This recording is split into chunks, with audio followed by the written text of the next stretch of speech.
What happens when a boy expected to follow learns how to lead instead? Harry Potter's not just surviving his world, he's reshaping it. Welcome back to Grimoire Audiobooks, and thanks for joining us for part 6 of A Marauder's Plan by Catsarecool, a fanfiction full of clever twists, mature character arcs, and the kind of growth we only wish to see in canon.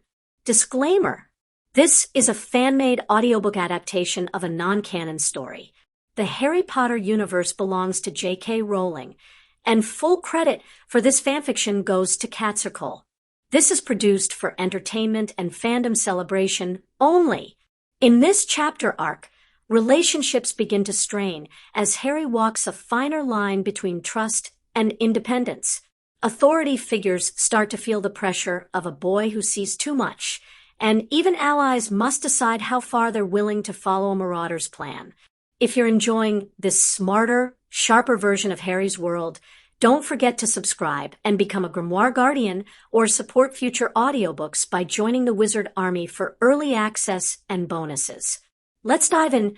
A Marauder's Plan, Part 6 starts now. Pronglet's World Cup, Chapter 1. Part 6.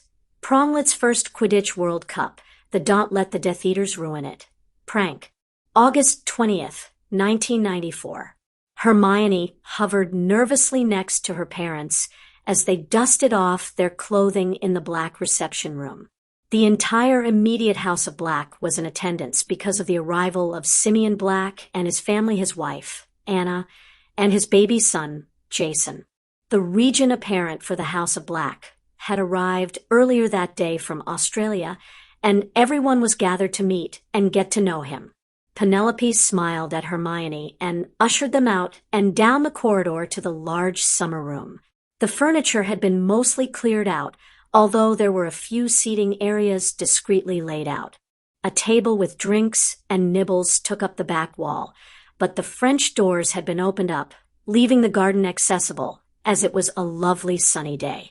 Hermione could see Andromeda and Narcissa on the lawn talking with a woman with blonde hair and cooing over the baby she held. Further into the garden, she spotted Lucius talking with Professor McGonagall. Remus stood under a tree chatting to Ted. She grimaced as she scanned the room quickly and found Draco tucked into a corner, sitting on a sofa and glowering as Tonks chattered on about something to him. Poor Tonks, thought Hermione. It looked like the young Auror had drawn the short straw and been told to look after Draco. She was vaguely aware that Andromeda and her family had been meeting with Narcissa and Draco since the last family meeting in July as a way to get him acclimated with interacting politely with people he would normally simply sneer at as he adjusted to the New World Order. In some ways, she felt sorry for Draco. He'd essentially gone from believing he and his father were at the top of the food chain only to realize someone else occupied the position, and would be quite happy to eliminate him if he so much as looked at someone the wrong way. But she couldn't deny that a large part of her was gleefully smug at him getting his karmic comeuppance for being such a bigoted prat. Unfortunately, she also knew that Narcissa had spent the summer teaching him to hide his prejudice better, not that he shouldn't be prejudiced. She straightened as she realized that she had missed her parents' greeting Sirius and Harry, who stood by the door in a somewhat informal, receiving line along with another man who looked very much like Sirius. Black hair, blue eyes instead of gray, but the same haughty, classical handsome looks that define the Blacks. And this is Hermione, Sirius declared, nudging her forward towards the stranger. Hermione, Simeon Black. Hermione curtsied as Andy had instructed her, letting her head bow forward just a touch, but not fully. Senior Auror Black. Simeon, please. Simeon said with an easy grin, the faint hint of France in his Australian accent. It is a delight to meet you and your parents. Hermione, I believe my Uncle Alfred would have given his wand arm to have met you. The first Muggle-born daughter of the House of Black. Sirius snorted. We're lucky to have her, and we have 2 now since your wife was inducted earlier. He winked at Hermione and nodded at Harry. Why don't you kids catch up? Now, all the introductions are done. Harry grinned at him, shot Simeon a shy smile, and Hermione marveled at the changes that had been wrought in her friend over the course of the summer. Harry looked better. For one thing, healthier. His skin glowed, his dark hair shone, his green eyes were bright, and he looked a healthy weight. But he also looked cared for, with his clothes good quality, clean and well-fitted, his glasses new and fashionable. He no longer looked unkempt. More importantly, he also looked happy, brilliantly happy and content in a way that Hermione had never seen in the 3 years of their friendship. She'd had her doubts about Sirius's ability to take care of Harry, despite the fact that she gently hinted to Amelia Bones in her interview at the start of the summer that Harry would be better away from the Dursleys. After all, Sirius was a stranger, and what did they know about him beyond his innocence, and that he was Harry's godfather? But Sirius had risen to the occasion. It was clear to everyone he loved Harry and would do anything to protect him. Perhaps, though, Hermione considered, as Harry walked her over to the refreshments, as she began outwardly quizzing him on their Transfiguration homework. It was the other change in Harry that had Hermione flustered, his sudden appreciation for studying. It wasn't as though she didn't know Harry was intelligent. He was very bright, but in their previous 3 years at Hogwarts, he had only displayed that when he had absolutely needed to, and the rest of the time seemed content to fade into the background. As someone who loved studying and who couldn't resist showing how much knowledge she had, a bad habit of her own, she knew her own parents had remonstrated with her about showing off and intellectual arrogance. She couldn't understand it. Well, she could when she thought about the additional attention Harry would garner from being smart and intelligent and top of the class. She sighed inwardly. If she had learned one thing as the friend of Harry Potter, it was that the wizarding world felt it had every right to know everything about him, and had no compunction about highlighting the least little thing, not always in a positive way. At least Sirius was now controlling the press to some extent, and tackling the awful fictional books that had been written about Harry's young life. And it seemed with that security and Sirius's encouragement for Harry to make the most of his studies, Harry had let go of whatever it was that was holding him back intellectually. She felt a flutter of nervousness. Hermione couldn't deny that she was maybe a little worried. Harry's knowledge of runes was as good as her own, and when he demonstrated the boost to his magic to her one day, showing her some of the nonverbal transfiguration he'd done, she'd known he'd surpassed her in her favorite subject. She wanted to dismiss it as simply being down to his powerful magic, but she'd known he couldn't do such a transfiguration if he hadn't understood the wand movements and theory behind it either. He was good at debating too. He preferred to sit back and let her, Ron, and Neville have their say first, but when he entered the debate, they all listened. He just had a way about him. She was beginning to wonder whether he would need her help studying anymore, whether he would need her friendship anymore. Which was silly, Hermione acknowledged as she listened to Harry talking about the laws of transfiguration, and why he thought it should be possible to transfigure something living out of something non-living. Harry wasn't her friend just because she'd helped him with his homework and contributed to solving some of his more adventurous problems. But she couldn't help remembering how Ron and he hadn't talked to her for weeks after the firebolt incident. The initial falling out had largely been her own fault. She had gone behind Harry's back if she'd talked with him. But the length of time that they had taken to reconcile and her increasing depression at their failure to forgive her had been the fault of the boys. It had taken far longer than she had anticipated, and indeed calculated when she had weighed up her decision to take the broom situation to their head of house. As Harry usually didn't hold grudges, besides Professor Snape, who regularly tested her own deep-seated belief that all teachers deserved respect, and Draco Malfoy, who was a prat of the First Order, she blamed Ron, who had also been waging war at her over Crookshanks and Scabbers. Her friendship with Ron was a completely different animal to her friendship with Harry. She doubted that without Harry, she and Ron would ever have been friends. It had been because of Harry that both boys had arrived at the bathroom in time to rescue her from the troll incident that had effectively begun the trio's friendship. Ron had disliked her intelligence and thought she was a bossy know-it-all, and she hadn't been that enamored of him either. But the day after the troll, when Harry had excused himself for the bathroom, Ron had quietly apologized for insulting and upsetting her, and offered her a slightly battered chocolate frog he'd been saving. Hermione had been touched at the gesture and sacrifice because she knew how Ron loved his sweets, and accepted. Since then, their friendship had been a mix of the tension that had characterized their relationship before the troll, in other words, sniping at each other, and after, namely, something rather sweet and affectionate. By comparison, her friendship with Harry had none of the volatility of her friendship with Ron. It was much more straightforward. They each accepted the other despite the irritation of their various flaws. Hermione knew she drove him round the bend with her attitude on studying and her bossiness at times, whereas his ability to outright ignore authority and be stubborn drove her nuts, and treasured the friendship between them.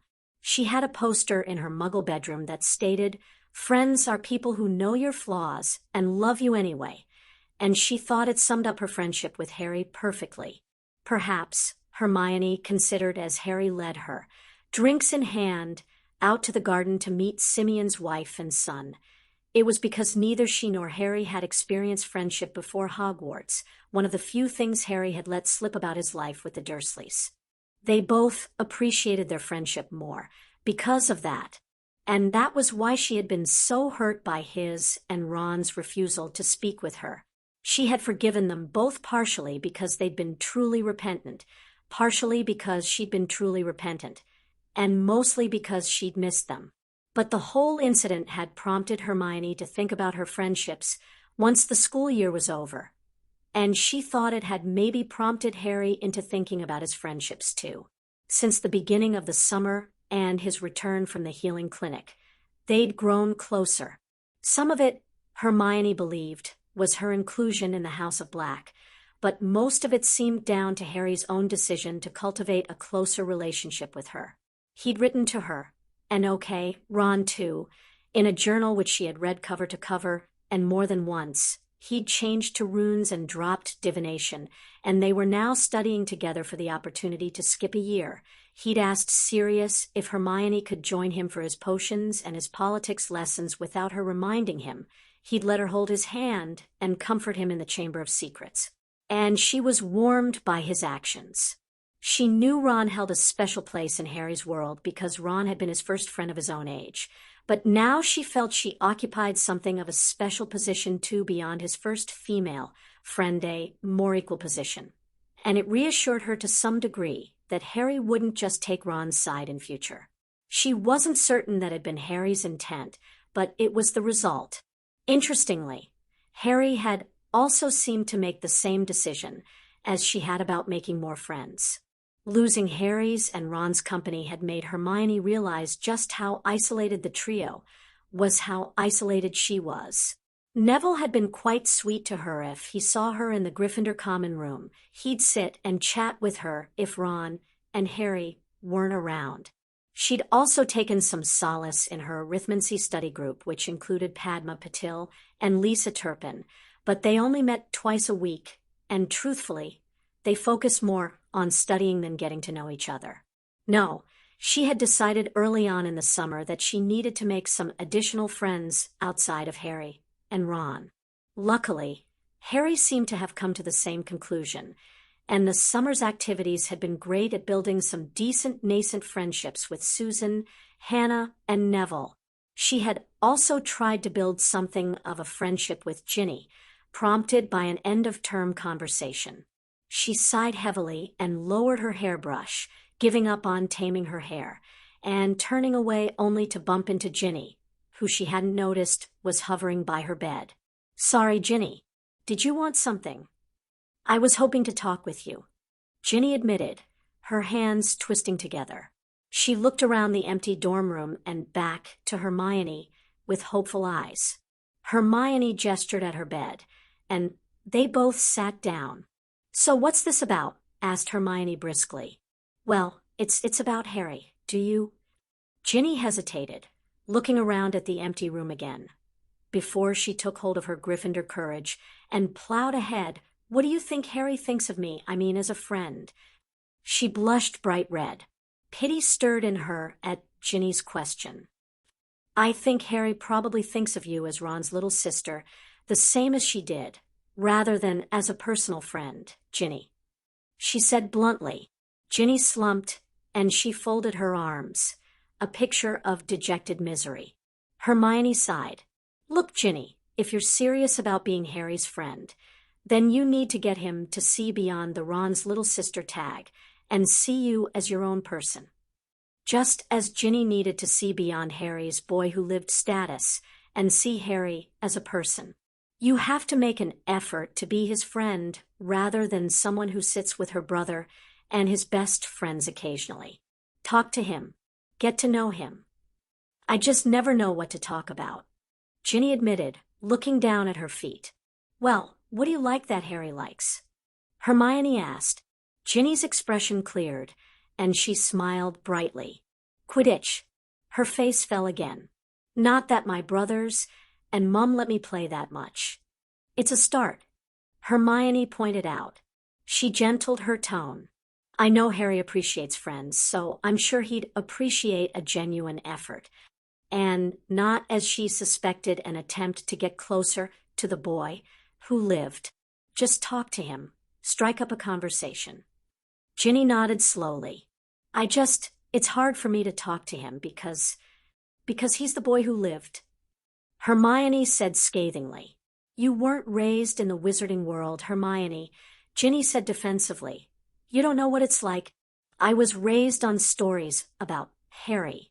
And I know they're fiction, but it's hard not to think of him as a knight in shining armor, especially when, well, he's actually been your knight in shining armor." Hermione concluded with a heavy sigh. "Look, I understand that."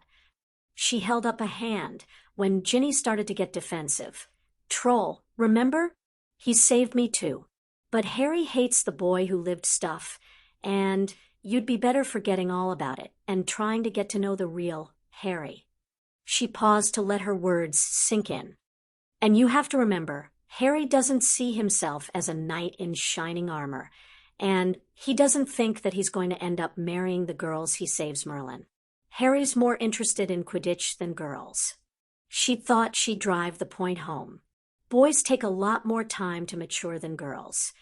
But Fred said he and George started dating in their third year, and so did Percy. Bill got caught in a broom closet when he was in fourth year. Ginny argued. Hermione rolled her eyes. "Maybe your brothers were ready for girls in third and fourth year, but that doesn't mean Harry is, or will be. Maybe Harry will want a girlfriend next year. Maybe he will start dating someone, but—" She motioned absently with the brush she still held. "I can guarantee that he won't look twice at someone who sees him as the boy who lived." Ginny's expression turned to contemplation. "So he's more likely to ask someone out if they're his friend first. Genuinely his friend," remonstrated Hermione gently. "But yes." "Will you help me?" asked Ginny suddenly, shifting position to look at Hermione with a determined expression.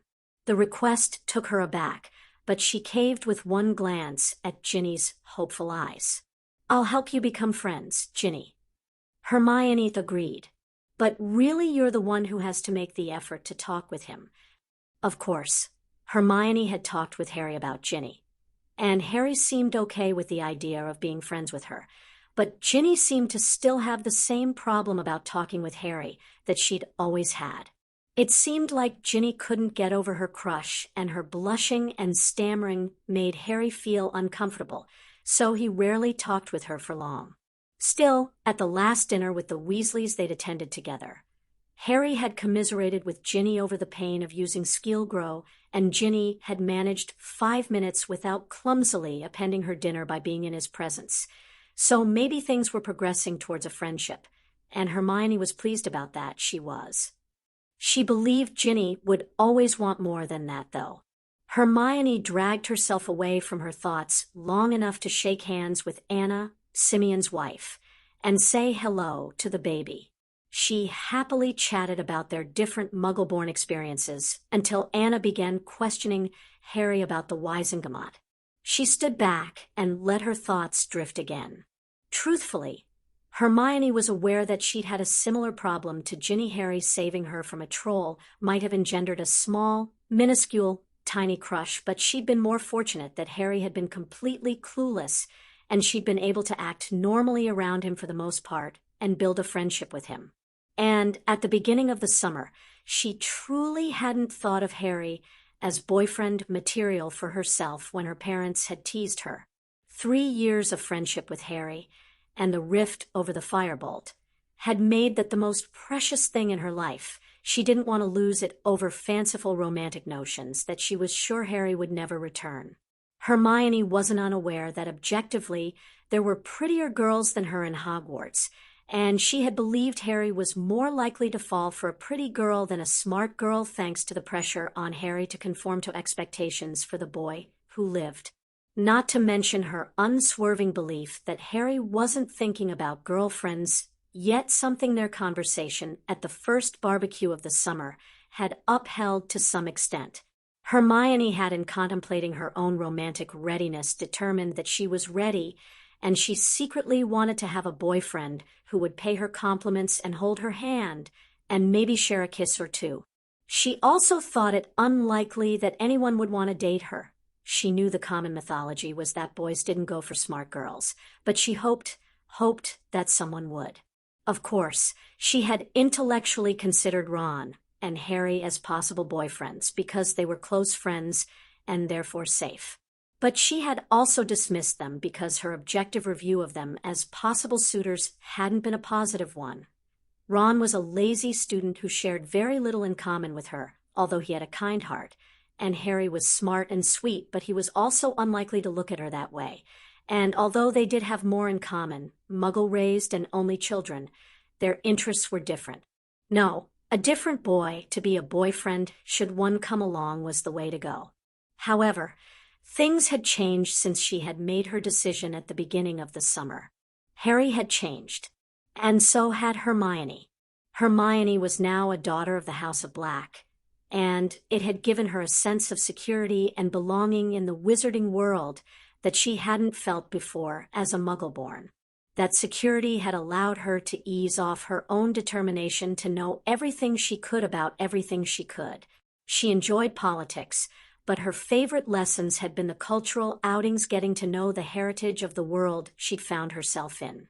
Not only that, but her mom and dad regularly visited the wizarding world in a way that would have been unthinkable before.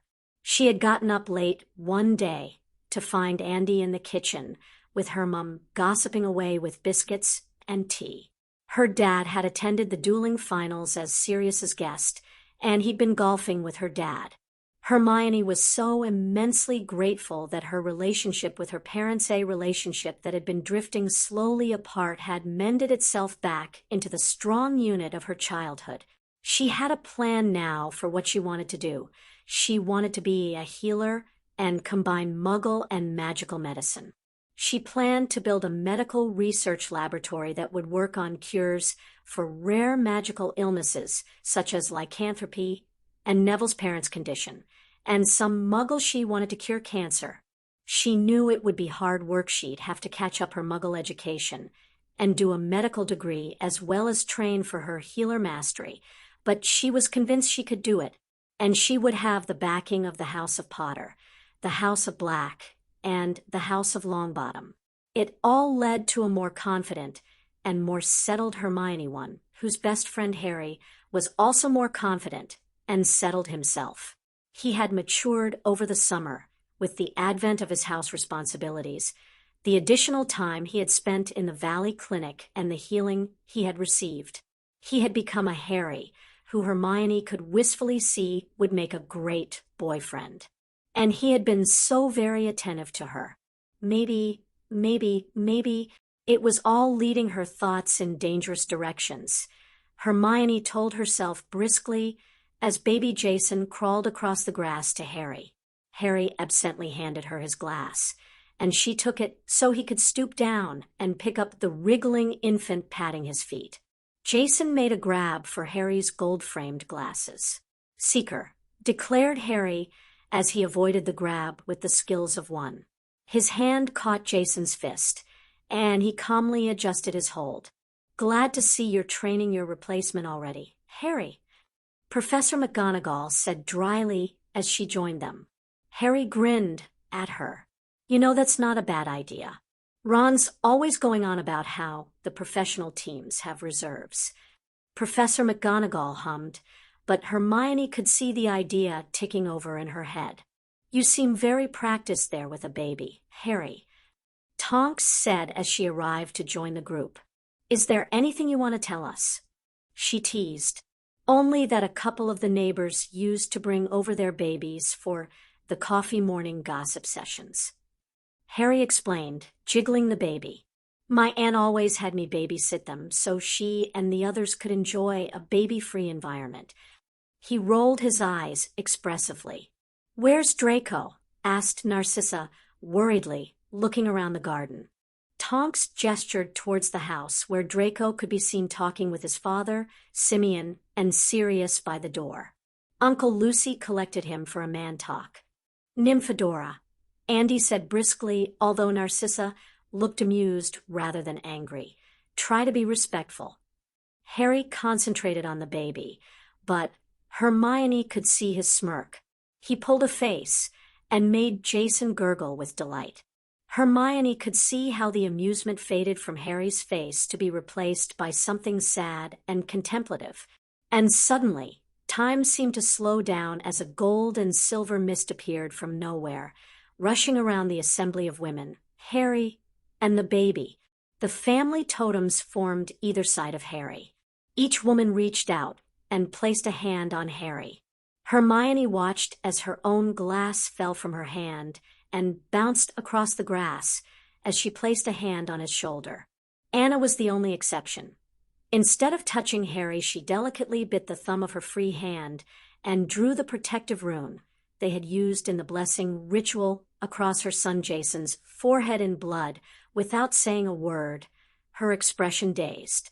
The snake hissed something at Harry, who nodded shakily, and in the next moment, the totems dissolved into the mist, swirling around the assembly briefly before disappearing again.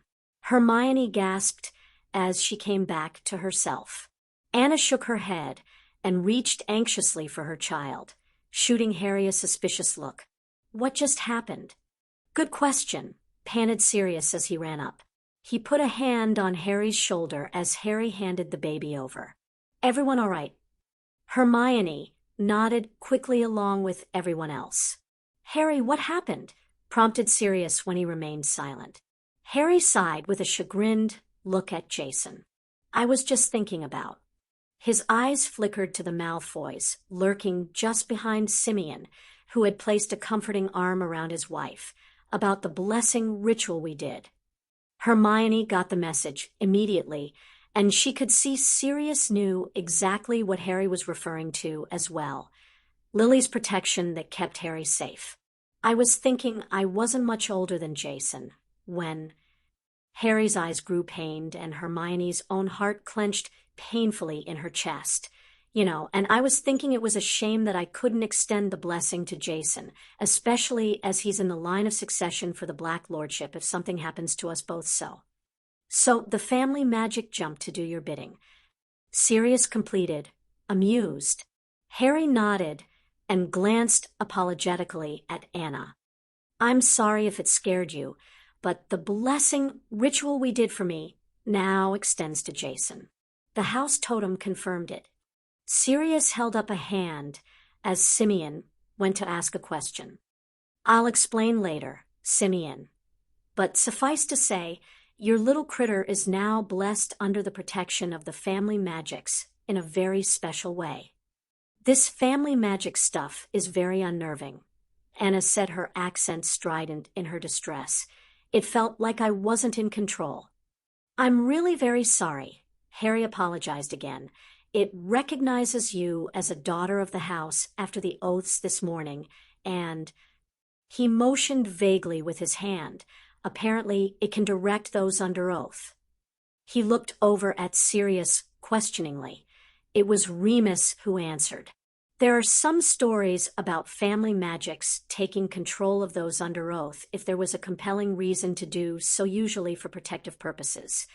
Remus motioned at Jason, who was grasping his mother's necklace and attempting to suck on it. It would seem the family magics deemed your desire to protect Jason as falling under that premise. No harm, no foul, Simeon said before Anna could reply. I look forward to hearing exactly what this blessing means. He added, glancing at Sirius before turning back to his wife.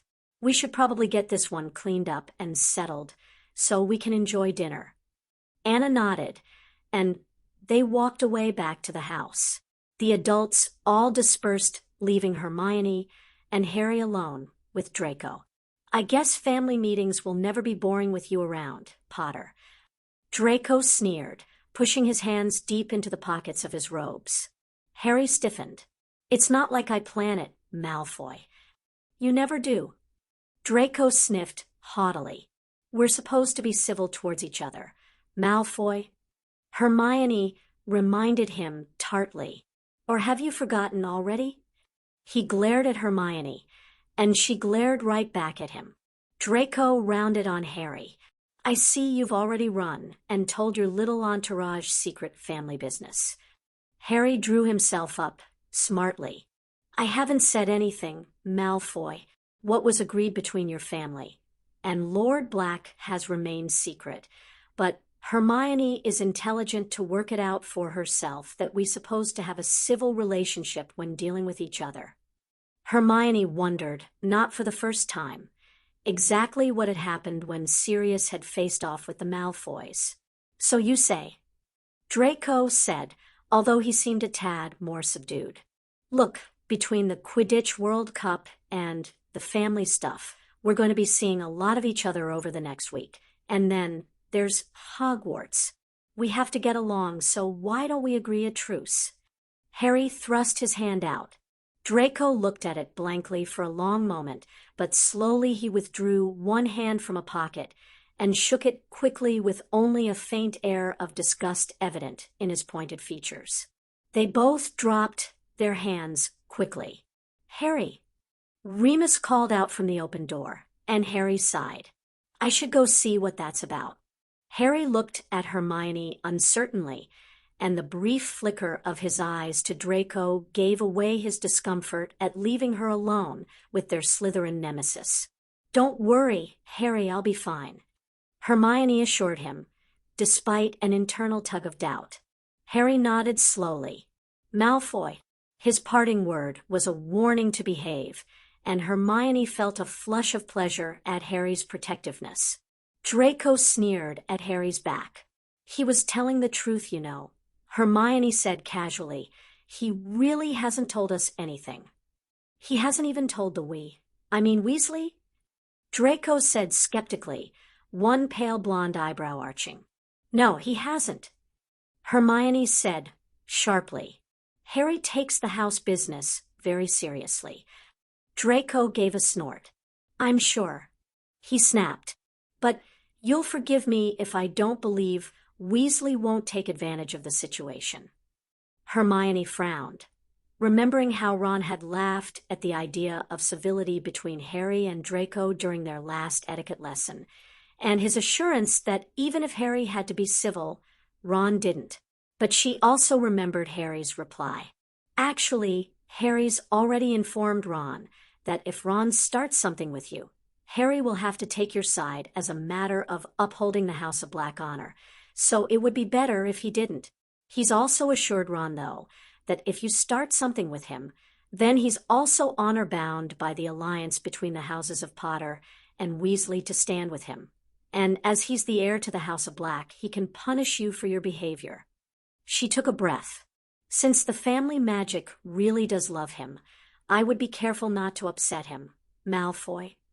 Draco had paled at her last statement. And I would rethink getting your friends to do your dirty work, Harry. We'll see through that in an instant. Hermione continued. You think you know everything, don't you, Granger? Draco replied, snippily.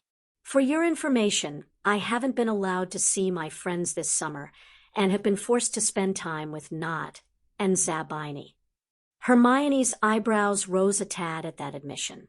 It made sense that Lucius Malfoy would want his son socializing with those who would have alliances with the House of Black, even if Nott's was one of mutual non-aggression, and Zabini's was still being negotiated since Sirius had refused the initial pitch of a marriage alliance between himself and the widow Zabini.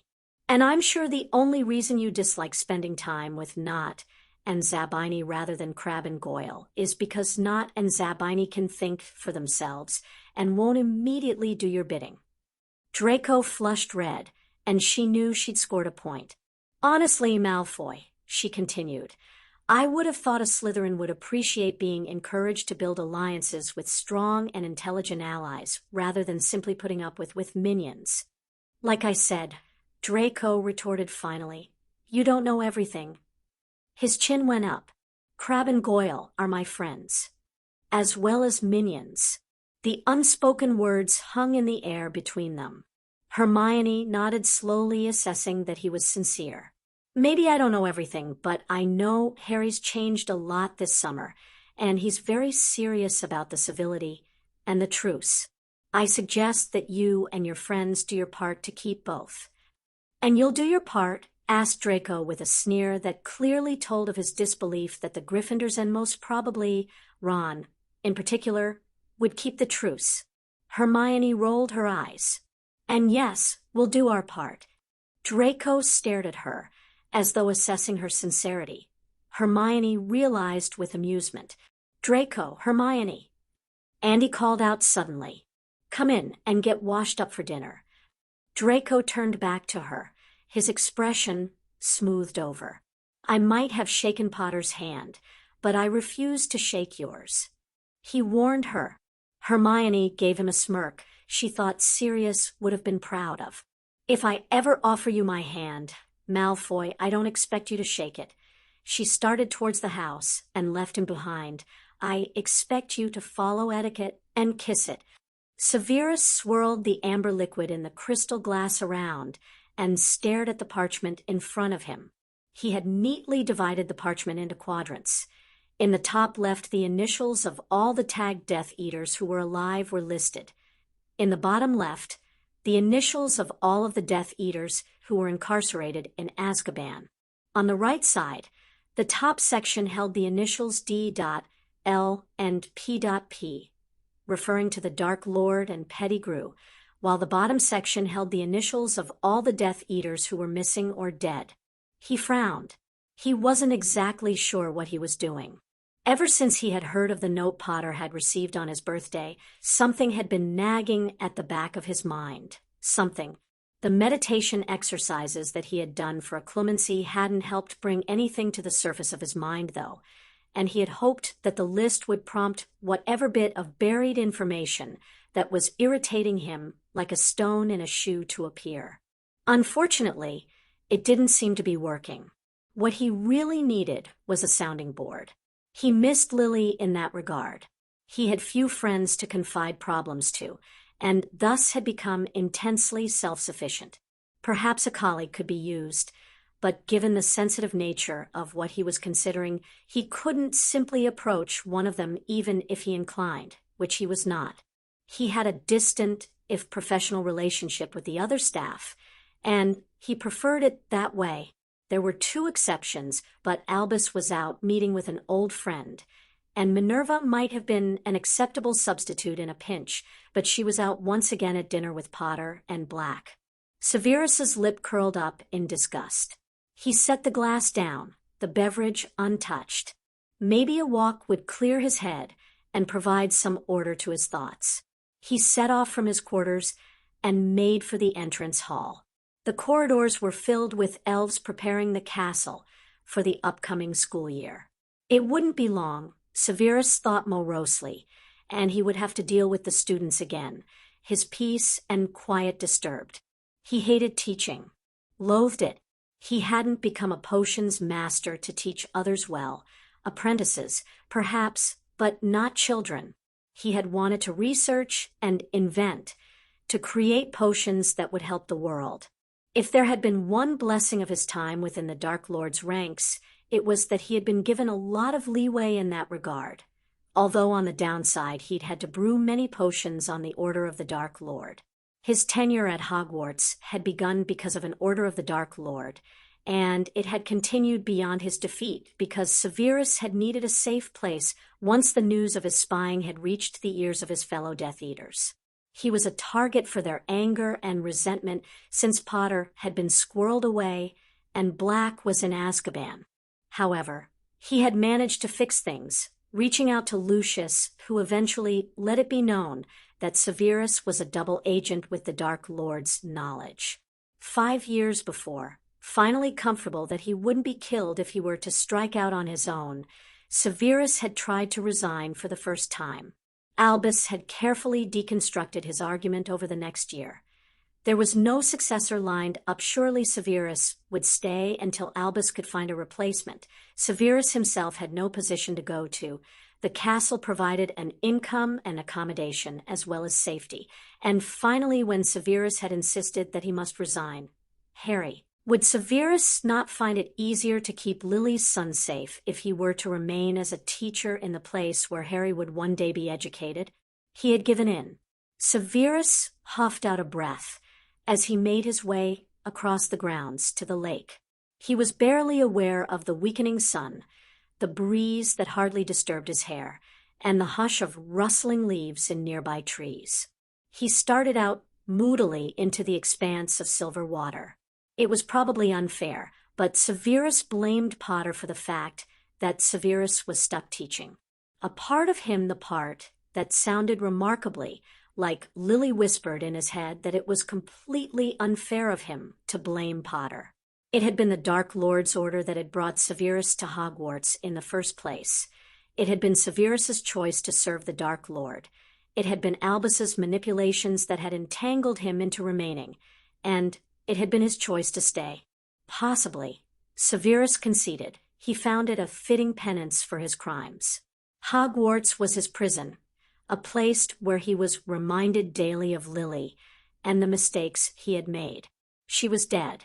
He didn't deserve a profession he enjoyed, and a life free of irritating children who shouldn't be allowed near a cauldron. Of course, he wasn't the only one who had been consigned to a hellish prison since Lily's death. His fists clenched as he remembered the ministry report that he had read about Potter's home with the Dursleys. He snorted suddenly. What home? That house had been nothing but a place to live at best, and at worst, yes, a prison. Potter had received only minimal care, and upon reading the lack of love and nurturing in the boy's upbringing, Severus had been unwillingly outraged that Petunia had dared treat Lily's child that way. Albus had constantly assured him that Harry was well cared for. It was why he had assumed that Potter was spoiled just as his father had been when he had attended Hogwarts. He should have known better. He should have known Petunia would never set aside her petty jealousy of Lily. He had even felt some regret that he had continued their pattern of verbal abuse himself at Hogwarts, belittling and berating the boy for the smallest of infractions, being unfair to Potter just because he was Potter by asking him questions that only someone who had studied months ahead would be able to answer, by marking his essays harshly and grading his potions the same if he bothered to grade them and didn't declare perfectly acceptable potions a waste. Severus closed his eyes angrily and made a huff of denial. His behavior was not comparable or equal to the years of abuse the Muggles had heaped on the Potter. It was not. He had a role to play, and someone needed to keep the boy's ego in check. But he was finding it harder to justify to himself why he had been so insistent on treating Potter with scorn. Lily would have been furious with Severus for treating any child that way, least of all her son. And she would have chosen his side, Severus considered bitterly. After all, she had died to save her son, It followed that she would have wanted to protect him from the smaller hurts of stern treatment at the hands of a teacher. If she had lived, she would have marched into the school and taken him to task, and Severus wouldn't have blamed her. He wondered if the fact that he had tried his best to ensure her son's safety would have mitigated the rest of his behavior. He feared not. Truthfully, he hadn't done a great deal to help keep him safe beyond watching Quirrell, and while he had managed to counter the hex on the broom enough that Potter hadn't fallen, he had failed to keep Quirrell from Potter in the end. The enormous basilisk corpse was another reminder of his failure. Not that Potter made keeping him safe easy. The brat seemed to have no sense of self-preservation. Why would he? Severus reminded himself. The report had made it clear that the Dursleys had raised a child who would have little sense of self-worth. Mix in Albus's manipulations and the wizarding world's expectations of their hero, and it was no wonder that the result was a child that constantly risked his life without regard for his own safety. He had no doubt that the need to instill some self-esteem in Potter would be at the heart of the discussion when the staff met to discuss the at-risk children at Hogwarts. Well, Albus had ordered him to be civil to Potter, and he would not, however, be civil to Black. He shook his head. How Albus had thought springing a meeting between the two of them the day of the basilisk recovery was a good idea was beyond his understanding. Black was as hateful as always, and Severus would not stand for it. He might have to work with the Cretan to defeat the Dark Lord, but he refused to pretend that their relationship would ever be anything other than it was, a mutual hatred. Severus cast thoughts of Black away as he was reminded why he had walked out to the lake in the first place. He breathed in deeply. The scent of gillyflowers filled his nostrils. The gillyweed would soon be ready for harvesting. He let his mind wander, letting the irritation and frustration flow out of him until his body relaxed, and his thoughts were of nothing but the scenic view that filled his vision. His ears caught the faint crunch of the grass behind him, and he shot a look over his shoulder. There was nothing visible. Still, his senses were on full alert, and he could faintly smell sweat, soap and damp clothing. Someone was disillusioned. An intruder on Hogwarts grounds would be unusual, especially as Alastair Moody had improved the security since he'd come to stay in the school in mid-July. The holes in the wards had been identified and patched, the weaknesses of the surrounding secret passageways eliminated, and additional security had been added in key areas, including the infirmary and the potion stores. Severus drew his wand. "Show yourself." Moody appeared in a waterfall of magic as the disillusionment spell ended. "Snape." "Moody," Severus replied tersely. He and the former Auror did not get along well, although since Moody's arrival at Hogwarts they had formed something of a détente by the simple means of ignoring each other. For a long, tense moment they glared at each other, wands drawn and ready. Finally, Severus holstered his wand again and bowed his head slightly in acknowledgement. "Your stealth skills need some work. You have very good ears and a good nose, Snape." Moody responded gruffly, his magical eye whirling. "I still got close enough to you before you realized I was there, that I could have decapitated you. You should be more vigilant." Severus sneered at him, but it was actually good advice with the Dark Lord on the path to regaining a form and his fellow Death Eaters back in business. He had become too comfortable within the grounds, too complacent. "You may have a point," he conceded grudgingly. Moody grunted. "Why are you out here anyway?" One eyebrow arched at the insinuation. Am I to assume from that statement that the staff are subject to some kind of curfew now? Actually, that isn't a bad idea, Moody said before he broke into guffaws of laughter at Severus's horrified expression. Severus huffed out an exasperated snort. Moody sobered, but he gestured out towards the lake. "The question was purely a casual one, Snape. Albus has lectured me on the necessity of maintaining positive and friendly working relationships with my colleagues. Severus could probably have recited the lecture that Moody had received. He received it yearly himself from Albus. My advice is to ignore it. I do. So I can see. Moody said evenly.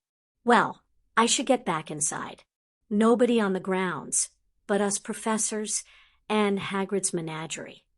Give it another couple of weeks, and it'll be overrun with little monsters. Severus retorted, deciding to head back in himself. His plan had failed. He was no further forward on finding out what it was that was bothering him about the death threat. I know, Moody grimaced, his scarred face twisting. I have no idea what I was thinking when I agreed to this. In fact, I'm almost certain that Albus confounded me. I have often felt that way myself after speaking with him. Severus agreed, and almost flinched as he realized they had managed a civil exchange. They settled into a surprisingly comfortable silence as they walked back, and Severus found himself politely altering his stride to keep pace with the limping Exor rather than striding ahead.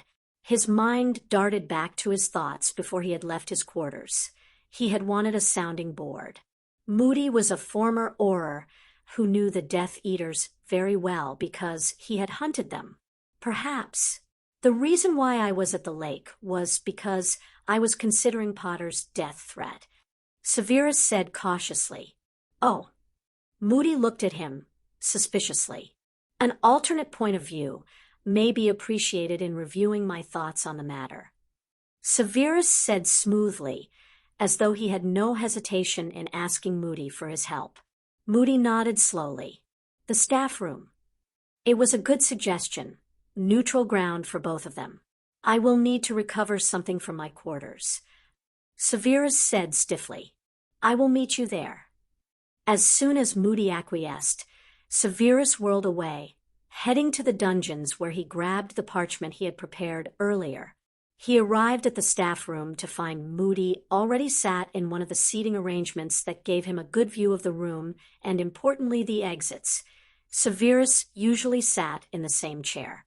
He made his way over and sat down, pulling his black robes close to him. Moody waved his wand to place a privacy bubble and lifted his flask. Ogden's. Severus was about to refuse when he decided that sharing a drink with the man might make their discussion more convivial. He gave a sharp nod. Moody conjured 2 glasses and poured the drink. They saluted each other silently before they knocked the drinks back. So, Moody said, what's this about? Since I spoke with Albus about the specifics of the death threat, I have been unable to get the feeling that I should recall something useful, but despite my efforts, my memory refuses to give up the information. Severus confessed.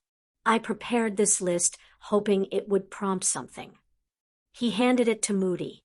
The grizzled wizard scanned it, his good eye taking on a calculating look as he registered the initials and put names to them. He frowned as he neared the end of the parchment. YVE, you got dead Death Eaters on the list. What I am trying to remember is something in my past. I therefore thought it prudent to have them all listed. Severus answered obediently, and his eyes widened before they narrowed on Moody. He picked up his discarded glass and sniffed. Veritaserum. A variant. Moody replied, after a long moment. Severus's eyes widened again. You dosed us both. He had poured them drinks from the same flask. Moody nodded. Mild dose. Just enough to suggest you should tell the truth, rather than to compel you. He scowled at Severus.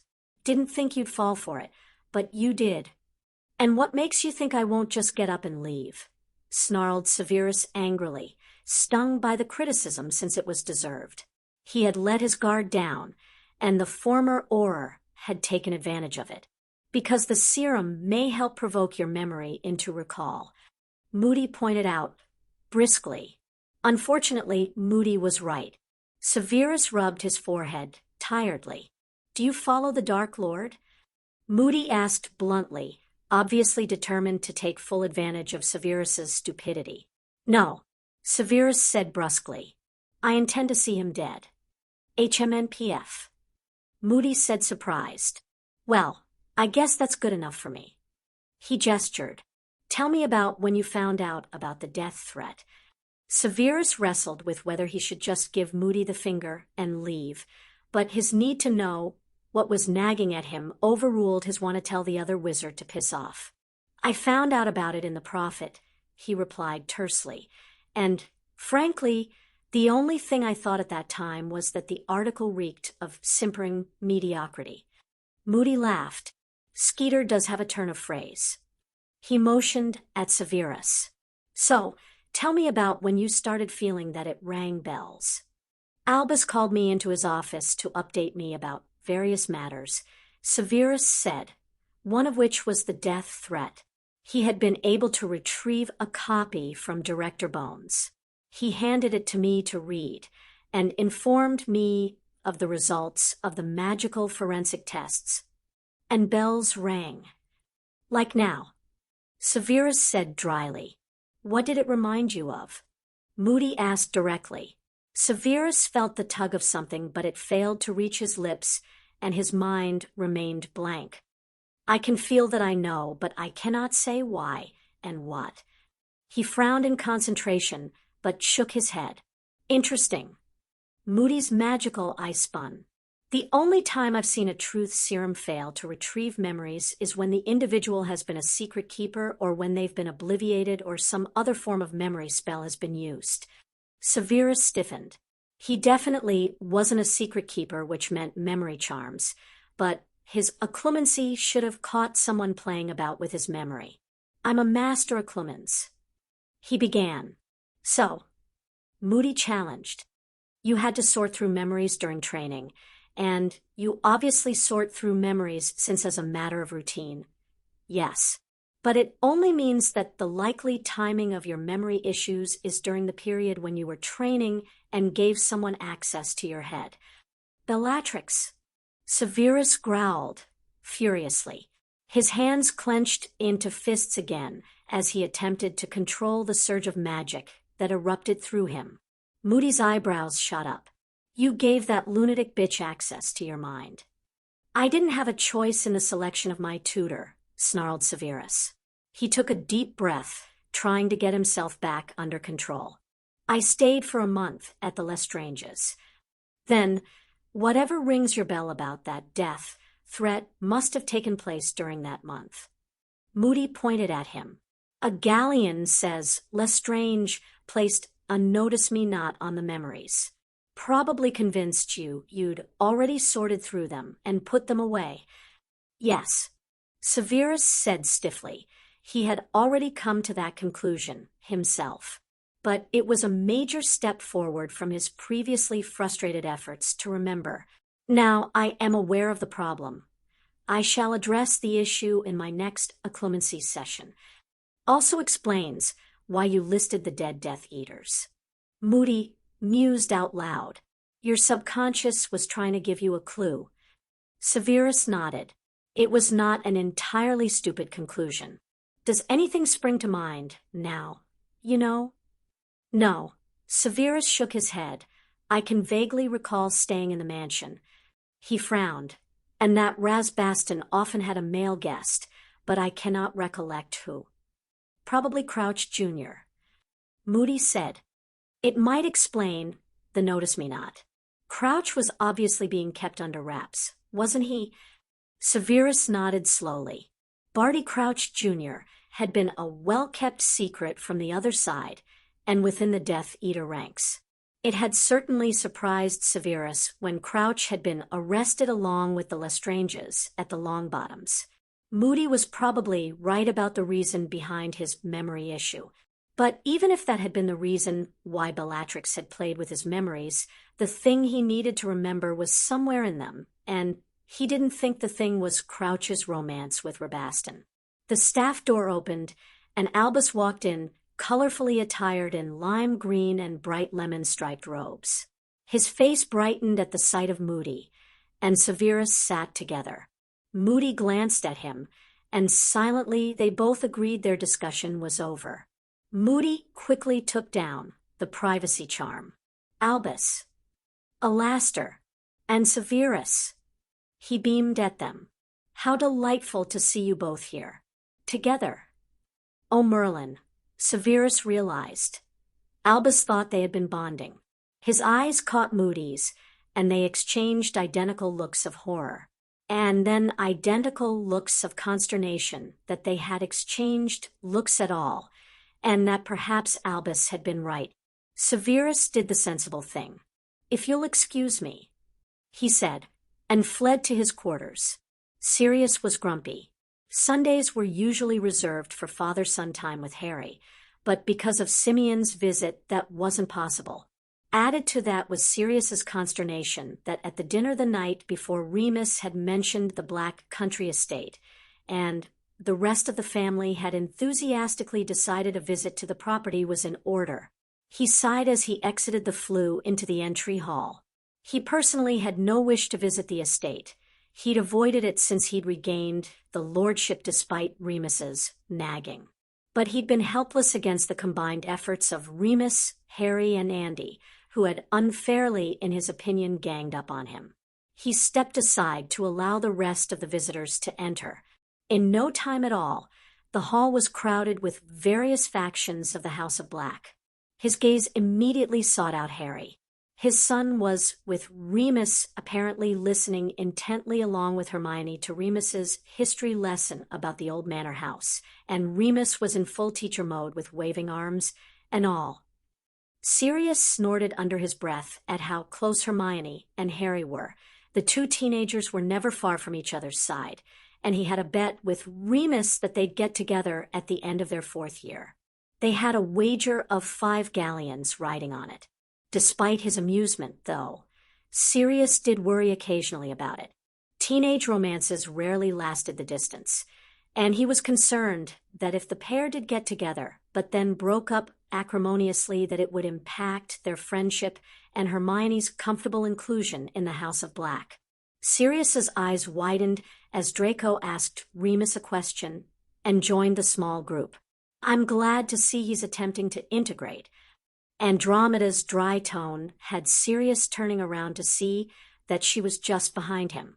I was worried he was going to spend the entire day clinging to Sissy's skirts since Lucy declined to come along, and my daughter is on duty today. Sirius harumphed. Harry had told him that he and Draco had agreed some form of truce the day before, but Sirius would believe Draco meant it only when he had undeniable evidence. I haven't been here for years, Andromeda said, looking around, nostalgia coating her words thickly. He glanced around the familiar walls and sighed. Me either. You remember the week-long summer gatherings your grandfather would insist we attend? Andromeda sighed. Of course, in retrospect, they must have been family meetings. They were. Andromeda looked at him sharply before nodded in understanding. You always disappeared during the day, and we thought you were being bratty and avoiding us, but you weren't, were you? I was the heir from the age of 8, Andy, so, no, Sirius said. I wasn't avoiding you all so much as sitting and watching grandfather keep the family in line. He shivered. He had hated the Black family meetings, although he could better understand his grandfather's ruthlessness and ironclad control, now more than he ever had before. The sound of a throat being cleared interrupted Sirius's memories, and he turned gratefully to Remus, who gestured at the gathered group around him. Simeon and his family, Narcissa and Draco, Ted, Harry, and Hermione. I thought I'd give everyone a tour while you sort the study out. Remus said firmly. In other words, Sirius thought with resigned amusement. Go and sort the study out. He nodded. Good plan. I'll come with you, Remus, Andromeda offered. I'm sure Sissy and I can tell some stories about this place. Narcissa smiled at her sister, a hint of mischief breaking through her placid demeanor. I'm sure we can, such as the time you convinced us all to drink fire whiskey. Andromeda winced before she rallied. Yes, well, there is the time that you decided you wanted to look like Aunt Cass and dressed up in. Perhaps Harry would find tales of Sirius more interesting? Narcissa smoothly interrupted. That'd be brilliant, Harry declared. Sirius shot him a look. Traitor. Harry grinned as Remus led them away. His son gave a small wave goodbye. Interestingly, Anna fell into step beside Harry, and Sirius breathed a small sigh of relief as the Muggle-born witch made the effort to fix the hurt she'd caused Harry the night before with her cool distance after Harry had blessed Jason. In some ways, he could appreciate she had a point. Harry had performed magic on her child without her consent, magic which had compelled her to participate in a way not dissimilar to an Imperius curse. She hadn't been raised with the same magical traditions and viewed the family magic, and therefore Harry's use of it, with high suspicion. Worse still was that they had been unable to immediately tell her the specifics of the gift that Harry had given her because of the presence of the Malfoys regardless of the vows. Sirius didn't want them to know exactly the nature of Harry's protection. But Harry had apologized, and Anna's attitude had made the dinner particularly uncomfortable for Harry, as she'd all but ignored him. Simeon had tried to make up for it by being jovial with Harry himself, but the damage had been done. Harry had tried not to be affected, but he was hurt, and Sirius could see the shadows of the Dursleys' criticisms of him flickering once more in Harry's eyes. He could have cheerfully throttled Anna for that. After dinner, Harry had requested to return to Griffin House, and Sirius had let him go, sending Remus along to comfort and reassure him. Sirius had sat down with Anna and Simeon and informed them exactly what kind of priceless protection against evil Harry had bestowed upon their son, protection created through the sacrifice of his own mother's life, and Anna had been somewhat abashed. At breakfast that morning, she had apologized wholeheartedly to Harry for her standoffishness and thanked him for his gift, and it was good to see her continue to work past the initial misunderstanding and conflict by spending time with Harry on the tour. He still wanted to throttle her for ever hurting his son, and he suddenly had more sympathy with Molly's treatment of him earlier in the summer. It occurred to Sirius that he was effectively loitering in the hall procrastinating, and he sighed heavily. He made his way through the manor to the large study on the ground floor. The study door had been locked when Remus had gained entry to the estate, and it wouldn't open for him. Remus believed that it would only open for the head of the House of Black, and Sirius couldn't argue with him. What he had argued was the need for the room to be opened at all. His reluctance surprised even himself. It wasn't as though he had particularly bad memories of his grandfather. Arcturus had been a ruthless bastard, a political shark, and a hard taskmaster, but he had been proud of Sirius during his childhood, surprisingly encouraging of his mischievous streak, probably because it was a sign that he had some Slytherin cunning. And in hindsight, he had done a great deal to mitigate the cruelty of Sirius's mother. But unlocking the study that belonged to his grandfather was something that Sirius didn't want to do. Perhaps, he mused as he stared at the dark wood, he was grieving for the old buzzard in an odd way. Perhaps he didn't want to go inside the study because that would be acknowledging his grandfather was actually dead. Sirius shook his head, trying to dislodge the thoughts because he didn't want to grieve for his grandfather who had so embraced the pure-blood agenda and bigotry that had led to Voldemort and the war and the loss of his friends, his real family. He took a deep breath and placed his hand on the handle. The ward recognized him, and the lock clicked open, allowing him entry. The door swung open. Pronglet's World Cup, Chapter 2. His grandfather's study looked exactly as it had the last time Sirius had entered it. There was a roaring fire in the hearth to his right. A wide cherry desk filled the top right-hand corner of the room. A matching table ran the length of the right wall and had an old pensive as the central ornament. A tall cherry cabinet filled half the wall space floor to ceiling to his left. It would be locked, but the secrets within might be valuable, containing blackmail material and intelligence on a number of individuals and families. apart from the cabinet and 2 tall windows on the right wall. The rest of the walls were floor-to-ceiling bookshelves stacked tightly with books. Remus was going to have a cow when he saw the books, Sirius thought fondly. He finally stepped across the threshold and closed the door behind him. He made his way over to the desk and was surprised to see it was clean, devoid of dust and debris. There was an empty ink pot, a gleaming silver letter opener, and a single envelope addressed to him. Sirius felt his heart leap in confusion and astonishment. His grandfather had to have known about his imprisonment. There was no way that he could have assumed that Sirius would be the next head of the house. He approached with trepidation and sat down in the worn leather chair. He picked up the letter and opened it. "My dear grandson, you will have many questions, and I request that you bear with me through this my last letter, for I am not long for this earth, and I know I will not see you again. On November 2nd, 1981, I visited the ministry, where Bagnall took great delight in telling me that you had been imprisoned in Azkaban on executive order for high treason, the murders of James and Lily Potter, the murders of some Muggles and Peter Pettigrew. I left Bagnall determined that I would see justice done. The House of Black's reputation had taken a hit with the defeat of the Dark Lord and the triumph of the Light over the Pureblood agenda, but I knew I could probably prevail on Albus Dumbledore to at least get you a proper trial where I was sure the truth would out. I know you, Sirius. I never believed you were guilty. I also planned to lend my support, although in a very discreet way, to the Longbottoms who I knew were to have custody of the last of the Potters. I refused to use the appalling appellation that our world has called him. I could guess at why Albus had made the decision to leave him with his blood relatives, but a child of his power has no place with Muggles. Why then, you may ask, did I leave you both all this time in such wretched hells?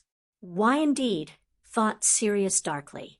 When I arrived home that day, I found an old friend of mine on the doorstep, a true seer by the name of Una O'Neill.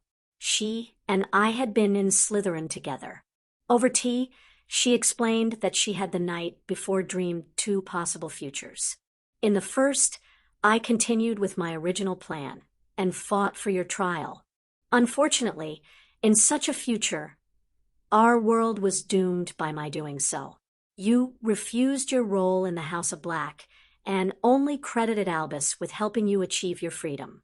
Although the WO awarded you custody once you produced the will, the Longbottoms' fate was not revealed, only that they were not able to take Harry. Albus convinced you that Harry was safest with his Muggle relatives. While you were eventually reunited, your relationship was irreparably damaged by your insistence that he remain living with them.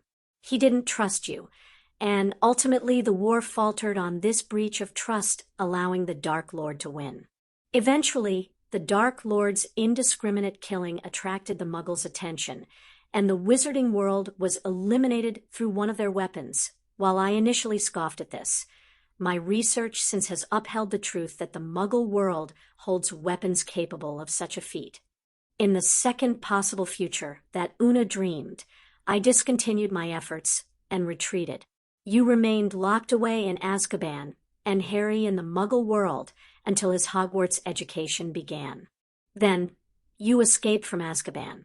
The rest was unclear to Una, with multiple paths possible, but in one you became Lord Black and rescued Harry, obtaining custody of him and taking him away from the Muggles.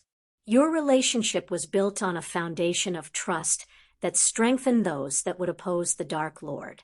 And there was, Una said, the possibility and hope that the Dark Lord would not win.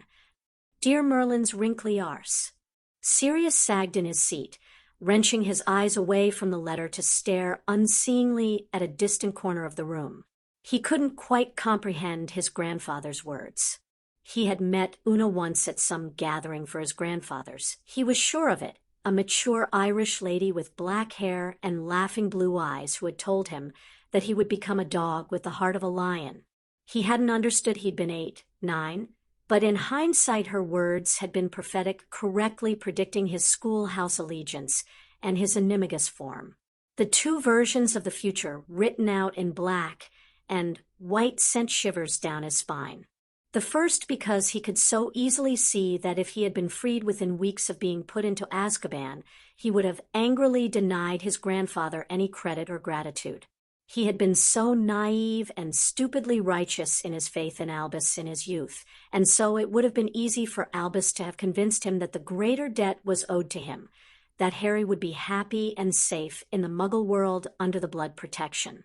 And Albus would have had years to manipulate Sirius, and probably Remus too had they reconciled, although that wasn't guaranteed, into blindly following him, and thus not acting in Harry's best interests but to further Albus's agenda for Harry. Just the thought of it had his skin crawling. But the second version of the future also disturbed him, because there was only the possibility of hope and winning not a guarantee. It was, he mused, better than an apocalypse, but he would have preferred some indication of success other than vague hints. His eyes drifted back to the parchment he held. It must be patently apparent which path I chose to take. I would apologize for your suffering, but I won't ask for a forgiveness that I do not deserve.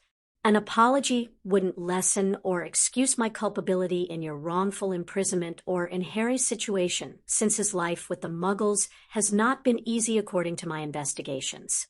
As much as I despise Albus Dumbledore, I agree with him that sometimes sacrifices are required to save the world, but unlike him, I believe it is only right to take responsibility for the hurt caused and our role in causing it.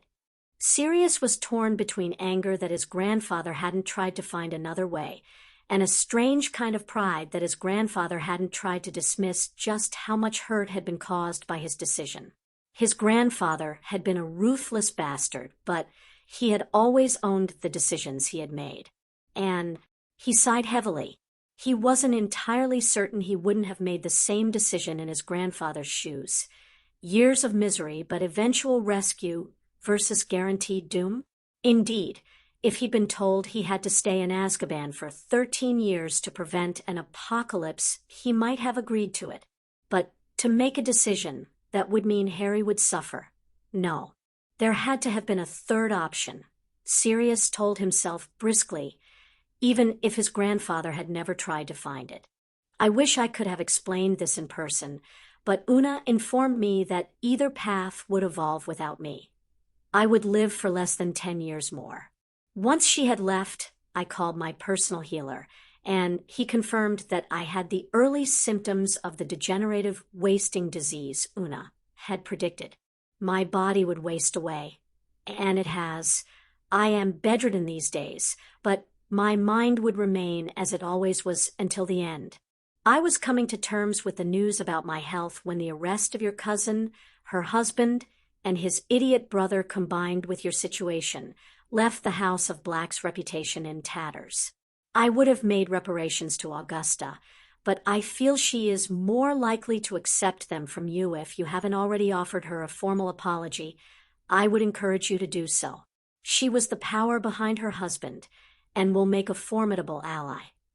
I had a choice then. I could remain in public for as long as I could and try to rebuild the House of Black, or I could spend the years in isolation doing as much as I could to ensure that you would have the resources you and Harry needed to defeat the Dark Lord when you finally escaped.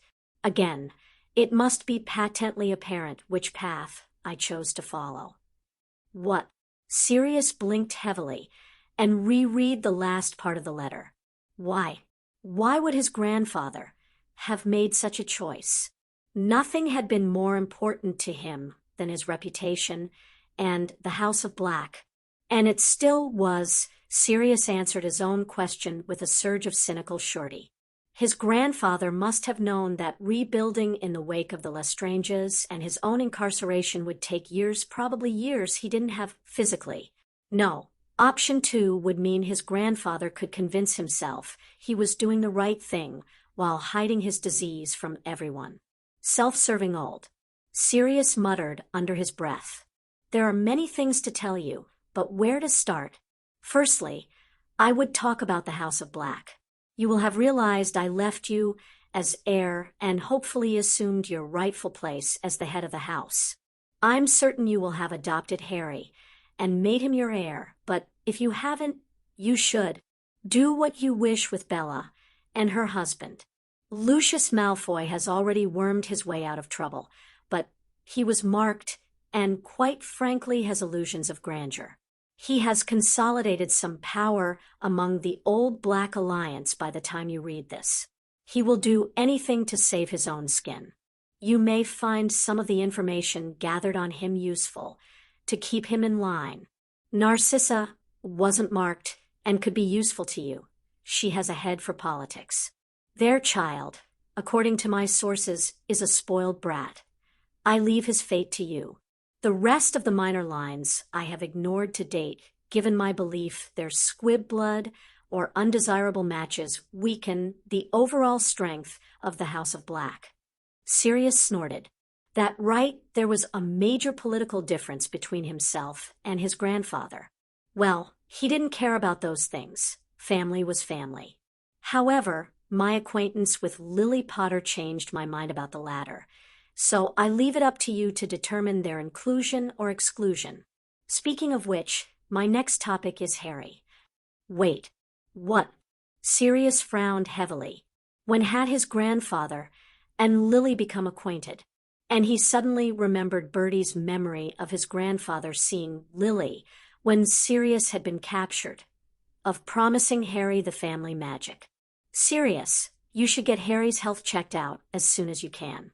I had a wizard private investigator track down Harry in the Muggle world once he was of school age, and to say his report was alarming would be an understatement. The Muggles have badly neglected him.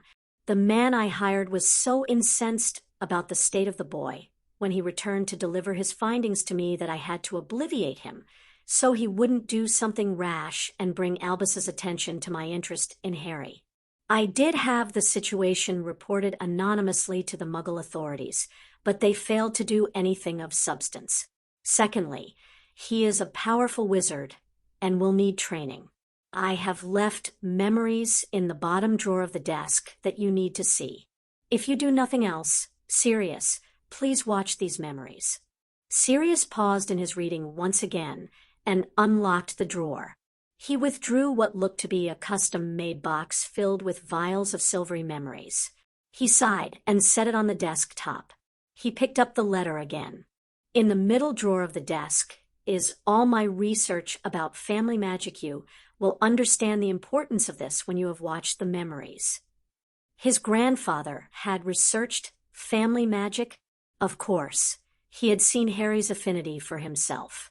He unlocked the middle drawer and drew out 3 journals filled with notes, 2 rare books, and a thick folder of parchment. Remus was going to drool, Sirius thought bemused.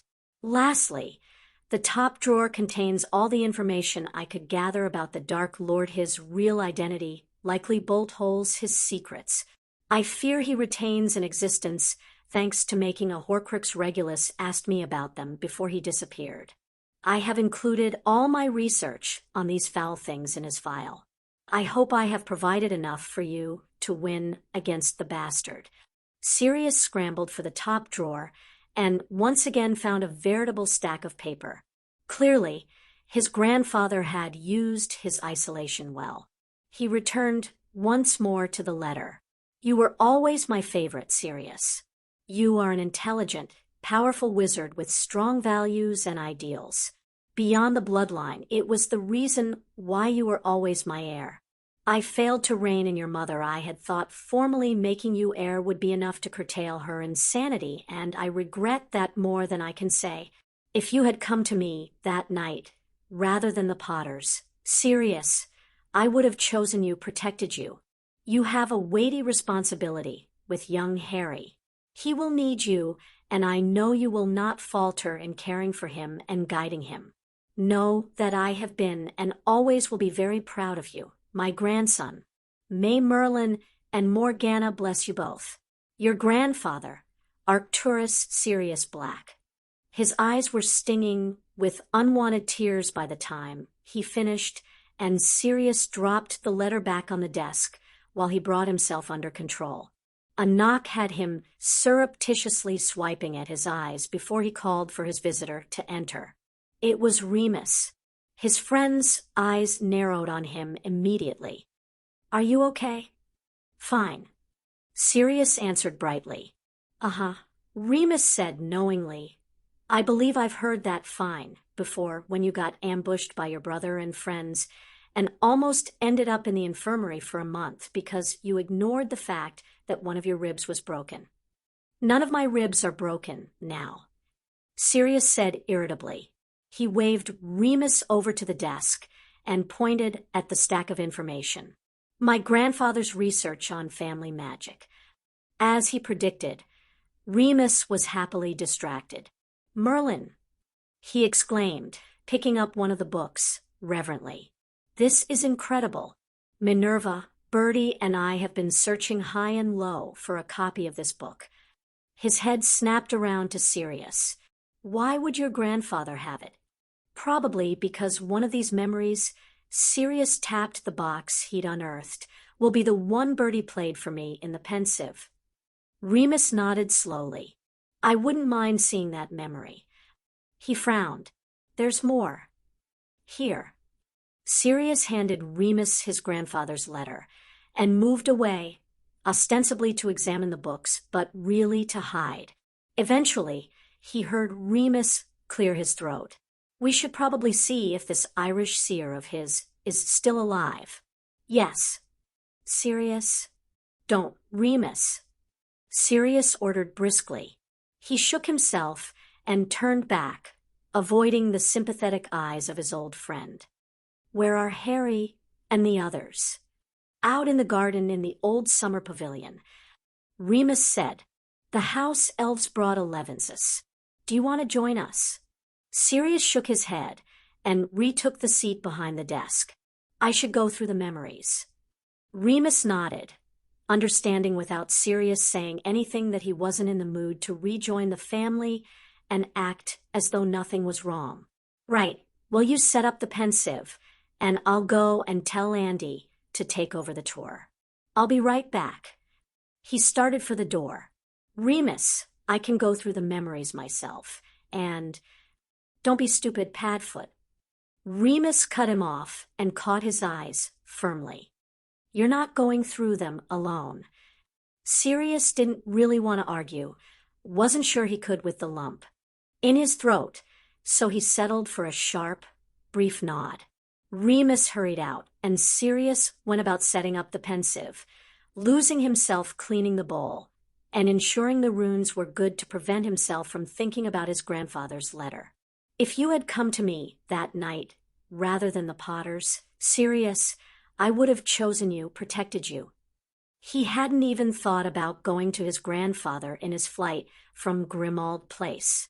He had taken the night bus to the Potter's place, hiding his injuries as best he could.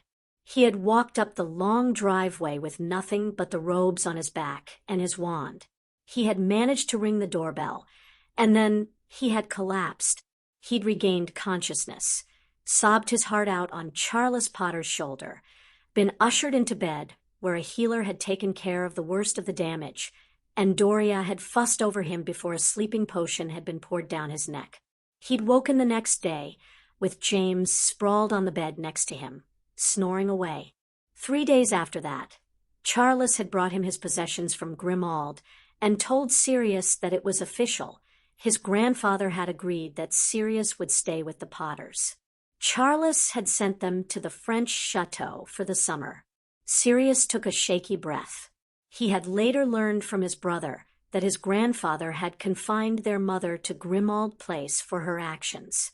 He had assumed at the time that his grandfather had only punished her because she'd gone after the heir, not because she'd gone after Sirius. Maybe he had been wrong about that. "Ready?" asked Remus gently, startling Sirius out of the past and back into the present. "Yes," Sirius said before he sighed.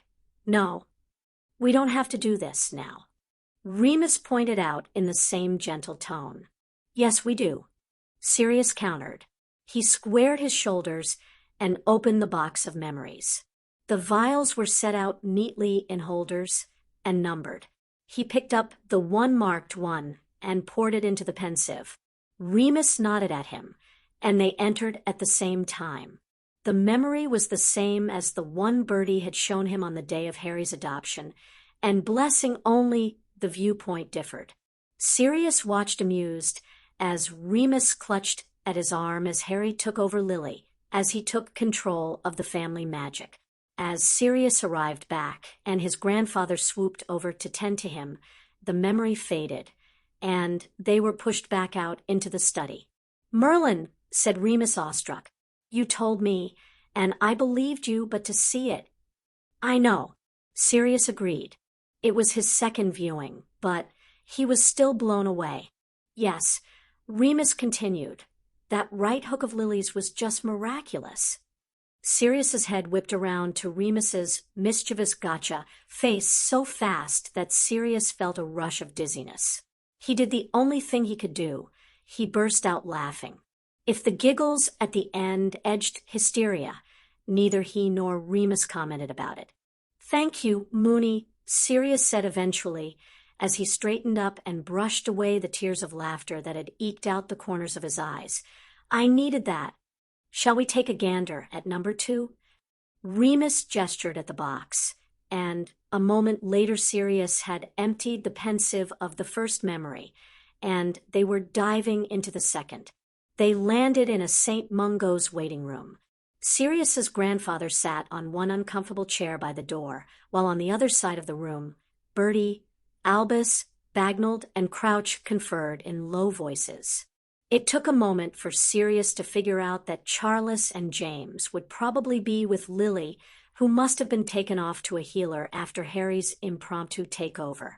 The 4 officials seemed embroiled in a heated discussion with Bertie on one side, and the rest on the other. A shiver of foreboding ran down Sirius's spine.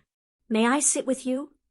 Lily's sweet voice yanked his grandfather's attention away from the group, and he rose to his feet automatically, his wand already out and transfiguring the seat next to him into something more comfortable even as he gestured for her to take it. "You are recovered?" Arcturus asked politely as they sat down. Lily nodded, a faint hint of a blush on her cheeks. "Thank you for your understanding about my son borrowing your family magic." "It is his family magic, too," Arcturus said mildly. Lily unusually stumbled over her words and had to start again. "You've made him your heir?" "Sirius is my heir, but he will be Sirius's," Arcturus informed her, as though the matter was a fait accompli. "Even though he carries my blood," challenged Lily in a way that Sirius remembered well. Arcturus made a vague hand wave. "The only blood he carries that matters for the family magic is black." Lily rubbed her protruding abdomen. "Then why all the fuss about purity of blood? Those of us in magical families with generations dating back years who have created and maintained the traditions of our society wish to protect them."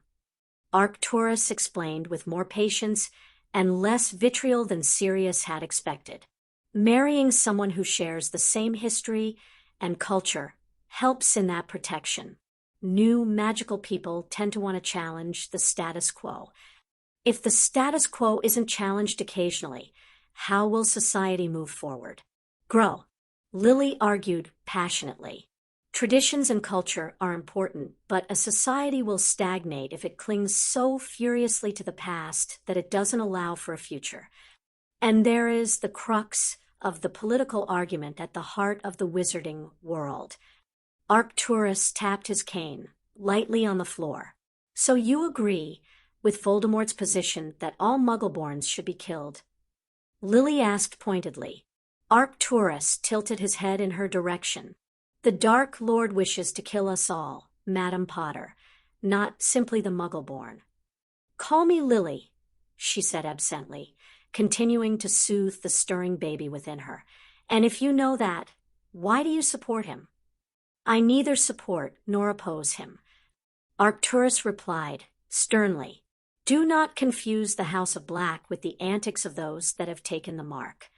Ouch, whispered Remus. I'd forgotten just how sharp a tongue your grandfather had at times. Sirius nodded. Lily was embarrassed, her cheeks aflame. My apologies, Lord Black. Lily inclined her head, her red hair cascading forward. Arcturus huffed, but nodded. Accepted. He sighed as though disgruntled. I cannot blame you for your confusion when most of the younger generation have lined up under the Dark Lord's banner and embarrassed the house.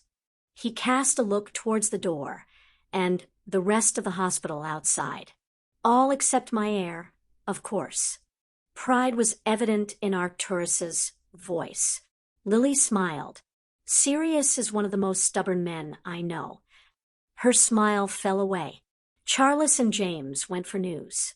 Apparently, Arcturus picked up on her evident worry as much as Sirius did.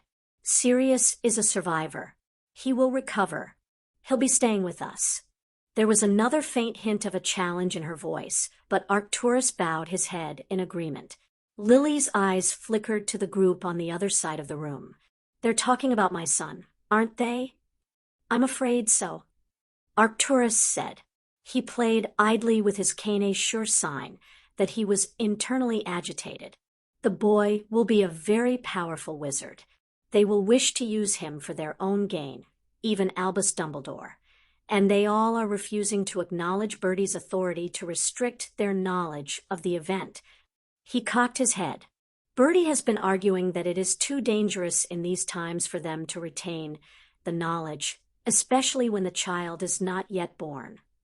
Lily paled. I wish I could obliviate them, but I couldn't take on 3 by myself. And Albus, he's another 4 wizards just on his own. Arcturus glanced over at her sharply. You agree they shouldn't remember at all?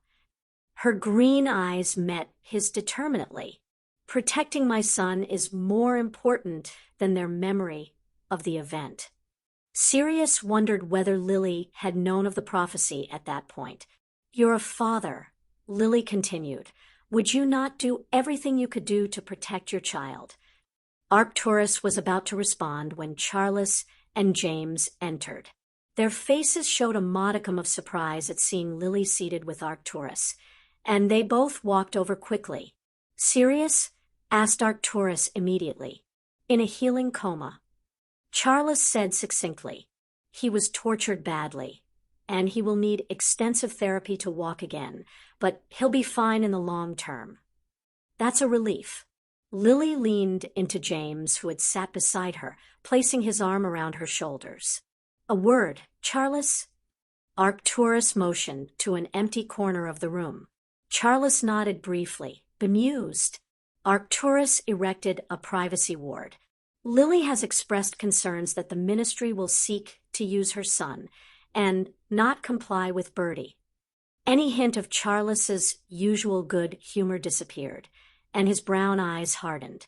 Your observation? Confirms her fears may be valid. Arcturus said without turning toward the group. They have been in a huddle since we arrived, and Bertie is quite clearly the only one arguing that they should restrict the knowledge. Bastards, muttered Charles. So we're obliviating them? We'll need to use the family magic. Arcturus said quietly, Albus is too powerful. Charles nodded. In a move that surprised Sirius, never mind the collective in the waiting room, Charles and Arcturus turned as one, his grandfather taking down the privacy ward at the same time as they both called their family magic forth. Familius Magicus Protectus.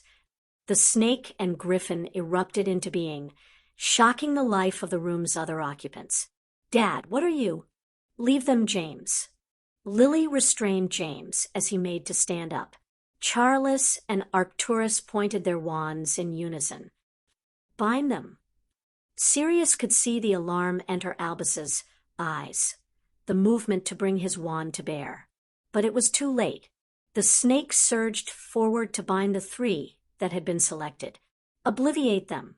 You will remember instead that Sirius was found by the family magic as called by Arcturus and myself. Charles ordered. The griffin flew at the three bound, blinding them with a fierce light. A moment later, it was over. Albus blinked. I'm sorry, I can't seem to recall. I was just saying Sirius will be fine. Albus.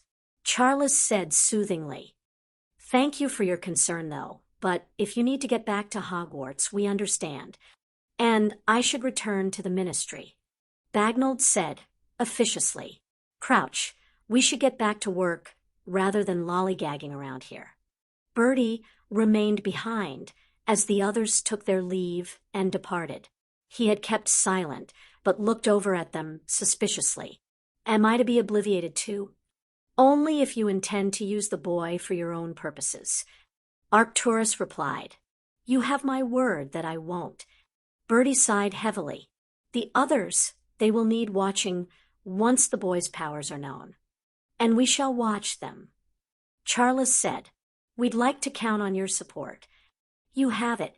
Bertie said simply, I should head back before they begin to question why I remained with you. Arcturus lifted his cane. I shall walk with you. Charles cleared his throat. You could stay, Arcturus. Sirius will wake by morning. And he will not want to see me. Arcturus said, simply, Lord Black. Lily rose from her chair, awkwardly, but offered her hand. Thank you. Her gratitude for his action in protecting her son shone from her expressive eyes. Yes, thank you. James added stiffly. Arcturus nodded an acknowledgement at James, but he took Lily's hand and kissed her knuckles. He straightened as he let go and smiled at her. My dear Lily, since your son will be Lord Black one day, you should call me Arcturus. The memory ended. Remus and Sirius fell out of the pensive.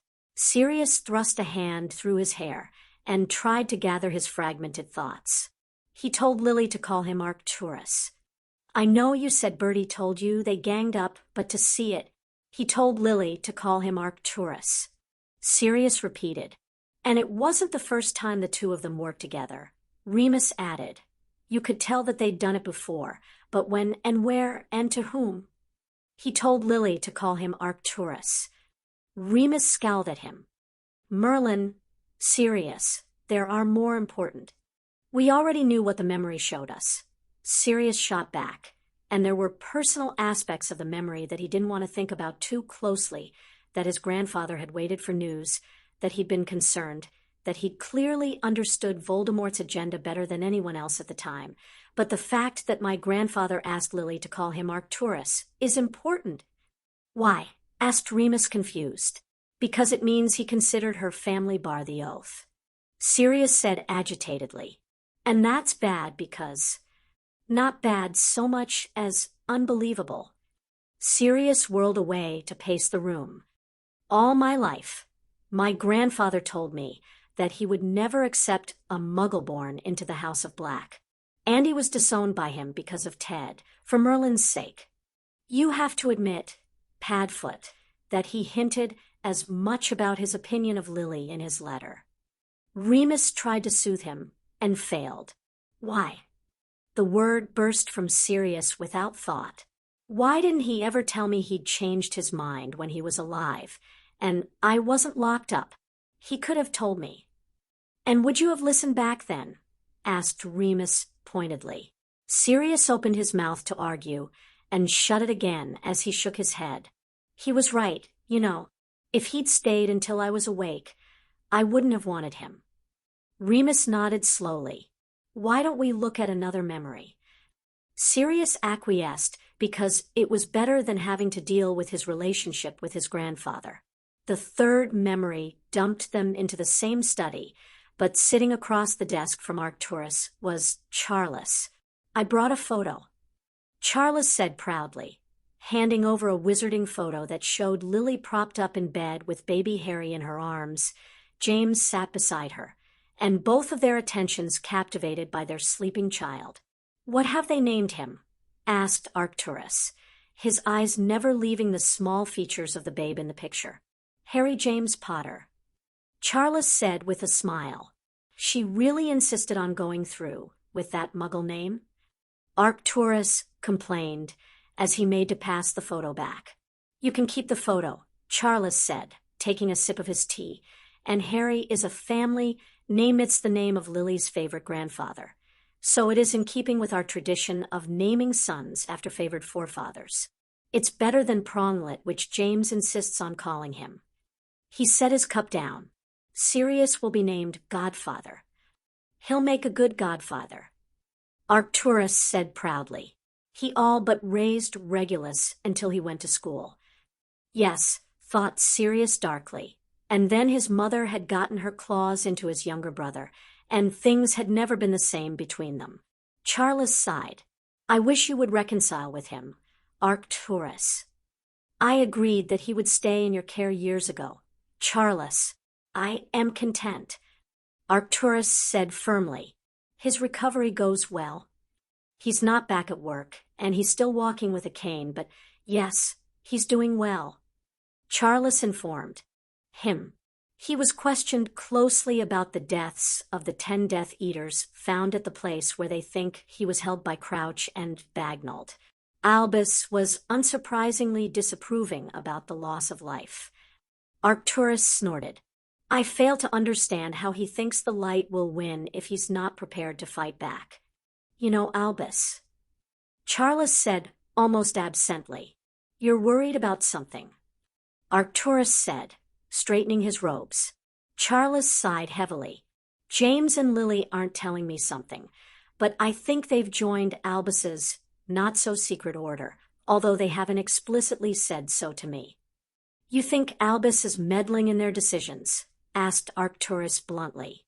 Charles raised both his eyebrows in a silent seriously query. When isn't Albus meddling, Arcturus?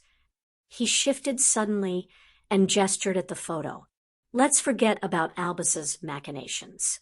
My grandson is much more interesting. You can't tell from the photo, but he has Lily's eyes. The memory faded. Sirius dumped the next memory into the pensieve and took a deep breath before he and Remus tackled it. Both Remus and Sirius tensed as they realized they were in the front parlor of Potter House during the Yule holiday of 1980. Lily sat on one overstuffed armchair. Harry was asleep in his bassinet beside her. Arcturus sat across from her. Green and red tinsel decorated the mantel. A tree laden with glittering and sparkly ornaments took up a whole corner, and there were already presents wrapped in shiny red and gold paper under it. Thank you for allowing me to visit, Lily, Arcturus said, and to offer my condolences for Charles's death in person. We didn't get a chance to talk at the funeral. James needed me, Lily said simply. Her hand crept to Harry, and she smoothed his blanket. How is James? Asked Arcturus politely. Lily sighed. He's taken Charles's death very hard, but he's distracting himself with Yule. He wants Harry to have a good first Christmas, even if Harry's too young to remember any of it. She grimaced as she reached for the mug of cocoa next to her on the coffee table. He's also resigned as a hit wizard, since the estates will take up all of his time. He and Sirius went off to Gringotts this morning to sort everything out. And how is Sirius? About the same as James, truthfully, Lily said bluntly, sipping her drink before placing it back on the table. Sirius considered Charles the father he would have chosen for himself, and Charles was happy to play that role for him. Arcturus nodded. And you? Lily's eyes shone with tears. I miss him. He offered her a clean handkerchief, and Lily took it, dabbing at her eyes, so her mascara wouldn't run. Lily, Arcturus began gently, I'm not sure if you were aware, but Charles and I met regularly after the events where Sirius was rescued from the Death Eaters. Lily nodded and gave a watery smile. Who do you think made sure he had the photos? Thank you for those, Arcturus said softly. I had the one of Sirius and Harry framed. Harry loves him already. Lily's smile lit up her face. Did you know Sirius was the only one home when I went into labor? He ended up being the one in the labor room with me. Arcturus shuddered delicately. It was the practice when I was a young man to be far from the actual birth, as it was possible to get. I couldn't have done it without Sirius supporting me through it, Lily said simply. Sirius felt his own eyes prickle again with tears. Remus placed a hand on his shoulder to comfort him. Lily, Charles was worried that the obliviation had failed with Albus, that he was taking an unusual interest in Harry. What are your thoughts? Arcturus got to the point of his visit. He visits Harry once a week, but I know from Alice he does the same with Neville. She gestured with the handkerchief. We joke that he's picked the pair of them as substitute grandchildren, as he's not likely to have his own. Arcturus nodded, slowly. Well, if you're comfortable with his interest. Lily shrugged, and a small frown flitted across her face for a moment. In hindsight, I'm not sure we had to obliviate him, James, and we've spent a great deal of time with him, recently. He's a good man, Arcturus. Even good men have their own agendas, Lily. Arcturus advised her, and held up a hand when she made to disagree. I will say no more except this. The House of Black will always recognize the House of Potter as extended family. If you ever have need of help, I hope you'll consider coming to me. Lily smiled. Thank you, Arcturus. Sirius exited the memory, and found Remus looking as disconcerted as he felt. Sirius silently handled replacing the last memory with a new one. They were back in Arcturus's study, only it was Lily in a dark cloak sat opposite Arcturus. She looked pale, and Arcturus poured her a glass of fire whiskey, pushing it across his desk. Sirius realized with a start that a framed photo of a young Sirius holding a baby, Harry took pride of place on his desk. Lily drank down the liquor and pointed at the photo. I'm surprised you have it displayed so openly. To anyone who isn't me, you, or your husband, the photo appears to be that of my late wife. Arcturus corrected her, surprisingly gently. Oh. Lily looked lost. Sirius's heart clenched with fear for her. Why did she look so upset? And why had she gone to his grandfather rather than James? Did you know my parents died 2 weeks ago? Lily asked, her eyes on the empty glass she held. I had heard a rumor to that effect. Arcturus replied, My condolences on your loss. It was a house fire. It's been ruled accidental in the Muggle world, but a spy informed Albus that it was Death Eaters. Lily stated bluntly, slamming the glass down on the desk and wrapping her cloak more tightly around herself. Bastards. What do you need from me? Asked Arcturus. I need a way to protect my sister and her family. Lily said, finally raising her head, her green eyes ablaze with anger and determination. Albus says there is nothing that can be done because they're Muggles, but I want to place wards around her home, and I know the Black wards are considered the best. Arcturus looked at her for a long moment. He got up and retrieved a book from a shelf on the far side of the room. He handed it to her. The blood wards described within will keep your sister safe, but they are considered borderline illegal these days. The House of Black is fortunate that most of ours were lain down before the Ministry started to object to blood magic. You shouldn't be discovered in placing them, since the Ministry only monitors wand magic in Muggle areas. Lily clutched the book to her. Thank you. She sighed heavily, obviously hesitating over saying something else, indecision written across her delicate features. Finally, she heaved a sigh. Arcturus, do you believe in prophecies? To some extent, Arcturus allowed. I have a friend who is a seer, and she is usually very accurate about her dreaming. Other than that, he did a half shrug in a dismissive gesture. There is a prophecy that might concern my son, Lily said quietly. Albus saw fit to tell James and I about it the night he informed me of the truth concerning my parents' deaths. He believes that our families are being eliminated to get to us, that we should go into hiding. I would be happy to offer my home to you, Lily, Arcturus said. Lily smiled, and it alleviated the pained look she wore. Thank you, Arcturus, but nothing's decided, and if you took us in, it would mean declaring your side once and for all. You would find yourself a target for the creepy bastard. I can handle Albus, Arcturus said dryly.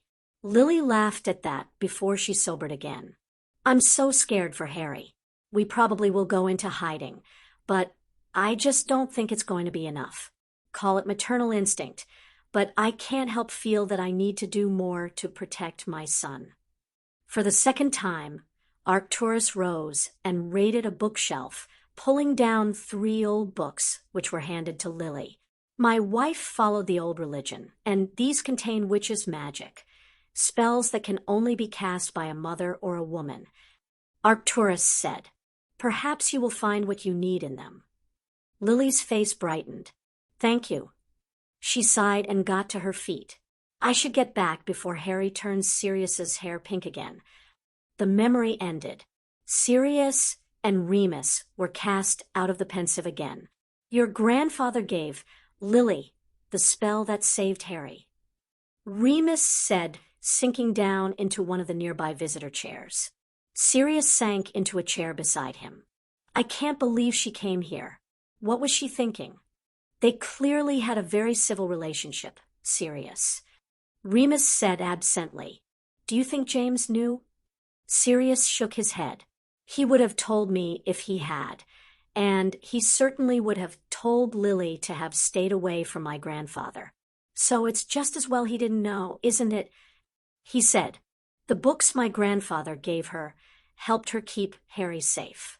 There was a note of wonder mixed in with a touch of bitterness in his words. Remus ran a hand over his face. Are there any more memories? 1. Do you want to stop and join the others for some lunch or continue? Asked Remus. Continue, Sirius muttered. The last memory was the most shocking. It was clear that at the time of the memory Arcturus was bedridden. He was propped up in a large four-poster shakily drinking tea as a house elf showed his visitor into the room. Ollivander, the wand maker, greeted Arcturus happily and took the seat Arcturus pointed toward. He agreed to refreshment, and another elf arrived with a freshly brewed pot of tea. Thank you for coming, Master Ollivander. You have been secluded for many years, and your letter asked for my knowledge, Lord Black. Ollivander smiled at Arcturus, his silver eyes glittering. I admit to some curiosity. What do you know of the tale of 3 brothers? Arcturus asked. Ollivander's bushy white eyebrows lifted halfway up his forehead. The child's tale. His expression became slightly mischievous. I take it you wish to quiz me about the Elder Wand. He settled back in his chair. And if I tell you what I know, you will receive the copy of Auric's Wand, Making Lore from my family library. Arcturus offered smoothly. And if I were to tell you that it will not aid you in recovering your health? Ollivander posed the question quite seriously. My research is to benefit the last of the Peverils, not myself.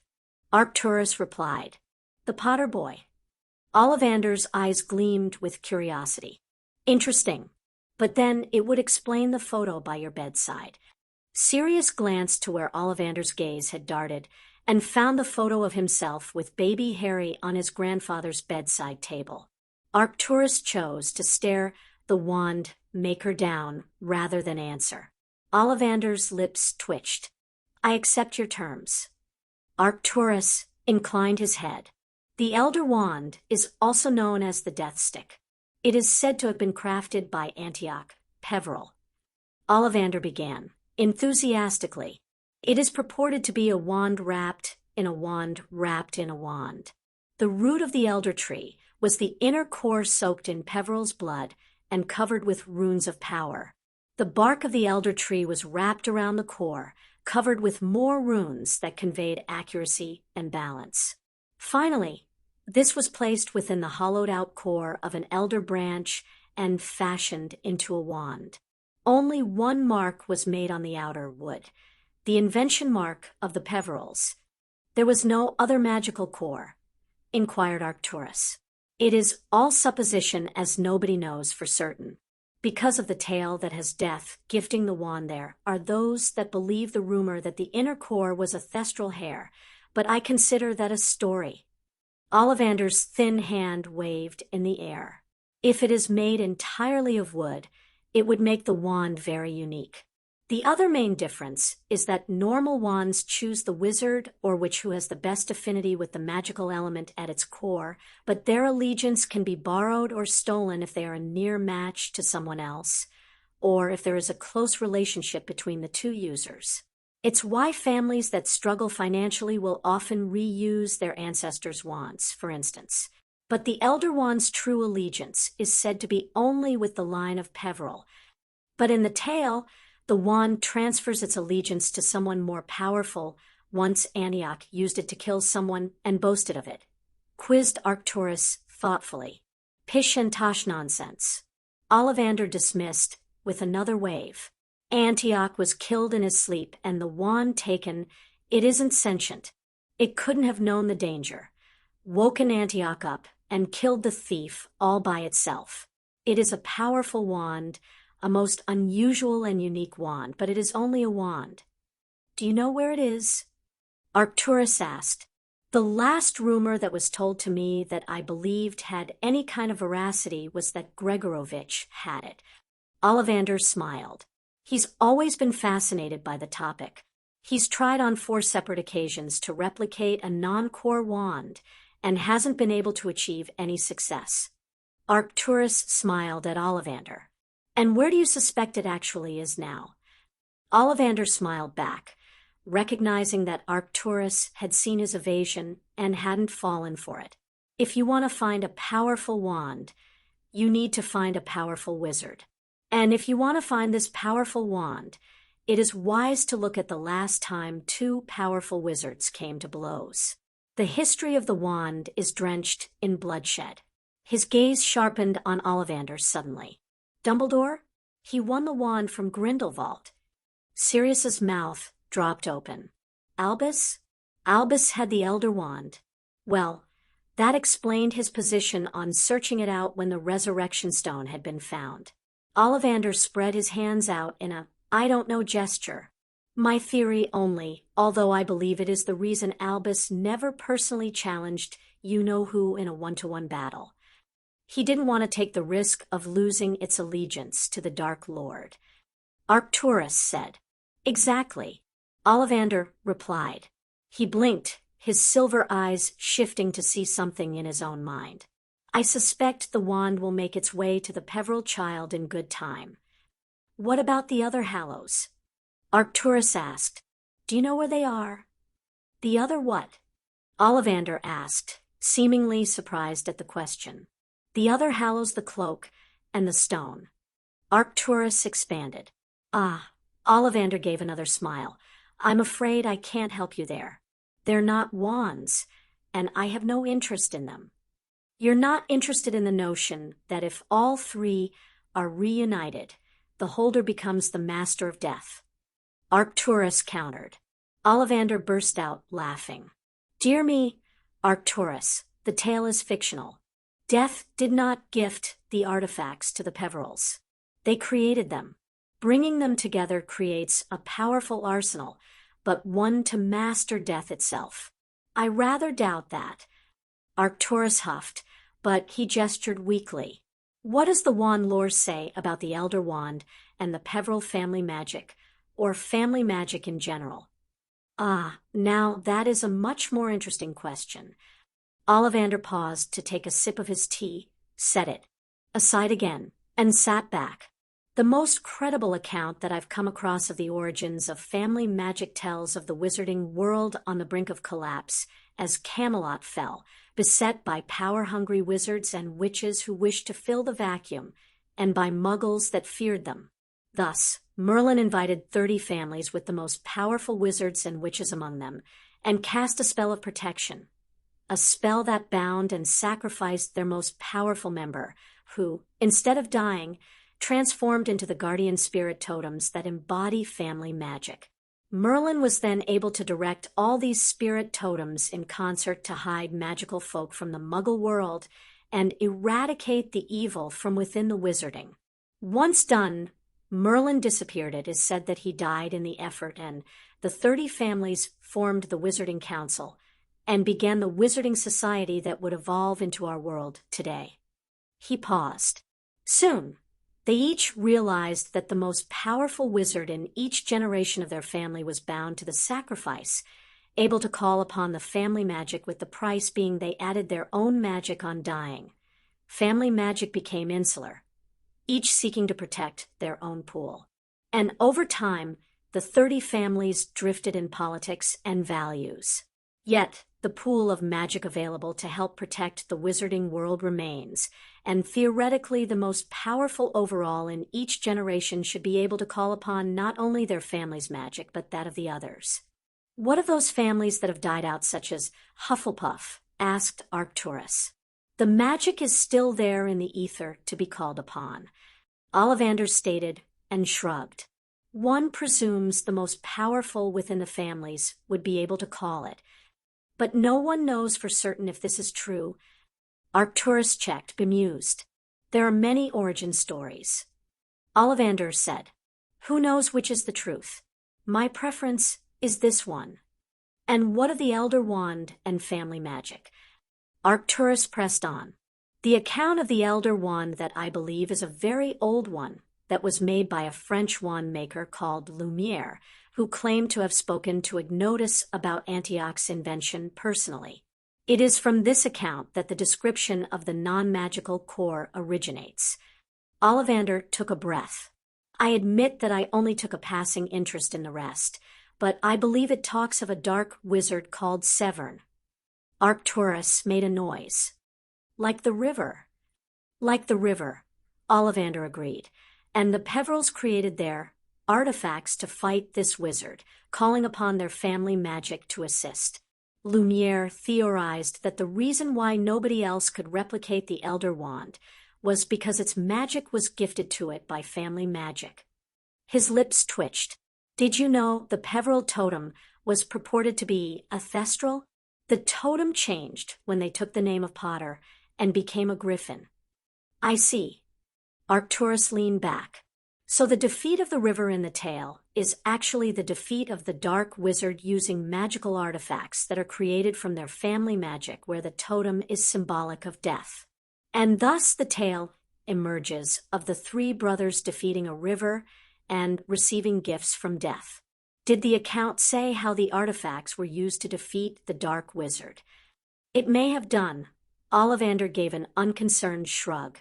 I wasn't really interested in that part. Arcturus nodded. Thank you, and I am sorry. He whipped out his wand.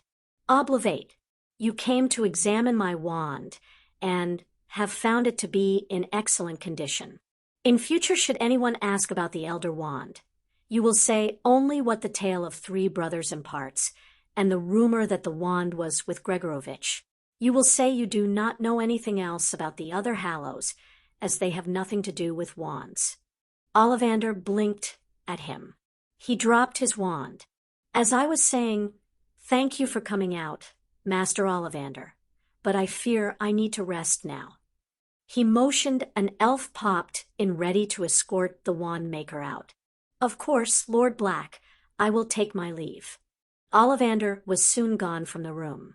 Arcturus picked up the photo and gently smiled at Sirius's happy face as it beamed down on a giggling baby Harry.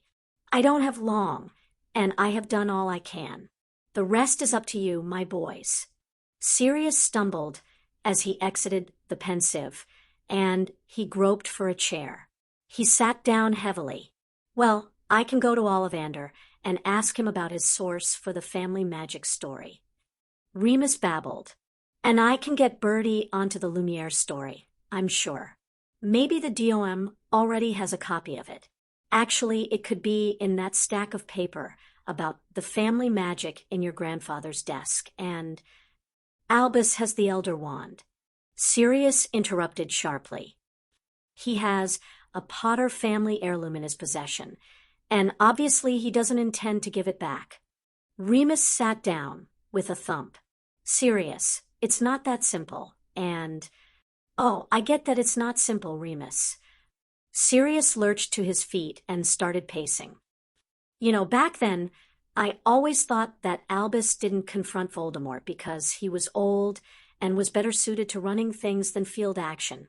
He certainly corralled enough into the Order to do the fighting for him. And then I found out about the prophecy, and I thought maybe that was the reason. But no, he didn't confront him because he has a wand that doesn't even belong to him. Sirius, he could have given James the wand to store in the Potter family vault. Nobody has it then. Nobody uses it, just like we did with the stone. Sirius, he could do the same now. Sirius continued. He doesn't have to use that wand, and it doesn't even belong to him, and he knows it. Sirius. What? Sirius whirled around, breathing heavily. Remus looked calmly back at him and pointed at the chair. Sirius flung himself down into it with a scowl. I don't disagree with you in principle. Remus said, rubbing his chin. Albus has to know what the wand is and its history. He was quick enough to recognize that the stone belonged to Harry, so he must know that in principle, and certainly from a sentimental viewpoint, Harry is also the rightful owner of the wand. However, the international law of conquest, I know. Sirius said quietly. Albus won the wand in a duel. He was entitled to keep it. And he could argue, probably very successfully, that the wand's ownership is entirely subject to that law, since it has had many owners, and they have changed usually through a duel. Remus sighed. If you wish to challenge him, the alternate argument is that the wand was stolen from its original rightful owner, and is effectively hot property. Sirius grimaced. But since Albus must know all this, Remus stressed, I believe he probably has a reason for keeping the wand from Harry beyond a desire to keep the wand in his possession. No doubt it's to keep the wand from falling into Voldemort's hands. Sirius said, I can see that. All he had to do, rather than lie to me, was to say, I have the wand, and you'll agree that until Voldemort is defeated by Harry, it would be best for me to keep it. Or some other argument he has up his multicolored sleeves. It's just, he's keeping secrets again. Deciding he knows best. He threw up his hands. It drives me bonkers. He noted Remus didn't argue with him. Are you going to tell Harry? Remus asked, eventually. I'll show him the memories once Simeon leaves. Sirius couldn't help the tiny flinch at having to face them again. Between the revelations that his grandfather had cared about him, but that his grandfather had also conspired to keep him and Harry in their respective prisons for so long that he had known and liked Lily, and she had known and apparently liked him. Well, his mind healer was probably going to earn his salary 10 times over in his forthcoming session.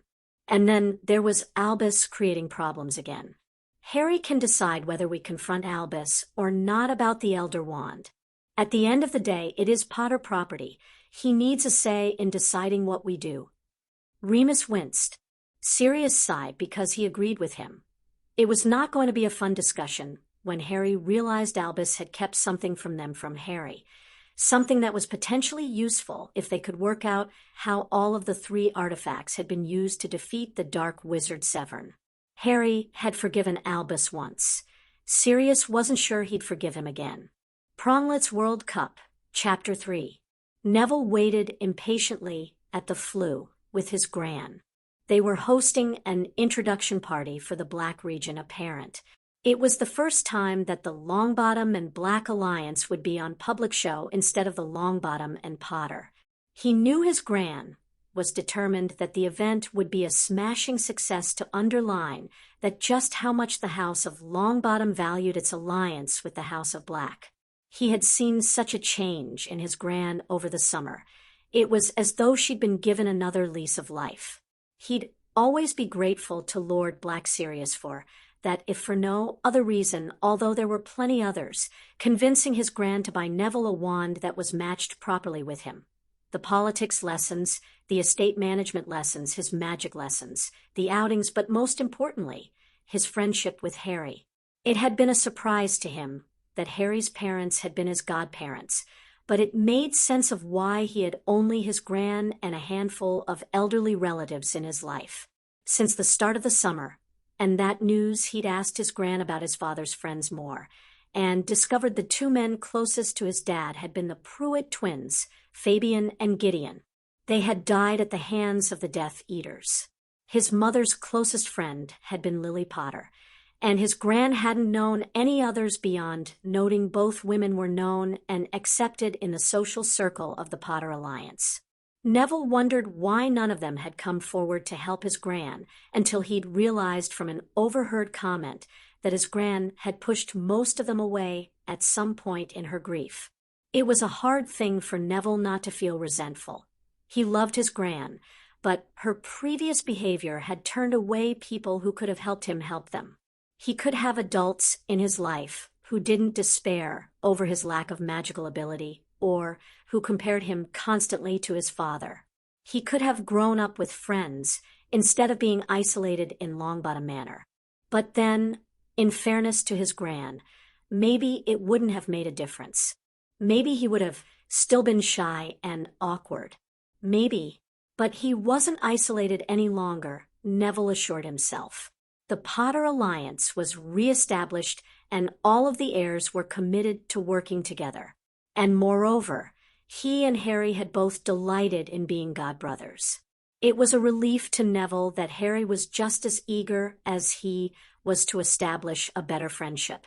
They hadn't been unfriendly at Hogwarts, but Neville had never wanted to intrude too much into the territory of best mate that Ron had very clearly marked out for himself.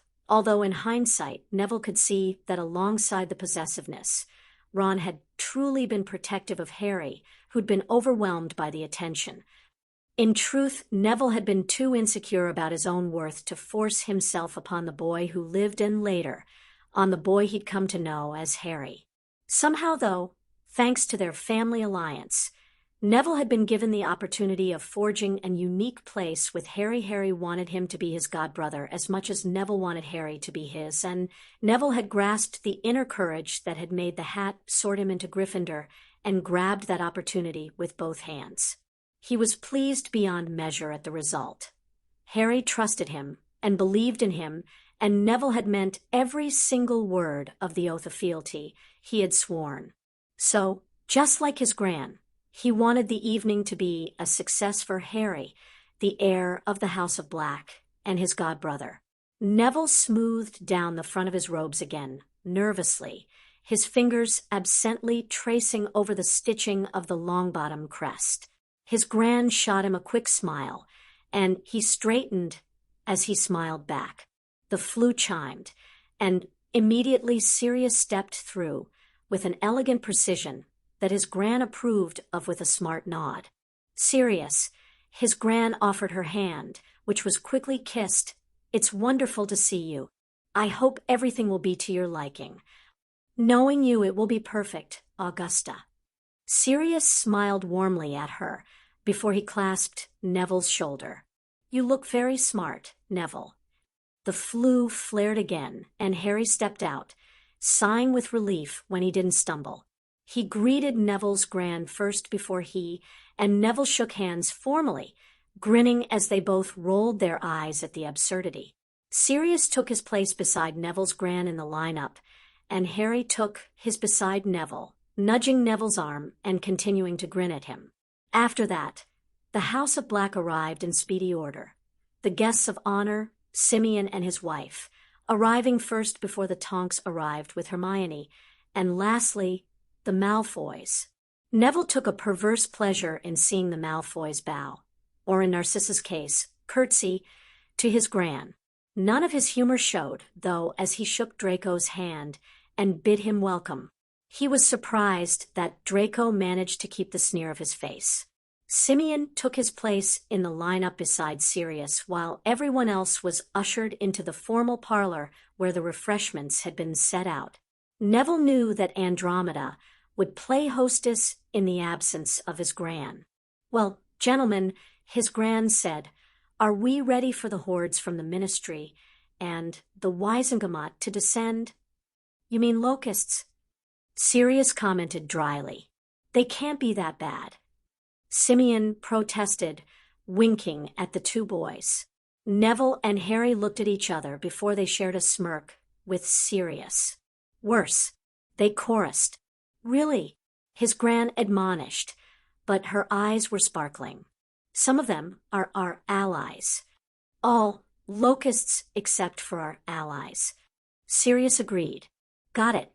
His Gran looked as though she was about to retort, but the flue chimed again, and for the next hour, Neville was mostly occupied by shaking hands and kissing knuckles before presenting his friend and ally, Lord Potter, head of the House of Potter, and heir to the House of Black. Harry's smile grew tighter and more fixed as the hour went on. All of the Wizengamot was in attendance, and most of the higher echelon of the Ministry, the department heads, and their wives. Even if their allies knew better than to fawn over Harry or to condescend to him, the rest hadn't a clue how to deal with the boy who lived. Worse still were the families that they knew to be dark and aligned in the past with Voldemort. But Harry didn't waver or cower in their presence, and neither did Neville. A show of strength was needed. The very worst, though, was when Bartemius Crouch Sr. stepped out of the flue. "Crouch." Sirius practically snarled the other wizard's name, and everyone in the receiving line tensed. "Black." Crouch snapped back. Neither offered their hand. "Barty." His Gran stepped forward and presented her hand with a quiet authority that forced Crouch into taking it. "Let me introduce you to Simeon Black, the Black Regent Apparent." Crouch shook hands quickly with Simeon, who eyed him speculatively. "You remember my grandson, Neville, of course." Neville shook hands and gave a stiff smile. The older man was rigid in his stance. His gray robes were properly pressed and tailored, his short gray hair neatly parted, and his toothbrush mustache trimmed as straight as a ruler. "May I also present Lord Potter, heir of the House of Black." His Gran continued. "So, you're the boy who lived?" Crouch sneered. "And you're the wizard who threw my godfather into prison without a trial." Harry shot back, his green eyes colder than Neville could ever remember seeing them, and he felt a shiver go down his spine. The flute chimed. "Amelia." Neville wasn't imagining the hint of relief in Sirius's voice. "Bones." "Crouch." Amelia Bones greeted her former boss evenly, but without any fondness as she allowed her hand to be kissed by Sirius. "Brian, good to see you." Sirius grinned at her escort as Amelia moved to curtsy to Neville's Gran and present her hand to Neville and Harry. "Sirius." Brian smiled at the smirking wizard and sighed, although his face was alight with humor. "Is there any way you're not going to tease me about this?" "No." Amelia shot Sirius a look. "I mean, yes," Sirius hastily corrected. "I mean, why would I tease you about escorting our lovely Amelia?" "Nice recovery, my Lord Black," Amelia said dryly. Her eyes landed on Crouch again. "Well, it's good to see that you've recovered from Wizard's flu at last, Barty. And just in time to attend the World Cup." Brian pointed out smoothly, offering Amelia his arm. Crouch glared at the solicitor while Harry exchanged furtive smirks with Neville. "I'm still recovering," Crouch stated coldly. "Yes," Amelia said, adjusting the skirts of her dress robes. "I did hear talk today that you'd forgotten the name of the Italian ambassador." Memory loss is common after a serious bout of the flu. Crouch defended himself briskly. "Short-term memory loss." Amelia pointed out. "You've been meeting Antonio every month for 10 years. How you failed to remember his name is beyond comprehension." A throat being cleared behind the director had them all peering at the new arrivals, the Diggories. "My apologies, Lady Longbottom. We seem to be holding up the receiving line." Brian stepped in diplomatically. Bartemius, Amelia, perhaps we should continue this discussion in the parlor. Amelia smiled at him gratefully as Crouch muttered an agreement. Neville didn't miss the dark look he threw towards Sirius and Harry, though, as he left. The Diggories greeted Sirius, his Gran, and Simeon. There was some tension in the air because nobody in the line had voted for Diggory when he'd been nominated to join the Wisengamot. Amos shook hands with Neville, but lingered with Harry. "Good to see you again," Amos said pompously, looking forward to returning to school. Neville stiffened at the underlying insult. Amos was effectively pointing out Harry's youth and inexperience.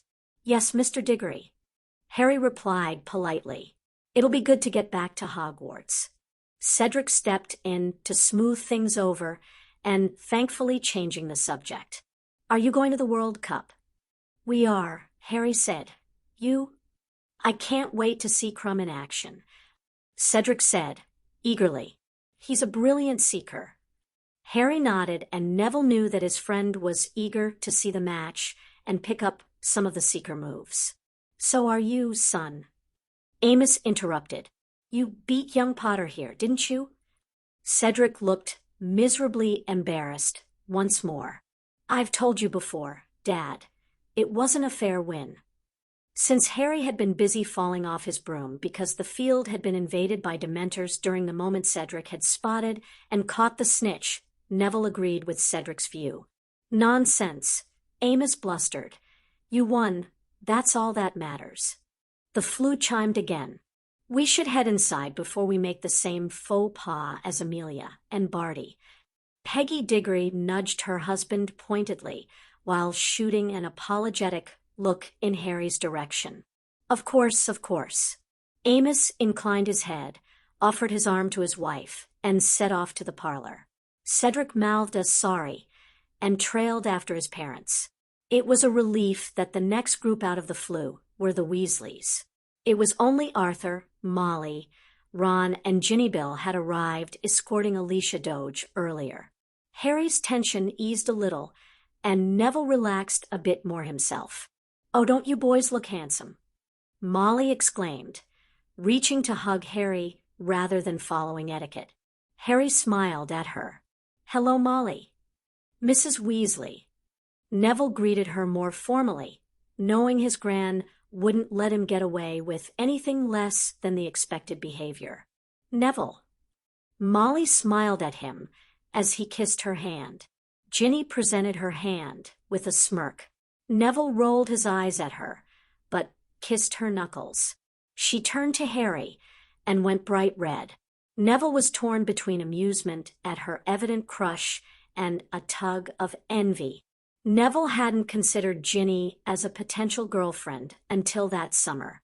He hadn't failed to notice at the end of his third year that his peers were beginning to date at least Dean and Seamus. Ron and Harry seemed as equally as unenthusiastic as he was to actually attempt to ask a girl out. But after Sirius and Remus had given him and Harry the talk, and Neville thought it had been cool they'd thought to work it, so Harry's father provided much of it. Neville had given some thought to his own prospects, and determined the only girl he knew well enough to ask out was Ginny. He'd spent quite a bit of time with the youngest Weasley over the past year. They occupied the same position in their relative dorms, friendly with all but not part of a close friendship themselves, although Neville suspected Harry would be more inclusive when they went back to Hogwarts in September. Apparently, Ginny had missed out in being part of a group in her first year by isolating herself with a diary when she was scared instead of pushing past the initial fear and confiding in the other girls in her dorm. Neville surmised that there was possibly more to it than Ginny was willing to say, since he remembered she'd ended up in the Chamber of Secrets and being rescued by Harry at the end of her first year, but he wasn't about to press her into giving confidences she didn't want to share. Instead, he'd been happy enough to find someone who he could sit with in the common room, and at meals if they were both without companions. He liked Ginny. She was compassionate, smart, and had a wicked sense of humor. She was also very pretty. Her only major flaw was that she was head over heels in love with the idea of being in love with the boy who lived and turned into a speechless ninny around Harry. And so regardless of Neville's firm belief that he and Ginny were friends, he doubted Ginny had ever thought about Neville as a prospective suitor. His newfound confidence also meant that despite Neville's admiration of her, he was beginning to think that maybe he would be better off considering someone else. Hermione was out since it was fairly clear to Neville that she and Harry both liked each other. They'd sneak glances when the other wasn't looking, and there was a real, genuine affection between them. It was just a question of when they would both realize that they liked each other. Besides, Hermione, as nice as she was a little too intimidating for Neville. A little too much like his gran, if he was being completely honest. But Susan and Hannah were both friendly and nice. They weren't bossy or intimidating. He liked them both, although he thought Hannah was prettier with her blonde hair and calm blue eyes. Maybe he should give up on the idea of Ginny. He watched wistfully as Harry gently prompted Ginny, with a remarkable amount of patience for her hand. As Ginny offered her hand shyly and ducked her head when Harry's lips brushed over her skin. Ron beamed at them, and Neville realized belatedly that Ron obviously had decided that Harry was the perfect boyfriend for Ginny, someone who Ron trusted and wouldn't mind being a part of his family. Harry, on the other hand, let go of Ginny's hand quickly and didn't protest when Molly ushered her children away. Well, that was the last of the guests. His gran declared. Harry let out a heavy sigh and rubbed the back of his neck. Thank Merlin. Now, we just have to mingle for the next couple of hours, Sirius said with mock cheerfulness, placing his hands on Harry's shoulders and squeezing them sympathetically as they began the walk through the manor. Fantastic, Harry said wearily. Sirius took pity on him. Why don't you take a break? I'll come get you when we need you. Harry's smile could have lit up the manor. Neville poked him in the arm. Come on, let's grab a butterbeer and find Hermione. A brief glance around the room quickly identified that Hermione was happily ensconced in a corner by the refreshment table with Susan, Hannah, Daphne Greengrass, Michael Corner, and Anthony Goldstein. Ron and Ginny were with their parents talking with the Diggories and the Inglebys. The Malfoys had set up shop near to them, and Draco was flanked by Zabini and Not. Harry and Neville made a quick stop to pick up a drink and joined Hermione's group. Harry. Hermione greeted him happily. We were just talking about the runes test. Daphne and Anthony are going to be sitting for the 5th year class same as us. Hermione was just explaining that you were the one responsible for them offering us the chance to skip a year. We should probably thank you. Anthony said brightly. The dark-haired Ravenclaw smiled at Harry. Harry shrugged self-consciously. Don't worry, Potter, Daphne advised dryly. I'm not going to thank you, since that would be to confirm that I owed you something. Neville was about to say something, but the hint of amusement in Daphne's blue eyes stopped him as he realized she was teasing. Which you do, Anthony argued. No, I don't, Daphne said. I was the one who achieved an outstanding and got the opportunity to sit the 4th year exam early. All Potter did was fail to realize that he wasn't just sitting the 3rd year exam. Harsh Daffers. Anthony chided her. Harry shrugged again. I don't mind, and she's right. You earned the right to sit the exam yourselves. I didn't, Michael complained. Exceeds expectation. He sighed. I'm going to be left behind. There are plenty of people who didn't qualify to skip. Anthony assured him. Padma, Ernie, and Sally are all still going to be in 4th year runes. I'm stuck in divination. Neville said, regretting his choice of electives even more. He'd eschewed runes and arithmancy for the easier subjects against his gran's advice. His father had taken arithmancy as a single act of rebellion, pointing out that neither would help in his chosen profession of herbology. Me too. Hannah sighed. You could do what Harry did and swap. Hermione suggested. We'd help you. You could drop divination and study runes independently. Aim to take the third-year exam this year and do your OWL in sixth. Neville shook his head. Someone has to keep Ron company. And someone has to keep Neville company. Hannah added. Neville felt his cheeks heat and inwardly cursed, but he appreciated the thought and smiled at her shyly. Divination is such a waste of time. Michael said, if you don't have the sight, it's useless. You know who does have the sight? Anthony asked with a hint of, I know something you don't. Not Trelawney, that's for sure. Daphne stated firmly, the only spirit that woman sees is called Harvey's Bristol cream. Hermione choked on her drink and had to be rescued by Harry, who offered her a white cotton handkerchief to mop up her chin. So you guys don't believe in prophecies then? Asked Harry. There was something about the way he asked that made Neville's Harry alert flare up. From the way Hermione started chewing her lip, he wasn't the only one who had read something more into the seemingly innocent question. I don't believe in them.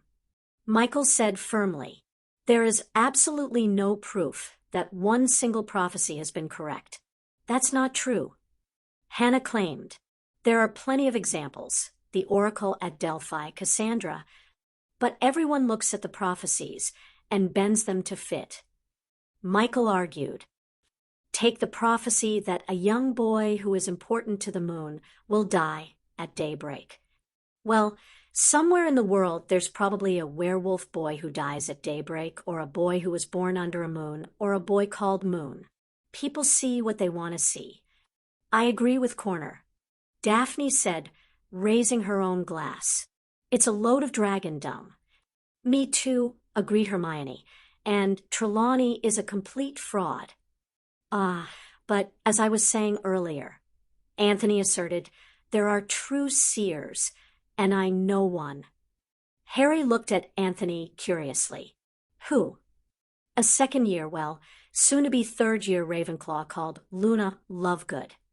Anthony said, her dad owns the Quibbler. Loony. Michael gaped at him. Harry's face hardened. What did you call her? Hermione glared at Michael, silently backing up Harry. Neville shifted closer. Not me. Michael hastened to defend himself. The girls call her that. She is odd, Daphne said brusquely. Half the time she wanders around without shoes. Neville threw her a disgusted look. Out of choice or because someone stole them? Daphne's eyebrows rose a tad as she considered it. Good question. I really hate bullies. Harry said with a sigh. He rubbed his forehead. Is she here? The Lovegoods aren't here as they lost their seat ages ago. Neville commented to Harry, but he knew from the determined look on Harry's face that Luna was now on his radar, and if she was being bullied, Harry was going to step in. And Neville would be there to support him all the way. We're off topic, Michael pointed out. Whether Lou... He caught sight of Harry's hard stare. Luna is a seer or not is not the point. Well, it is in one way, Hermione countered. If there are true seers, then by definition there must be true prophecies. Harry winced. Maybe. He suddenly smiled. Anyone want to make a prediction about the World Cup? And just like that, the topic was changed with Hermione berating Harry and the others about being obsessed with Quidditch. Neville kept out of the debate over Ireland and Bulgaria. He wasn't that interested in Quidditch, and he mainly watched the games at Hogwarts out of house loyalty. He contemplated Harry's questioning over whether prophecies were real or not. Why was he so interested if he was dropping divination? Neville wondered. He puzzled over it for a long moment until the obvious answer struck him. Harry must have heard some kind of prophecy involving him. Not surprising, Neville thought, thinking of all the scrapes Harry had gotten into it, and the very strange words the spirit of Morgana had said during the blessing ritual, something about betwixt the light and dark, and perishing or mastering death. Sirius cleared his throat behind Neville, causing him to jump slightly. He shot a look over his shoulder and Sirius grinned back at him unrepentant. "Sorry, Nevada Simeon, and I need to borrow Harry." Harry sighed, but went willingly as Sirius and Simeon hauled him away for a tour of the room and the waiting mass of people wanting to talk to them. "Poor bloke," Michael commiserated. Neville saw his gran approaching, and he sighed. "I have to go mingle too." Hermione gave him a sympathetic smile. "Good luck." Hannah reached out a little hesitantly and patted his arm. Neville smiled at her warmly before falling into step beside his gran. They began on the opposite side of the room to Sirius and Harry. Unfortunately, that meant they began with the Malfoys who had congregated with the Knots, and the Wilkes. Blaise Zabini stood next to Draco, but his mother was thankfully nowhere in sight. Probably stalking Sirius, Neville thought with amusement as his gran started the overtures of small talk.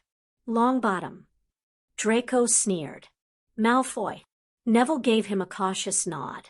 "Longbottom Manor is great," Theodore Knott said. "I didn't realize it was so big." Neville nodded. "All my ancestors added to it except for my dad."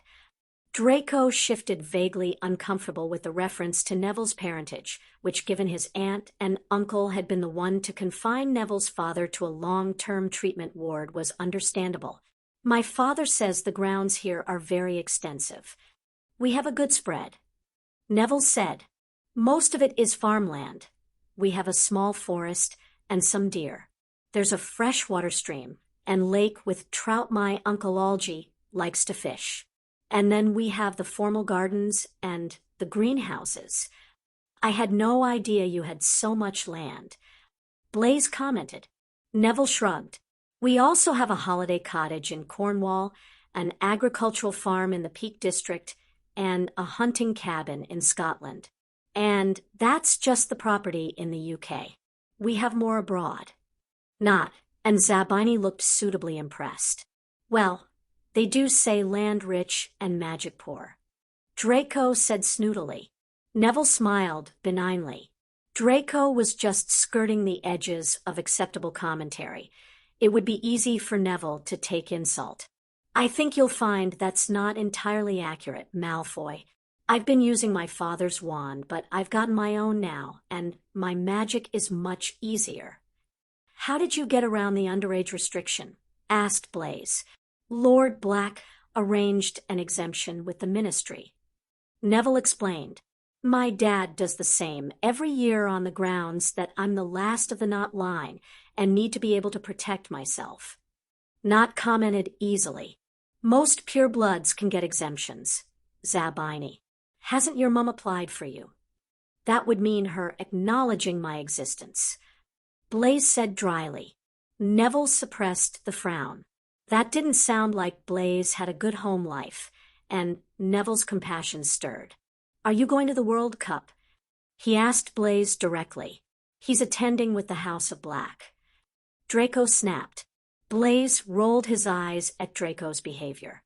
"Draco's father invited myself and not to keep Draco company so he wouldn't be surrounded by Gryffindors." The insult to Draco for not being able to deal with Gryffindors on his own, and to Neville that he was a Gryffindor, was carefully hidden by his moderate breezy tone. Very Slytherin, Neville thought with more amusement than he probably should have had for the comment. "Well, I'll see you, then, as my gran, and I will also be attending as guests of the Houses of Black and Potter." Neville replied, peripherally aware that his gran was about to move on to the next grouping. 3 groupings later, they happen upon the Weasleys, the Inglebys, and the Diggories. "Oh, hi, Neville." Ginny barely looked at him as she peered around him, clearly searching for someone else. "Where's Harry?" "Doing the other side of the room with Simeon and Sirius." Neville pointed at the trio and winced as he realized they were surrounded by Lord Selwyn and Lord Gibbon. "Do you think he'll get here soon?" asked Lydia, flicking her hair. Her twin brother Matthew sighed and rolled his eyes at Neville in silent apology. "Probably not for a while." Neville said, wondering whether Ginny or Lydia had any idea how close their behavior was to insulting him from an etiquette perspective. Cedric seemed to clue in because he cleared his throat and drew Neville's attention. "It's a shame you and Harry have to do the rounds." Neville shrugged. "Part of the job." He gestured over to where Hermione stood with Susan and Hannah, the others having been gathered back to their families. "At least we had a mini break." "Sorry, Nevada. We would have come over, but Mom wanted us to stay together as a family." Ron added, a pink tone to his cheeks bringing out his freckles. "Understandable." Neville said, "You didn't miss much. We were just talking predictions for the World Cup. Ireland has the best chasers. Bulgaria's got the best seeker." Ron commented with enthusiastic authority. "I'd say Ireland will win, but Crumb will get the snitch." "You're probably right." Cedric agreed. "Crumb has a reputation for ending things if the game isn't going their way. I can't wait for Thursday. I really want to learn some new seeker moves for the Quidditch season." "Are you thinking of trying out professionally?" Ced? Matthew asked, his face alive with genuine interest and curiosity. Cedric grimaced a little. "I'd like to, but I know my dad wants me settled into a job at the ministry. My oldest brother Bill says you have to do a job you want to do for yourself rather than what someone else wants you to do," Ron said sagely. "I'm hoping to try out for keeper this year, get on the team, try out for a professional team, and hopefully go into management." Neville suppressed a smile at Ron's serious tone. "Wow," Cedric said with a grin, "you have it all worked out. I guess I should do some thinking. I have to admit I love Quidditch, but I'm not sure I'm good enough for a professional career. I'm going to try out for chaser." Ginny jumped into the conversation. "Maybe I won't get onto the team for a couple of years, but I still want to try out." "You could try out for seeker," Cedric suggested. "You have the right build for it."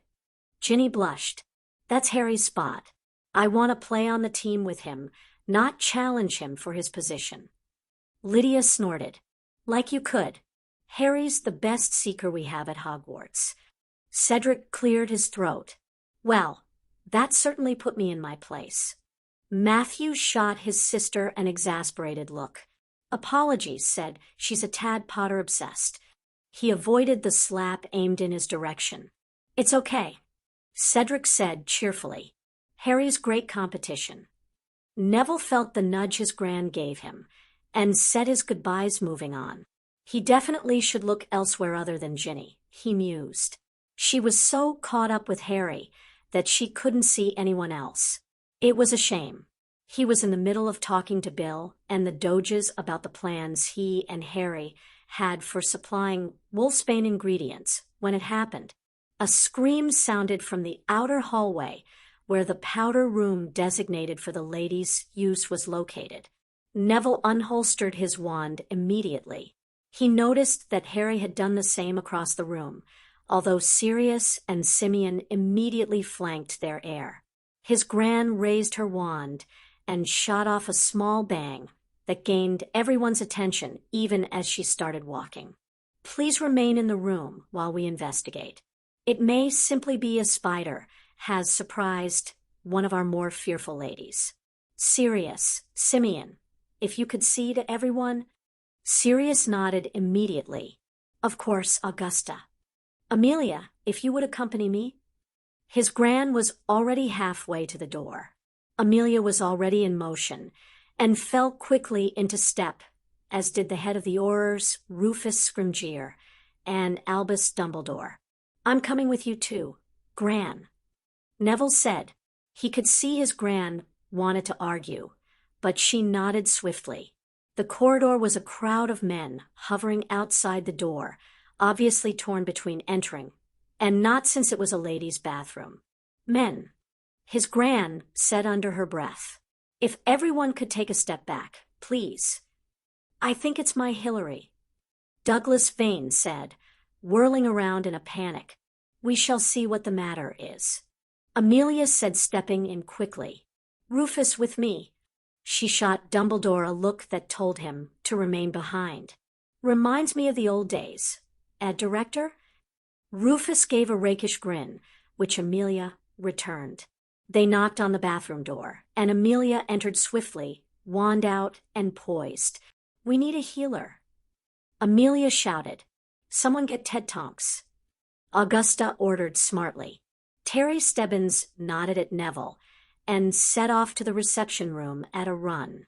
Neville craned his head and peeked in through the open door.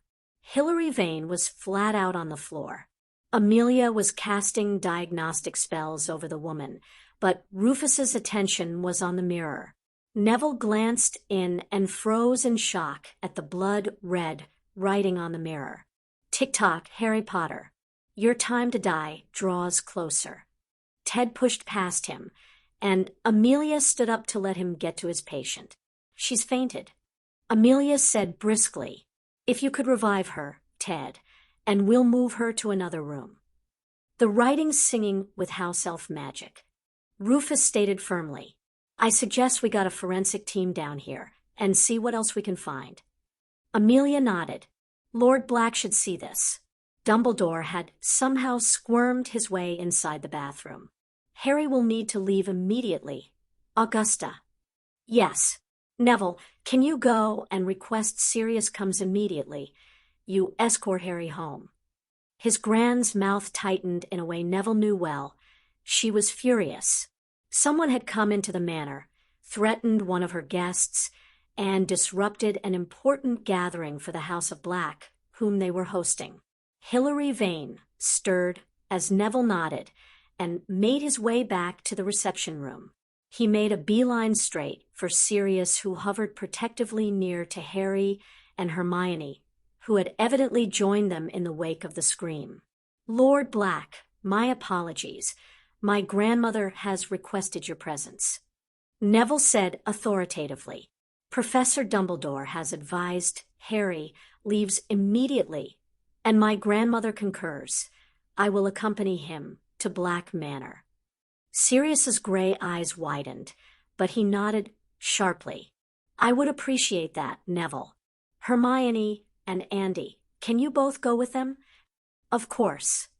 Andromeda said smoothly. She curtsied, Hermione following her example, while Harry and Neville both bowed their heads. Neville led the way to the flue. Hermione went first, then Harry, then Neville with Andromeda following on behind. "Why don't you kids head for the kitchen and get Creature to make you some hot chocolate?" Andromeda said briskly, "I'll go find Penny and the baby." They all trooped obediently to the kitchen. Creature sniffed at them, but provided the hot chocolate. "Okay, Neville, what's going on?" Harry asked as soon as they were settled with mugs of Honeyduck's best cocoa, liberally sprinkled with marshmallows. "Another death threat." Neville said succinctly. He repeated the message and sighed. "They said it was house elf magic again. Mrs. Vane just walked in on it. I think panicked and fainted." Harry slumped in his chair. "Perfect. Sorry, Harry." Neville said softly, "But it looks like the same Pratt who sent you the message on your birthday." The house elf magic would suggest that Hermione agreed, a faint touch of her old know-it-all tone coloring her words, but the fact that they got into the party means we can narrow the field down to the Wisengamot and ministry officials who were there. Which doesn't eliminate a great deal of people, Hermione, Harry pointed out calmly, since most of the old pure-blood alliance used to bow down to Tom. "It eliminates some," Hermione insisted, "and if you also eliminate those who don't have a house elf, it eliminates some more."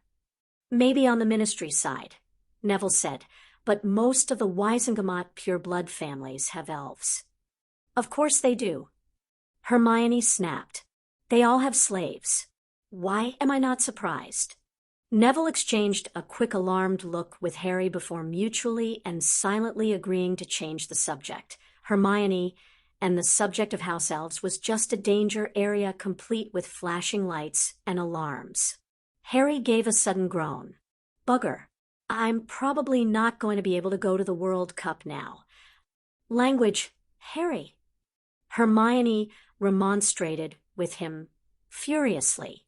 And there are more important things than Quidditch, no matter what Ronald Weasley might say about it. Your life is more important. Didn't you learn anything from the firebolt incident? Oh, you are so infuriating.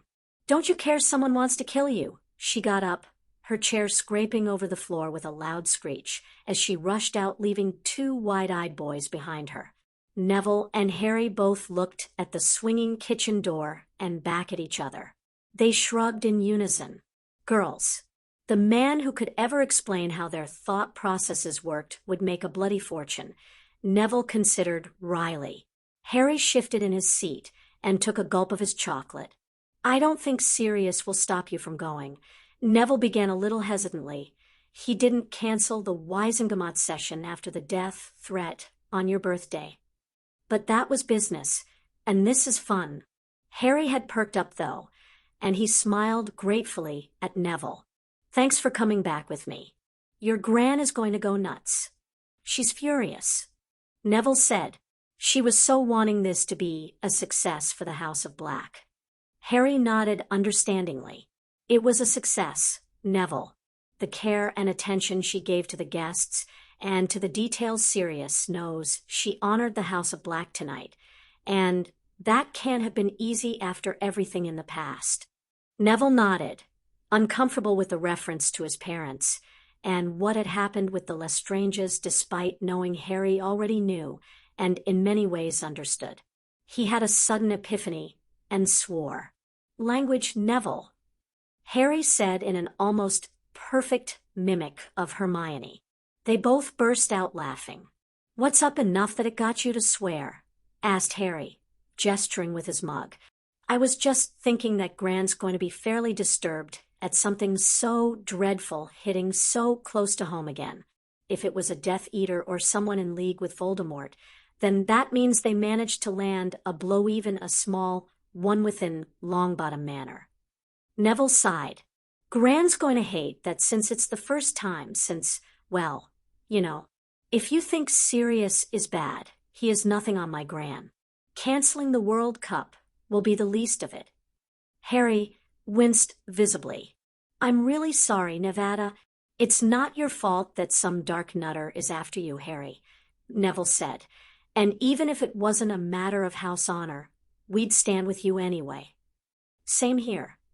Harry said quietly. I just wish he wasn't after me. His expression fell into grave contemplation. Neville bit his lip and gathered his courage. Harry, did you have a reason for asking if everyone believed in prophecies? He could almost see Harry debating it internally, weighing up the pros and cons of confiding in Neville. It no longer surprised Neville to see Harry take the time to think.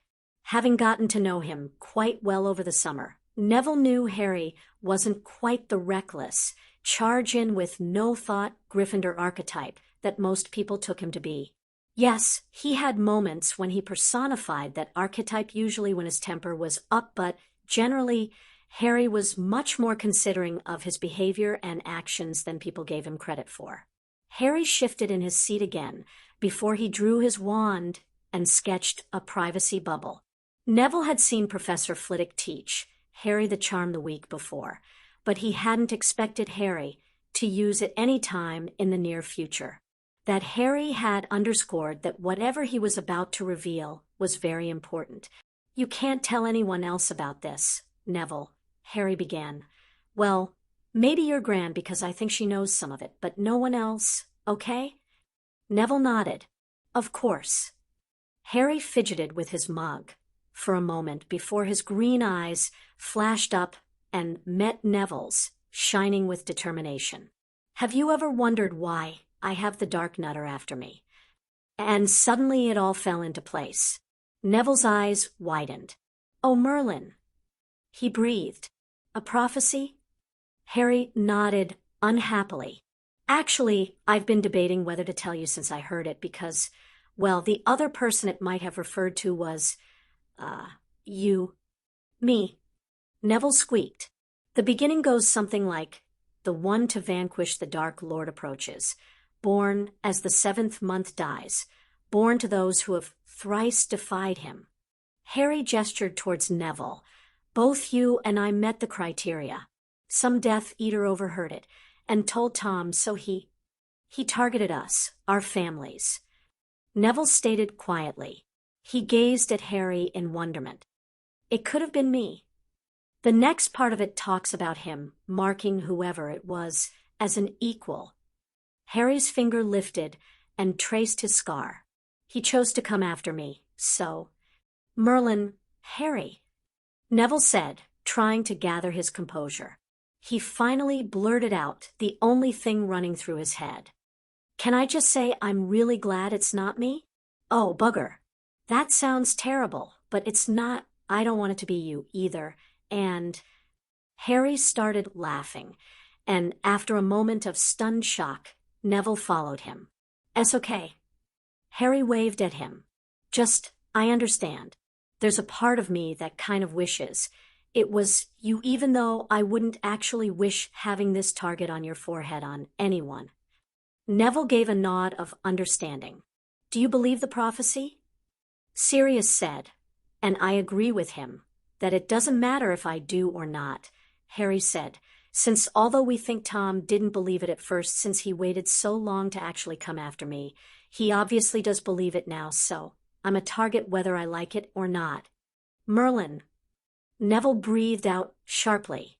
"I know Sirius is trying to do everything he can so I don't have to fight him, but—" Harry shrugged and wrapped his hands around the mug.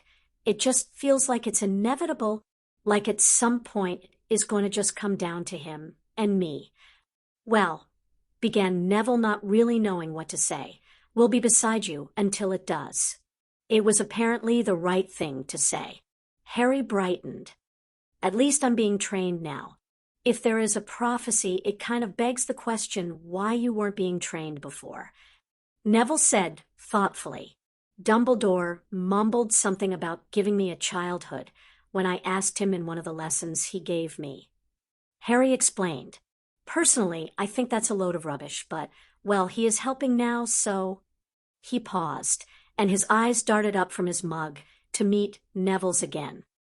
"I don't trust him anymore, since I found out he was the one to leave me with the Dursleys.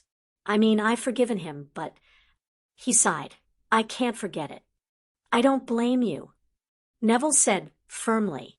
He didn't know too much about what had happened with Harry's previous guardians, but from what little he had observed of Harry at Hogwarts, the awful muggle clothes, how scrawny Harry was, and how he disliked the attention and the boy who lived thing, what he had verified that summer, the lack of Harry's knowledge about the wizarding world and his heritage, and from what little he could guess, neglect and emotional abuse. He could understand some of Harry's resentment of the headmaster. In some ways, it probably mirrored his own resentment of his Gran. He loved his Gran and knew that she loved him, but she'd also spent every year of his life prior to that summer comparing him to his father, looking at him with a faint air of disappointment every time her eyes fell upon him, allowing his uncle to put him through dangerous tests to see if he had any magic, never once telling him she was proud of him for what he was good at. The summer had changed things for the better, and she'd finally started to see him as Neville, to treat him with respect and open affection. But Neville could understand Harry's resentment of things past, even if things had changed. There was a noise outside the kitchen door, and Harry took down the bubble quickly. The door opened to reveal Remus.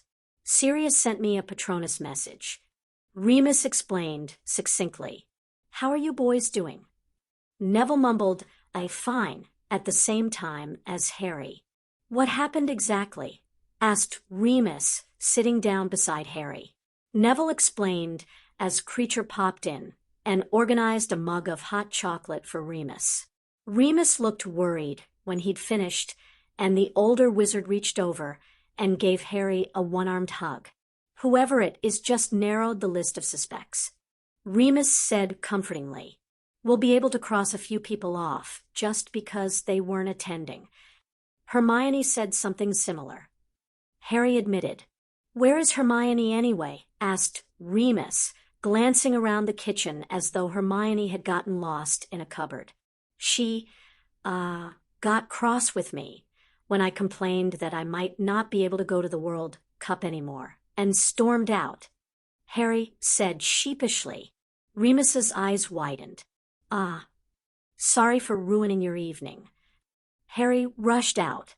"I was just at the DOM doing some research on the papers Sirius found in his grandfather's study," Remus said.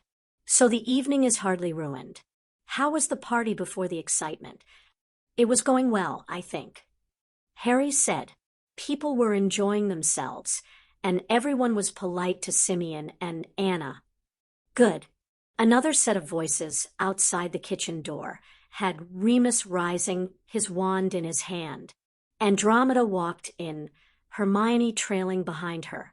Hermione looked as though she'd been crying, and Harry's eyes widened in surprise before filling with guilt. "Remus, good. You're here. I'm going to take Hermione home," Andromeda said crisply. Harry got up and approached his best friend warily. "Hermione, before you go, I just want to say I'm sorry about before." Hermione waved him off. "It's okay. It's just I worry about you, Harry." She sprang forward before Harry could do anything and hugged him. "I don't know what I'd do if anything happened to you," she mumbled low enough that Neville had to strain to hear her. She let him go as abruptly as she'd hugged him and moved back to Andromeda's side. "Andy's going to take me home. It could be a while before Sirius and Simeon get back, and I don't think we're going to be allowed to go back to the party anyway." Andromeda placed an arm around Hermione. "Nope, you're definitely not going back." It went unsaid that whoever had gotten their house elf to leave the threat was there. Longbottom Manor wasn't safe. "I'll see you soon, Harry, Neville." Hermione said her goodbyes and left with Andromeda. Harry sat down heavily in his chair, an unhappy frown screwing up his lips. "Don't worry, Harry. It looks like she's already forgiven you," Remus said. "I made her cry," Harry said, pushing a hand through her hair. "I think the stress of the situation made her cry." Remus contradicted him gently.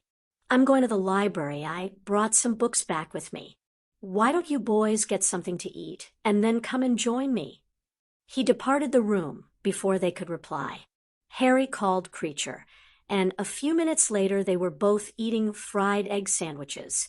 Neville's drenched in brown sauce while Harry had his plain. "Remus is right," Neville said in between mouthfuls of runny yolk and spicy sauce. "Hermione overreacted to what you said. It wasn't you, just everything, I guess." He swallowed hastily. "How much does she know?" Harry took a moment to erect the privacy bubble again. "I haven't told her about the prophecy," Harry said. "You're the only person outside of Sirius, Remus, and Bertie Croaker who knows I know all about it. Dumbledore knows I know there is a prophecy, but not that I know what it says." Neville was stunned.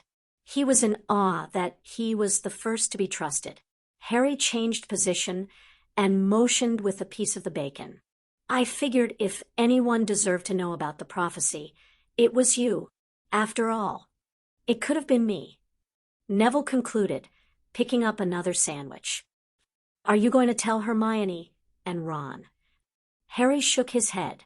"You saw how she was, and this is me getting threats anyway. She'll go nuts when she finds out, and you didn't tell her, though," Neville pointed out. "What about Ron?" "I don't know," Harry said. "I want to tell them, and I know they'd back me up, no question, but the more people who know about the prophecy, the more likely it is that the entire thing gets back to Tom, so probably no." "Thank you for telling me," Neville said, understanding just what a risk Harry was taking. He finished his second sandwich and coaxed Harry to eat his. "Shall we go over the business plan again?" Harry nodded his agreement, and once their sandwiches were finished, they headed to the library. Remus was using Penny's desk, and there were scrolls and books spread around him like an obstacle course. They settled into 2 comfy armchairs in a corner and started discussing the potion's supply. The trick was going to be getting good quality harvests of all the ingredients at the right time. Between Neville's knowledge of herbology and Harry's knowledge of magical creatures, they managed to get a workable plan drafted, and it was with some surprise when Sirius arrived that Neville realized they'd been immersed in the plan for hours. Padfoot, Harry leaped to his feet and surged across the room to be gathered up in a hug by his father. A wave of longing ran through Neville. He wished, but it was never going to happen for him. His father was never going to hug him like that, and with his godfather deceased, he couldn't expect someone else to do the honors either. He sighed and felt a hand land on his shoulder. Remus smiled at him sympathetically. "Sirius?" queried Remus. "Sorry it took us so long." Sirius said. Simeon and Anna said good night. They'd gone straight up to bed. "What happened after we left?" Harry asked impatiently. "Not much, in all honesty." Sirius explained, urging them all into seats. The Aurors arrived and took some shots of the mirror where the threat was written, performed some forensic stuff, which effectively told them that yes, it is a house elf, which we already knew. Hilary said she'd walked into the bathroom, saw the writing, and passed out in fear. She was pretty much hysterical. Douglas had to take her to St. Mungo's for a calming draught and a sleeping potion. He gestured tiredly.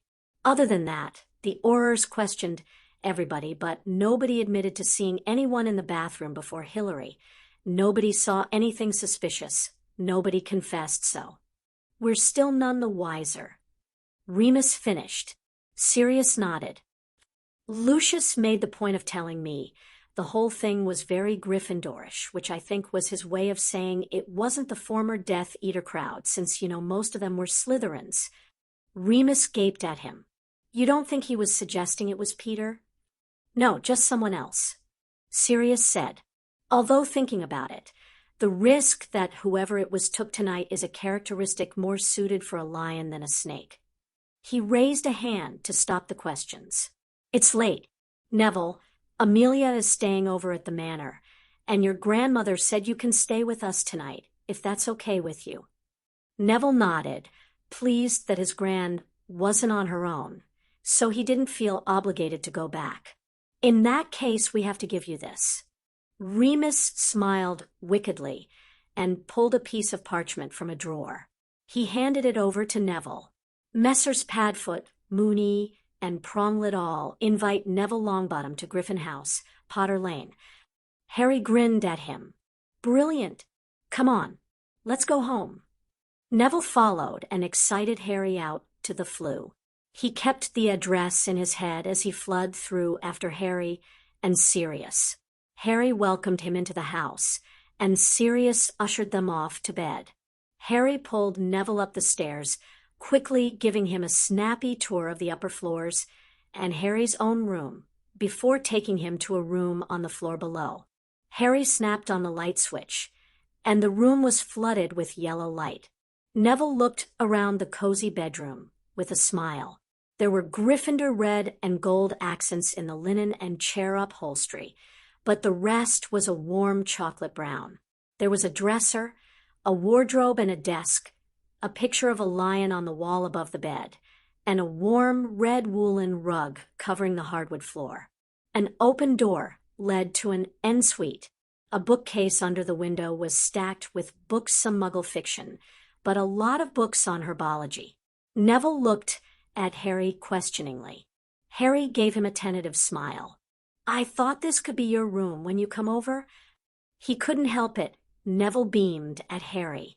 Really? His heart warmed with the gesture. Thanks, Harry. Harry grinned back at him. Night, Neville. Just call Dobby if you need anything. Neville wandered into the bathroom and found toiletries and fresh towels all laid out ready for his use. He went through his nightly rituals, and by the time he'd made it back to the bedroom, a pair of pajamas was on the bed waiting for him, and a glass of water sat on the nightstand. He quickly stripped and redressed in the nightwear before dousing the lights and clambering into bed. For a moment he stared up at the ceiling, the words of the prophecy whirling in his head. It could have been him. And Merlin, poor Harry that it was him. But it was good that it was Harry too in a way, Neville mused.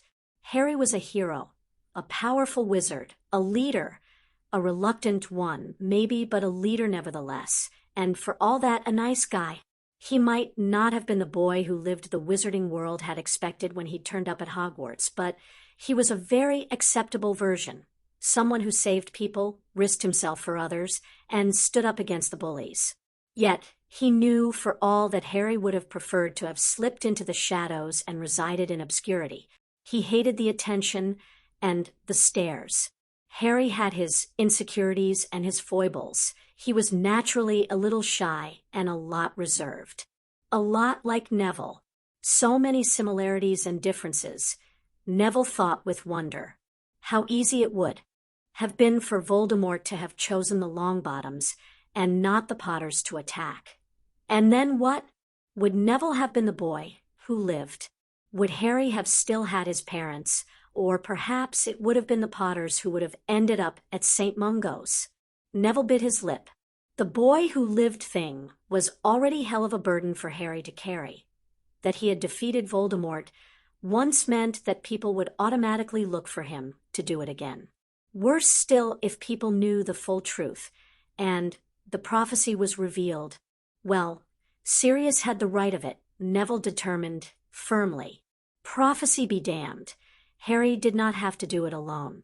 Neville might not be the boy who lived, but his magic was improving thanks to the new wand and the patient coaching of the tutors he'd had over the summer.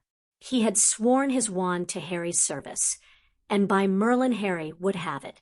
He was Harry's friend and his godbrother. Harry would not stand alone. With the matter settled as far as Neville was concerned, he closed his eyes and went to sleep. Quidditch World Cup, Chapter 4. Draco was only mildly surprised when he walked into the dining room and saw not eating breakfast with Draco's mother.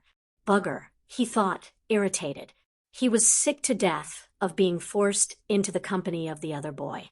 All he'd wanted to do was have a nice, normal breakfast. But no, he had to put up with not.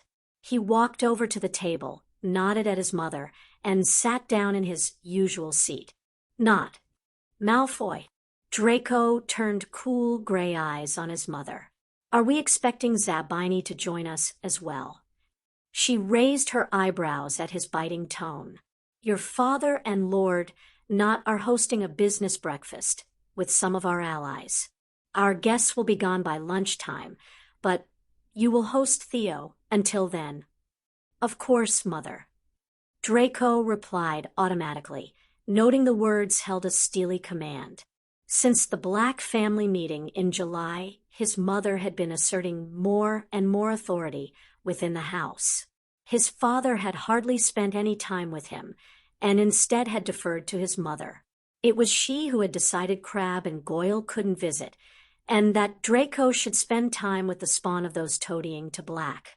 It wasn't fair, Draco thought moodily, and it was all Potter's fault. His mother placed her napkin on the table and rose from the table gracefully, sweeping out of the dining room without another word. Draco decided ignoring Not was the best move, and so helped himself to bacon, eggs, and sausage. He left the baked beans, tomatoes, and mushrooms. Fried bread was added to the plate. Not snorted. You won't stay skinny if you continue to eat like that. I have a fast metabolism, like my father. Draco snapped back. Your father had a poached egg on a slice of wholemeal toast and a grapefruit. Not said mildly. He certainly didn't eat like you. Draco glared at him. You don't understand. I understand that you don't want me here, Not replied swiftly, and I understand that I don't want to be here either. Our fathers may be allies, but we're not.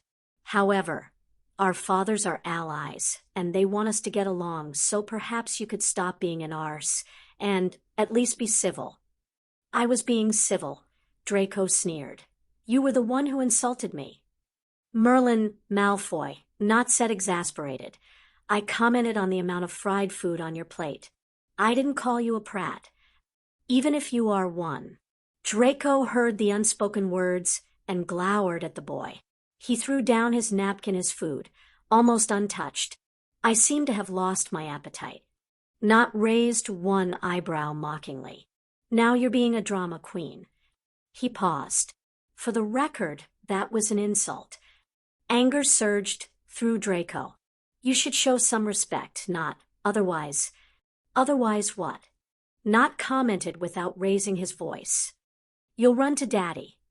Draco scraped his chair back and raised his wand. You take that back, or how you got into Slytherin, I don't know. Not said calmly, picking up his pumpkin juice and sitting back as though Draco wasn't threatening him at all. You don't seem to have realized that things have changed, Draco. Your father has just spent every waking hour of the last month convincing the Old Black Alliance that he still has the power to lead them, despite the fact that the basis of his power, that you were the Black Heir, has been completely smashed to pieces. He's held on only by virtue of the fact that Lord Black himself has no interest in the Old Black Alliances, except inasmuch as he doesn't want us supporting the Dark Lord. And your father is handy in arranging deals of neutrality with Black. Draco was speechless at Not's words, but he couldn't deny them. And yet, Not continued. You want to risk all that by attacking the heir to the ancient and noble house of Not, a house that outranks the house of Malfoy, with whom you have an alliance of mutual aid and support.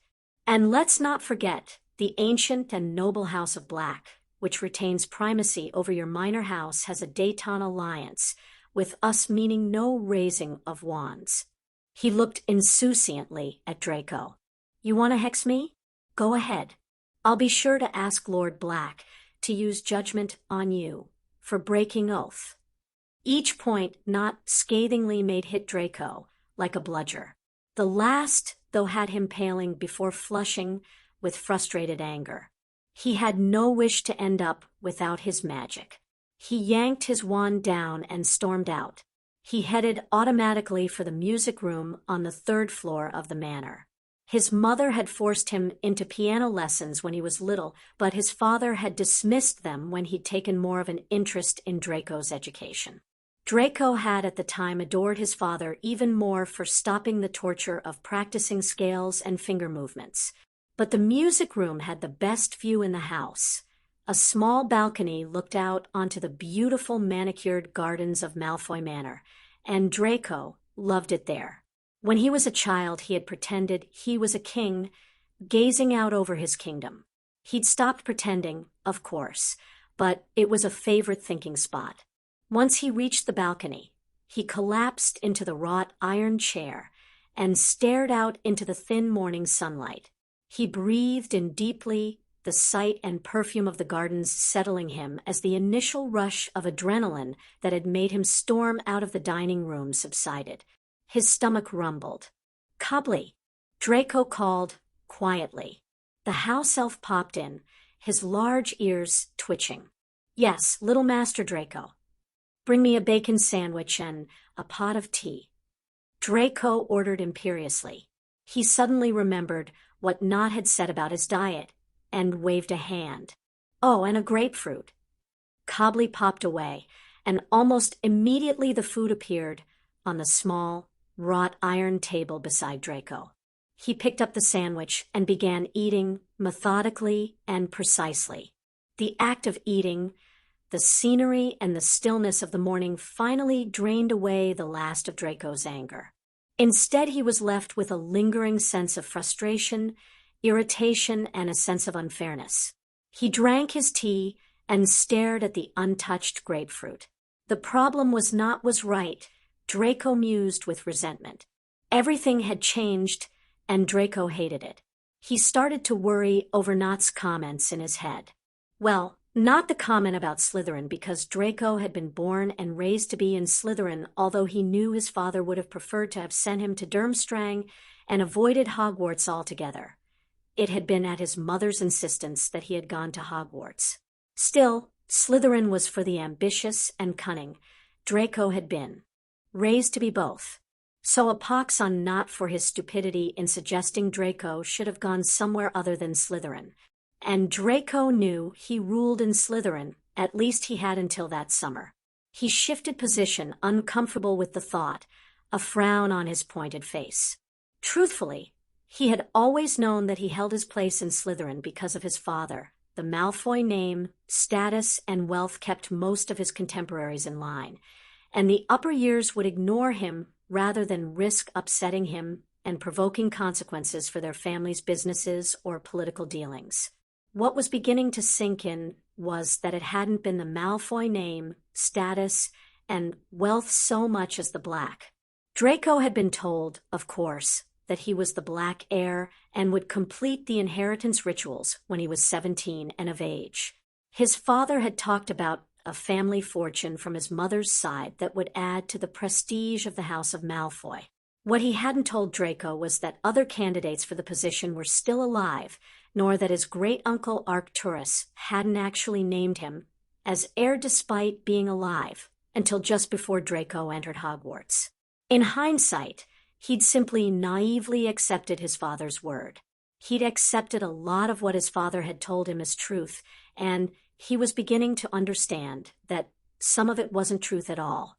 It wasn't truth that he'd been the Black heir, and once Sirius Black had claimed his rightful position by law, blood, and magic. Any claim Draco had to inherit the House of Black was gone, especially as Black had made Potter his heir.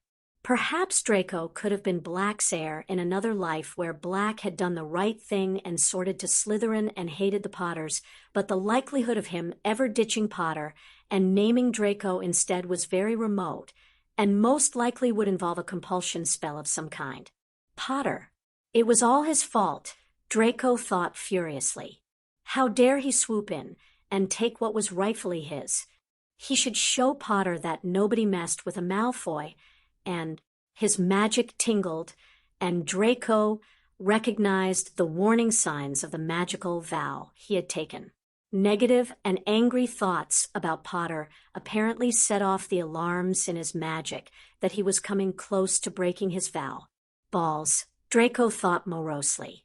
He couldn't even have a good mental rant about Potter. On the other hand, he was quite grateful for the internal warning system that magic had come up with whenever he strayed into thinking of Potter with murder or harm in mind. He liked his magic too much to want it stripped from him. And if he was being completely honest, it wasn't Potter's fault. He wasn't responsible for Draco being led to believe he would be the Black heir when all was said and done. No, that had been his father and his mother to a lesser extent, leading Draco into believing one thing when the truth was far different. Like the dark mark his father had branded into his forearm. From everything Black had said at the meeting and his mother had said in their lessons that summer, the mark was the equivalent of a brand of slavery, a subjugation of will and freedom to the Dark Lord's whims. His father had once proudly displayed the faint outline and told Draco that he wore it as a badge of pride. His father, who had been stupid enough to brand himself a slave and follow a Dark Lord who wasn't even a pureblood. His father who had actually killed someone, had tortured people. Draco shuddered. He poured himself another cup of tea to distract himself from the thought. He had known in the abstract that the followers of the Dark Lord had been intent on killing Muggles and Muggleborn, on eliminating the blood traitors who had stood in opposition to the pure blood agenda that the Dark Lord espoused. But for all that he had known those facts, he had never put it together that his father had been one of those followers and therefore had killed and tortured and eliminated. Personally, Draco didn't want to kill anyone. Well, maybe Potter, and there was that tingle again. He sighed. He wasn't stupid. He knew himself well. He knew he had a cruel streak a mile wide. He wasn't a kind person. His father had taught him that kindness was a weakness. If someone got hurt, he didn't necessarily care, and he might even revel a little in their pain. Draco had happily used to kick their old house elf when he was in rage for no other reason than the house elf being there. But the occasional violent temper tantrum aside, He'd always believed he, as a Malfoy, was the brains and others were the brawn. Others might be the ones to get blood on their hands, and he might direct it, but he wouldn't actually do it himself. He'd be in the Wisengamot leading others. He wouldn't be actually killing people. And in truth, he had never seen the need to kill people. Why kill when Muggleborns could be shopkeepers and farmers? Why interact with Muggles at all? Why not legally restrict Muggleborns and half-bloods and ensure the ruling elite would always be pure blood? No, Draco had never envisaged killing in his future. Immersing himself in politics, being Minister of Magic, walking the corridors of power, and using others to threaten violence and cajole. Yes, premeditated murder, torturing for just to create pain, and killing someone in cold blood even Potter. No, he didn't want that in his future. And he certainly had no wish to bow down to or brand himself with the mark of a son of a Muggle, even if that son of a Muggle was a descendant of Slytherin. Draco sipped his tea. It was all his father's fault that Draco's world had turned out to be nothing but a lie, as his mother had been subtly telling him all summer. For years, Lucius Malfoy had been feeding Draco dragon dung, spoonful after spoonful, that Draco had swallowed down because he believed his father hung the moon. Well, no more. Serving the Dark Lord wasn't an honor. It was slavery. The Dark Lord might be the heir of Slytherin, but he was sired by a Muggle. He wasn't a pureblood. The House of Malfoy might be superior in many ways and be a leader of sorts in the wizarding world, but it was outranked by the House of Black. Always had been and always would be. These were the truths of the matter. His father had lied to him, and Draco was thoroughly disillusioned. There was a pained ache in his chest that Draco rubbed absently. Still, there was no doubt that his father was a powerful wizard, respected and influential, that the Malfoys had money even if it was controlled right at that moment by Black and the stupid werewolf who'd had the temerity to restrict Draco's allowance and status. But there was also no doubt that none of that mattered when Lord Black was more powerful, respected, and influential, when Black had more money and status. There was no doubt that others, like Nott, saw the difference and would take advantage of the gap. Nott was unfortunately right. Draco had to accept the new reality, somehow. Resentment stampeded through him again. He shouldn't have to accept the new reality. Damn it. He wanted everything back the way it was. He wanted something he couldn't have. Draco sighed heavily. He tapped his fingers restlessly against the fine china mug he held. Truthfully, he had allowed his childhood lessons on negotiation and political analysis to slide from his memory, secure in the knowledge that his Malfoy name was enough to get what he wanted. But it wasn't anymore, and he found himself dredging his head for the skills that his father had made him learn. So, first question, who had power?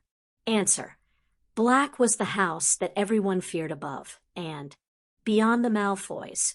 Then, there was the Dark Lord. And finally, perhaps, Dumbledore, not that the old fool ever used it. To gain power, then, since Draco couldn't hope to fight either Dumbledore or the Dark Lord and win, the obvious answer was to remove the House of Black and have the House of Malfoy take its place. Yet Draco had sworn oaths to support and be loyal to the house, the head of the house, and deal neutrally with its heir, so he couldn't conspire to harm the House of Black in any way, although believing his actions, including those that may damage the house, were for the good of the House of Black, might give him some small wriggle room. Was it worth the risk of losing his magic, though? Not to mention the House of Black seemed to be the only one capable of standing against either the Dark Lord or Dumbledore. Draco frowned. If removal of the House of Black was not possible, then the other option was to work with the House of Black and become a key figure in its power dynamic, gain power that way. Clearly, that was the decision his father had made. Lucius Malfoy was supporting the House of Black in the Wisengamot, arranging deals between the House of Black and the old Pureblood Alliance, and maintaining a public impression of family solidarity with the House of Black regardless of how much his father hated Sirius Black and Potter.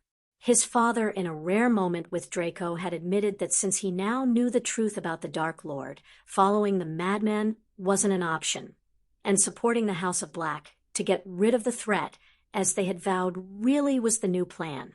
He was using the Malfoy connection to the House of Black to maintain his authority with their allies, but to also consolidate a new political position. He was turning what had appeared to be a negative into a positive for the House of Malfoy. His mother had been telling Draco all summer that he was going to have to adjust his attitude, that he should follow his father's example of making the best of their situation. And she was right. Draco needed to do the same as his father.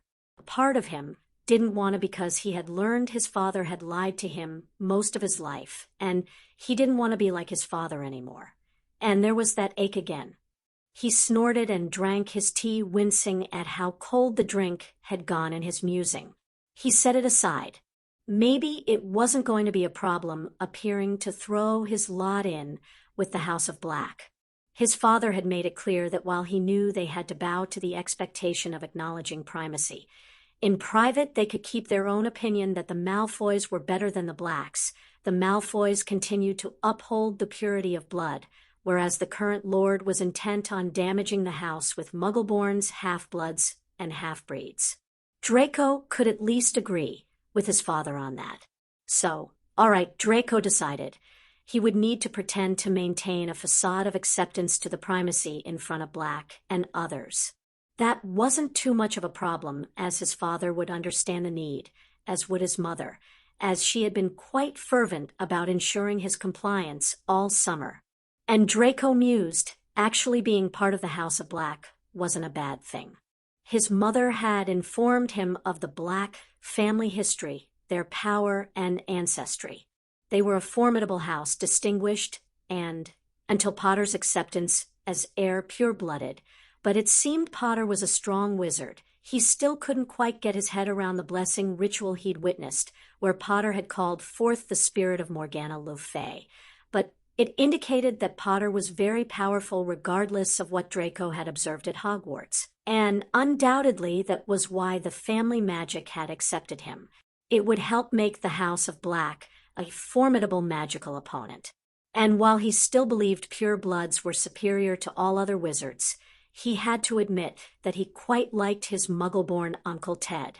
He'd been forced into various interactions thanks to his mother's thrice-damned etiquette lessons. But there was something solid and reassuring about Theodore Tonks, a warmth that was missing from Draco's own father, and Draco had often found himself tempted to confide in Ted, although he was horrified at the impulse. He could see why his Aunt Andromeda had married him. She was witty, intelligent, and very much a lady for all she had eschewed the politics of her upbringing. He could secretly admit, if only to himself, that he admired her. She also made his mother smile more. Their daughter, on the other hand, Nymphadora, was too spiky and barbed, too clumsy and graceless for Draco to approve of her. He couldn't approve of Granger, either.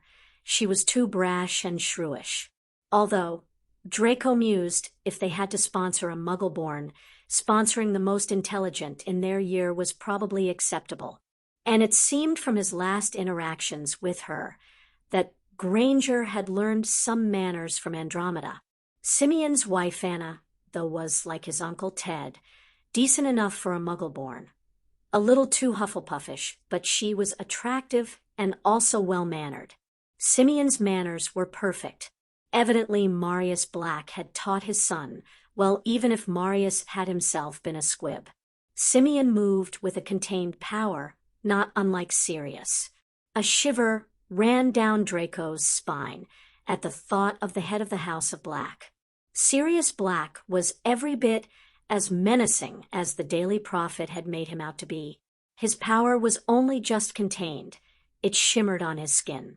Draco remembered what his mother had said when he had questioned her about him. Sirius was the best and the worst of us. His mother picked up the teacup and blew on it gently before taking a sip. Her blue eyes took on a faraway gaze, directed at the past and her memory. I remember the summer before Sirius started Hogwarts. We had a summer ball at the country estate, and Bella ruined my dress robes to get me into trouble. With my mother, they never believed Bella was anything but innocent because she was their favorite. Sirius found me in tears, and he took the blame for it. My father hit him and would have beaten him further, but Lord Arcturus stepped in and said that he would punish Sirius. Sirius protected us all that way. She took another sip of tea. That protection, though, when you cross someone he loved, especially Regulus. His mother sighed. Bella was often bored. One day, she pushed Regulus down a few steps.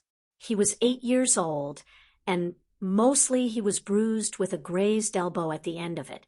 Andy patched him up, but he clung to Sirius afterwards. The next day, Sirius taunted Bella at the top of the main stairs, and when she sprang for him, he waited until the last moment and suddenly moved. She fell down the stairs badly. We all rushed down after her. She was lying there, blood around her head, and both her arms were all twisted, her leg broken. And I remember, instead of helping her like he'd immediately done with Regulus, Sirius stooped and whispered in her ear that the next time she hurt Regulus, he would kill her. Our parents came, and Sirius, as cool as a cucumber, said Bella had slipped. She was in St. Mungo's for a week. Draco swallowed hard. It's hard to imagine that Regulus ended up betraying Sirius, but he did. He attacked Sirius once at Hogwarts, just before Sirius graduated, trying to impress the Dark Lord, maybe trying to prove that his mother was right. And he was the new black heir since Sirius had left home. Sirius put down 4 of Regulus's little friends before James Potter arrived to help him. Only Sirius and James were standing at the end of it, with Regulus out cold on the ground. Regulus told me Sirius visited him in the infirmary in the middle of the night and told him that he'd gone easy on him because he was his brother. But the next time Regulus tried to kill him, Sirius wouldn't be so merciful. His mother finally looked at him. So you see, it would be best not to anger Lord Black. If you hurt one hair on Potter's head, well, I doubt you'll have hair left when he's finished with you. Do you understand? Draco nodded. A loud peacock cry from the grounds snapped Draco's attention back to the present. Yes, he didn't want to anger Lord Black or have his attention. It had been bad enough during the family meeting. He flushed, remembering the biting tone and derisive eyes that had dismissed Draco as unimportant and lacking. No, he feared and respected Sirius Black. He was a powerful wizard, a true Lord Black worthy of the title. Draco didn't wish to cross him. There were material benefits in being in the House of the Black. Draco considered thoughtfully. Sirius had promised him rewards for good behavior, and he'd already had the awful arrangement with Pansy dismissed. He and Pansy had been friendly since they were children, but he wasn't attracted to her and couldn't see himself marrying her. She was smarter than she was pretty, opinionated rather than biddable, fawning instead of truly affectionate. No, Pansy wasn't the wife he had in mind.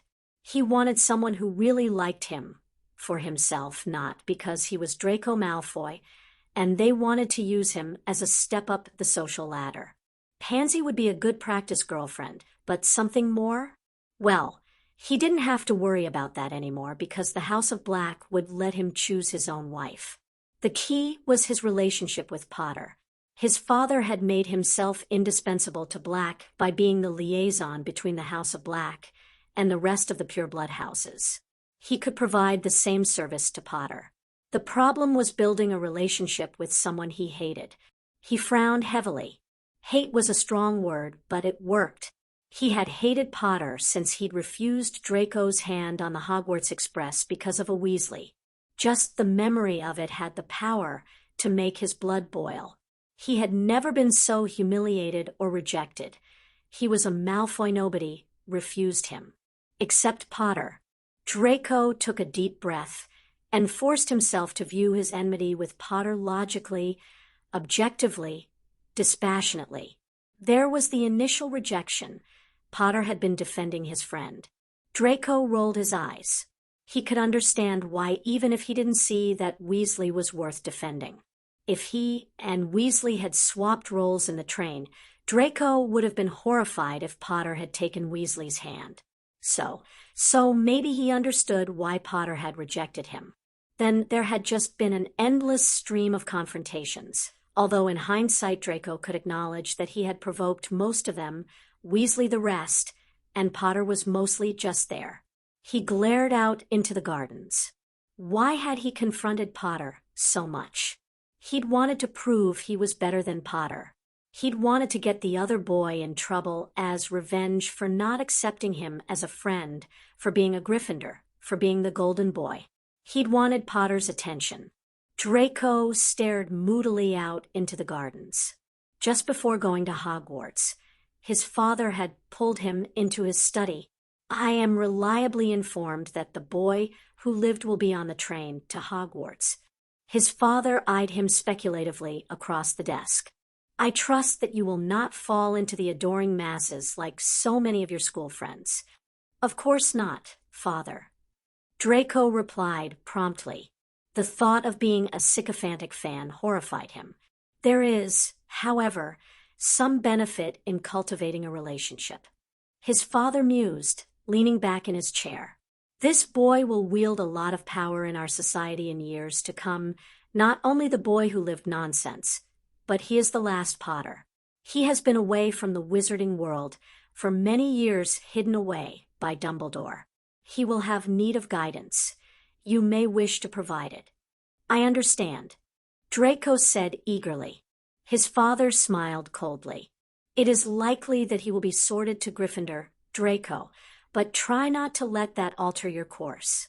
He paused, his expression turning contemplative. He may also be warned against us due to my past association with the Dark Lord. If that is the case, I will not be disappointed should you fail to gain his regard. And obviously Draco had failed spectacularly and on his own account. But he'd used the excuse his father had given him when he had written and told him Potter had refused his hand. He hadn't wanted to admit his failure, hadn't wanted to disappoint his father. But perhaps there was an opportunity now to correct the mistakes of his past. Potter had declared a truce on the basis of upholding family honor. Granger had even told Draco that Potter took it seriously enough. He'd warned the weasel off provoking Draco. With his own vow of neutrality, Draco was prevented from the type of confrontations he'd made in the past anyway. Potter and Granger had even been surprisingly good company at the country estate, especially since they didn't have the weasel hanging around them. So, a clean slate. Draco could take advantage of that. He could talk with Potter at Simeon's farewell meal on Friday and discuss how Draco could help him with the Slytherin students. He nodded slowly, acceptance finally creeping in and stealing over him. In a way, it was a good thing. He was part of the House of Black.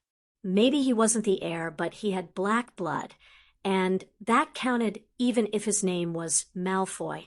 It would certainly help him see off any pretenders, like not trying to usurp his place.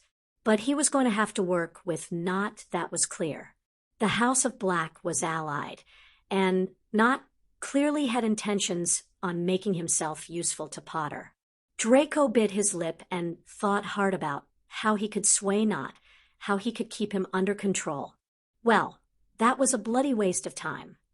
The sound of Lord Wilkes's voice booming out from the open window below the balcony had Draco almost jumping out of his seat as his heartbeat accelerated alarmingly. He'd forgotten his father's study was directly below the music room. He sat still and silent, keenly listening. I hate to agree with Norman, but he's right. Lucius, Not Senior's voice said quietly, that was a waste of time. Not a complete waste of time, Lucius argued calmly. We did discover from Yaxley that whoever it is making these death threats owns a house elf. We already knew that. Wilkes barked. We knew that from the first death threat. Death threats? Draco's eyes widened, realizing what they were discussing. No, we knew they had used one to send a letter the first time, Lucius said, which meant it could have been any guest staying with someone who had a house elf. This tells us that whoever it was had the ability to call a house elf themselves, although I'm surprised Augusta doesn't have wards preventing any but her own elves from entry. Everyone who owns a house elf in our group has denied doing the deed. Wilkes snapped back. And nobody in our group would stoop to lying? Questioned Lucius mildly. Draco almost snorted, but he stopped himself, knowing if he gave away his position, his father would be furious more, so that he'd been caught than that he was eavesdropping. I don't think anyone is lying. Not said with quiet authority. Everyone knows not to draw unwanted attention to us, especially now. Travers is fuming because someone is stealing his limelight. Lucius commented dryly. You should read the letter I received. Do you think that this idiot, whoever it is, will disrupt the plan for the World Cup? Wilkes asked brusquely. There was a pause before his father responded. I am uncertain, Lucius admitted, and Draco could hear the chagrin, but whoever it is seems to be working against us rather than with us. Bloody idiot. Wilkes snarled. I'd like to get my hands on them and hex them into next week. Do you know how close I am to securing a détente with Black? Selwyn too. I shouldn't worry about that, Norman. Lucius soothed him. I have already hinted to Black that it wasn't any of us, and I will assure him again when we go to the match tomorrow. He's still intending to go to the World Cup. Not asked, surprise coloring his tone. Lucius laughed, low and dark. Of course. You didn't think a Gryffindor would be deterred by a death threat. He sent the boy home last night. Not pointed out. He could hardly keep him there knowing whoever had sent the death threat had gained entry, and was likely in the same room as Potter. Wilkes growled, but he has balls of brass going to the match in the face of 2 threats. I'm sure he will arrange for some additional security. Lucius said. A silence fell and Draco's heart raced as he assimilated the information. Do you think it's him? Wilkes asked suddenly. Or Pettigrew? The Dark Lord had no serving house elves, and neither did Pettigrew. Lucius replied immediately.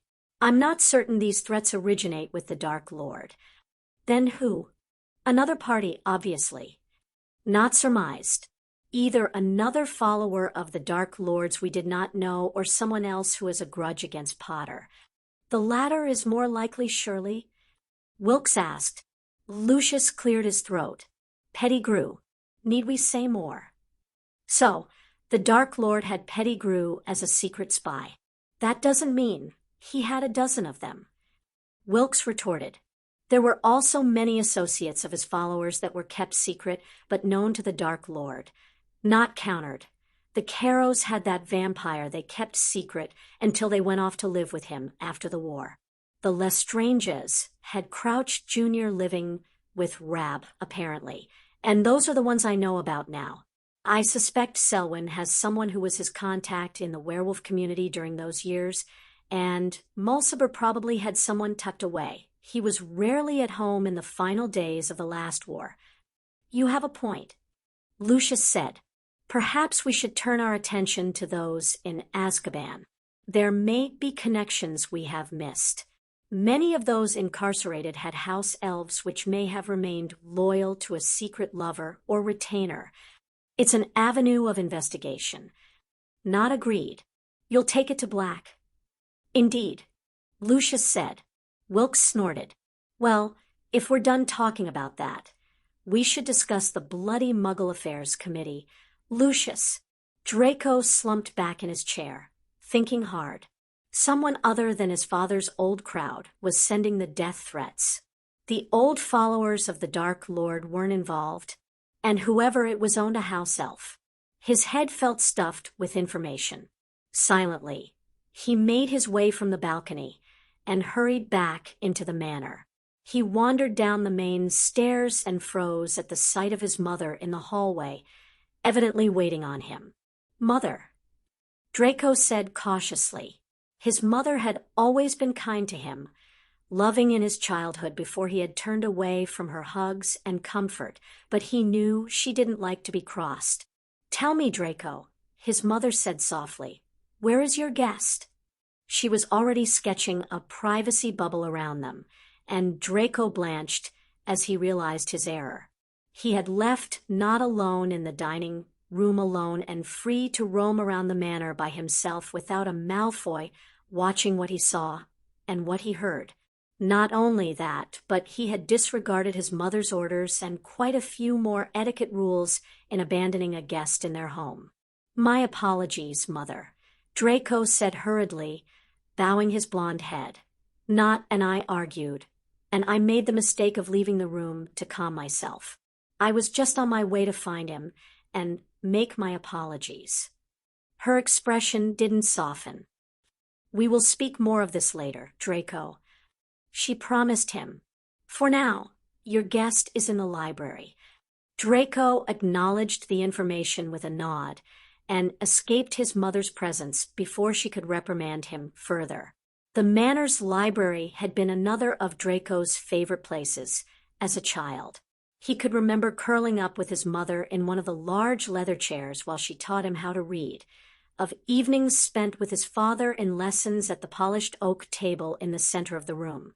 He rarely entered it anymore. Not had taken up residence at the very same table.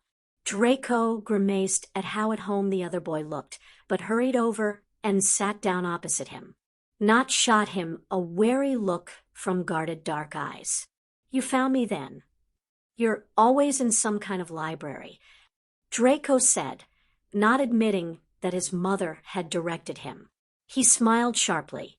How you didn't sort into Ravenclaw, I don't know. Not actually laughed. Actually, I asked for Ravenclaw, and the hat said it wouldn't suit me at all. Apparently wanting knowledge to achieve your ambitions is ambition, not a desire for knowledge. Draco frowned. Sometimes he regretted that his own sorting had taken seconds, not minutes. He hadn't even attempted a conversation with the hat or any kind of interaction. He had been chanting, Slytherin, Slytherin, Slytherin from the moment his name had been called to the instant that the grotty hat had made the merest contact with his head. He cleared his throat and swallowed down the snide retort he wanted to make.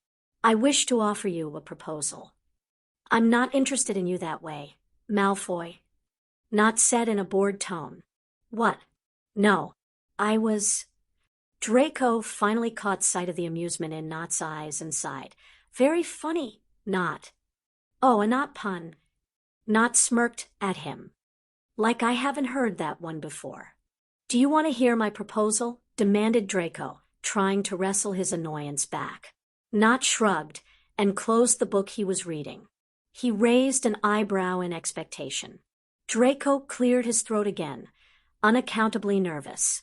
He knew his usual, I'm a Malfoy, you will do as I say approach would not work, and he would have to attempt the politicking his father had once taught him. I believe that you are going to attempt a coup in Slytherin. Your house is allied to Black, albeit in a détente. You intend to make yourself useful to Potter by providing him with a liaison to the other pureblood heirs at Hogwarts, assuming that I will not be that liaison. In this way, you will achieve a position of power and authority. He leaned back and regarded Not with what he hoped would appear to be cool equanimity. I have no intention of allowing you to usurp my place. Perhaps I have been slow to adjust to the new dynamics. Now the House of Black has been revived, but... He pinned Not with a frank look of superiority. You fail to understand that as much as I am a Malfoy, I am also a Black. Potter and I share blood and a family. He takes that seriously. We've already declared a truce. In a wrangling match, who do you honestly think he would choose? A family liaison who has taken an oath of loyalty, or a Slytherin liaison who has simply taken an oath not to raise a wand against him? Not's dark eyes simmered with heat before his expression smoothed. Well.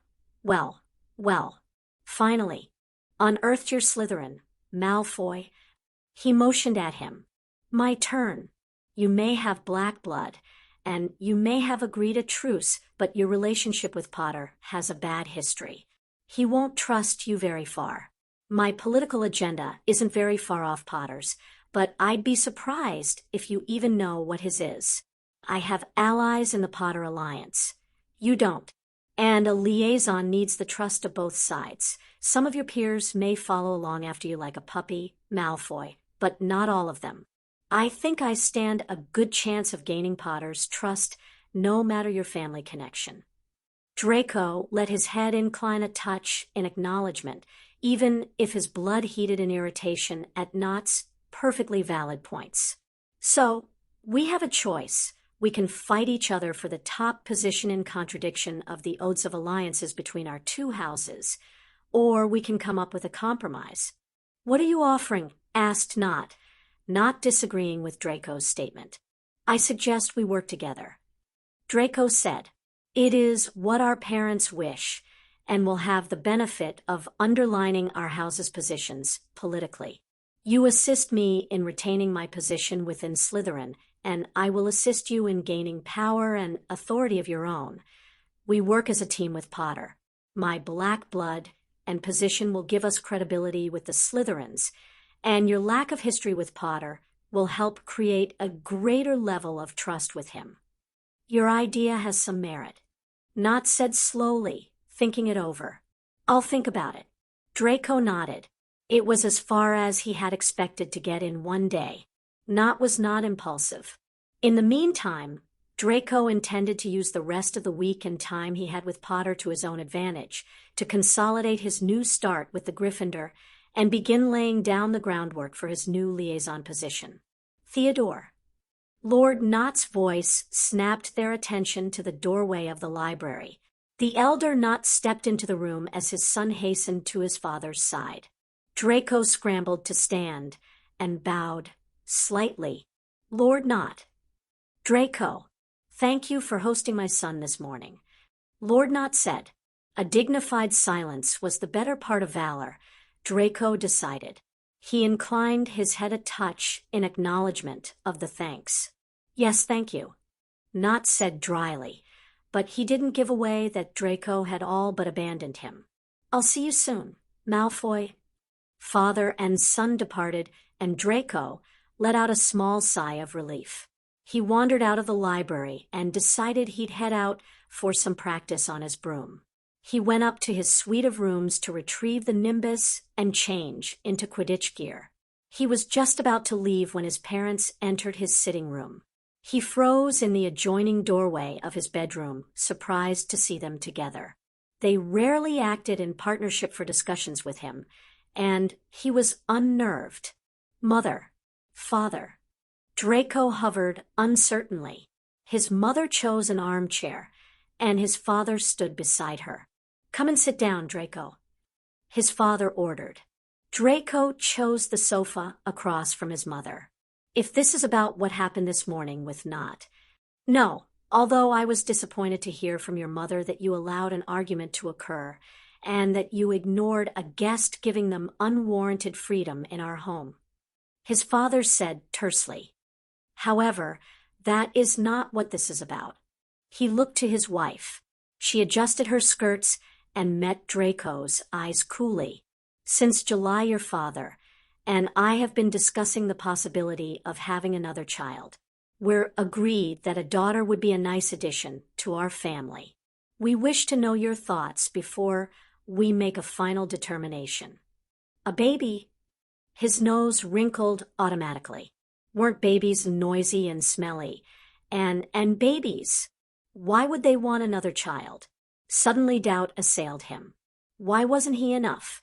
I always wanted a son and a daughter, Draco. His mother seemed to read his mind. However, a son was of a greater priority for our first child, and after the Dark Lord's defeat in 81, it was more important to reestablish our position and status than to have another child. I had not realized your mother wished for a daughter quite so much, his father added quietly. Otherwise we would have discussed the matter some years ago. I see. Draco worried his lip before he stilled the movement. This was clearly his mother's desire. His father was apparently going along with it. He cocked his head and glanced at his father's expressionless face. His father was doing this to placate his mother, who was the Black, and who had the primacy in their marriage. Understanding stampeded through Draco, and he reined in the urge to smirk at his father. Clearly he had missed a lot in his sulking period, Draco mused. He had failed to consider how the changed circumstance would affect his parents' marriage. So, his mother held the balance of power. His father was aware his mother wanted more children, and now she had the power he was giving into her demand possibly to neutralize her and keep her in his corner with Lord Black. It also meant that it was more important to please his mother than his father going forward, Draco thought absently. A baby sister perhaps wouldn't be so bad. The age gap was such that there was no possible way that he would be expected to interact with her in a meaningful way or share anything with her except for his parents and their home. That would be irritating, but on the other hand, she would probably get her own suite of rooms, and the manor was otherwise large enough for them to avoid each other the majority of the time. A sister would be a useful asset in negotiating alliances, arrangements would be out, but introductions would be allowed. If it pleases you, mother, then I would be happy to have a sister. Draco said formally. His mother smiled. A genuine smile that lit up her eyes and made her look infinitely younger. She got up from her chair and moved to hug him briefly. Thank you, Draco. Yes, thank you, Draco. His father drawled. We shall let you know if your mother falls pregnant while you are away at school, but you should be aware it may be some months. Draco blushed a little at the allusion to his parents' sex life. He didn't really want to think about that. Thank you, father. Well, we'll leave you to your flying practice, his mother said, squeezing his arm gently. Be careful. They swept out in much the same way as they swept in, and Draco decided to push the whole thing to the back of his mind. He wanted to fly, and think about how he could get Potter to trust him. He had planning to do. Harry smiled at the baby he was feeding with a strange kind of contentment. Jason's small hands waved at him as he greedily took another spoonful of mashed vegetables. He likes you, Anna commented, swooping in to wipe Jason's face with a damp cloth before subsiding into a dining chair beside Harry. I like him, Harry said, simply. He's a great kid, and you're going to make a great dad someday, Anna said, smiling warmly at him. Harry felt himself blush, his cheeks heating under her regard. He thanked Merlin she'd forgiven him for the whole blessing thing on the day she and Simeon had arrived. Hopefully not for a long time. Remus cut in, surprising them both with his presence. He was leaning against the door jamb, with crossed legs and arms, a smirk on his face. I think Sirius would have kittens if Harry made him a grandfather any time soon. Anna laughed. Don't you mean puppies? She loved Sirius's animagus form to the point where she had joked she'd freeze him as Padfoot and take him back to Aussie as a pet. Well, as I don't intend to become a dad just yet, we can all stop worrying about Sirius having any kind of infant animal, Harry retorted, his cheeks still bright red. Merlin. He didn't want to think about the talk again, no matter how amazing it had been to see his dad in the memory Sirius had provided. Remus pointed a thumb over his shoulder. Sirius is currently laying the law down to the reporters in his study. You're going to be needed soon. Harry nodded reluctantly, pulling a disgusted face as he got up from the table and handed Anna the spoon. He didn't want to do an interview, but he and Sirius had discussed it and arranged it following the press coverage of the Wisengamot session. The theory was that by giving the press a full interview before Hogwarts started, it would reduce the focus on him when the press were there with the Triwizard Tournament. That was the theory.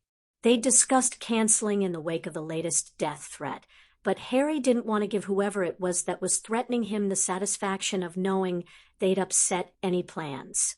Sirius had also agreed that they'd continue with their plans for the World Cup 2 on the same basis, but he had informed Harry and extracted a promise from him that Harry would stay with Sirius or Remus or another approved adult, and Harry was guessing it would be Bill the entire time. Remus gave him a once-over and nodded at his open, smart forest green robes adorned with the crests of Black and Potter over smart black trousers and a silk shirt in a contrasting shade of green to his robes. Harry's hair had been subjected to Sirius's Potter hair-calming charm, and his gold-framed glasses sparkled. The Potter Lord ring and the black air ring were prominently on display on his right hand. I take it Sirius picked out the outfit, Remus said, amused. He wanted me to wear dragon-hide trousers. Harry complained as he followed him down the corridor to the library. The silk shirt had been the compromise piece because he hadn't really had a problem with the robes. They both entered and stopped at the sight of a wisp of a girl stood in front one of the bookshelves, apparently talking to nothing. Her long blonde hair gleamed under the lights, and Harry could see she wore a plain pale blue robe, but her wand was tucked behind one ear, and she appeared to be wearing a necklace made out of butterbeer caps. Remus cleared his throat. "Luna, isn't it?" The young girl turned around, her large silver eyes widening with surprise. "Professor Lupin." She smiled happily. "It's wonderful to see you again." "And you, Luna," Remus said kindly. "This is Harry." "Harry, this is Luna Lovegood. I take it you're here with your father." "Luna?" "You're very right, Professor," Luna replied. "I'm not a professor anymore, Luna." Remus corrected her gently. "You may call me Remus." "You will always be a professor, Professor," Luna answered in the same gentle tone. "Nothing changes what you are, and you will always be a professor no matter what job you may perform." She smiled brightly. Remus looked gobsmacked, and Harry swallowed down a chuckle. As if she'd heard his thought, Luna's silvery gaze shifted to him. "I see the lumpy glump eyes have left you, Harry. You look much better." "Thank you," Harry said politely, wondering what she meant. It was a good description of Vernon, and Dudley, if that was who she was referring to, but how would she know? He recalled the rumor of Luna being a true seer and shook himself slightly. "You're a Ravenclaw, right?" "Sometimes," answered Luna vaguely, "and sometimes I'm not. Don't you find being one thing all the time can get a little boring?" Harry smiled at her. "I guess. I've never really thought about it." Luna leaned into his space as though to confide something of great importance. "I think being a raven suits you." "A raven?" Harry asked, taken aback. Did she mean he was being more of a Ravenclaw? Well, he was studying more. Of course, a raven is both a trickster and a warrior, the one that defends fiercely and brings death, without whom the world would fall. Harry shivered as her eyes met his with strange intensity. "They fly free, but they'll play tag with wolves and dogs." His eyes widened. Luna suddenly smiled and broke the tension, and are also easily distracted by something shiny. She head cocked to one side, like a snitch. Harry couldn't help the small smile that escaped him. "I like snitches." "Me too," Luna replied breezily. "But they're not as much fun as blithering humdingers." "I haven't heard of those before," Harry said. He was beginning to realize why her housemates thought her odd and disconcerting. But he liked her, and who wasn't odd at the end of the day? Luna hummed. "I could tell you about them." She sounded hesitant. "I'd like that," Harry replied immediately. "But right now he has an interview to do." Sirius's voice broke in, rich with amusement. Harry almost jumped, and he shot a glare at Sirius, who stood just outside the study with a grin on his face and his eyes sparkling with mirth. Harry blushed knowing that Sirius intended to tease him later about his talking with Luna.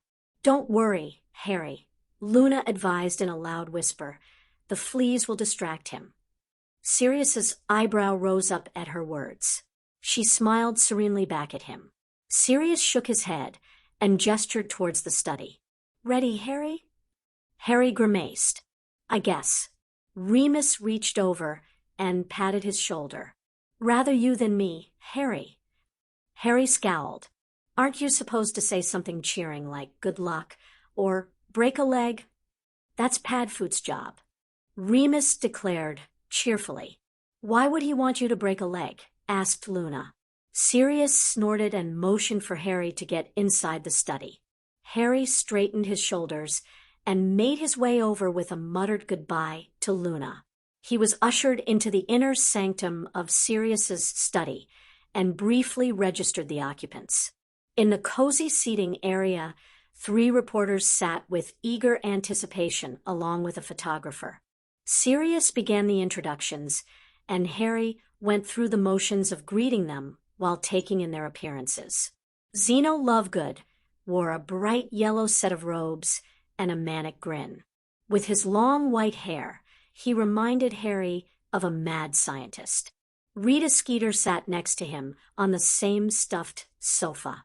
Her hair was obviously dyed blonde, unlike Luna's natural color, and her lipstick was blood red. Her eyes behind her oversized glasses were very calculating.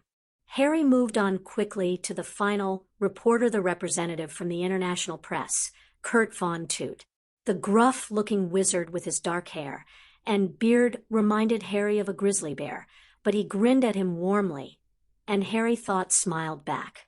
The photographer was a quiet young woman Sirius had hired for the occasion, Opal Giddy.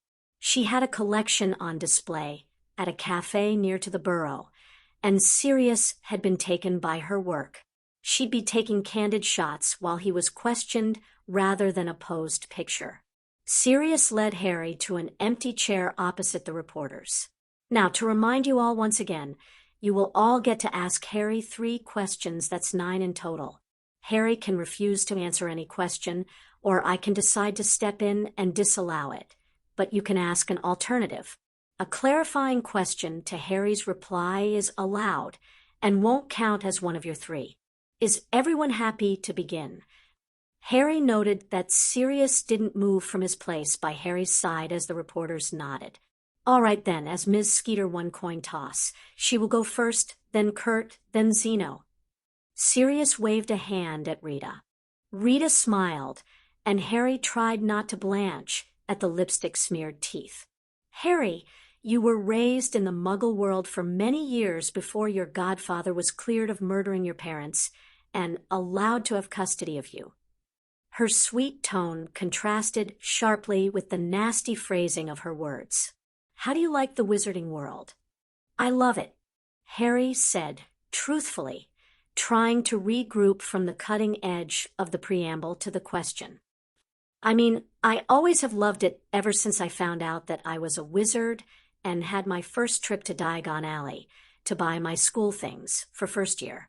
But I love living in the wizarding world properly. Sirius and the rest of my family now have shown me a lot of things about my heritage and wizarding culture this summer, and that's been great." Zeno cleared his throat. "A follow-up question from me then. What do you like best from everything you've seen, Harry?" That's a difficult question," Harry said, unsure how to answer. "I'd probably say Quidditch, and I'm really looking forward to the World Cup. But I saw broom racing, and that looked like a lot of fun, and the dueling finals were fantastic." "You didn't enjoy your time at the Wisengamot?" asked Zeno before Kurt could speak. "The Wisengamot was very special for a lot of reasons," Harry replied, more certain of his answer, as it was something he and Sirius had discussed in preparation for the interview. "It was an honor to sit in my family seat and to take the vows of the Potter Alliance. But I'm not ready to take my place there yet, and both Sirius and I think it would be good if I did something else before I step fully into the political arena, so I get a well-rounded view. At the moment, I'm thinking I might like to do something with Quidditch, but I haven't truly decided. Kurt leaped in before Zeno could ask another clarifying question. You state you love the wizarding world. What is your view on the Muggle world and Muggles?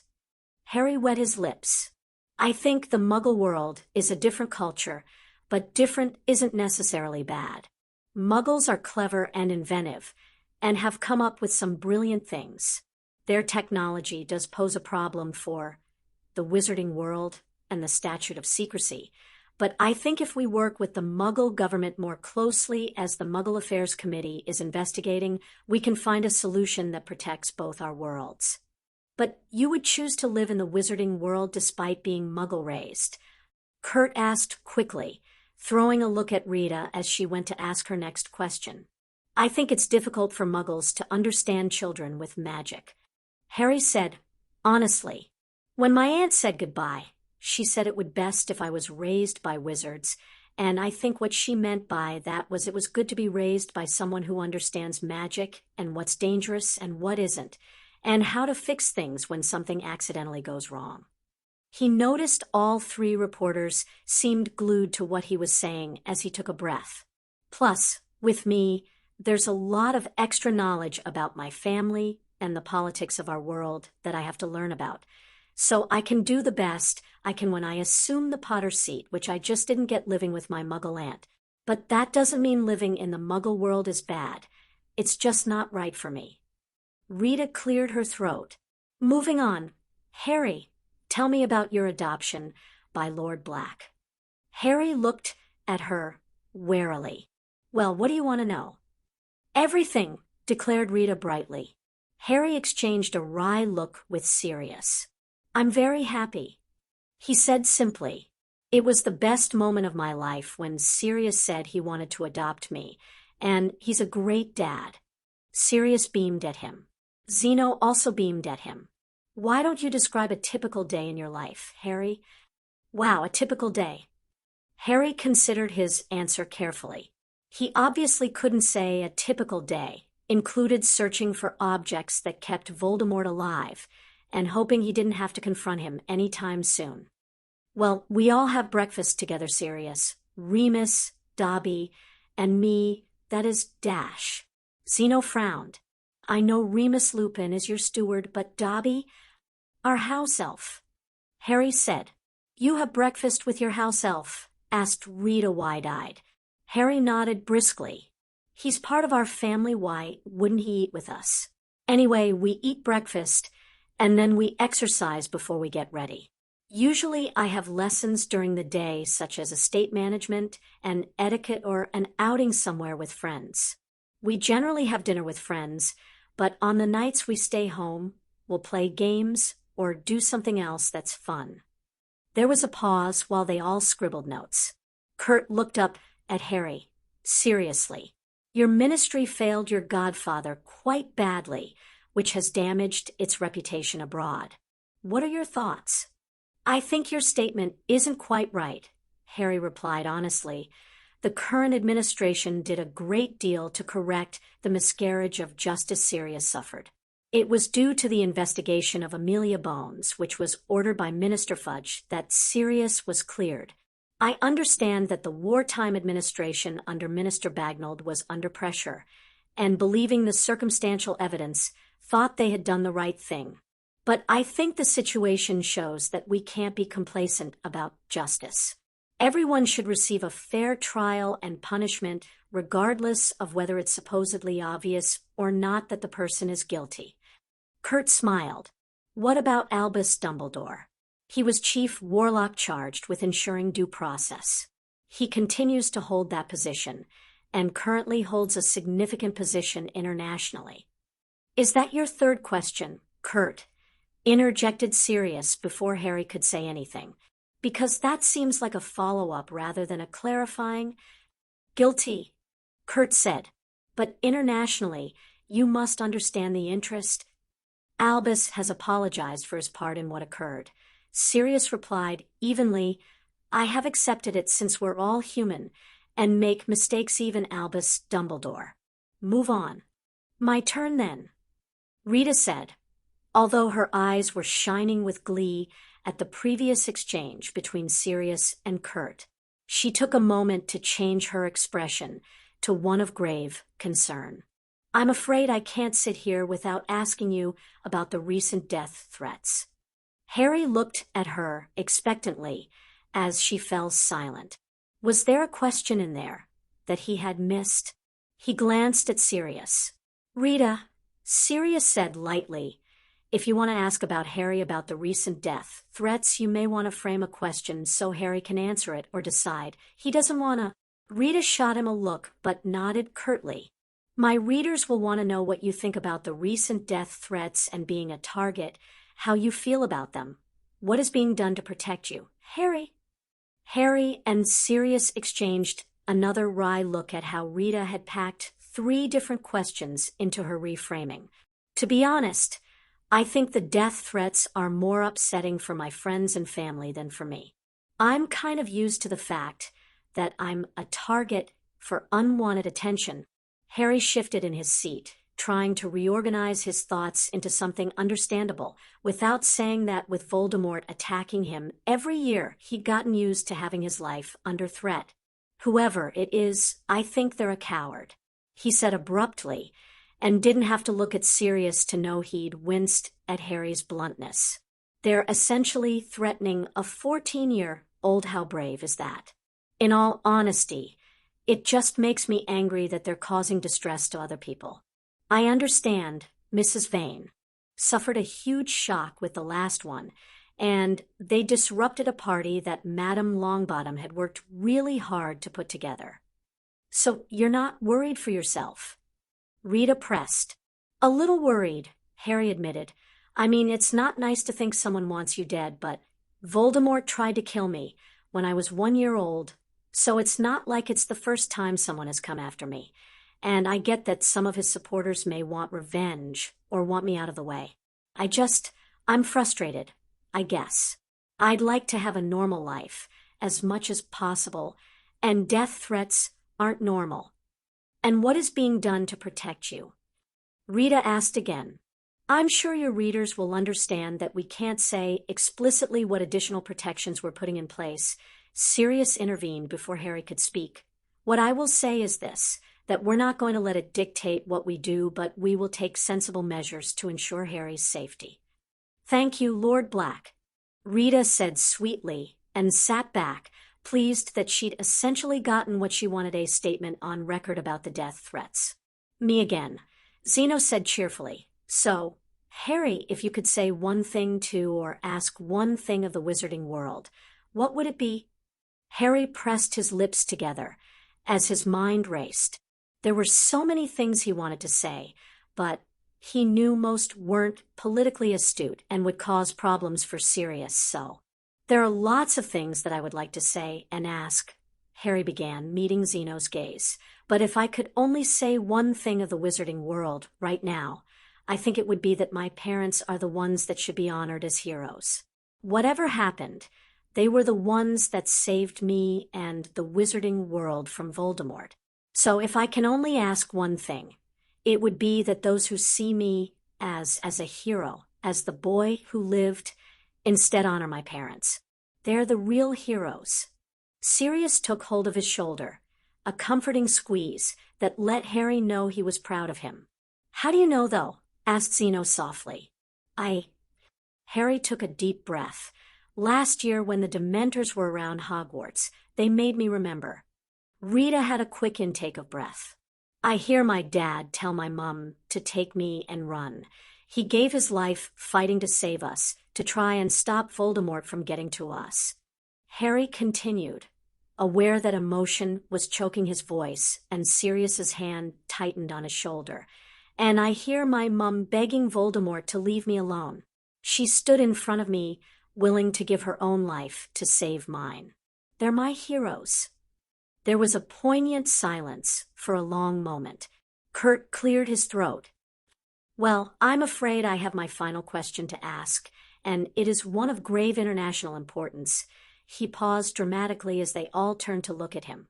His dark eyes met Harry's, and Harry saw the hint of a twinkle in them. Who do you believe will win the Quidditch World Cup?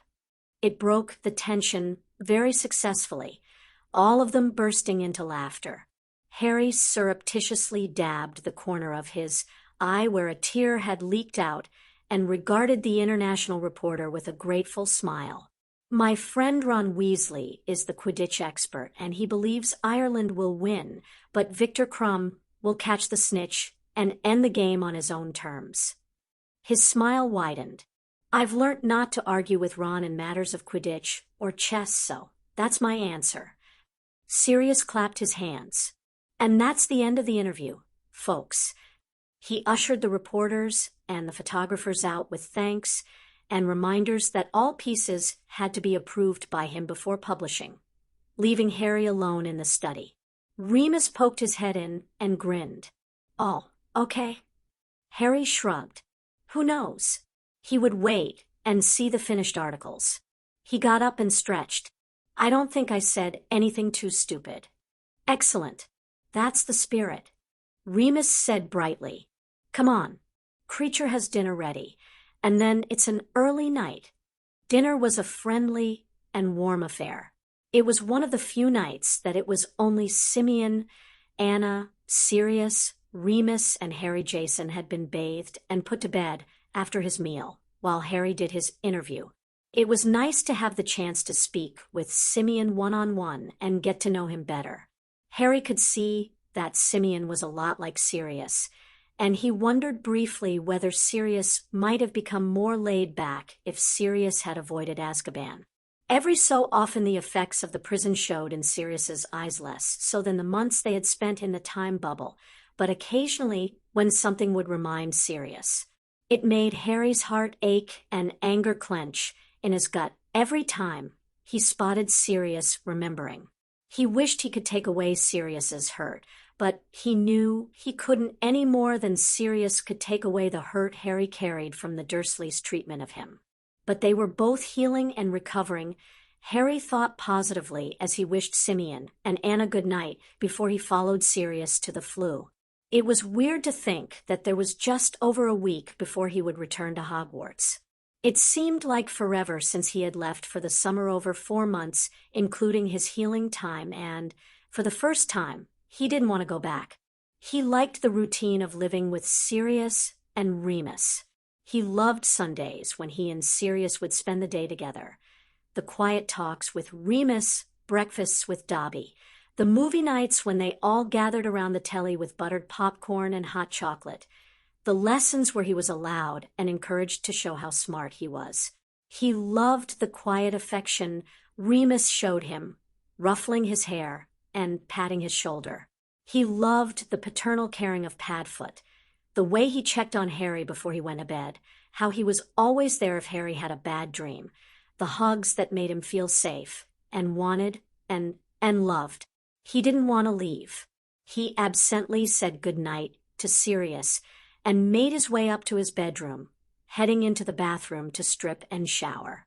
Standing under the water, his thoughts returned to his previous musing. Harry knew if he said something to Sirius, it was likely that Sirius would quite happily keep him at home. Sirius had only agreed to send Harry back to Hogwarts because Harry said he wanted to go back. Of course, that had been at the start of the summer, when Harry had never considered the possibility of not wanting to go back to Hogwarts. And in some ways he did want to go back. He loved Hogwarts for the most part, even if the last 3 years had disillusioned him as to the safety of the school. It had still been a retreat, an escape from the Dursleys. It was still the first place he had considered home. His friends were going back. That, probably more than anything, was the reason why he hadn't said anything to Sirius. He would miss his friends if he stayed, since he wouldn't have their presence in his lessons, although he half suspected that if he pulled out of Hogwarts to be homeschooled, Augusta would pull Neville at the same time, but that wouldn't be fair to Neville, who was looking forward to going back to Hogwarts. Neville's confidence had grown leaps and bounds over the summer, and Harry believed he deserved to have a chance to show off his new skill and new attitude at Hogwarts, where he had been made to feel like a squib and an outcast. He'd also noted that since the talk they never mentioned, Neville had actually spent a bit more time paying attention to Susan and Hannah, who seemed to really like Neville. Harry had to admit that between the talk, he kind of thought that he might want to go out with someone. Maybe, possibly. But he was rather hampered by all the things he and Hermione had discussed at the beginning of the summer. He wanted to go out with someone who liked him, not the boy who lived or whatever fantasy Harry Potter they'd made up in their heads. Ginny still fell under that category as far as Harry was concerned, although she had started talking to him fairly normally during the dinners at the Weasleys since they'd commiserated over Skeelgrow and discussed the possibility of her trying out for the Gryffindor Quidditch team. Lydia Ingleby also had fantasy Harry syndrome. The rest of the girls in the Potter Alliance were all too much like acquaintances, with perhaps the exception of Susan Bones. Susan was great. She was kind and compassionate. She hated potions as much as Harry did, and she had a keen mind and sharp tongue that reminded Harry of her aunt. They had gotten along fine in the lessons, outings, and events they'd attended together. But the truth was that although he liked her as a person and thought she might like him as Harry, he wasn't attracted to Susan. She was nice enough, just he couldn't see himself wanting to kiss her anytime soon. And since she generally talked about Cedric Diggory in dreamy tones, Harry rather thought she didn't want to kiss Harry anytime soon either. Which brought him to the one other girl he knew well, Hermione. He blushed and ducked his head, snapping the water off and getting out of the shower. He concentrated on drying off, but his mind wandered back to his female best friend with alacrity. It wasn't that he hadn't considered Hermione as a potential girlfriend when the topic had arisen at the start of the summer, but she was his friend, and it was important to Harry that she stay his friend. He'd never had friends before Ron and Hermione, and he'd almost lost Hermione over the firebolt thing, and that had convinced him that he didn't want to lose her friendship ever. It was one of the reasons why he'd worked so hard to strengthen their friendship that summer, to take more of an interest in stuff Hermione was interested in, to pay equal attention to her as he did to Ron. And it had worked thanks in part to Hermione's inclusion in his lessons and her sponsorship under the House of Black. But all the extra time with her, and driven home to him that she was a girl he might even like, one that he could imagine kissing. And the bonus was that she knew him, the real him. Harry threw his towel in the laundry fitfully and hurried into his bedroom to pull on his pajamas and get into bed. He switched the lamp off and snuggled under the duvet. The problem was, while he realized he might like Hermione enough for him to consider her as a potential girlfriend, he really had no idea how she felt about him. He didn't think she thought about Harry as a potential boyfriend. And why would she, Harry thought morosely? Maybe knowing the real him meant knowing he wasn't anything special. Intellectually, he definitely wasn't Hermione's equal, although he thought she approved of his new studying habits. Physically, he was one of the smallest boys in his year, and although his exercise regime meant that he was muscled, he had a runner's build rather than a boxer's. His appearance had improved with new clothes and glasses, but he still wore glasses and had the disfiguring scar. His hair was always a mess. He sighed and turned over, pressing his face into the pillow. Even if Hermione did like him or would consider going out with him, could he afford to have a girlfriend? Merlin. He was getting death threats. And there was the treasure hunt.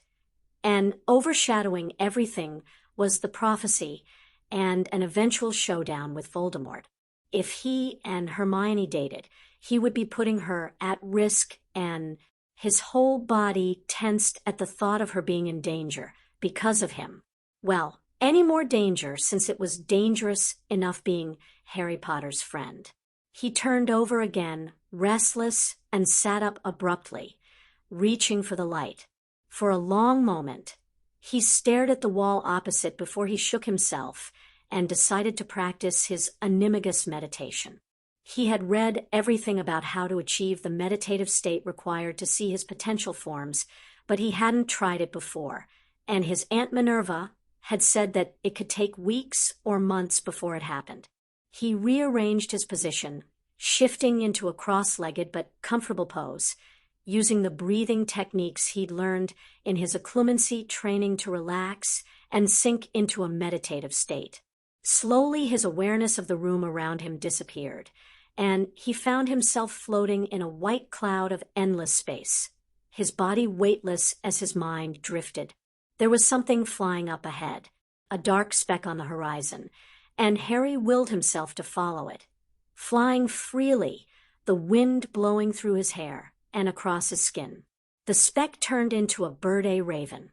Harry realized. They played for a while, dipping and diving before the raven flew downwards towards a clearing. It landed on a rock, and Harry suddenly found himself on the ground. "Hello, Raven," Harry said nervously. Was he supposed to talk to his animagus form? Was this his only one? Was it actually one of his forms, or just something stuck in his head because of Luna? The raven cocked its head to one side and peered at him. A movement beside the rock surprised him, and a green mottled snake uncurled, rising, its hood flaring. "Hi," Harry said to the snake, not wanting to appear rude since he'd already said hello to the raven. "Hello, speaker," the snake hissed. "The seer guided you to Raven, and so you found your way. The others will appear soon." "Others?" A lion stalked out of the high grass behind the rock and lay down at Harry's feet, a black puppy similar to Sirius's form padded in from the forest side by side with a black wolf cub. And finally, a black stallion walked out of the trees, a white lightning bolt upon its forehead. "We all represent who you are, Harry James Potter," the snake informed him. Harry nodded. He was surprised by the number of pack animals. He realized lions usually had prides. The stallion would have a herd, the wolf and dog, a pack. The lion and the stallion probably also indicated his leadership potential.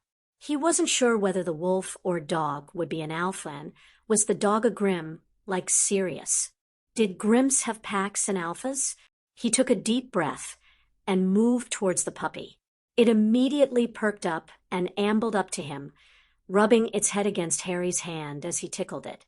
It seemed openly affectionate, eager, playful, and lovable. Harry laughed at the puppy's antics as it left him to chase after a butterfly.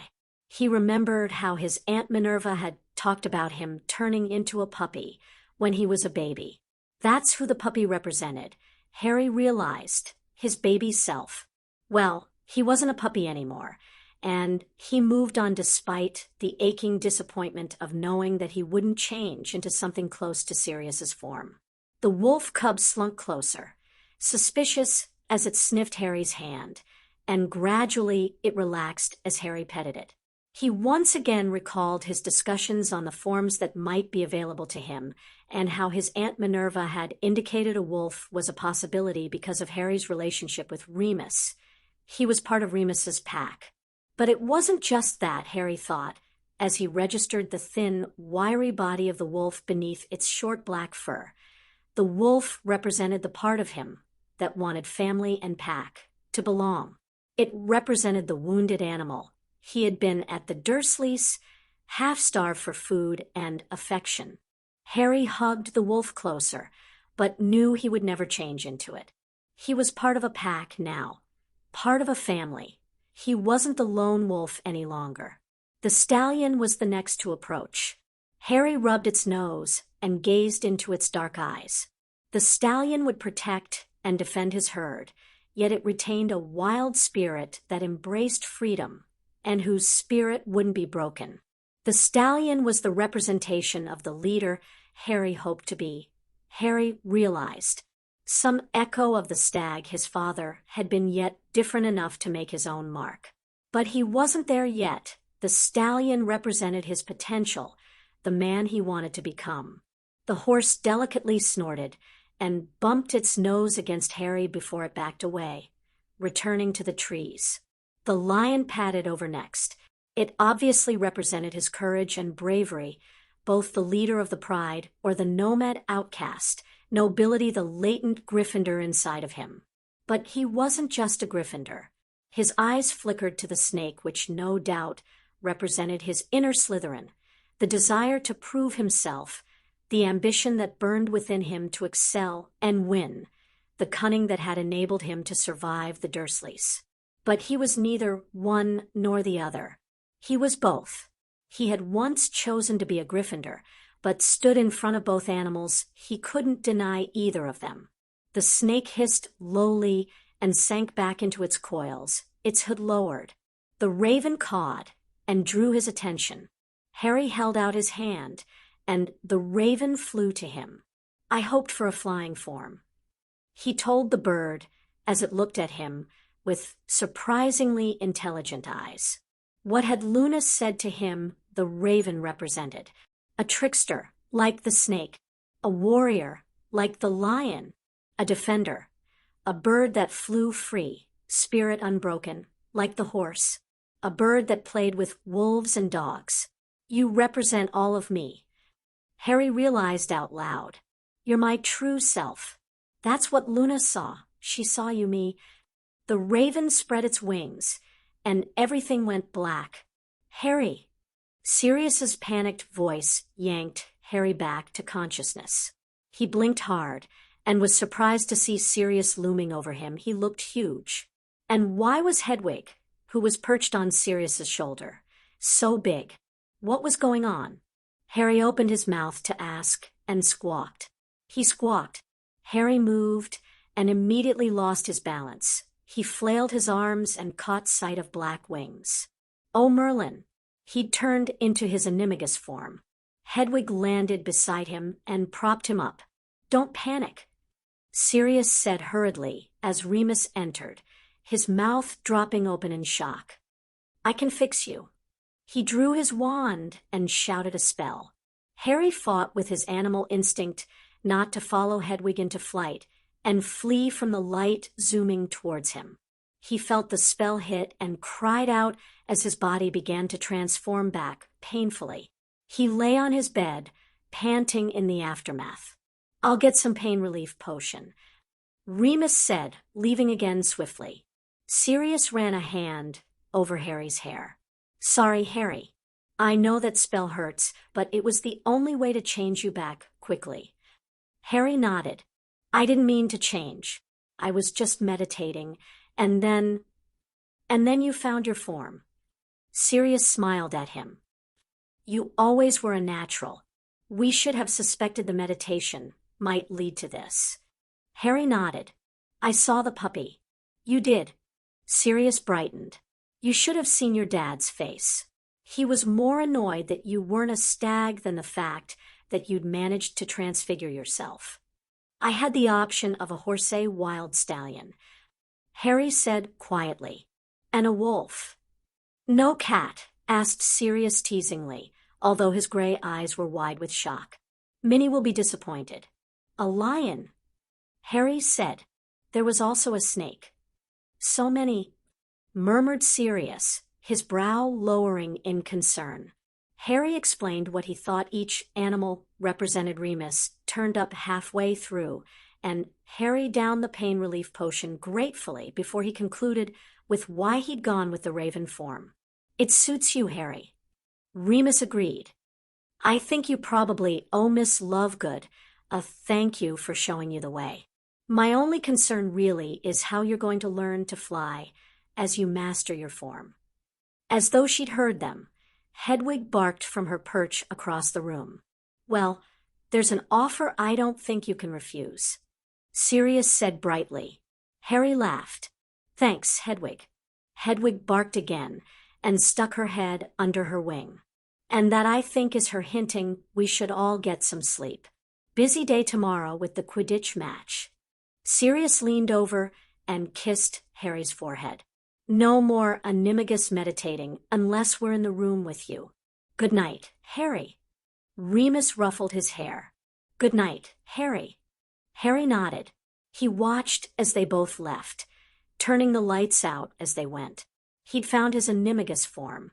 He fell asleep with a wide smile on his face and dreamed of flying, free and happy. Quidditch World Cup, Chapter 5. Sirius cast a glance towards Minerva across the reception room in Black Manor and sighed. She looked like a cat which had caught a canary. She had positively glowed since Harry had told her about the night before and his animagus meditation. She also seemed very happy about his form, complimenting him on turning down the more sentimental and likable forms for that of his raven. She had told him the form was a very practical one with the added bonus that it would give Harry the ability to truly fly. She was as proud as Punch and hadn't stopped smiling smugly. Frankly, Sirius had been completely unnerved by the whole experience and silently apologized to James for having laughed at him when he'd found Harry in the puppy form as a baby. It hadn't helped that it had been Hedwig who had alerted Sirius that there was a problem, flying in through his open study door and dive-bombing him, yanking his robes with her talons to get him up and moving to Harry. His heart had been pounding fast enough to win the derby by the time he'd made it to Harry's room. Thank Merlin, he knew the spell to force an animagus back into human form. He could admit to a little disappointment that Harry hadn't chosen his puppy form, but his explanation of the different representations had made sense. He was sad that Harry was no longer the happy-go-lucky chap who embodied the puppy, but he was also happy that Harry was no longer the lonely wolf cub that longed for a pack. He would need to read up on ravens, thought Sirius. Both he and Remus would need to know how to deal with a young raven. Not to mention they needed to come up with a Marauder name. Pronglet was clearly not applicable, since a stag wasn't even an option for Harry, but he hated to give up the name, since it was the one James had approved of for his son. What could he call a raven? Blackie? Corvus? Wings. He sighed and cleared his throat as Simeon and Anna finally arrived with Jason bundled into some muggle sling contraption that Simeon wore. Everybody had finally arrived. The Grangers, the Tonks, minus Dora who was on duty, the Longbottoms, Remus, Minerva, and the Blacks. The Malfoys were making their own way to the match, as were the Weasleys. Everyone wore comfortable Muggle clothing, since the match was taking place near Muggles. The teenagers wore jeans, t-shirts, and light jackets for the most part. The younger adults wore a variation, but Minerva and Augusta had stuck with long tweed skirts and blazers teamed with high-necked blouses. Sirius whistled to get everyone's attention and smiled back at the happy faces in front of him. Okay, our portkey leaves in 5 minutes. We have 2 hours before it begins, so plenty of time to browse round the souvenir stalls and meet up with friends. Please stay with your designated buddies. We will convene in the black box half an hour before the match. After the match, assuming there is time, we will make our way to the Potter Alliance aftermatch party in the designated tent. The portkey home leaves at 10 o'clock. Any questions? Hermione raised her hand. Sirius motioned at her. When are we meeting up with the Weasleys? Asked Hermione politely, lowering her arm. Though those interested could head to their tent when we arrive, Sirius said, despite confiding the intelligence that they knew there would be a Death Eater attack at midnight. Arthur had elected to stay overnight, as he had previously planned. He had understood Sirius's decision not to allow Harry to stay, though especially after the death threat at the Longbottoms. He handed out the rope portkey and carefully checked that everybody had a hand on it. Harry grinned at him from his position next to Sirius, sandwiched between him and Remus. He had been ecstatic that they'd still attend after the second death threat, and Sirius hoped he'd made the right decision. It would be fine, Sirius thought determinedly. The trouble wasn't due to start until midnight, and Harry would be safely tucked up in bed at Griffin House by then. But the nagging voice in his head warned him to be careful, and reminded him that Lucius had suggested it was someone outside of the old Death Eater, circle someone they couldn't control, someone who might not wait for the midnight hour. He'd had Bill agree to meet them and guard their arrival at the Portkey site just in case. Sirius kept one hand on Harry's shoulder, and Remus moved to do the same as the Portkey activated. Harry had gotten used to flu travel, mostly because Andy had made him flew back and forth between Black Manor and Griffin House endlessly for over an hour, but he couldn't keep his feet with Portkeys. So it proved as they landed at the Portkey site within the World Cup stadium. Harry's feet weren't beneath him, and only Remus and Sirius held him up. Sirius exchanged a nod of, "All clear," with Bill, who had his brother Charlie with him. "Sorry," Harry muttered to Sirius as he regained his balance. "Not a problem, Pronglet." Sirius frowned as the issue of the name came back to him. Harry's face creased in concern. "What's wrong?" he murmured, keeping his voice low so it didn't travel to the others. "Your animagus form doesn't exactly match up with Pronglet," Sirius whispered. "Oh." Harry's expression cleared, but there was a hint of worry in his green eyes. "I guess not." Sirius patted his arm.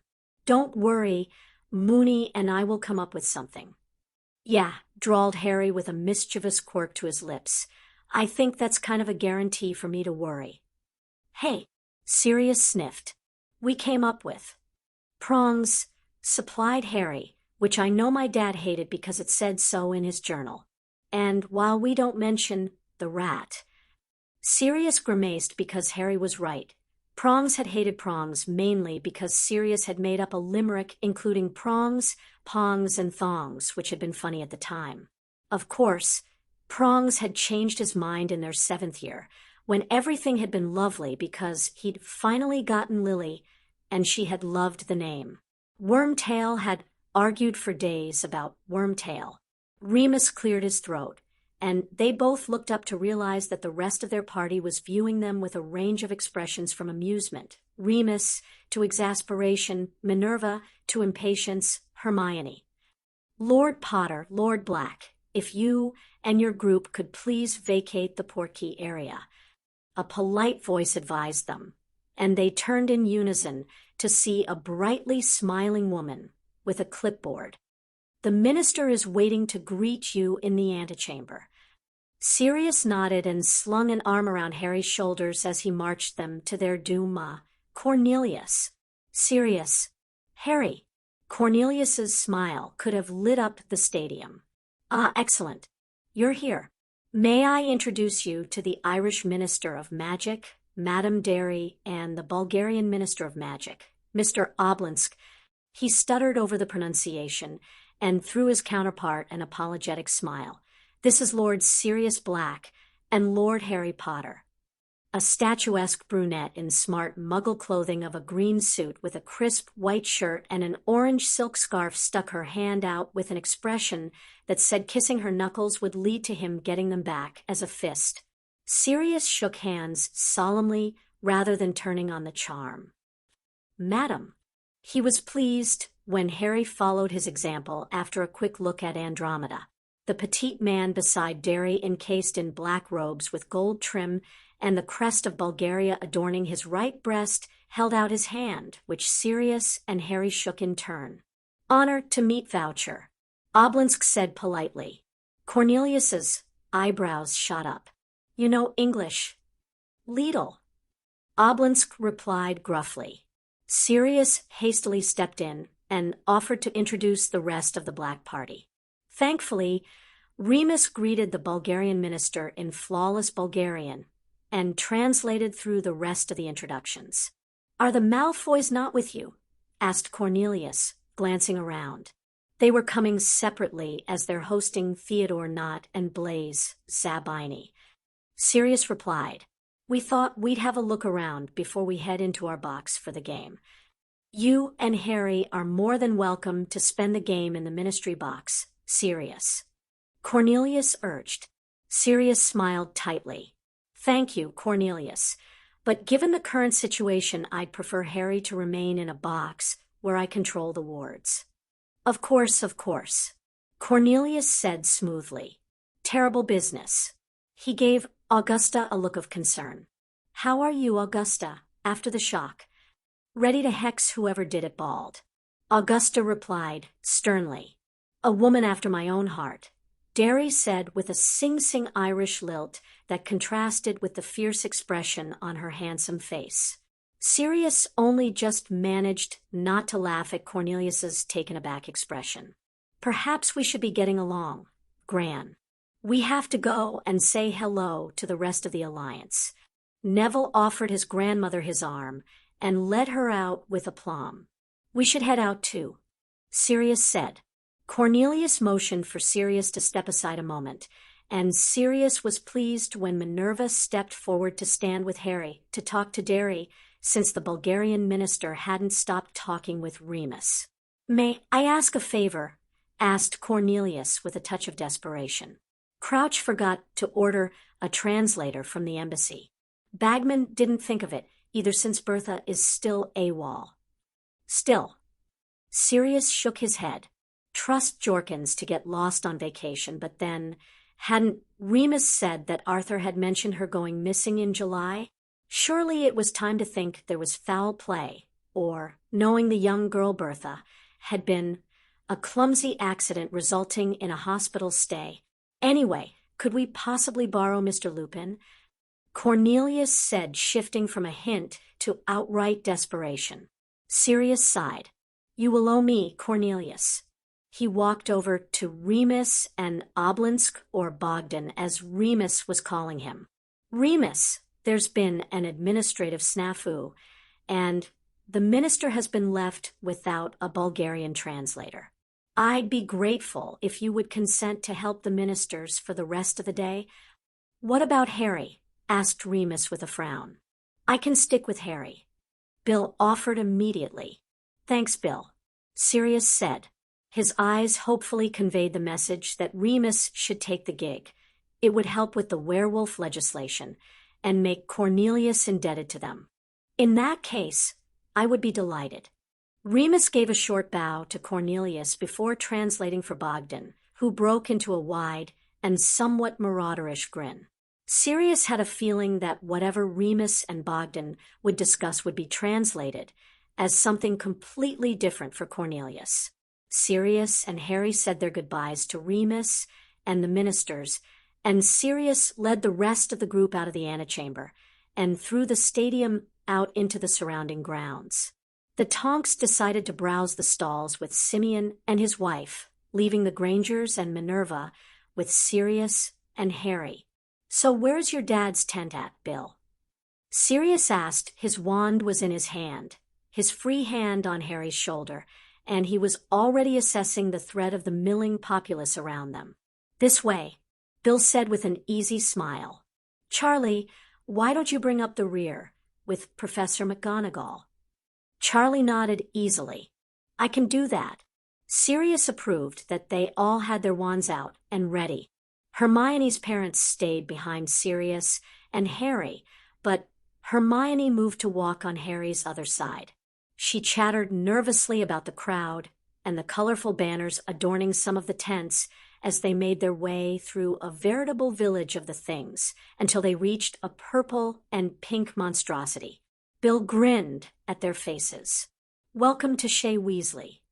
Colorful, commented Sirius straight-faced. Remind me again, are purple and pink Bulgarian colors, or Irish? You guys go on in, Charlie, and I will stay out and guard, Bill said after they'd all finished laughing. How are we all going to fit? Asked Miriam worriedly. Magic, Bill promised Hermione's mum with a wink. Sirius nodded, and he exchanged a serious look with the Weasley heir to convey the gravity of Bill's job guarding them. He sighed as he ushered Harry, the Grangers, and Minerva through the open flap. He couldn't help thinking he'd made a mistake, that they should have stayed home. It was a slow feeling of dread sinking into his bones and putting him on edge. Can't wrap Harry in cotton wool, Sirius told himself sternly. It was going to be okay. It was. Hermione stood speechless in the center of what appeared to be a living room. Her father stood next to her, open-mouthed. Her mother was whirling about like a mad thing. Look, it's bigger on the inside than on the outside. Her mother waggled her eyebrows at Hermione. Hermione rolled her eyes. "Mum, please." "Ah, you're here. Lovely to have you all." Arthur Weasley emerged from the kitchen and waved a frying pan at them. "I don't suppose any of you know how to work one of these. Don't look at me." Sirius held up both hands in supplication. "I could burn the place down." Harry grinned and gestured at the frying pan. "I'm a dab hand." Arthur beamed at him and handed him the pan. "Ron's back there too." He held out his hand to Miriam Granger. "Good to see you again." "Good to see you too, Arthur. Or should that be Doctor?" Hermione quickly followed Harry into the kitchen before her mum could begin explaining Doctor, who to the wizards. Ron was poking at the stove in a desultory fashion before he noticed them and smiled, cheering up slightly. "Guys." He looked at them hopefully. "Do either of you know how to turn this on?" "Move over, Ron." Harry pushed him out of the way of the appliance, and with a few checks quickly had the grill turned on and a burner lit. Sausages went under the grill, bacon into the frying pan. Ron looked at Hermione, who shrugged. "I'm good with desserts, and as a sous chef," offered Hermione, "but I've never made breakfast before." She leaned against the small kitchen table. "Why are you having breakfast now, anyway? Didn't your mum feed you this morning?" Ron shook his hair, the red catching the artificial light. "Dad thought it was better to come last night and beat the crowds, otherwise we'd have had to set out at some horrendously early hour for a portkey.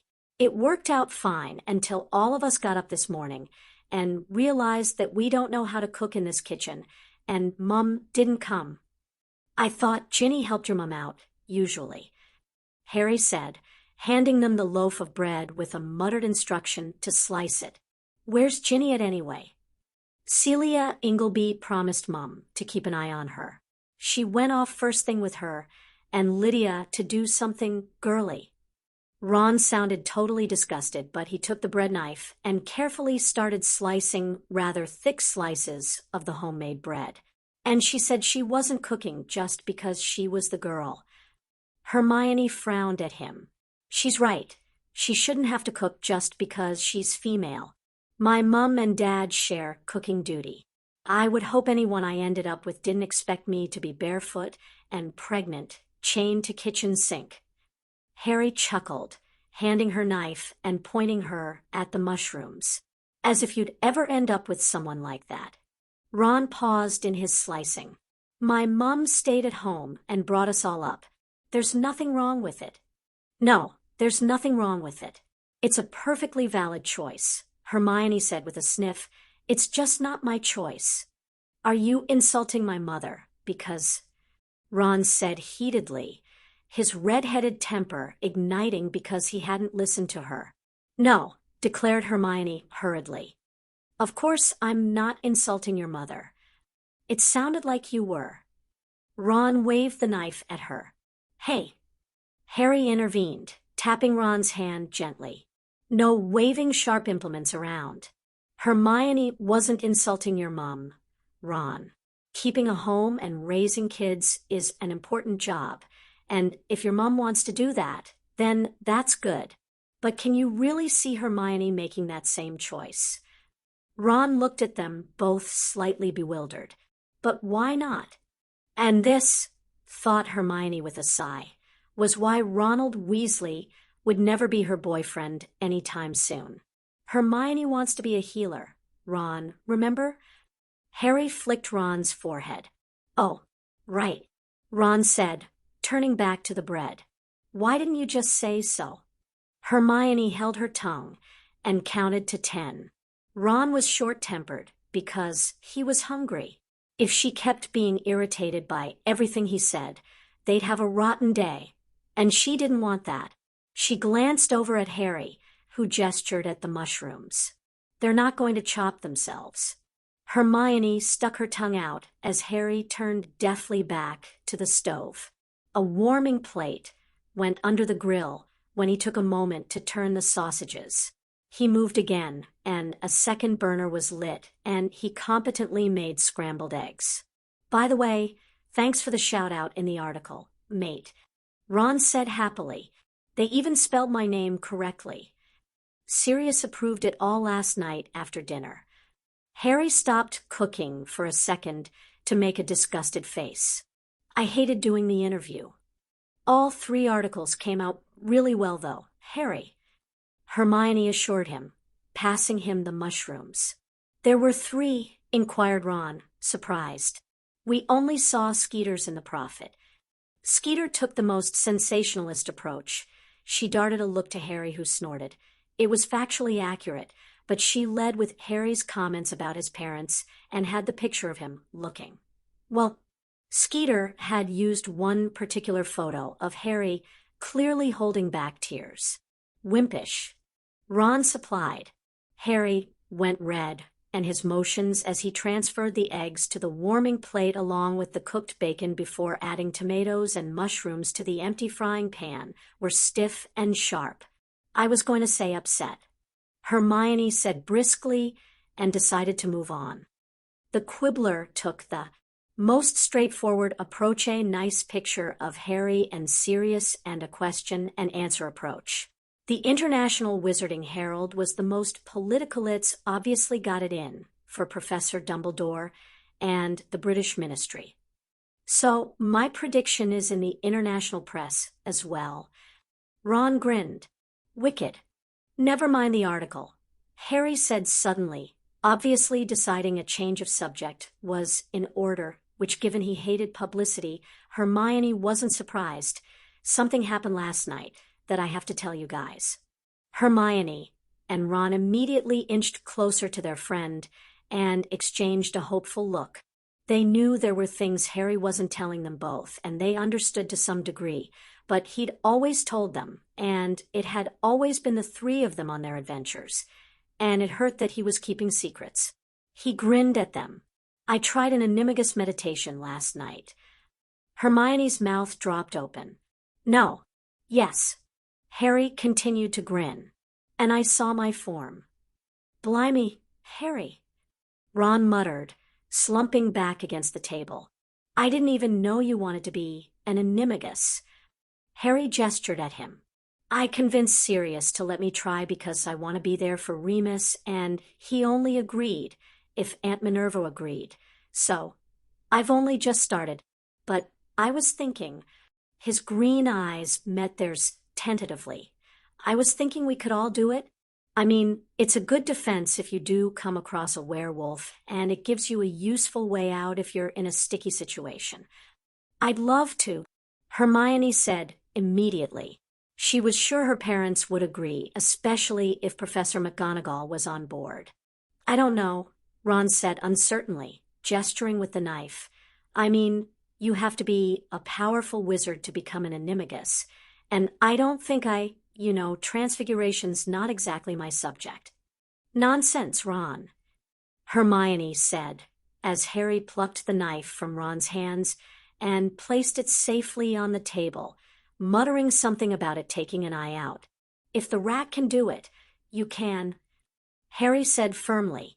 Ron brightened, apparently not bothered by the comparison to Pettigrew, although Hermione suspected if she'd made the comment, he'd have erupted. So, what's your form? Asked Ron eagerly. Yes, echoed Hermione, desperate to know. Did you really see your form? What was it? Harry took a moment to check the food before turning back to them. You can't tell anyone, ever. Sirius wants me to keep it a secret. They both nodded in understanding. He broke into another smile that lit up his whole face. A raven. A raven. Hermione immediately ran through the attributes of a raven in her head and wondered at how apt a form it was for Harry. That's wonderful. It is, Ron asked. Hermione kicked him and then glared at him for good measure. I mean, it is. Ron hastened to say, You'll be able to fly. Hermione said authoritatively, and ravens are known for their cleverness and problem-solving, Harry. She frowned. I've never understood why the totem for Ravenclaw was an eagle when a raven would have been better. But Harry's a lion, a Gryffindor. Ron protested. He picked up a slice of bread and started munching on it. Why would he be a raven? Hey, standing right here. Harry pointed out. He checked on the sausages and turned the mushrooms and tomatoes. Sorry, mate.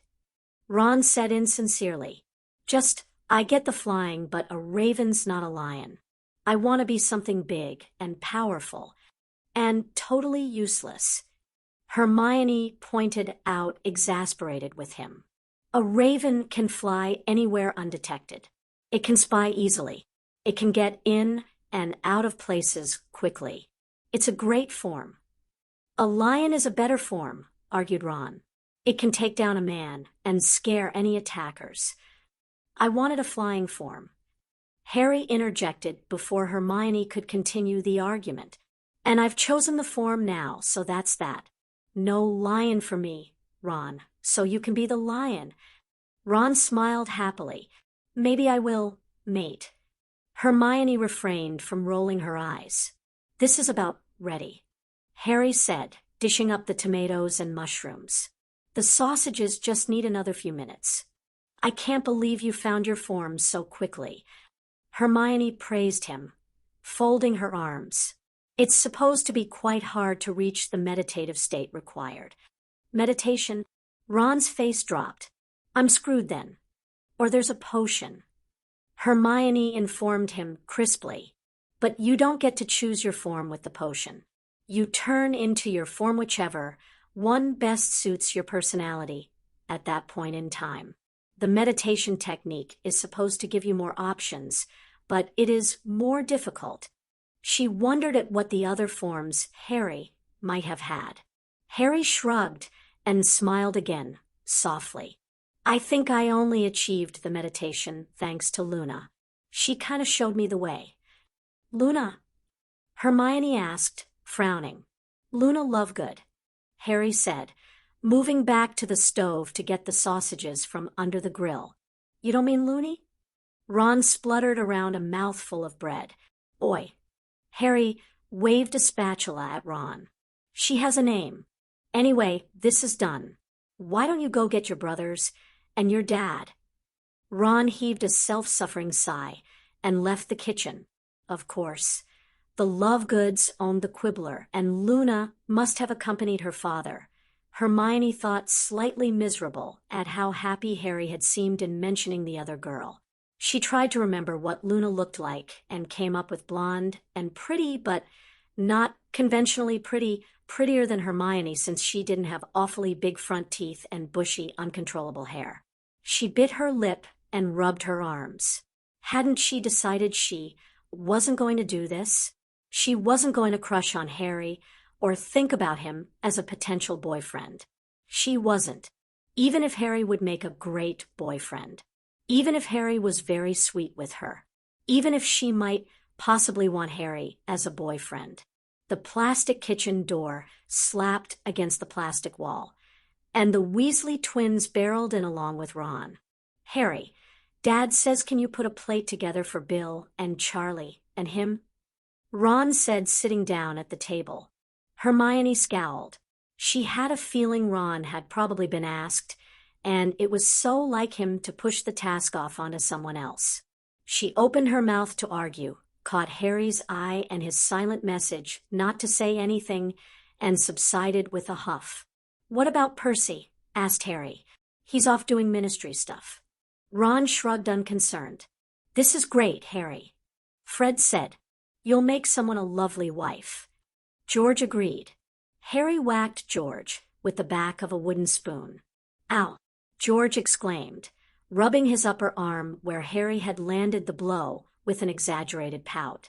He's got the mum thing down, too. Fred pointed out and dodged when Harry threatened him with the spoon next. Hermione couldn't help giggling at the good-natured teasing and Harry's pleasure at the underlying praise. You guys took a look around outside?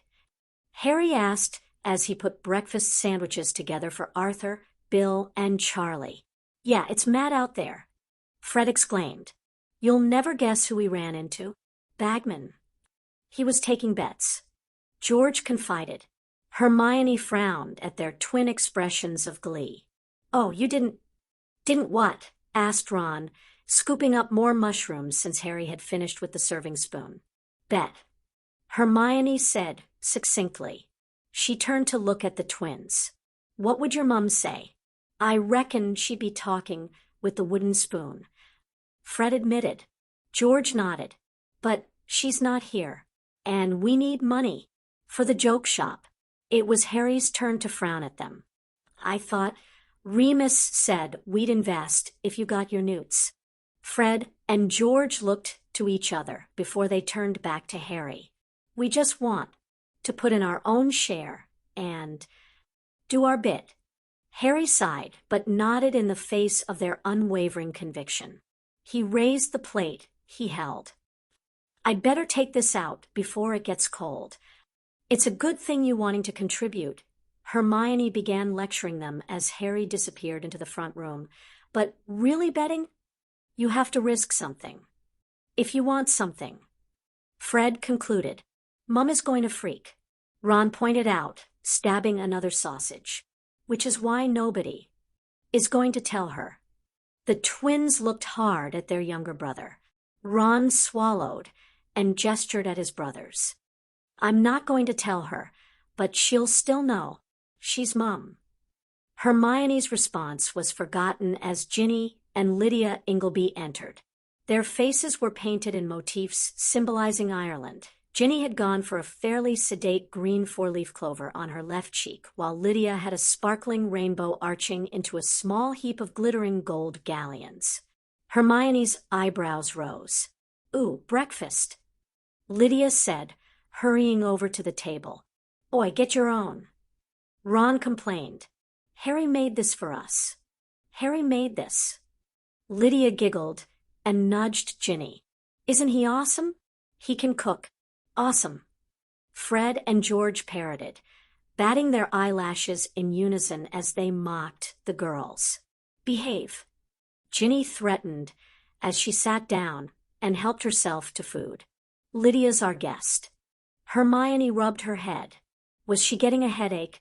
Harry entered the kitchen and froze at the sight of Lydia and Ginny. Hermione felt a twinge of sympathy. It was probably his worst nightmare, beyond the whole thing with Voldemort, and even then she wasn't too sure that he wouldn't prefer to have another confrontation with the evil wizard rather than face the two girls with the most obvious crushes on him ganging up together. Hi, Harry. Lydia smiled at him widely. Hi, how are you doing, Lydia? Harry asked politely as he quickly took up a position by Hermione. She suspected he was intending to use her as a human shield. Lydia shot Hermione a disgruntled look. I'm good. This food looks amazing. I didn't know you could cook, Harry. Ginny followed up, evidently taking courage from Lydia's blatant flirting to actually talk with Harry.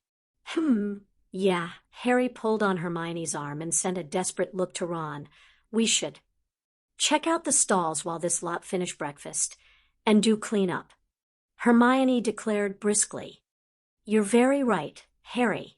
Let's go get Sirius and my parents. Ron picked up a final slice of bread, swiped it across his plate, and pushed the whole thing in his mouth. He made a muffled sound which might have meant, let's go. Hermione shot Harry a look of exasperated fondness at Ron's behavior, and he sent one back warm with affection and gratitude at her getting him away from the awkwardness of Lydia and Ginny. She felt a thrill of delight and happiness, and ignored the heated looks of jealousy emanating from the girls left behind in the kitchen. Remus laughed at Bogdan's latest joke about Cornelius, and turned to translate something funny, but not related to the British minister to the man in question. In part, he didn't mind the change of plans. Madame Derry called me Kate was a lovely, astute woman with forthright opinions, and the Bulgarian minister was a very intelligent and witty man. Both had expressed a deep appreciation of Cornelius's political acumen, but disappointment overall in the British foreign policy, which was effectively to ignore the rest of the world and progress elsewhere for fear it might contaminate Britain. Remus was going to have to discuss it with Sirius because politically they too had ignored the international arena for cleaning house at home first, and it might be a mistake to ignore it for long. Both had also expressed amusement over Cornelius's attempts to engage Bogdan in conversation through mime and simply talking louder, as though volume would assist in understanding. Bogdan actually spoke reasonable English, but a translator helped to avoid the embarrassing errors that neither minister wanted to make on an international stage. Remus was content enough he had good company, and the ministry box was resplendent. A very comfortable space with leather seats for comfort, as much drink and food as they could possibly want, and a great view of the pitch as they were at eye level with the players. Yet he couldn't quite shake his worry about Harry. He knew Sirius would never have agreed if he hadn't been okay in Remus leaving protection duty for Harry to do something else, but still Remus felt that he'd let Sirius and Harry down in agreeing. Or rather, his wolf felt he'd let them down. It was fairly screaming at him that he should be with his pack. Remus sighed and wrestled the wolf back once more with practiced patience. He could understand the wolf's unease. Harry had received death threats. Not just the one on his birthday, but another, and the perpetrator remained at large and hiding behind a house elf of all things.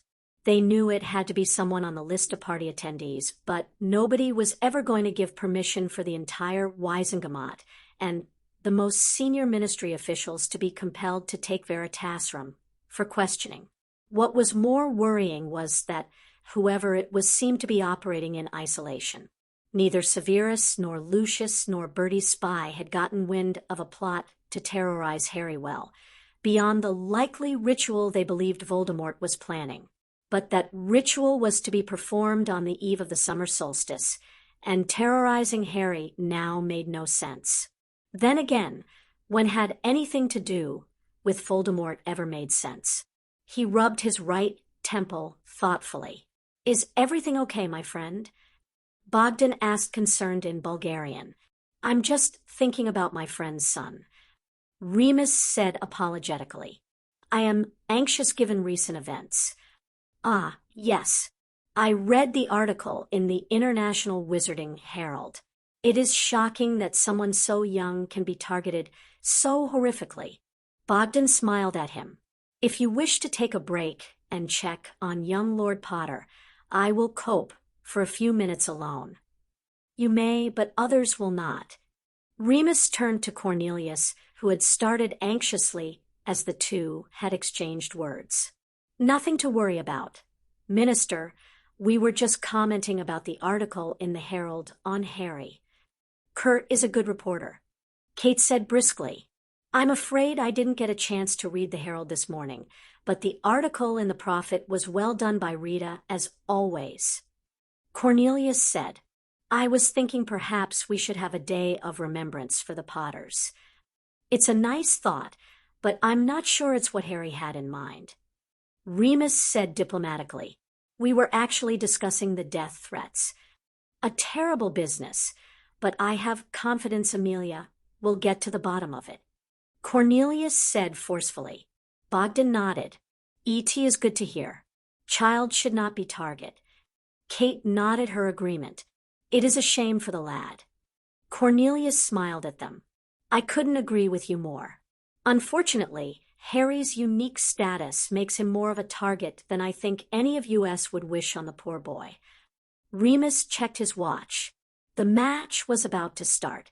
He glanced over the box and was surprised at the empty seats. He guessed some of the Wisengamot and eligible ministry staff hadn't taken up their tickets. Crouch was missing too, which was a surprise since he had helped secure the World Cup as an event for Britain.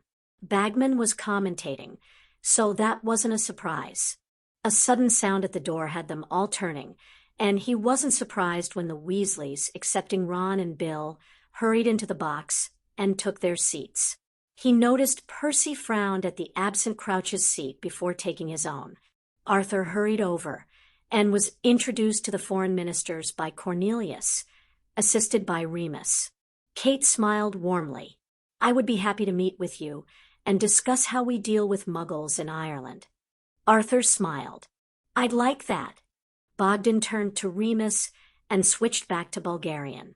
Please inform him that we have a good relationship with our Muggle counterparts, and we would be happy to share how we have built trust and share information. Remus translated for Arthur, who said he would be delighted to meet them both at the first opportunity. A soft clearing of the throat behind Remus had him turning to look in surprise at Percy. I'm sorry, Mr. Lupin, I couldn't help noticing you're translating. Percy said with a frown. Mr. Crouch was insistent that he would translate. Well, if Barty wanted to translate, he should be here. Cornelius said sharply. Mr. Lupin has stepped in at short notice after his services were kindly offered by Lord Black. I'm sure I speak for Kate, Bogdan, and myself that we are very happy with him. Remus made a show of translating for the Bulgarian minister, but he had a feeling from the gleam in Bogdan's eye that he understood what had been said. Very happy. Bogdan said firmly, Mr. Lupin has been a welcome addition to our party. Kate stated bluntly. Percy immediately nodded subserviently. Of course, my apologies. I was just concerned. And so you should be, young Percy. Amos Diggory interrupted briskly, having arrived in the box during Percy's approach. He gestured at Remus. Cornelius, you are aware that Lupin is a registered werewolf. What are you doing letting such a creature near to any heads of state? Cornelius drew himself up in the face of the criticism. Amos, that is completely out of line. We are nowhere near the full moon. Remus is here at my request, and he has been a complete boon to our discussions all day. Registered werewolves cannot be employed in the ministry. Amos stated firmly, obviously believing the Bulgarian minister couldn't understand him, and apparently unaware that the dark-haired lady next to him was the Irish minister. You know the law, Cornelius. I should have Lupin arrested, but as you and Minister Oblinsk are involved, I'll settle for Lupin making himself scarce. Cornelius gaped in shock. Amos. Arthur snapped. You do realize you're insulting the Bulgarian minister, our minister, and the steward of two ancient and noble houses. Lord Black and Lord Potter could challenge you on what you've said. He's a werewolf, Amos said firmly. Remus felt the usual sick feeling in his gut from the immediate rejection and the look of disgust. It had happened to him often enough in his life. His nose scented alcohol on Amos's breath. The man had been drinking. Amos glowered at Remus. I don't want this creature in the same box as my son. Remus sighed. Perhaps it would be better if I left. Nonsense, Cornelius said, pinning Amos with a hard stare. Mr. Lupin isn't being employed by the ministry, and he isn't getting paid. He provided his services at the behest of Lord Black as a personal favor to me. There are no grounds for an arrest, and on the contrary, the only person I see causing a disturbance is you, Amos. I agree. Bogdan said gruffly. Vous are about to cause an international incident. We do not have the same laws on Buravolves, and one of my guards is also Veravolf. He gestured at the Bulgarian security detail behind him. Amos paled. If you don't feel you can stay in the same box, then you are welcome to find seats elsewhere. Kate said sternly, we also don't have the same laws against werewolves, and I am quite happy with Mr. Lupin's presence, whereas I begin to find yours unacceptable. What is going on? Crouch said, interrupting. He must have entered while Amos had been denigrating him. Remus thought absently. Ah, there you are, Barty. Cornelius said. Amos was just about to apologize to my guests and Mr. Lupin for a misunderstanding. Amos flushed, but gave a short nod. My apologies, ministers. He said stiffly. Mr. Lupin, my apologies to the houses of Black and Potter.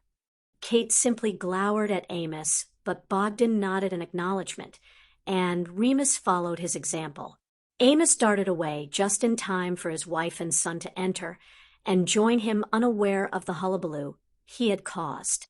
"Well, I'm sure there's no harm done," Barty said officiously and pointed to the pitch where the mascots were being announced. "Shall we watch? Would you prefer to take over translation duties?" Remus asked politely, remembering Percy's comment. Barty shook his head. "If the ministers don't mind, I will leave them in your hands." He wiped his brow with a handkerchief. "I'm afraid I haven't been feeling all that well." A whiff of something drifted over to Remus. His nose wrinkled, and he frowned, unable to place the scent because of the overlay of alcohol from Amos that lingered. "Who are still recovering after wizard flu." Bogdan frowned. "You should see a new healer," Kate advised. "I quite agree, Barty," Cornelius said. "Or take some more time off. We need you in tip-top shape for the thing at the end of October." "Thank you all. I may just do that." Barty sat down in his seat, and the ministers took theirs. Remus sat down off to the side with the Bulgarian security detail. He sighed and turned his attention to the antics of the younger men trying to climb over the railings to get to the Bulgarian villas. He wondered if Harry was attempting the same. The black box was situated at playing level across the field from the ministry box, and it was probably only second to the ministry box in its interior decor. The colors of the Black family crest of green and black dominated the walls, but they were accented by Sirius's preferred Gryffindor red and gold on the comfortable seating, no plastic that made a bum go numb in seconds. Ron was impressed. He lifted up his brand omniculars, and he fully intended to pay Harry back regardless of Harry's "consider it your Christmas and birthday gift," and felt himself sway at the sight of the villas. He took a step toward the railing. "Easy there, Ron." Bill grasped his shoulder and pulled him back. "I don't want to have to explain you diving over the edge to Mum and Dad." Ron shook himself. He watched amused as Lucius Malfoy pulled his son away from the railing. Zabini was holding back not. Beside him, Harry had placed a hand on Neville's shoulder and was quietly talking to him, seemingly holding him back, but Harry himself seemed unaffected. Hermione nudged Ron. "Harry must have some natural immunity." She sounded unusually pleased. Jealousy stirred in Ron's gut, and he hated it. Hated himself for feeling jealous. Since the flying incident and his talk with Bill, Ron had made a conscious effort not to be jealous of Harry. He knew in many respects Harry would have loved to have had Ron's life. 2 parents, a house full of siblings, and more love than Ron himself sometimes knew what to do with.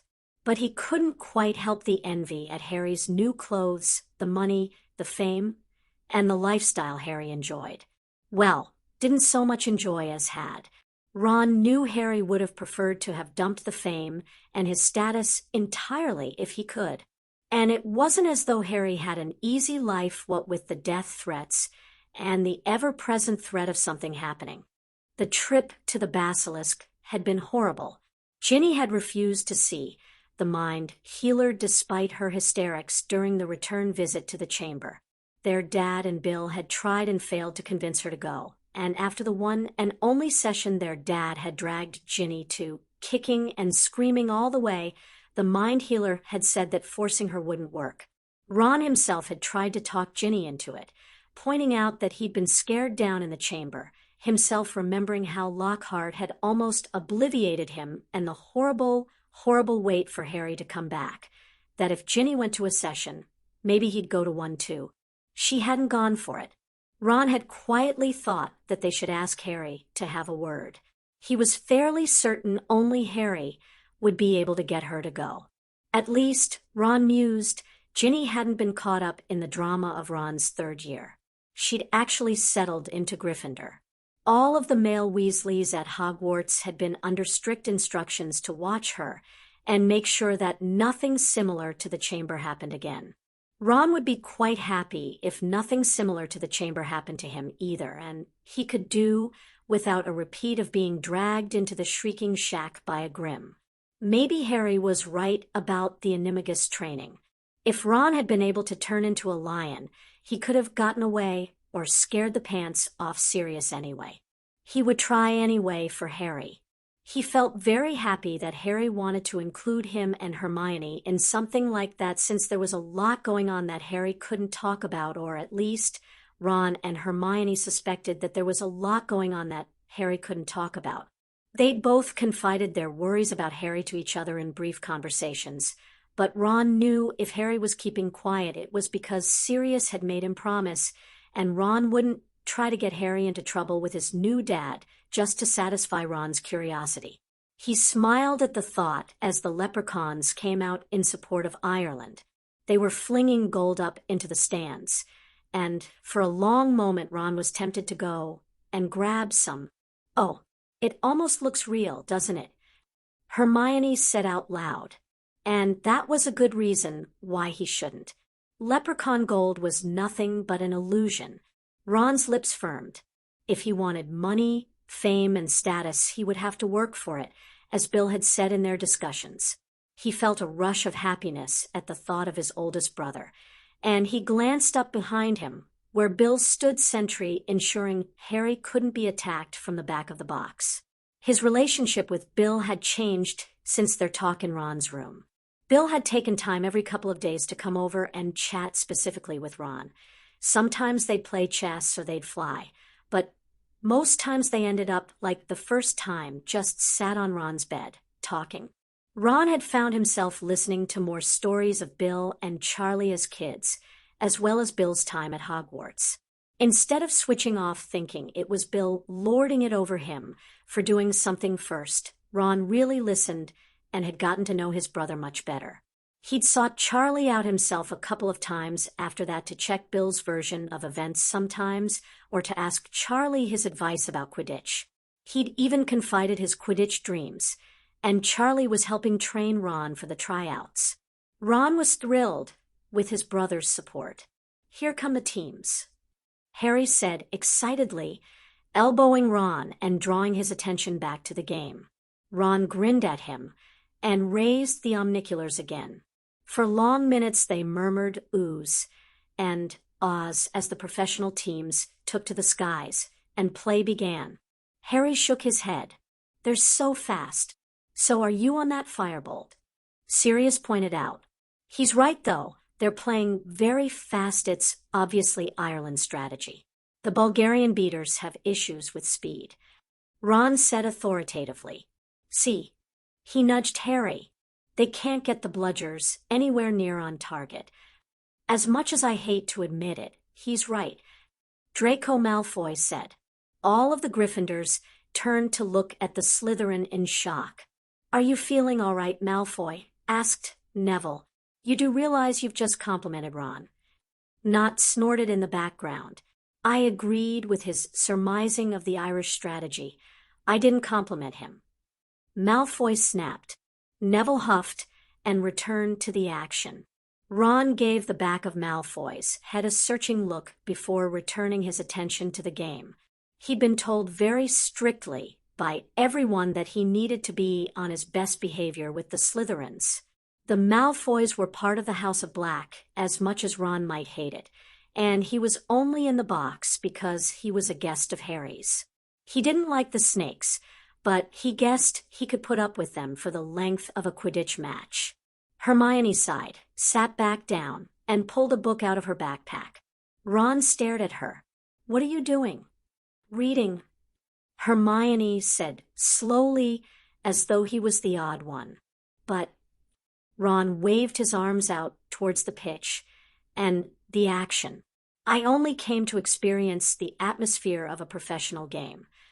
Hermione explained rather snootily in Ron's opinion. "I don't really enjoy Quidditch, but—" Ron stuttered out.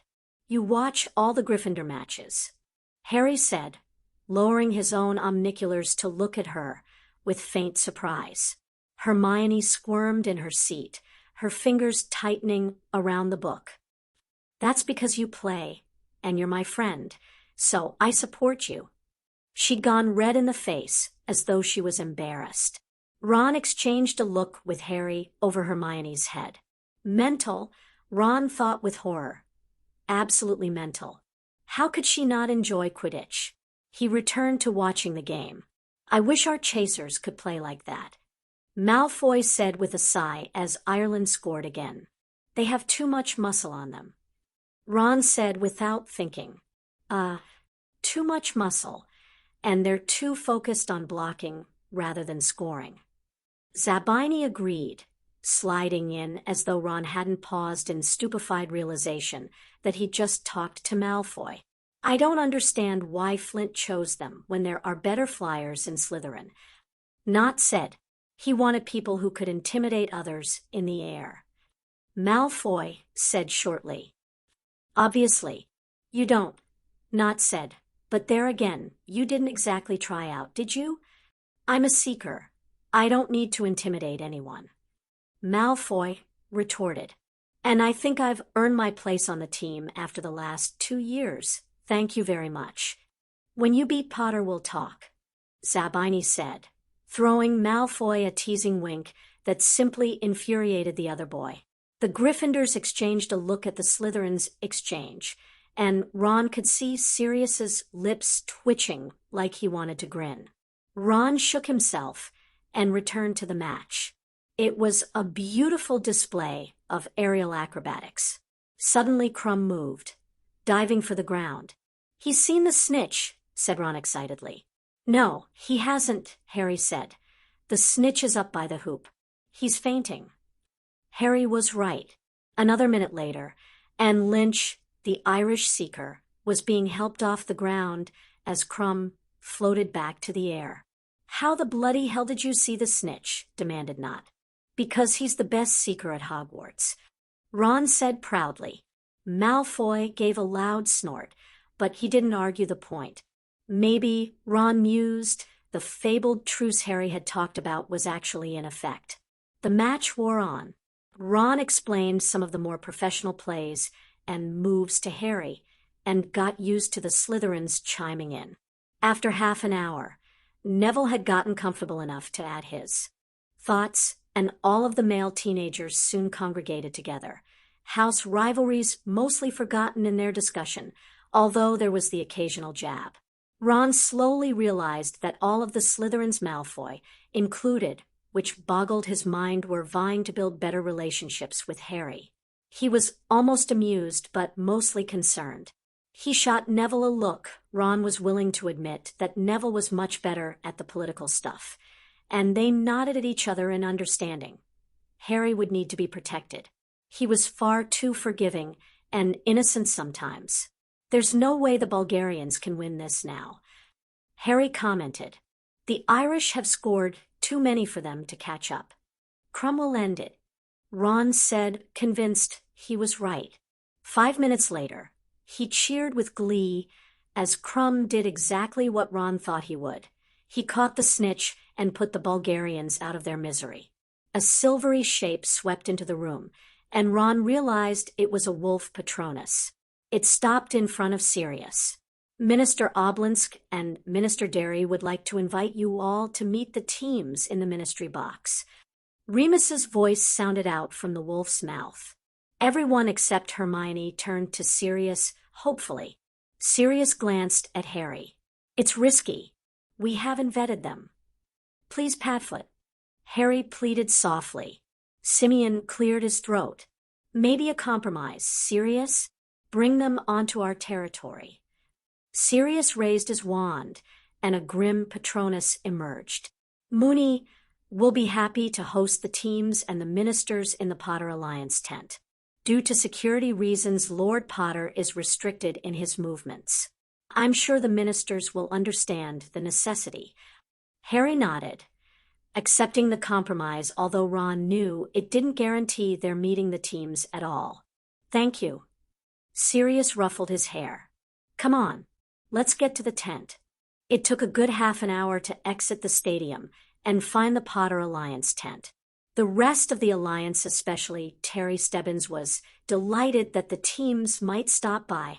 Harry and Neville went off to do the rounds while Hermione and Ron hit the buffet table set up at the back of the tent, with the Slytherins at their heels. "You don't have to stick with us, you know," Ron complained. Malfoy shot him a look. "This is the Potter Alliance, Weasley. Most of them aren't too fond of the House of Malfoy, or of not." Ron cast a look in Zabini's direction. Zabini shrugged. "We're neutral. They don't mind us." He paused. "My mother has almost finished completing an alliance deal with the House of Black and the House of Potter." Malfoy and not looked at him with surprise. "I thought she was still angling for marriage," drawled Malfoy. Zabini laughed. "Lord Black isn't as stupid as her usual targets. He knows what she is." Ron frowned in confusion, and he darted a look at Hermione, who sent him one back that said she'd explain later.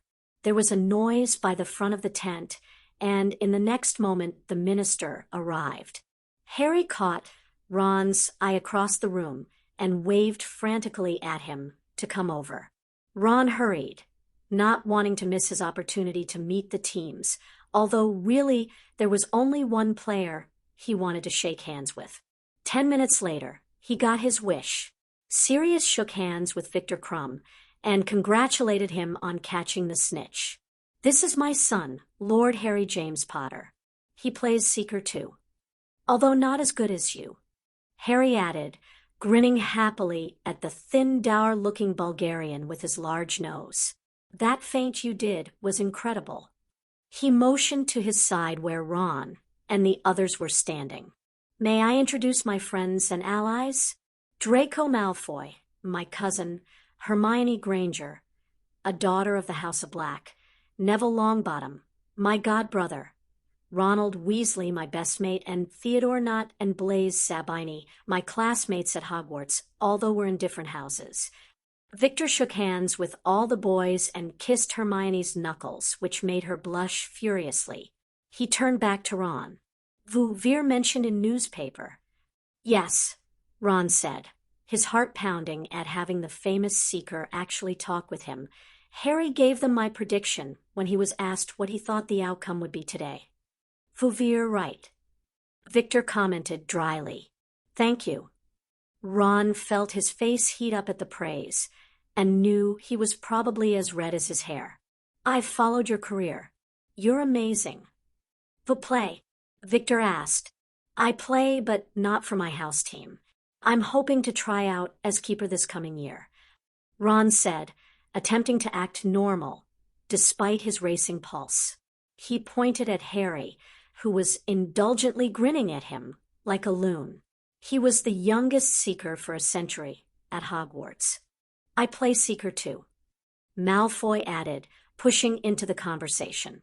Victor's dark eyes flickered to him before returning to Harry and Ron. "Vous must practice, practice, practice to be the best." Harry nodded. "That's what our old captain, Oliver Wood, said. He's just signed with a British team.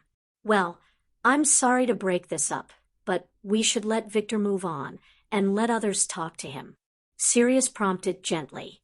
"It vas nice to meet you all," Victor said and fell into step beside his coach as they moved to the next group. Ron watched him go and turned back just in time to be introduced to the Irish Seeker. Life just didn't get any better than this, he thought happily. Promlet's World Cup, Chapter 6. Neville took a gulp of butterbeer and sank back in the chair that he had commandeered an hour before. The Potter Alliance tent continued to buzz with chatter and laughter as everyone celebrated the Irish win. The teams themselves had left ages before, as had the ministers who were expected back at the stadium for the official ministry party. Some of the adults had departed for other places Simeon, and Anna had gone home. The Tonks had headed to other friends. Many were taking turns to rotate a presence at the ministry party except for Sirius. Sirius had refused to move further than a half a tent from Harry, and Neville could understand why after the events earlier that week. He hadn't strayed too far from Harry himself once they'd reunited in the box. Zabini shifted beside him. Neville had made a concerted effort with the Slytherin remembering his comment at the party. Zabini had proven to have a sly sense of humor and a wicked eye for observation. Some of the comments he'd made, as they people watched, had Neville and the others in hysterics. Neville followed Zabini's gaze to where Harry was conversing with Nott and Hermione, along with Jeremy and Michael. It appeared that Jeremy knew Nott quite well, and the group seemed animated, discussing something that had Hermione's hands flying in debate and Harry's head cocked to the side with interest.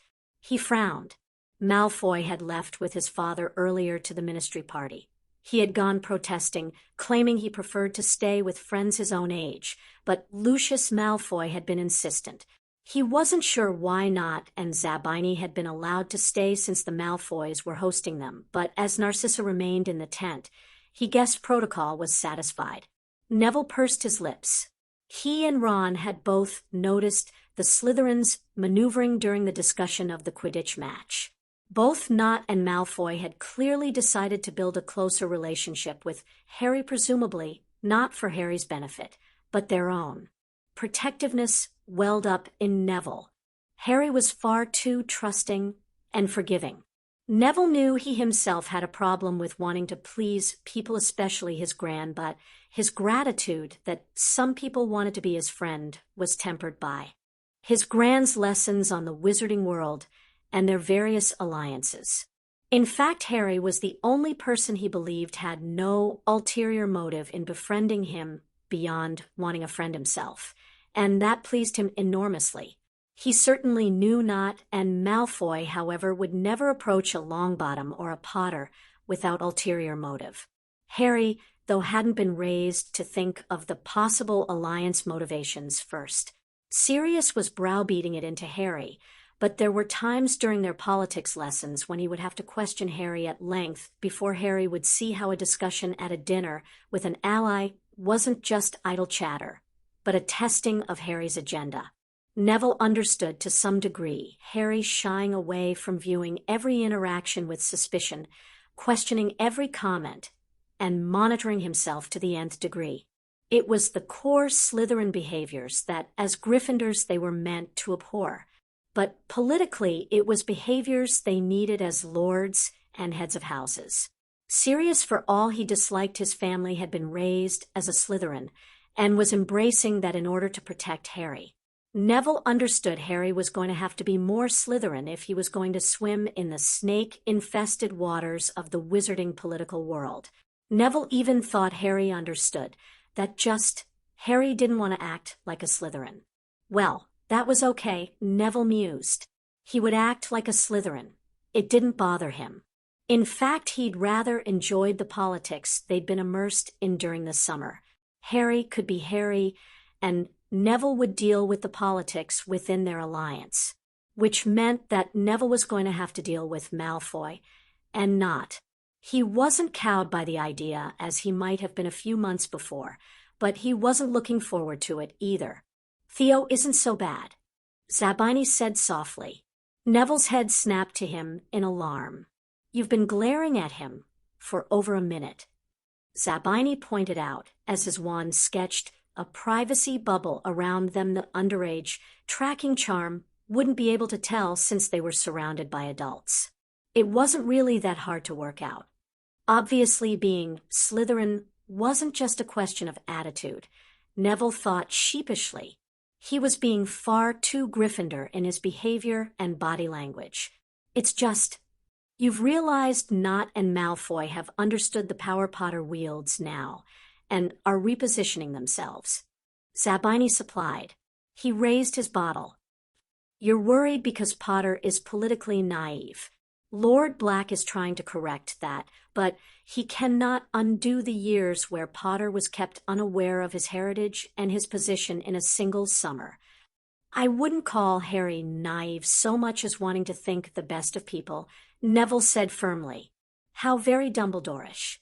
Zabini's smile took away the sting of the job. So, you've appointed yourself his protector? Neville's chin went up.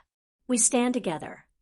There was a warning note in his voice for Zabini not to question him on his loyalty to Harry. Zabini nodded slowly. Theo's politics are closer to Potter's agenda than his father's. The only area of major disagreement is equality for Muggleborn's. Theo would rather keep the political power with pure blood or at least old magical families. My guess is that when Theo becomes Lord Not, he will seek an alliance of mutual aid and support, not a détente, and he will seek it directly with Potter, not with the House of Black. I see. Neville murmured. And he did see. He saw why Not had evidently cultivated relationships with Jeremy Brandstone and Michael Corner, and why he looked relaxed talking to Harry. He didn't have to watch what he said because he agreed with Harry's views. That agreement would help him forge a bond with Harry A. closer, one than Malfoy, who remained entrenched in his father's political view, despite the fact that they had to comply with the House of Black's primacy. "What about you?" asked Neville. "Our political agenda is close enough to Potter's for the differences not to matter," Zabini said with a shrug. Mother was simply holding out on the alliance because she hoped to convince Lord Black of the advantages of a marriage, including giving Potter a maternal figure. He snorted a little in derision. "Your mother has Vila blood." Neville commented hesitantly. "Yeah, she constantly seeks her." Blaise lifted his hands and mimed quotation marks. "True mate.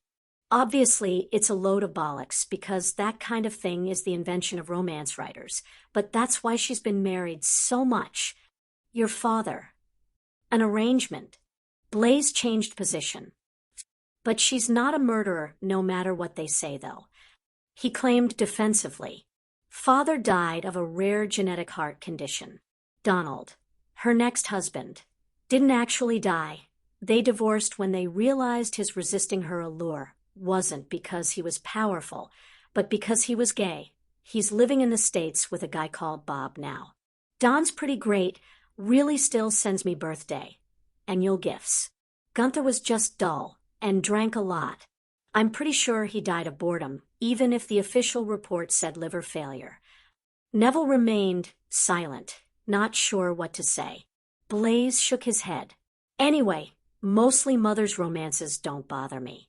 I lived with my great-aunt Josephine, my grandfather's sister, until Hogwarts as she had the regency.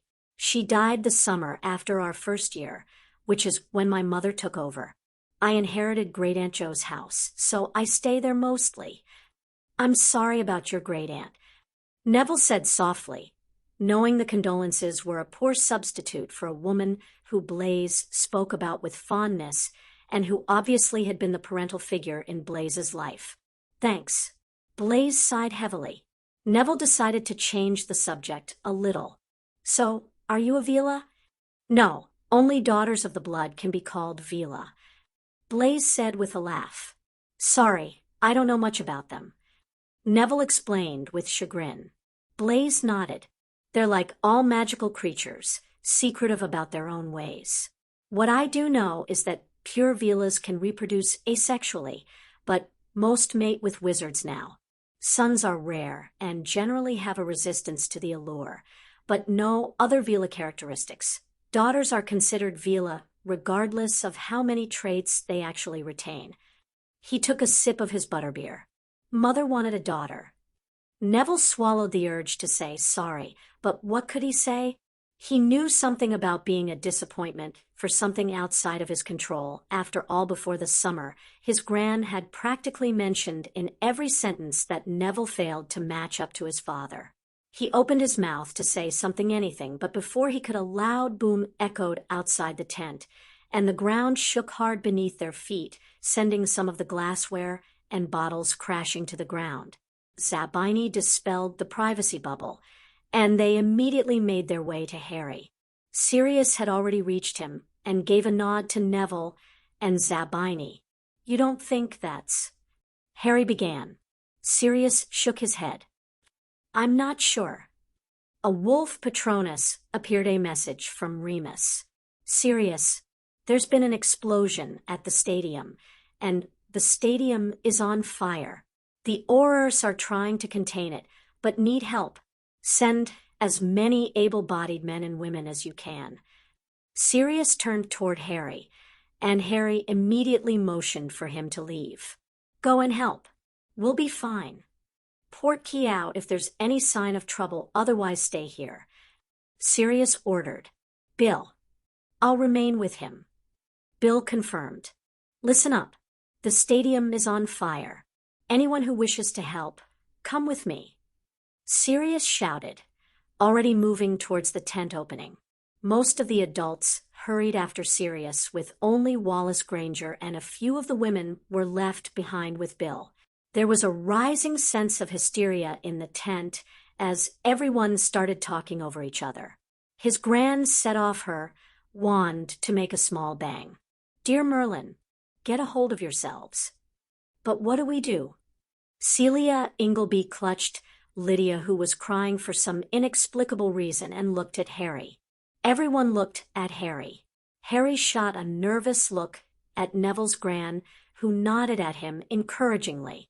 "We don't really know what's happening except that there's a fire," Harry began, and his voice, which had started out unsteady, gained more confidence with every word. "I suggest everyone gathers in the center of the tent, young children in the middle, anyone capable of defending themselves placed around them. And anyone with a portkey should identify themselves and agree who they'll take if we need to leave urgently." "Good plan, Harry," Narcissa said. "Right, you heard Harry," Neville said authoritatively, knowing Harry needed support, which they had vowed to give him. "Heirs, start organizing seating in the center of the tent and a play area for the youngsters. Portkey people to Harry." He gave Harry a confident look and went to start rearranging the tent. Susan and Hannah immediately moved to help him, as did Jeremy and Michael. Hermione dragged Ron into the center to move some chairs and smiled at Neville. Neville felt a frisson of pride that they'd all followed him. He glanced back at Harry, quietly directing those with portkeys to strategic points with Bill's assistance, and felt a surge of confidence, of satisfaction in his choice to stand beside Harry. He just hoped the fire at the stadium had nothing to do with Harry's death threats. "What is going on here?" Amelia shouted over the panicking crowd in the stadium's reception room. Remus managed to wriggle close enough to her position to answer without yelling. "The portkeys aren't working."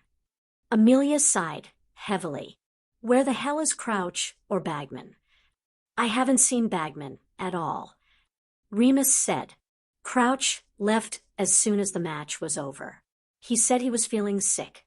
So basically the two people in charge of this mess are AWOL." Amelia rubbed her head. Cornelius popped up beside them suddenly. "Amelia, thank goodness you're here. Something's wonky with our portkeys, and the stadium is on fire." "Yes," Amelia said dryly. "I had worked that out for myself, Cornelius."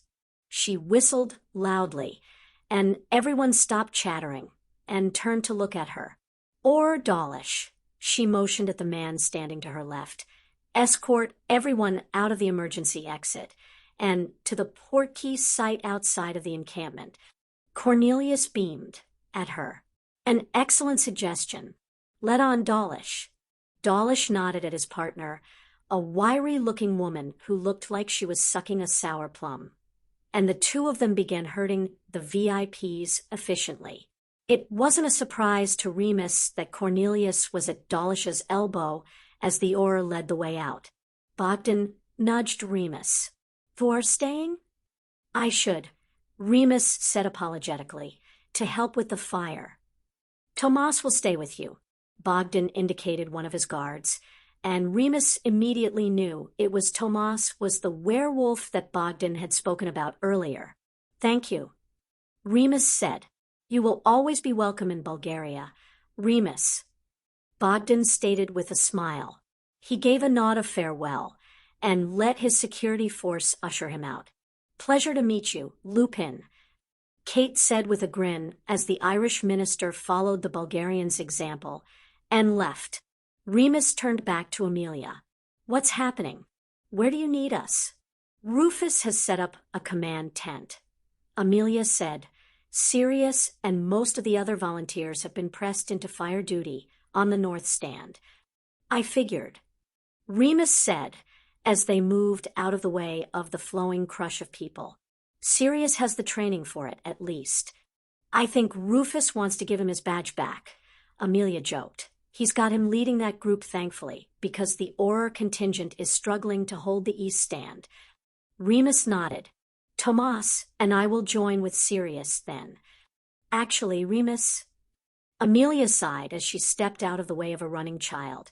If the port keys aren't working, then that's another problem we need to solve.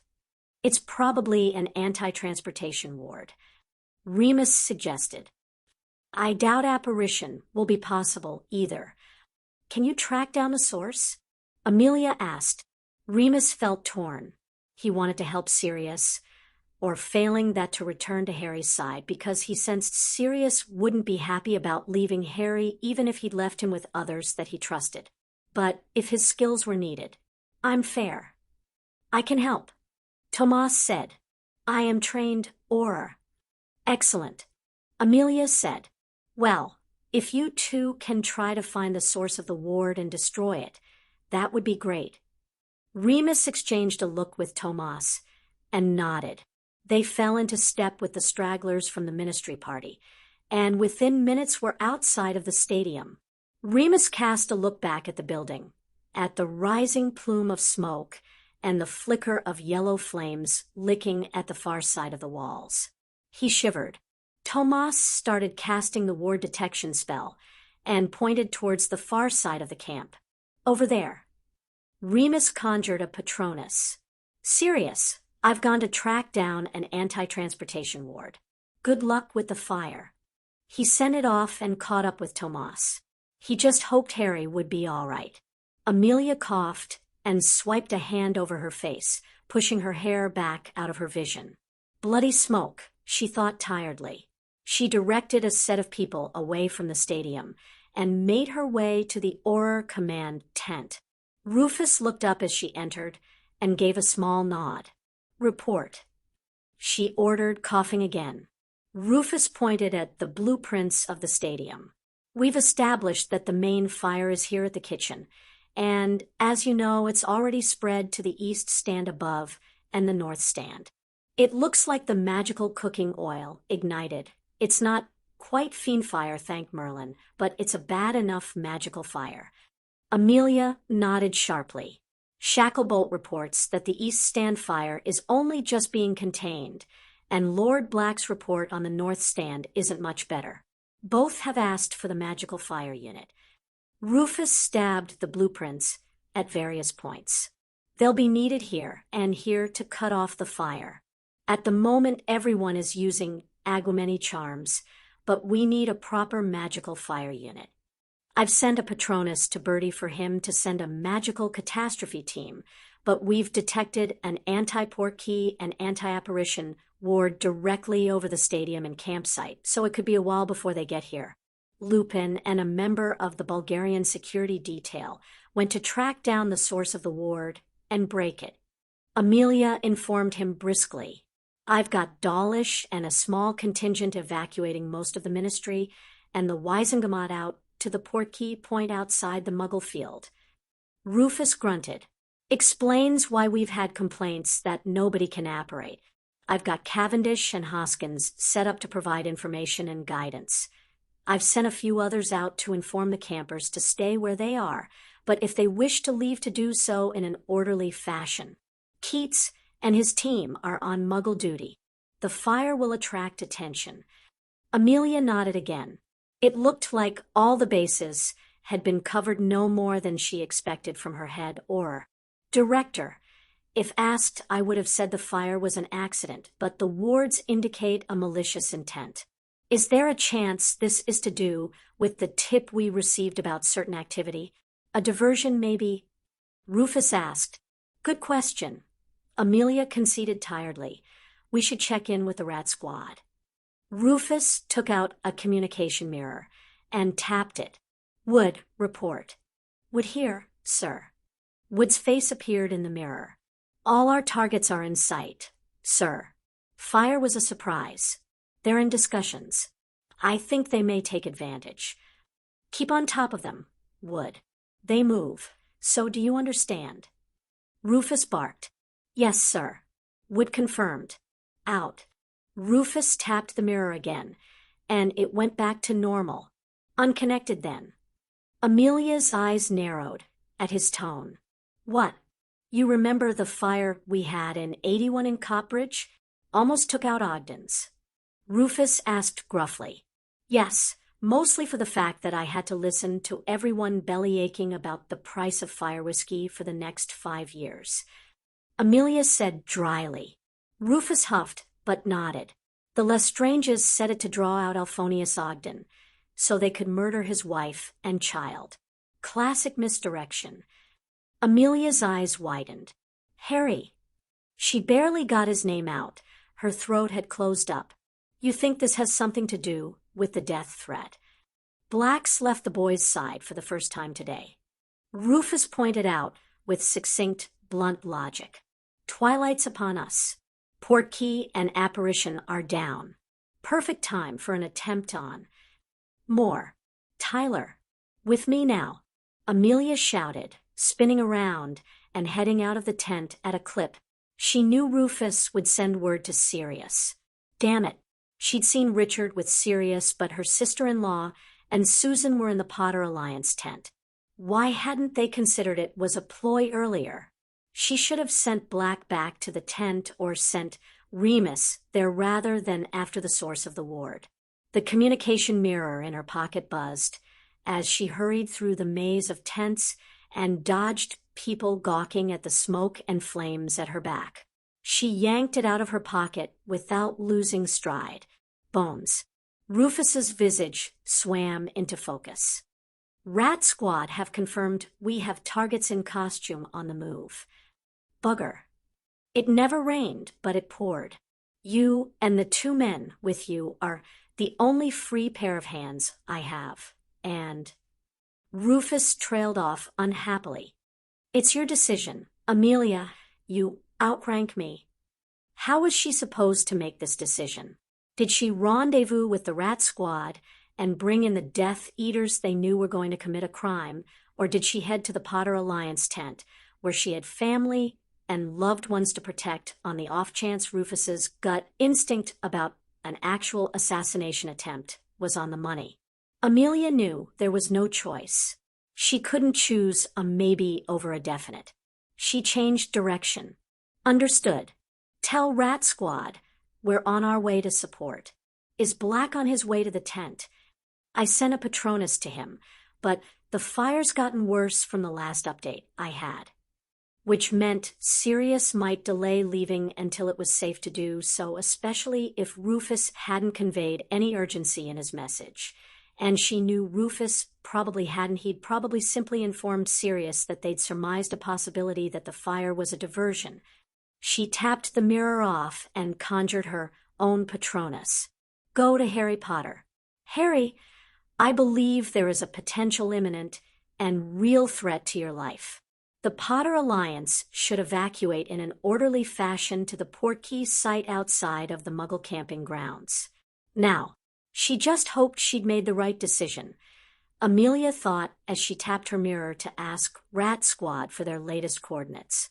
And she prayed to Merlin her warning to Harry wasn't necessary. The atmosphere inside the Potter Alliance tent was strange. Harry mused as his eyes drifted over everything again. Neville had constructed a square ring of chairs in the middle of the tent, 2 deep. The outer ring was filled with adults and heirs capable of defensive magic. The inner ring was filled with younger children such as Connor Sapworthy old enough for a wand, but not to actually take part in a fight. The inside of the ring had babies and infants, including their mothers, and Wallace and Miriam Granger, who as Muggles had no magic to assist if there was trouble. Everyone was within touching distance of someone with a portkey. Everyone knew who they needed to go with. Harry, Neville, and Hermione had taken positions on the outer ring opposite the door with Augusta and Narcissa beside them. Bill stood on door duty along with Minerva in front of them. There was a spirit of camaraderie in the tent, an underlying thrill of excitement and drama that offset the worry, fear, and anticipation on the surface. And there was worry and fear for loved ones. All the adult men, except for Bill and Wallace, had disappeared to fight the fire. They'd had one short Patronus message from Sirius confirming that they were helping to contain the fire to the stadium, and were all okay. But Harry couldn't shake the feeling that something was wrong. Maybe they should have all portkeyed out as soon as they'd been notified about the stadium fire, Harry mused. If he was a Death Eater, he'd use the fire as a distraction even if they hadn't planned it that way, and they couldn't know for certain it wasn't a distraction. "You all right, Nate?" Ron asked, picking up on his unease. "I just want to know what's happening," Harry admitted. "We have to be patient, Harry." Hermione remonstrated with him gently. "I'm sure everybody in charge is very busy dealing with the fire. We were lucky to get an update from Sirius. They'll send word when they can." Harry shrugged, unwilling to argue with her. He let the quiet background chatter distract him. Miriam and Wallace were discussing the Muggle Prime Minister with Karen Abbott.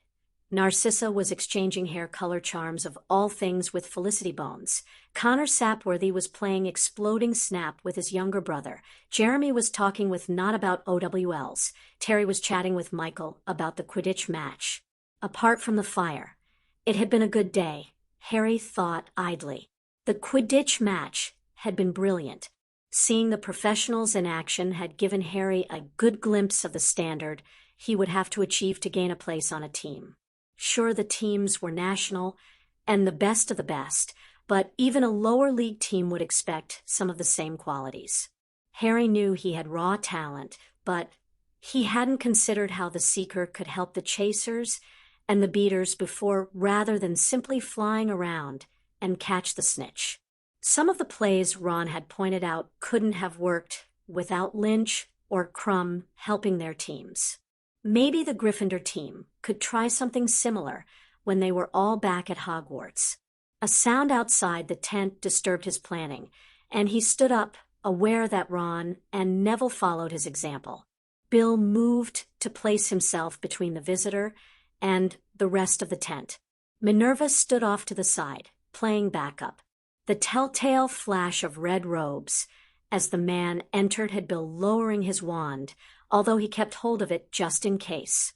"What can we do for you, Or?" asked Bill shortly. "Hollins, isn't it?" Minerva said from her position, as she got a good look at the oar.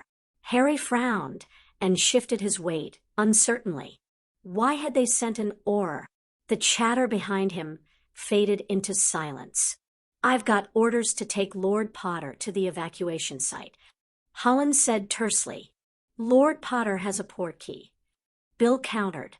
"If we're to evacuate, there are wards up," Hollins said. Bill exchanged an alarmed look with Minerva. "If Harry goes, we should all evacuate." "My orders are just for Lord Potter," Hollins argued. "I don't particularly care." "Or Hollins," Minerva said sharply. "If Harry is leaving, we all are."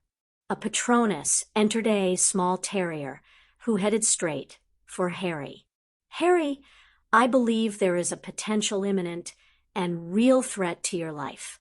The Potter Alliance should evacuate in an orderly fashion to the Portkey site outside of the Muggle camping grounds." Now, Amelia's voice echoed loudly in the tent. Harry's eyes snapped to the aura in front of him, and he noticed Bill raised his wand. Why would Amelia send a Patronus if she'd already sent you? He wondered out loud. The aura's features twisted sharply into a sneer, and suddenly, he moved, casting one spell towards Harry and another towards Bill. Someone screamed. Harry responded, instinctively dropping to his haunches, his wand thrust out in front of him. "Protego!" The shield snapped into place, and the purple-colored curse splashed across it. "Protego!" Bill yelled even as he dodged the gray spell, diving and rolling rising to shoot off his own spell. "Harry, get a shield up around everyone." Harry immediately cast the dueling shield that protected audiences from stray curses that Professor Flitwick had taught him. It was the only one large enough that he could think of. The silvery dome wobbled a bit as it rose, but eventually it snapped into place. It didn't allow anyone inside the shield to help the combatants on the other side, leaving Bill and Minerva exposed at the front of the tent. Bill dodged another spell, and Minerva hurriedly shielded herself against a curse. He could hear a child wail and someone else sobbing. Minerva was casting as Bill engaged the rogue Auror in a fierce duel. The spare chairs beside her became animated and ran for the intruder. Hollins, or whoever he was, used one to shield himself against Bill's latest spell before he cast an incendio, and the wooden chairs burst into flames. He sent them back towards Minerva, who was caught off guard. She hastily put up a gush of water, but the chairs impacted her with a smack, and she was sent flying. "No!" Harry yelled as he watched Minerva crumple in a heap. Hermione's hand on his shoulder prevented him from rushing forward. "You have to shield us, Harry," she reminded him, her voice choked with tears.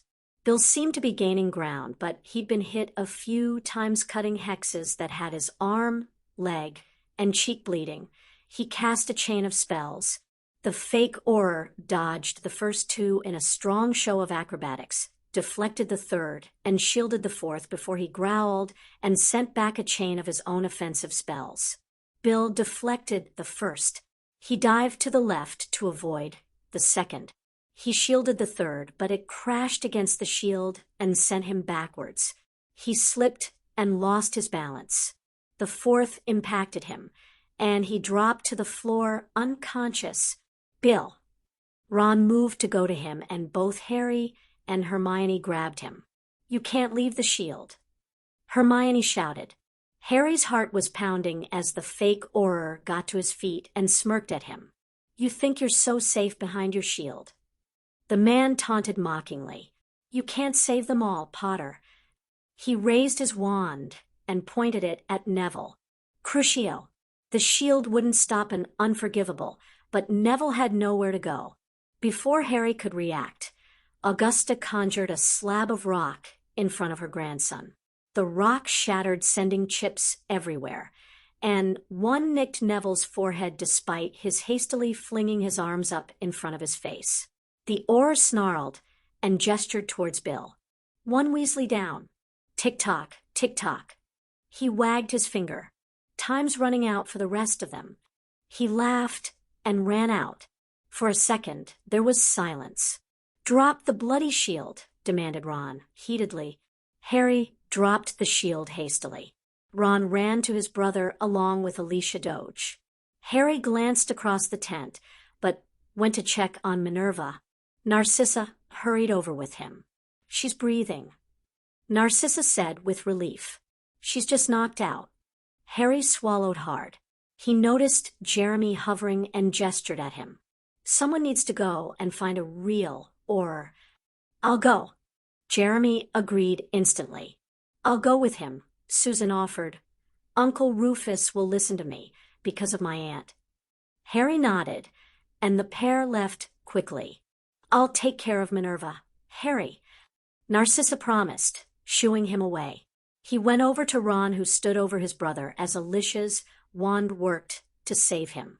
"How is he?" "Bad. Alicia says it's really bad." Ron grabbed Harry's arm, his blue eyes wide with horror and fear. "Harry, that maniac said time was running out for the rest of my family. I have to go and check on them. Warn them." "Ron, we should wait for the Aurors. They'll check everyone's okay. We can't just run out. It's not safe." Hermione countered. Harry knew Hermione was right. Following after their attacker to check on the Weasleys was probably what the guy wanted. But he was torn. He didn't want any more of the Weasleys to be hurt, and didn't he owe it to Bill and Ron to make sure they were okay? "Please, Harry." Ron begged him. Harry took a look around the tent. Most people surprisingly not and Zabini among them, were focused on comforting the younger children. Narcissa and Karen were taking care of Minerva. Alicia was healing Bill. Augusta was handling Neville's cut face. "Okay, Ron," Harry said, beginning to move towards the exit. "Wait," ordered Hermione desperately, grabbing hold of his and Ron's arms. "You can't just leave. Either come with us or get out of the way." Ron snapped. He tore out of her grip and ran out. Harry gave her an apologetic look, slipped out of her hold, and followed after Ron. The smell of smoke hit him as he ran out into the fresh air. He wrinkled his nose and charged after Ron, his best friend's signature, hair allowing him to track him as they ran through the rows of tents to get to the Weasleys. They dodged around people leaving, people staring at the Elite Stadium, which blazed like a beacon as the sun went down. Ron stopped abruptly at the outer edge of the campsite, and when Harry caught up with him, Ron tugged him towards the trees. "We can cut through here," Ron said. "Ron," panted Harry, wanting to protest, but Ron was already off and running again. Harry ran. His breaths sounded harshly in his ears. The trees seemed foreboding in the fading light. He raised his hands against the backslap of branches that flew into his face. He leaped over fallen logs and stumps, felt the brush of nettles and blackberry bushes grab at his jeans, felt the wind against his face. Ron curved to the left, and Harry followed him, wand in his hand, and almost barreled into Ron, who'd come to a complete stop. Harry was about to ask why the flash of a spell had him ducking and yanking Ron down and to the side. He peeped over the bush he'd flung them behind and stared in horror at the two figures in black, their faces obscured with white masks, dangling a Muggle family in the air. Sirius swore under his breath as another flame shot out of the stadium wall and sent debris flying towards the team of volunteers.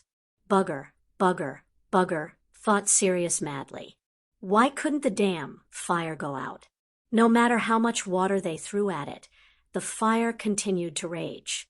They needed a magical fire unit, and Sirius was furious that there wasn't one on hand. How stupid was Bagman to authorize the building of a stadium without ensuring fire safety? The man was an idiot who would be fired if Sirius got his way.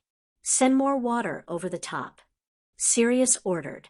He shook off his dismay that he was the only one of the volunteers who'd experienced a magical fire before, and so had landed himself with being put in charge. Rufus had pointed out that Sirius was the only one with the proper training. He had been a hit wizard and knew the protocols. The Aurors were busy trying to handle the main fire at the East Stand, and Sirius hadn't been able to refuse. He should never have left the bloody tent. Sirius sighed as he directed Richard Bones and Carl Branstone to take a step back. Another small explosion sounded to his left, and Sirius yelled for everyone to shield. The stadium wall cracked ominously as the magical fire raced along it, sparking yellow and red flames that danced in Sirius's vision. "Where the hell is that bloody fire unit?" asked Richard wearily. His face was damp with sweat and streaked with soot. Sirius knew he must look the same. "There are anti-transport wards up," Sirius said shortly. Remus had gone to track down the source and disable them.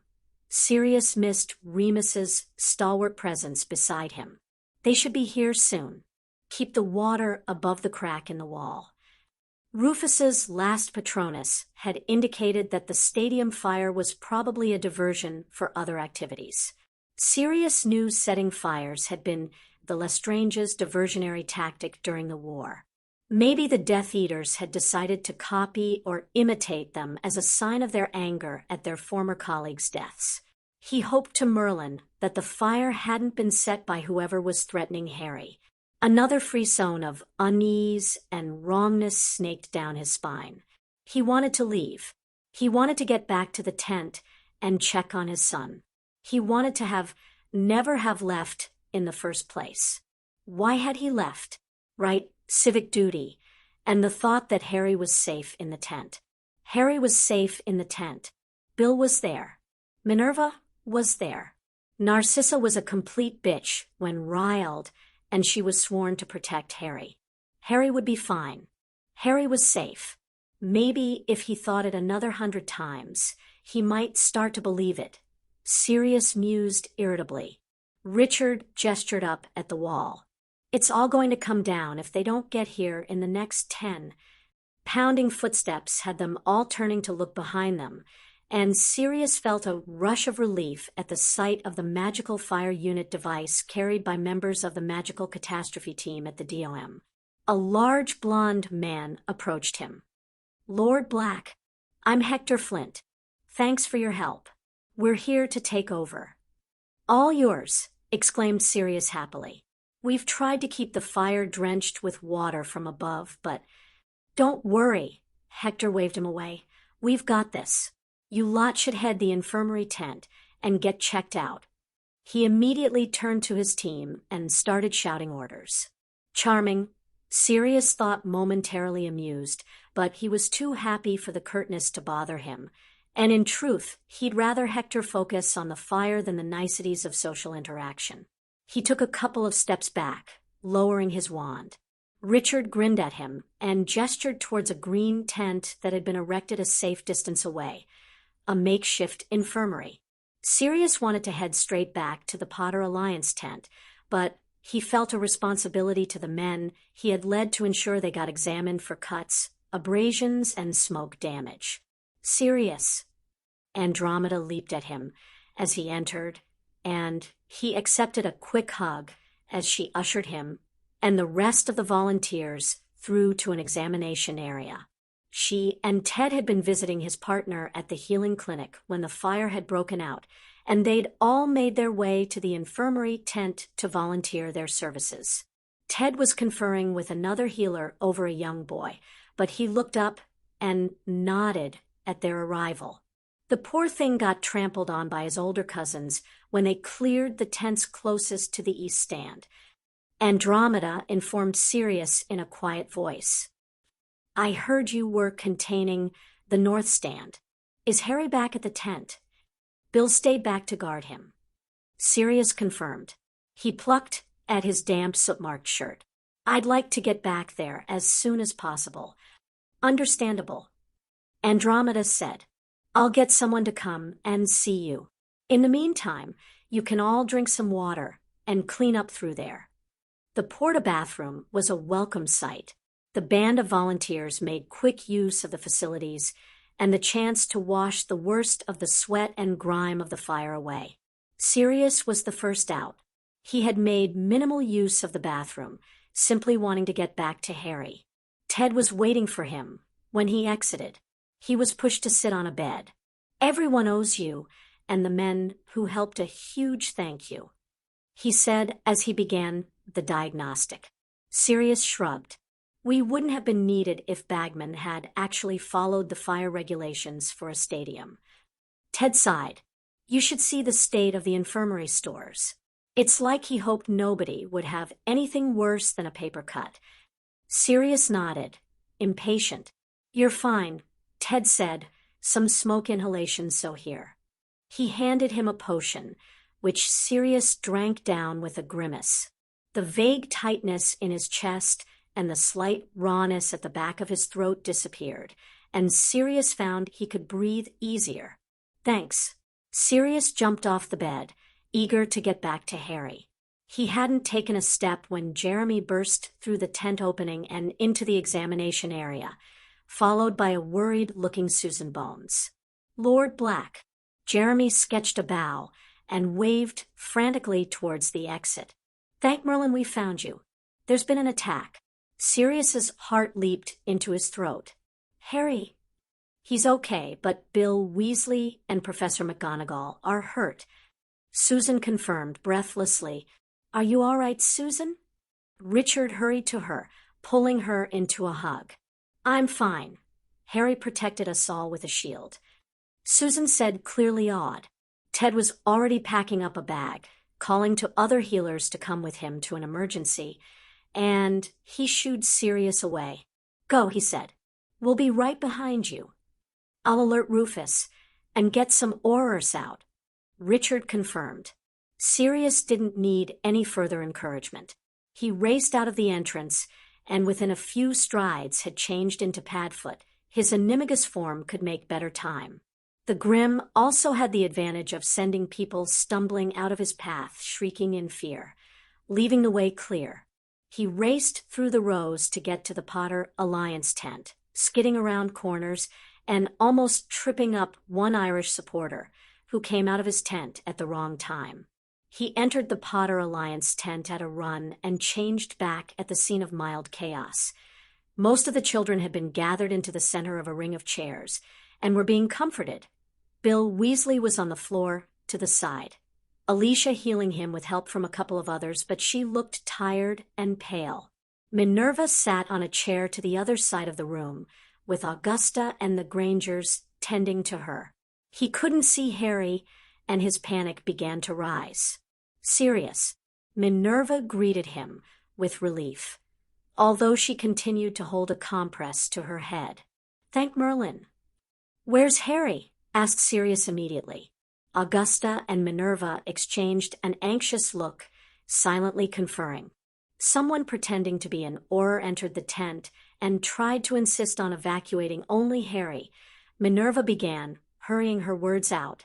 We refused to let him, of course, and he attacked. Harry shielded everyone but myself and Bill, who were engaged with the imposter. Unfortunately, I was taken out quickly. Sirius gestured for them to get to the point. Bill was good, but whoever it was that attacked was better. Augusta said, picking up the account. Once Bill was down, the bastard tried for Neville before saying that the rest of the Weasleys were running out of time before departing. Ronald was very upset and insisted on leaving to check on his family. Miriam joined in smoothly. He requested Harry's presence, and Harry followed him out of the tent despite Hermione's advice for them both to remain. Oh no, Harry was out of the tent and alone, without protection, with Death Eaters around the place looking for a vulnerable target, and the guy who'd attacked them loose. Sirius was going to kill him. Well, firstly, he was going to hug the dickens out of him, and then he was going to kill him. Hermione followed after the pair of them. Wallace added with a huff, and Neville went with her. Augusta's expression gave away that she was torn between horror and pride. They're on their way to the Weasleys' tent, checked Sirius, trying to keep calm as his worry escalated again. The women nodded, although Minerva winced as she did. Sirius turned around, and before he'd reached the exit, he'd changed back to Padfoot, and was running. He almost barreled into Ted and two more healers on their way in, but paid them no attention. He had to get to Harry. Remus pushed a branch out of the way and directed Tomas to the left as he tried to ignore the sounds of the campsite behind them. The thick black smoke was hanging like a cloud over the area, the fire creating an artificial light as the sun went down and night fell. He couldn't help worrying about Harry. Was he okay in the tent? Had he evacuated? He couldn't help worrying about Sirius. Was he okay dealing with the fire? Had he managed to get back to Harry? You are concerned for your pack, Tomas said, breaking the silence. I am, replied Remus without thinking. I should never have left them. Then you admit they are your pack? Tomas said with surprise. Remus considered the question and shrugged. I've never denied it. Yet you eschew the packs on the continent, Tomas commented. His words brought Remus to a suspicious halt. Excuse me? Tomas turned to look at him. His dark hair had streaks of silver, and his swarthy face was covered in minor scars from the lycanthropy. He shrugged apologetically. We are a close bunch, and that a werewolf was allowed to attend Hogwarts is something of a story in our society. Many of us have wished to meet you, yet all of us know the only time you sought our company was to spy. It's not something I'm particularly proud of in hindsight, Remus said with sincere regret. I spied because it was asked of me, and I owed Albus Dumbledore a debt. And not because you wished revenge on your sire. My only sire was Marcus Lupin. Greyback was nothing more than the monster who bit me. Remus answered sharply. If you consider your sire a monster, it is not surprising you consider the rest of us as such. Thomas said, and yourself. We are monsters under a full moon and in the control of the wolf. Remus retorted, but Greyback would be a monster even if he wasn't a werewolf. That perhaps we can agree upon. Thomas said, then perhaps we should continue with our mission. Remus said tartly, we are close. Thomas said as he cast the detection spell again. Yes. Remus nodded. Perhaps we should disillusion ourselves in case someone is protecting the source. Thomas suggested. Remus nodded again. It was a good suggestion. A couple of spells later, and their footsteps were obscured too, allowing them to move stealthily through the undergrowth. Thomas sniffed the air suddenly and reached out towards where he must have assumed Remus was walking. He cast a privacy bubble.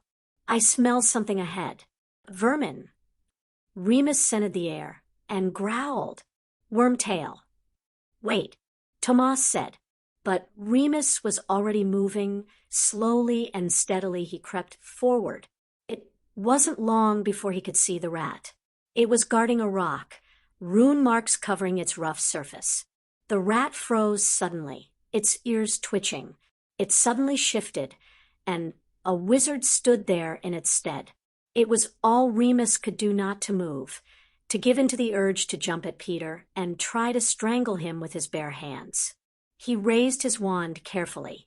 One spell to take revenge for all Peter had perpetrated on them, the deaths of James and Lily, the loss of a happy childhood for Harry, the years that Sirius had spent in Azkaban. Peter wrinkled his nose. I know you're there, Moony. I can smell you, you and another wolf. His eyes darted about the forest. It's too late. He's already gone for Harry, and he'll get him. Who had gone for Harry? Remus froze, horrified. Had Voldemort gone for Harry? The urge to run back to the camp and see for himself was almost too much. No, he thought furiously, that's what Peter wants, to chase me away and leave him alone.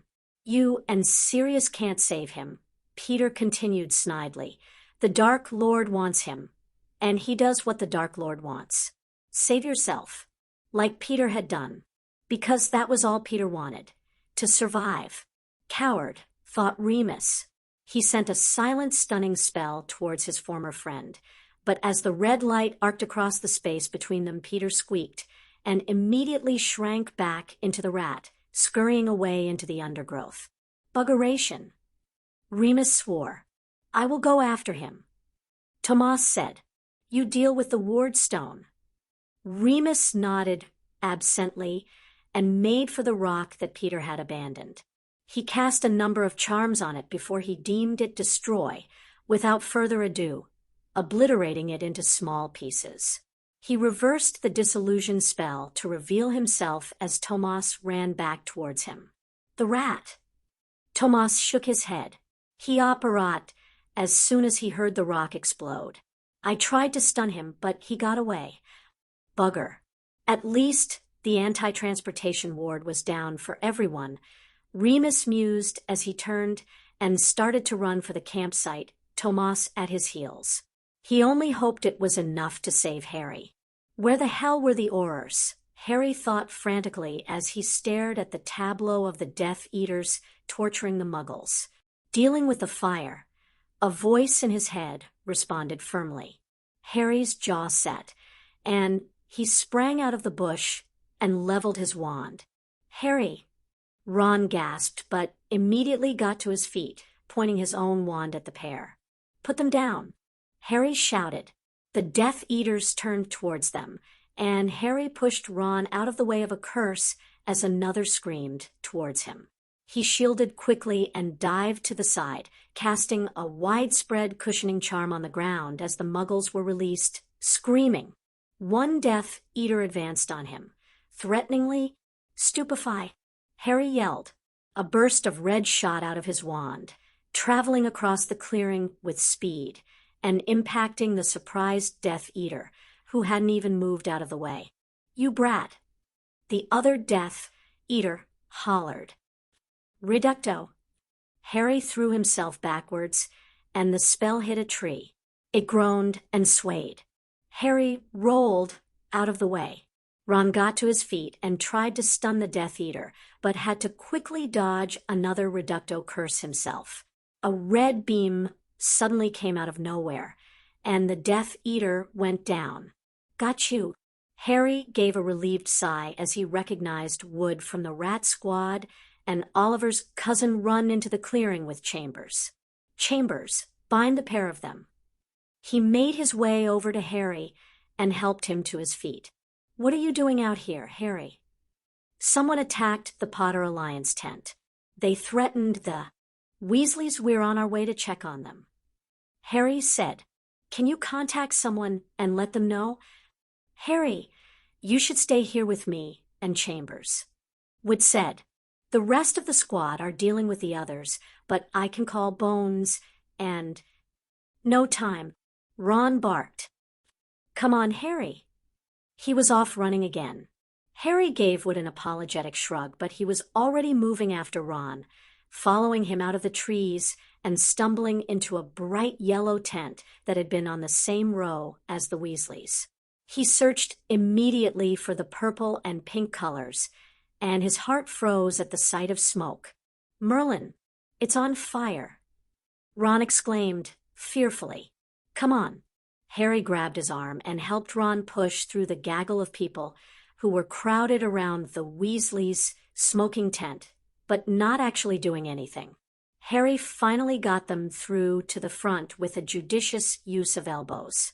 Just across on the other side of the crowd, Hermione, and Neville stumbled to the front just as Ron and Harry did. "You followed us?" Harry asked, surprised, as Neville bent double, trying to catch his breath. "As if I'd let you and Ron run off into trouble without me," Hermione retorted. "Oh God, it's on fire. Does anyone know if they're in there?" "I heard voices about 10 minutes ago." An old woman confirmed behind Hermione. Others clamored to add their agreement. "Then what are you doing?" Ron shouted, "My family are in there, and you're all standing around like numpties." He made a dive towards the tent and bounced off a ward. He was thrown back and skidded across the dusty grass. "That young man is why we've sent for the Aurors," the old woman berated him. "A lockdown ward. It was used in the last war, Harry, and prevented the people inside from escaping and the people outside from helping." Hermione said breathlessly, "Harry, you could overpower it with a Reducto.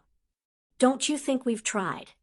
A dark-haired man snapped in an Irish accent. Harry raised his wand. "Everyone stand back," he warned as he pointed it at the Weasleys' tent. "Reducto."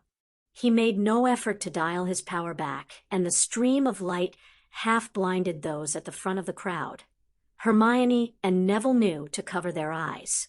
The spell crashed into the ward, and for a second the bright green color of it was visible before it evaporated. Ron hurled himself toward the tent. "Dad!"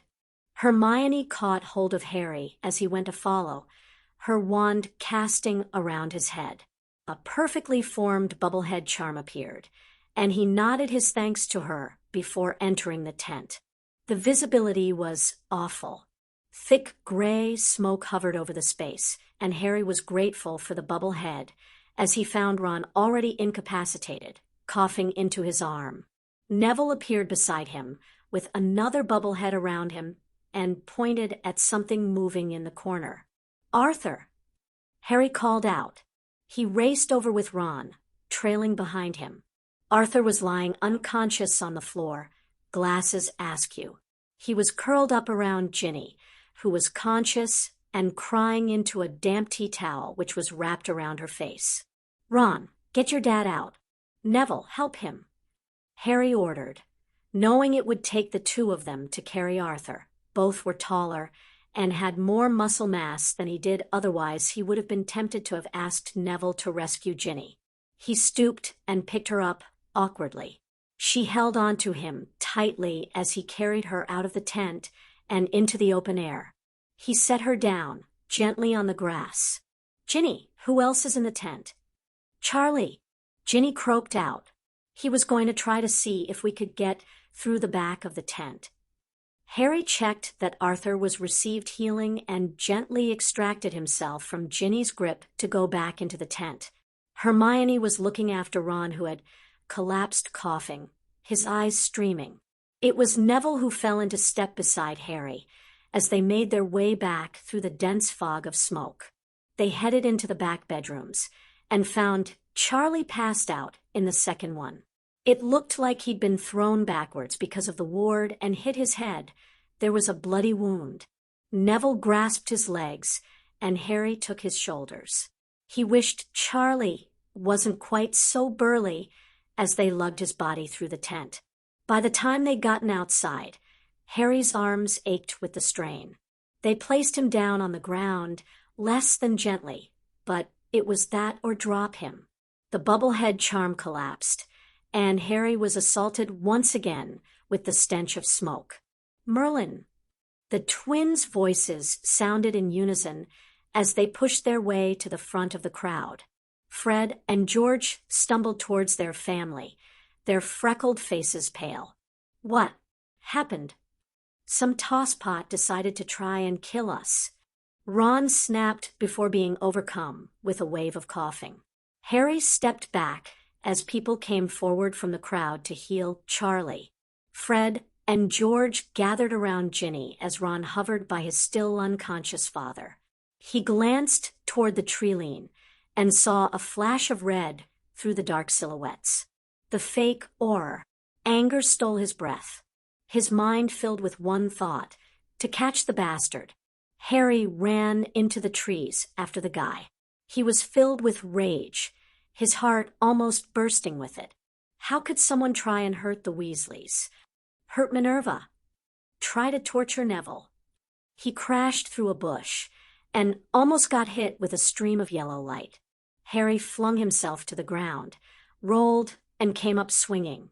He snapped off a reducto towards the red-robed figure, who laughed and dodged at a tree shattered into splinters on the other side.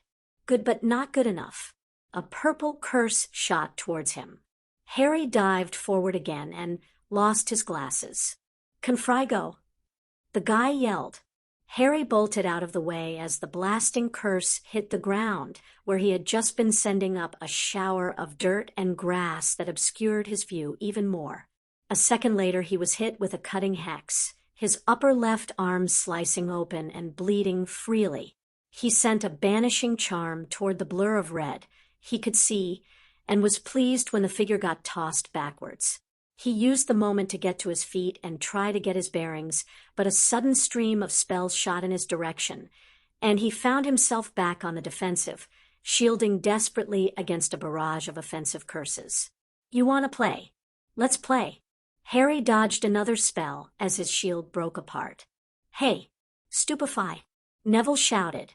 His spell went way wide of the target, but did what Neville had wanted: it diverted attention from Harry. A Longbottom to play with. The man taunted with a laugh. "How wonderful."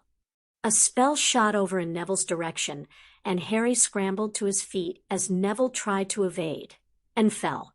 "There's no grandmother to help you now." The blur shouted, "Crucio!" The light sped across the clearing, and Harry knew he would never reach Neville in time to save him. "Familius Magicus Protectus." Harry called out furiously, raising his ring hand in Neville's direction, hoping beyond hope that the family magic could stop the unforgivable.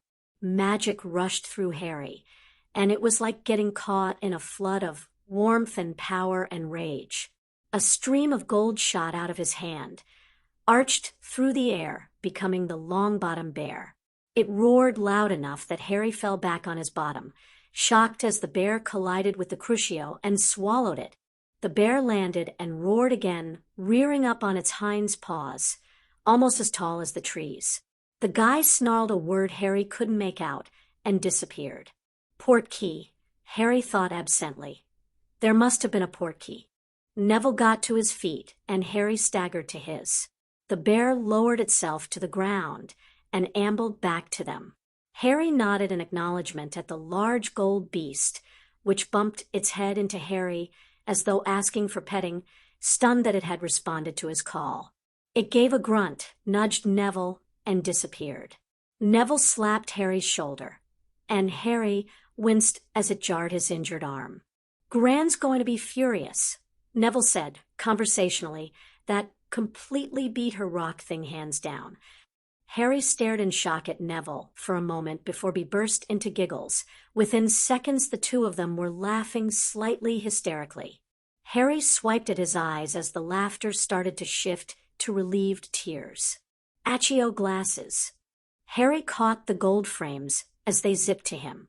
He really needed to find a way to keep them on his face. "We should head back," he said, putting them on, worried about the Weasleys. A black grim suddenly burst through the undergrowth and transformed into Sirius. "Harry!" Padfoot. It wasn't even a conscious decision. Harry launched himself into Sirius's arms. Sirius caught him, hauling him into a tight hug. Harry didn't notice as Remus arrived a moment later to sling an arm around Neville. Harry clung onto Sirius, burying his face in Sirius's damp and smoke-scented shirt. Everything was going to be okay. Quidditch World Cup, Chapter 7. Attacks at the World Cup. Rita Skeeter.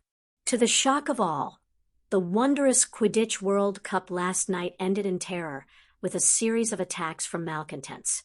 A serious fire broke out at the stadium itself, resulting in the evacuation of the minister's party, which included prominent members of the Wisengamot, the Irish and Bulgarian ministers. Although initially thought of an accident, the erection of anti-transport wards suggested a bleaker purpose. Aurors on site, with the help of volunteers, led by Lord Sirius Black, managed to keep the fire contained to the east and north stands before relinquishing their place to the magical catastrophe team, who brought a magical fire unit. Questions were raised by Lord Black at the scene why a unit hadn't been acquired for the stadium to meet standard fire regulations. The Minister of Magic has promised an immediate investigation. Unfortunately, the fire was but a diversion for 4 different attacks. The first was directed at Lord Harry Potter, the boy who lived, and it was only the bravery of family friends William Weasley and Minerva McGonagall that prevented the kidnapping of young Harry, who heroically shielded everyone else in the tent, including many women and children, while the brave 2 engaged the attacker. Close friend Karen Abbott stated, "Harry, Minerva, and Bill protected everyone in the Potter Alliance tent. We owe them a great debt of gratitude." Professor McGonagall, a Hogwarts teacher for many years, sustained minor injuries and was released last night by St. Mungo's into the care of Lord Black. Mr. Weasley remains in critical condition at the hospital, having sustained a dark curse that turned his liver to jelly. The Weasley family was itself a target of the second attack, which found their tent subjected to a lockdown ward and set on fire, alerted to the danger by the taunts of the Potter Alliance attacker. Harry once again played rescuer along with the Weasleys' youngest son, Ronald, and school friends, Hermione Granger and Neville Longbottom. In an impressive show of magic, Harry overpowered the ward, and the children rescued Arthur Weasley, the current chair of the Muggle Affairs Committee, his daughter Ginevra, and his son Charles. All 3 remained in St. Mungo's overnight for observation. Additionally, a Muggle-born family was attacked by 2 men wearing black robes and white masks reminiscent of you-know-who's followers, and separately there was an incident of Muggle baiting by similarly dressed men.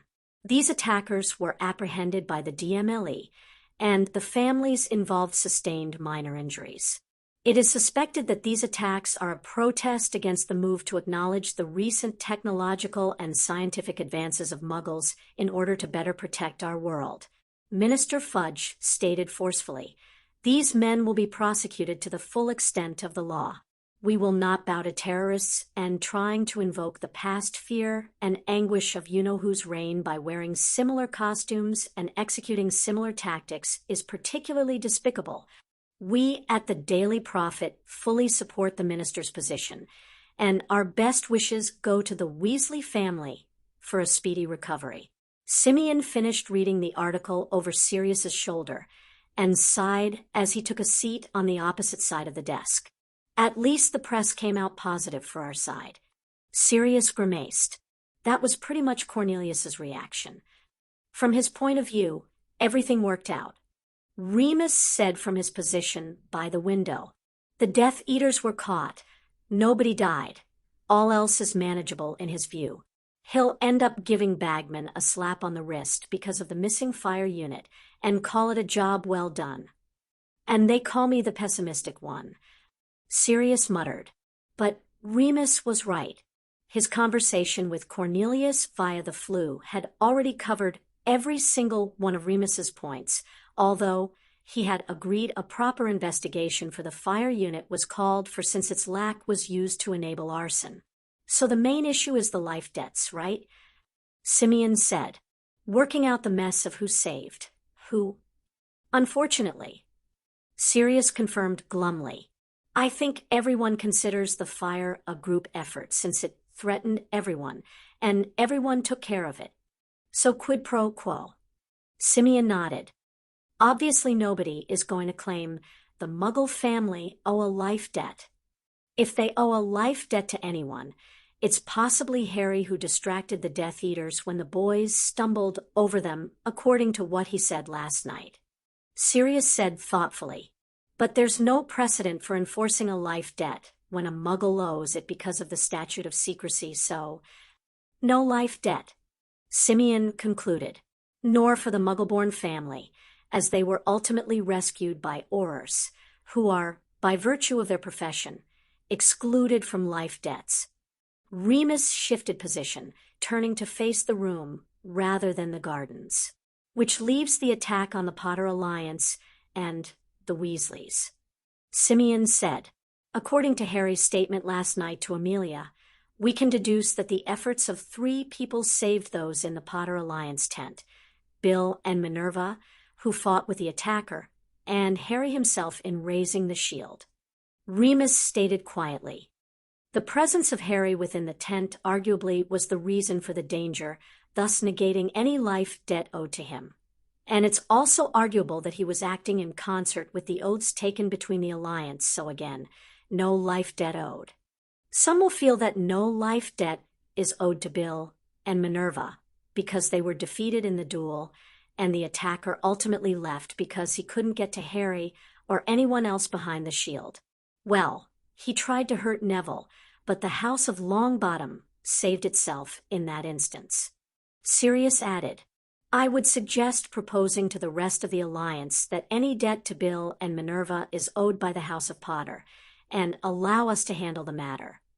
Remus advised, is any debt owed by the House of Potter for Weasley? Simeon interjected, forgive me if I'm wrong, but he was there because he's sworn to service, and that includes an element of acknowledged risk. He took on the duty of guarding Harry of his own accord. I agree with Simeon. Remus held up a hand when Sirius went to argue. I would feel that there was no debt if it had been me instead of Bill. Plus, there's the fact that Harry in turn saved Arthur, Ginny, and Charlie last night. In the balance of things, it may be better to suggest to the House of Weasley that in the spirit of the alliance of friendship, both houses agree no debts are owed on either side, although Arthur probably needs a separate discussion with the Longbottoms. Neville did risk his life saving Arthur and Charlie. Fair enough, Sirius said, which leaves Minnie, who is the regent apparent to the House of Potter, and therefore by law is directed to protect Lord Potter as a minor. Simeon pointed out, no life debt. Well, we may still want to do something personally to acknowledge her. Remus said to Sirius, I was thinking of offering her a permanent home in Griffin House. Sirius mused out loud. He'd been thinking about it for a while. since Minnie had spent a lot of time with them during the summer. She'd actually been released into their care the night before by St. Mungo's, and was currently at Griffin House being fussed over by Dobby and Harry. What do you think? Remus nodded. It's okay with me, but you'll need to talk to Harry. Sirius nodded. He'd intended to, without Remus's word of caution. Griffin House was Harry's home first and foremost. Well, that deals with the life debts. I'll send out a letter to all the heads of houses who had family in the Potter Alliance tent to confirm they agree. How is Harry this morning? Asked Simeon, reaching for his discarded coffee cup. Grounded until he's 30. Sirius replied dryly. He didn't think the fear of losing Harry that had flooded him on receiving news of the attack would ever leave him. The terror he'd felt when he'd arrived at the Potter Alliance tent only for Harry not to be there. In arriving at the Weasleys' tent only to be told by Hermione that Harry had just suddenly charged into the woods. He'd listened when Harry had given his statement to Amelia and had been alternatively proud and furious. Proud at Harry's heroism, his skills, and his steadfastness in his friendships. Furious that so much of what Harry had done had put him at risk, especially his last act. The fact that Harry had acted in anger going after the attacker was something that Sirius understood. He'd done the same thing with Wormtail, after all, but it scared Sirius. The outcome could have been so much worse than that of a bad cut and some colorful bruises. Harry had sheepishly admitted that he'd been outclassed in his duel, and if Neville hadn't turned up and created a diversion. Seriously? Asked Simeon with amusement. He saves everyone, and you ground him? Sirius leaned back in his desk chair and ignored the snort from the peanut gallery, also known as Mooney. Just you wait until Jason gets older. Actually, Harry pinpointed his own mistakes. Going with Ron without asking any adult to accompany them and going after the attacker alone in the woods. He even suggested his own punishment. Remus added, amusement coloring his tone again, since Padfoot, and he have this punishment system they worked out a while ago, so we're consistent across the board when he does something wrong. Sirius harumphed, but he couldn't deny Remus's charge. They'd waited until breakfast before a discussion and a rehash of events because they'd all been exhausted the night before. Apart from the attacks themselves, everyone had been interviewed by Aurors, and then they'd all gone to St. Mungo's for treatment. Bed and a good night's sleep had been the priority for everyone once they'd gotten home. But coming down to breakfast, Sirius had been all ready to yell at Harry, point out just how much danger he had placed himself in by running in without thinking, and hand out Harry's punishment of being grounded for the rest of his life. Before he could utter a word, the blighter had apologized, acknowledged his mistakes, and accepted his punishment according to the system they'd worked out. Sirius had settled for hugging the daylights out of Harry again. Simeon nodded slowly. I guess there have to be rules. Or so Anna keeps telling me. He grinned, drained his coffee, and stood up. Speaking of the ball and chain, Anna wants to hit Harrods today for last-minute souvenirs and shopping. You need me for anything? Sirius shook his head. Don't forget tonight's the farewell dinner. Family only. See you then, mon frere. Simeon left the study, and Sirius dropped his gaze to the prophet again. Remus moved from the window and dropped into a chair. He steepled his fingers together. Harry wasn't the only one to make mistakes yesterday. Are you suggesting I should ground myself, Mooney? Sirius asked, disgruntled at the criticism, but feeling that he deserved it. Actually, I was referring to me. Sirius's head shot up at the chagrined shame of Remus's quiet statement. You didn't do anything wrong. Merlin, I was the one who pushed you into taking on translation duty for Cornelius instead of protecting Harry, as we agreed. If I had objected, you would have apologized and found someone else. You were only asked in the first place because I showed off my language skills instead of keeping mum, and drew Cornelius's attention. Remus protested. And once the fire broke out, I should never have asked you for help, and I should have made my way straight to you and Harry rather than letting Amelia sidetrack me with finding the anti-transportation ward. He sighed. And let's not forget my letting the rat get away again. Firstly, I will state again that it was me who made the decision on the translation duty, and honestly, if I had sent Harry home with Simeon and Anna after meeting the Quidditch teams, none of the rest of it would have mattered. Sirius countered, rubbing his head at the slight throb of a headache. You wanted him to enjoy the moment. Remus argued, and we thought everything would happen later. We knew there was a death threat. I was stupid not to have evacuated him immediately when you sent the message. Sirius said simply, and I should never have left Harry even if I do have the training to deal with a fire, he continued. If I had been there. It may have deterred the attacker. It may not, Remus pointed out. We don't know for certain. You might have ended up the same way as Bill. The attacker probably would have still gone after the Weasleys. And if he did, and we didn't have a warning of it. He sighed heavily. Molly could quite have easily been mourning a husband, a son, and her only daughter this morning. Sirius acknowledged the truth of that by inclining his head a touch. It was a sobering thought. The truth is that no single decision either you or I took in isolation was wrong, necessarily at the time. We just need to learn from yesterday. And Remus waved a hand at him, not make the same mistakes again. Yesterday shows we should dump Plan B and go with Plan A. Sirius muttered. No, Sirius. We're not wrapping Harry in cotton wool and hiding him from the world for the rest of his natural life. Remus objected before he grimaced. No matter how much I might want to go with that plan. Besides, Plan B isn't working out too badly. Sirius harumphed and got up. He wandered over to the far side of the study and with a stab of his wand, revealed the hidden blackboard that detailed out their original plan. Politically, we're solid, Remus said, walking up to stand next to him.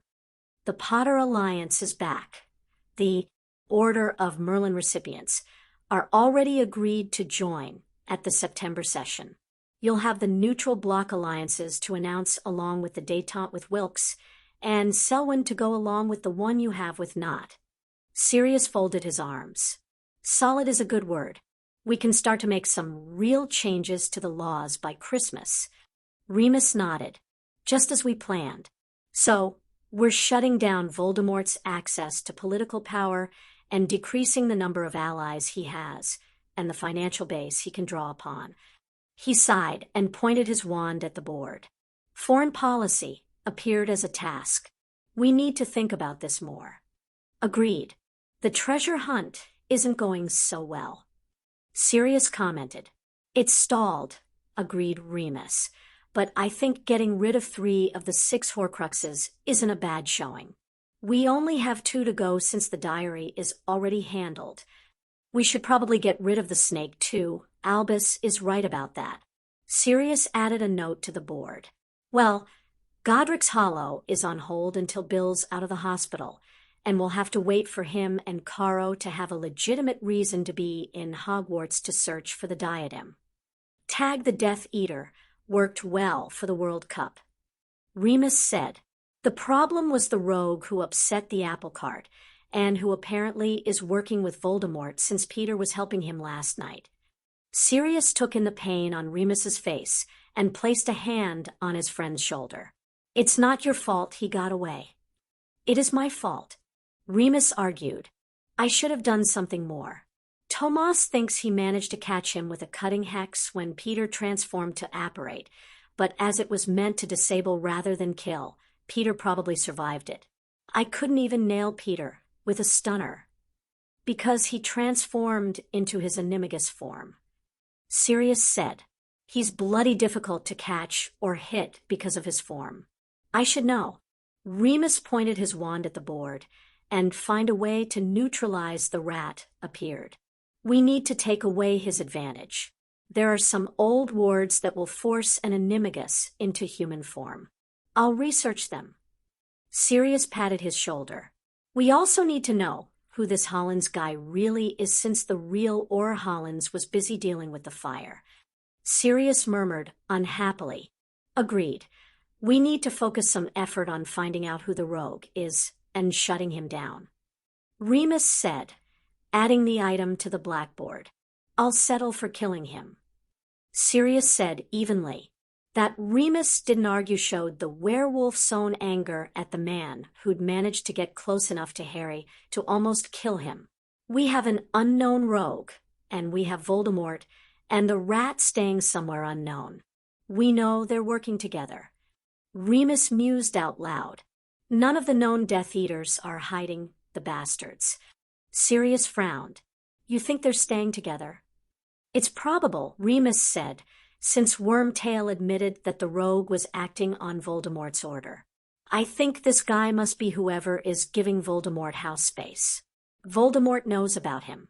The other Death Eaters don't. Yes, which is why Lucius doesn't know about him. But his master? No. I hate to agree with Lucius, but I think he's right. This is someone like Peter. Someone Voldemort kept secret in the war. Great. Sirius snarled. He swept a hand through his hair. Thinking about it, this was all probably an attempt to grab Harry for this ritual we think Voldemort is planning. Remus continued. If they had Harry, they could keep him terrorized and challenged for the 9 months without using the tournament. You think the tournament is their plan B? Sirius asked as his blood ran cold as he thought about Harry being kept somewhere, being tortured and hurt. Yes. The more I think about it, the more I do. Remus sighed. I think I'm pleased Harry has grounded himself until he goes to Hogwarts. Sirius couldn't speak. He nodded. It was Remus's turn to place a comforting hand on his shoulder. It'll be okay, Padfoot. The other thing that is going well is Harry's training. He needs some more dueling practice, but he's good. He survived long enough against someone who downed Bill for help to arrive. That's no mean feat.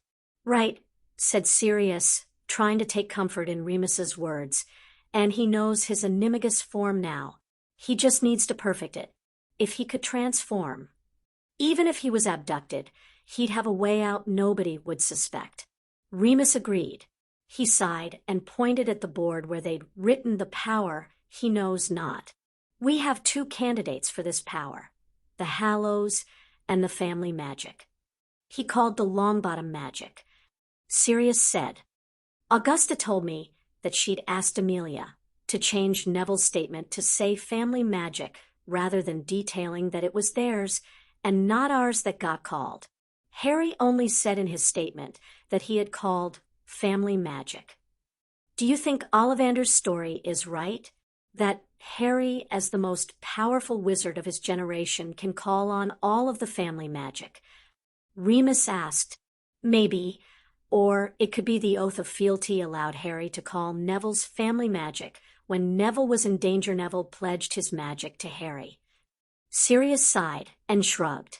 We still know so little about how it works and Harry's relationship to it, which leaves us with the Hallows. Remus sighed. The source Ollivander quoted wasn't in your grandfather's papers. I haven't been able to track it down. I think I should ask Ollivander. We're not there yet. Sirius cautioned him. We still have to confront Albus about the wand. Are you telling Harry as planned? Asked Remus, frowning. Yes, Sirius nodded, and we'll discuss what he wants to do. He sighed. I want to protect him, but he needs to know that Albus will continue to keep things from him. And justify it all with it's for his own good. Remus added with a touch of bitterness. Or the greater good, pointed out Sirius wryly. Whichever he feels will most suit the situation at hand. He shook himself briskly like Padfoot and did a tempest charm. I'm going to head to St. Mungo's. I promised Harry I'd look in on Bill and the rest of the Weasley clan personally since he can't leave the house. Remus nodded crisply. Leave the board out. I want to have a think, and maybe add a couple of things. Sirius patted his back. Thanks, Moony. It didn't take long to get to the flue, and travel to the premier Wizarding Hospital. He had left orders that the Weasleys be treated with the honor bestowing an ancient and noble house, so he wasn't surprised to find they'd been designated a private suite on the spell damage ward. He bought a couple of things from the gift shop and headed up in one of the lifts with a surprisingly cheerful ghost who had died 2 weeks before from choking on a chicken bone in the waiting room. He slowed in the corridor as he spotted Percy Weasley outside the suite door in the corridor, facing the wall and crying into the sleeve of his robe. "Percy," prompted Sirius gently. Are you all right?" He huffed. "Stupid question, I know. I mean, obviously you're not all right. How could you be all right with half your family in the hospital?" "That's not." Percy swiped at his eyes with the back of his hand, and Sirius juggled the balloons and gifts to hand him a handkerchief. "Sorry, Lord Black. Call me Sirius." Sirius corrected softly. "Now, what's the problem?" Percy hesitated, but he heaved a sigh and gave in to the need to confide in someone. "I had to go into work this morning. The department has a huge amount of cleanup to do, and Mr. Crouch is still recovering from the flu. He had to leave straight after the match yesterday and sent an owl this morning rather than coming in himself." He said defensively, "I took an early lunch break so I could come and see everyone, but they're all mad at me anyway." "Because you went to work rather than staying with your family?" Sirius clarified, and he could understand why the rest of the Weasley children might not appreciate Percy's work ethic. With the exception of Percy himself, Molly, Fred, and George, the rest of the Weasleys had been attacked and hospitalized. Most people would have taken the day to be with them. On the other hand, the sense of responsibility that had dictated Percy's action in going to work wasn't a bad thing. Crouch should have offered him a personal day, Sirius thought, irritated, but then that was Crouch all over, unthinking and uncompromising. Percy nodded. "I do care that they almost died." He looked embarrassed at the admission. "But I'm needed at work." "Percy," Sirius began cautiously, "I know you admire Mr. Crouch greatly," and Sirius tried hard not to feel aggrieved by that. Barty had sent him to prison without a trial, and Barty has always had a strong work ethic. He could see the mutinous expression forming on Percy's face, but Barty spent so much time at work and in pursuit of his ambitions that he didn't realize his son was a Death Eater. There is a balance, and I'm not saying you haven't gotten it right today, but just nobody would blame you for taking a personal day. Percy straightened his shoulders. "I don't want to let Mr. Crouch down, and I have responsibilities. I don't know why others don't see that." Sirius knew it was futile to keep arguing. "Well, I should make my way inside. Will you join me?" "I should get back to the office," Percy said, looking towards the door with a mixture of want and hurt. "Tell them I'll be by later." "Of course." Sirius watched him walk away and sighed. He was hardly going to get through to the young man, he reminded himself.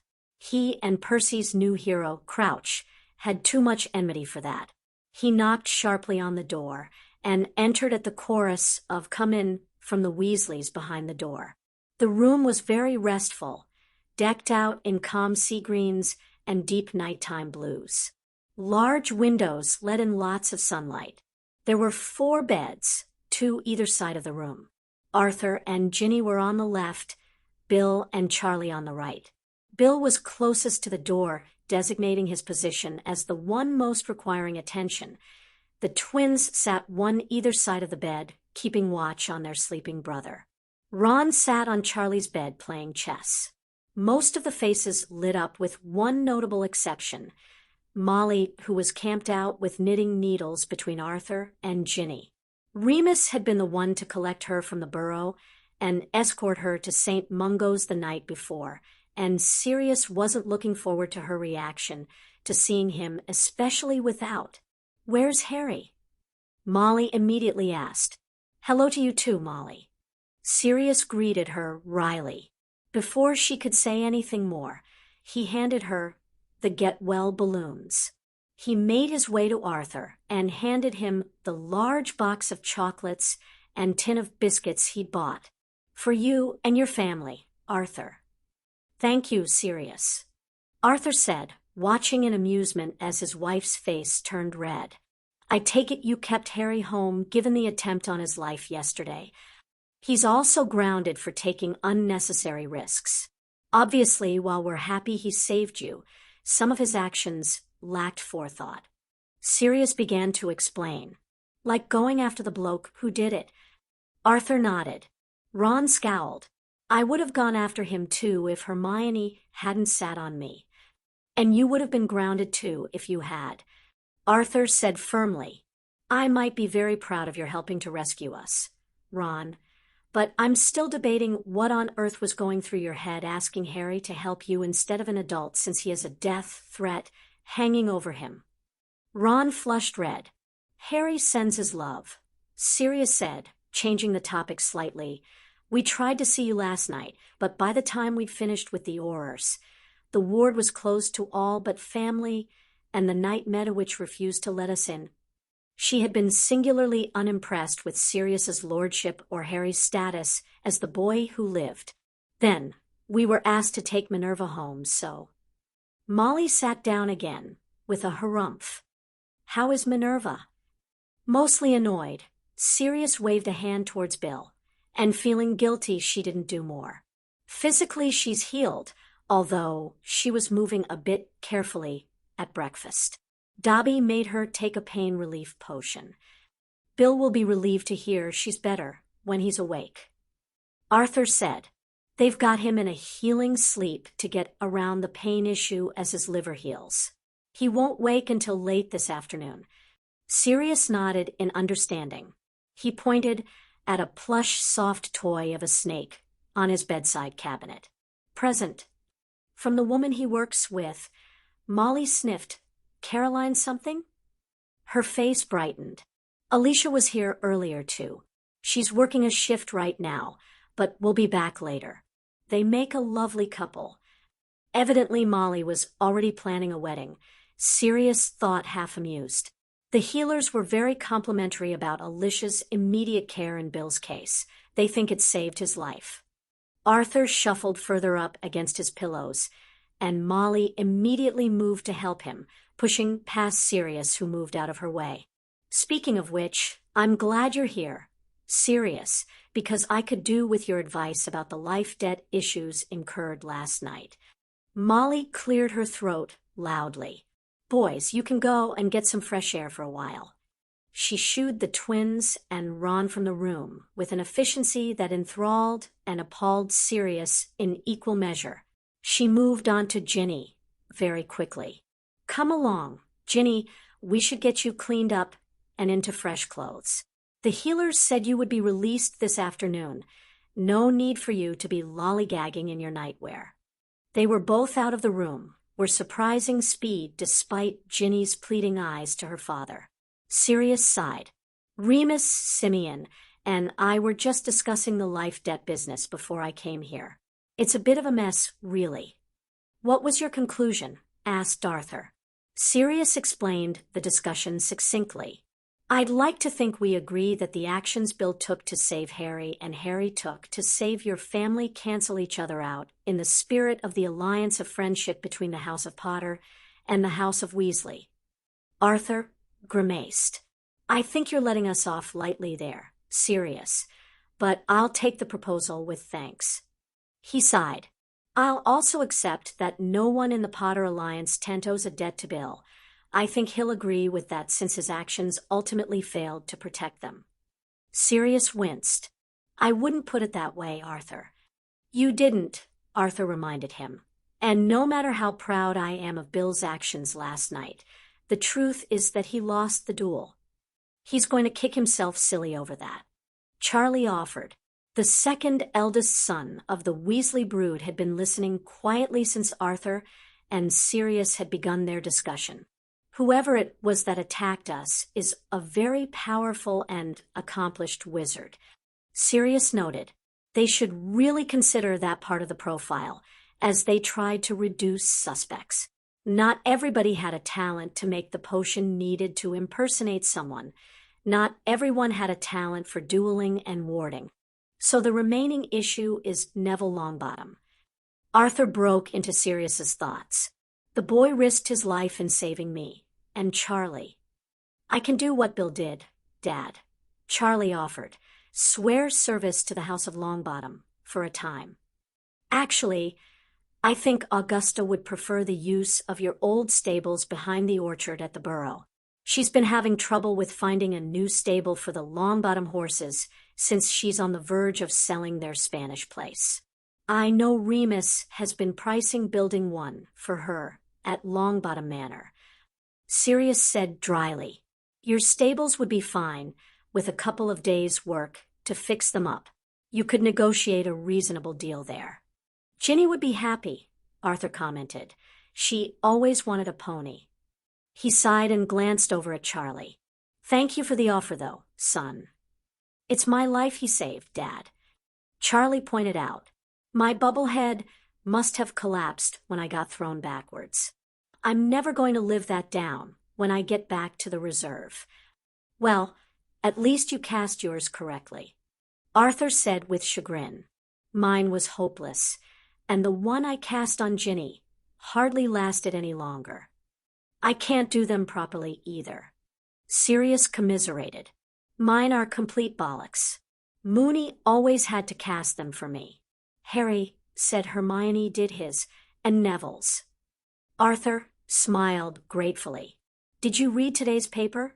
The theory that this person wants to defeat the move to establish a closer relationship with Muggles.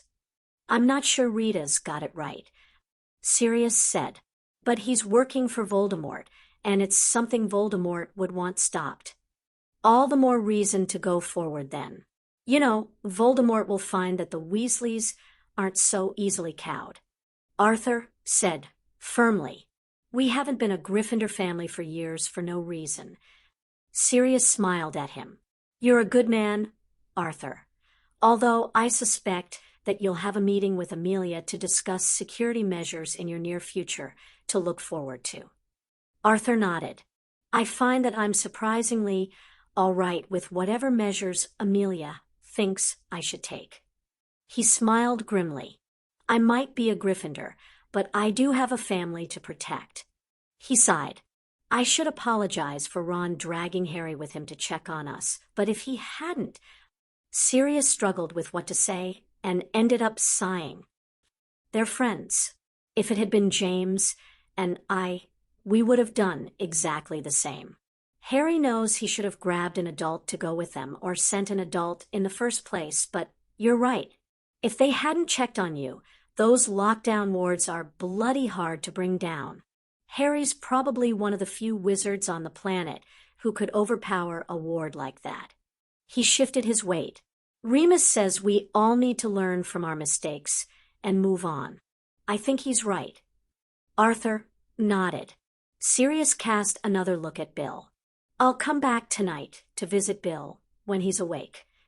Thank you for visiting, Sirius, and give our love to Harry. Arthur smiled. Sirius nodded briskly and left the room with a wave to Charlie.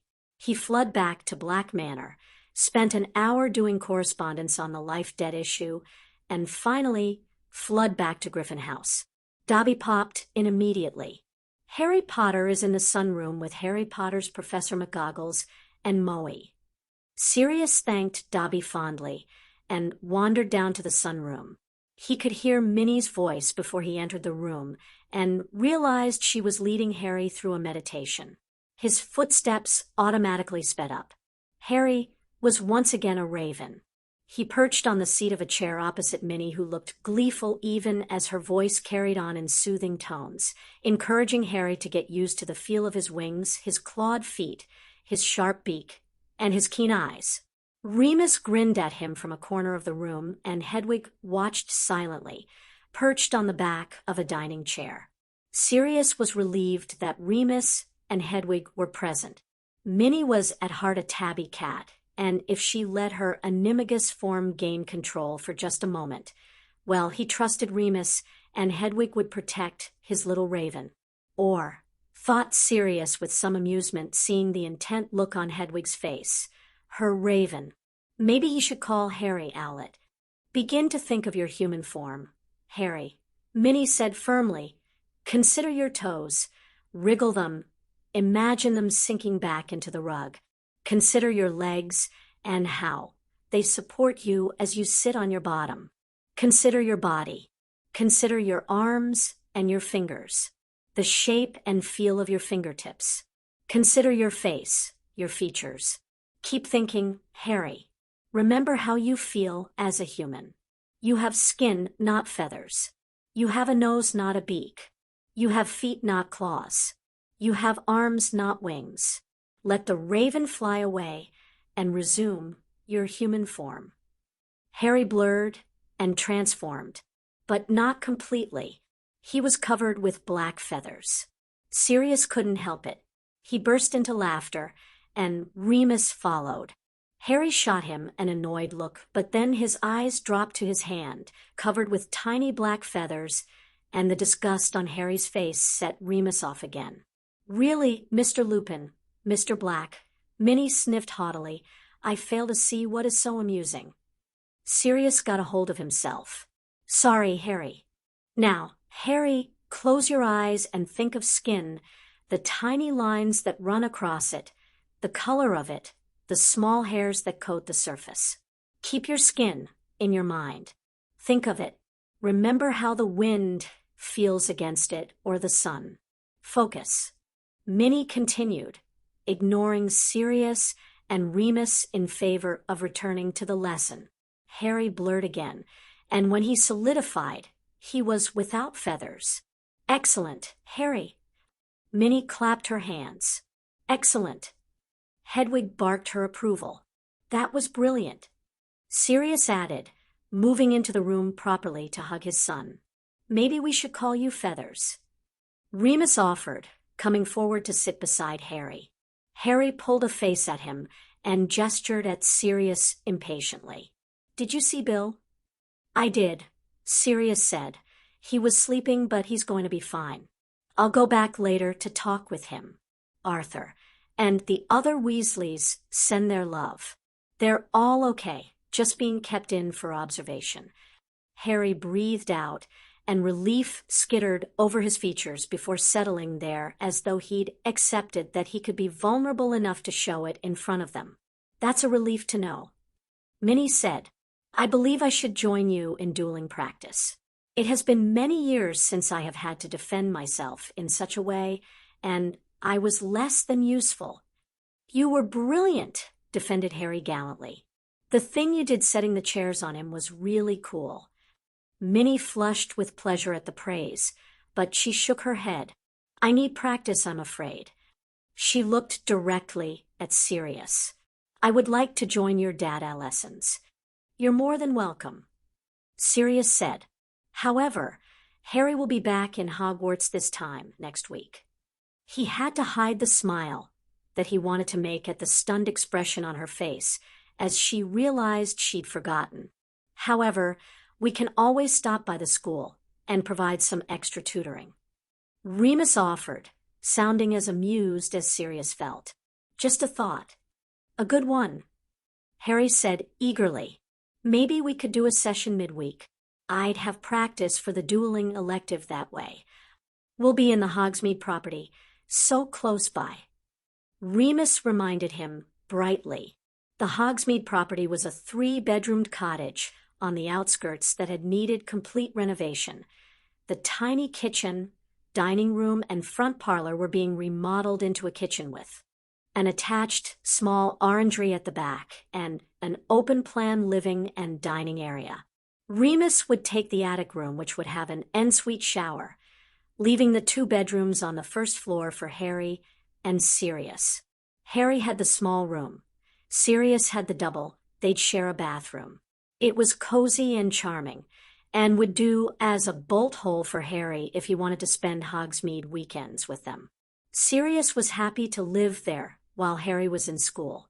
The 3 Broomsticks was a brisk 10-minute walk from the front gate. Honeydukes and the Shrieking Shack were also within walking distance, and offering easy passage into Hogwarts. I think in the circumstances Albus would not say no.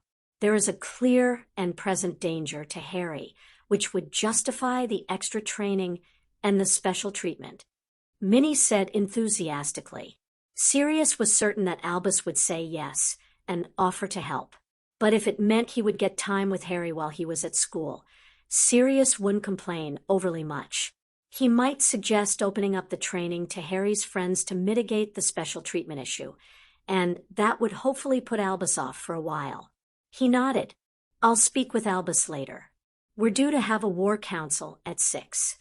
He decided a change of subject was in order. The Animagus training is obviously going well. Harry is a natural. Minnie gushed and smiled proudly at Harry.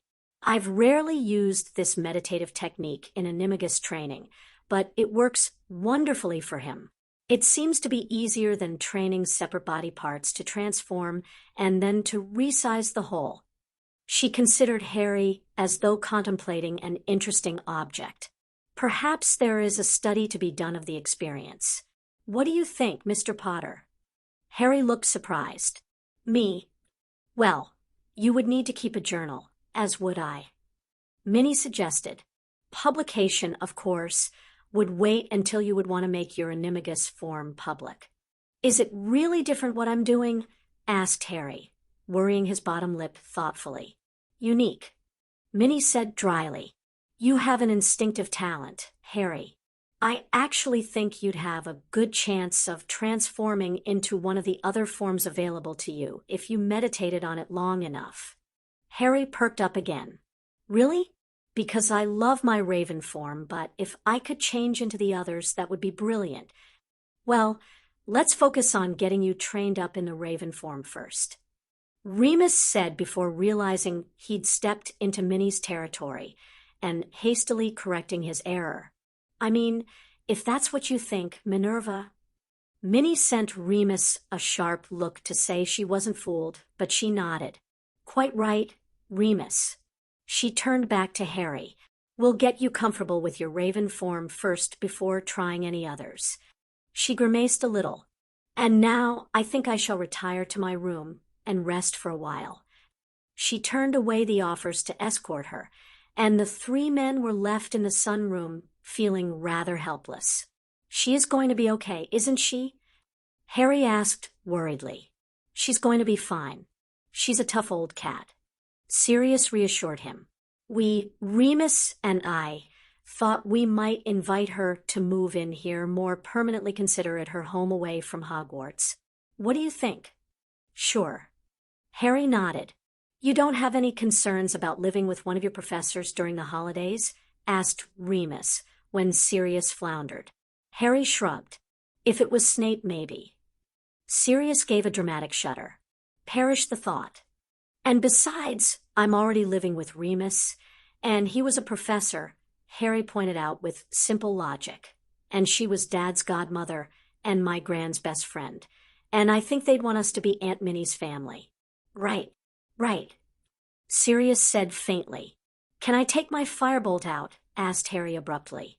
Sirius narrowed his eyes. I thought we agreed you were grounded. And there they were, those green eyes of pleading doom. Harry, Sirius said warningly. Harry gave in, folding his arms tightly over his chest. Sirius sighed and reached over to drag his son into a hug. I love you, you know that, right? I know, Harry said, his arms creeping around Sirius to return the embrace. And I know I'm grounded. And why? I shouldn't have gone chasing after the guy. We all made mistakes yesterday. Sirius allowed, tightening his hold. At least going after the Weasleys helped save their lives, but you have to stop putting yourself at risk. He gave another sigh. But I have to make better decisions about your safety too. He didn't want to fall into Albus's trap of protecting Harry at the cost of his happiness, but neither did he want to indulge Harry too much and risk his life. And speaking of indulging, 1 hour on your firebolt. Harry yanked himself backwards in surprise before he hugged Sirius hard enough to drive the breath from Sirius's body. Harry dived out of the door before Sirius could say another word, obviously deciding that he should act before Sirius changed his mind. Hedwig followed, no doubt, to keep an eye on him in the sky.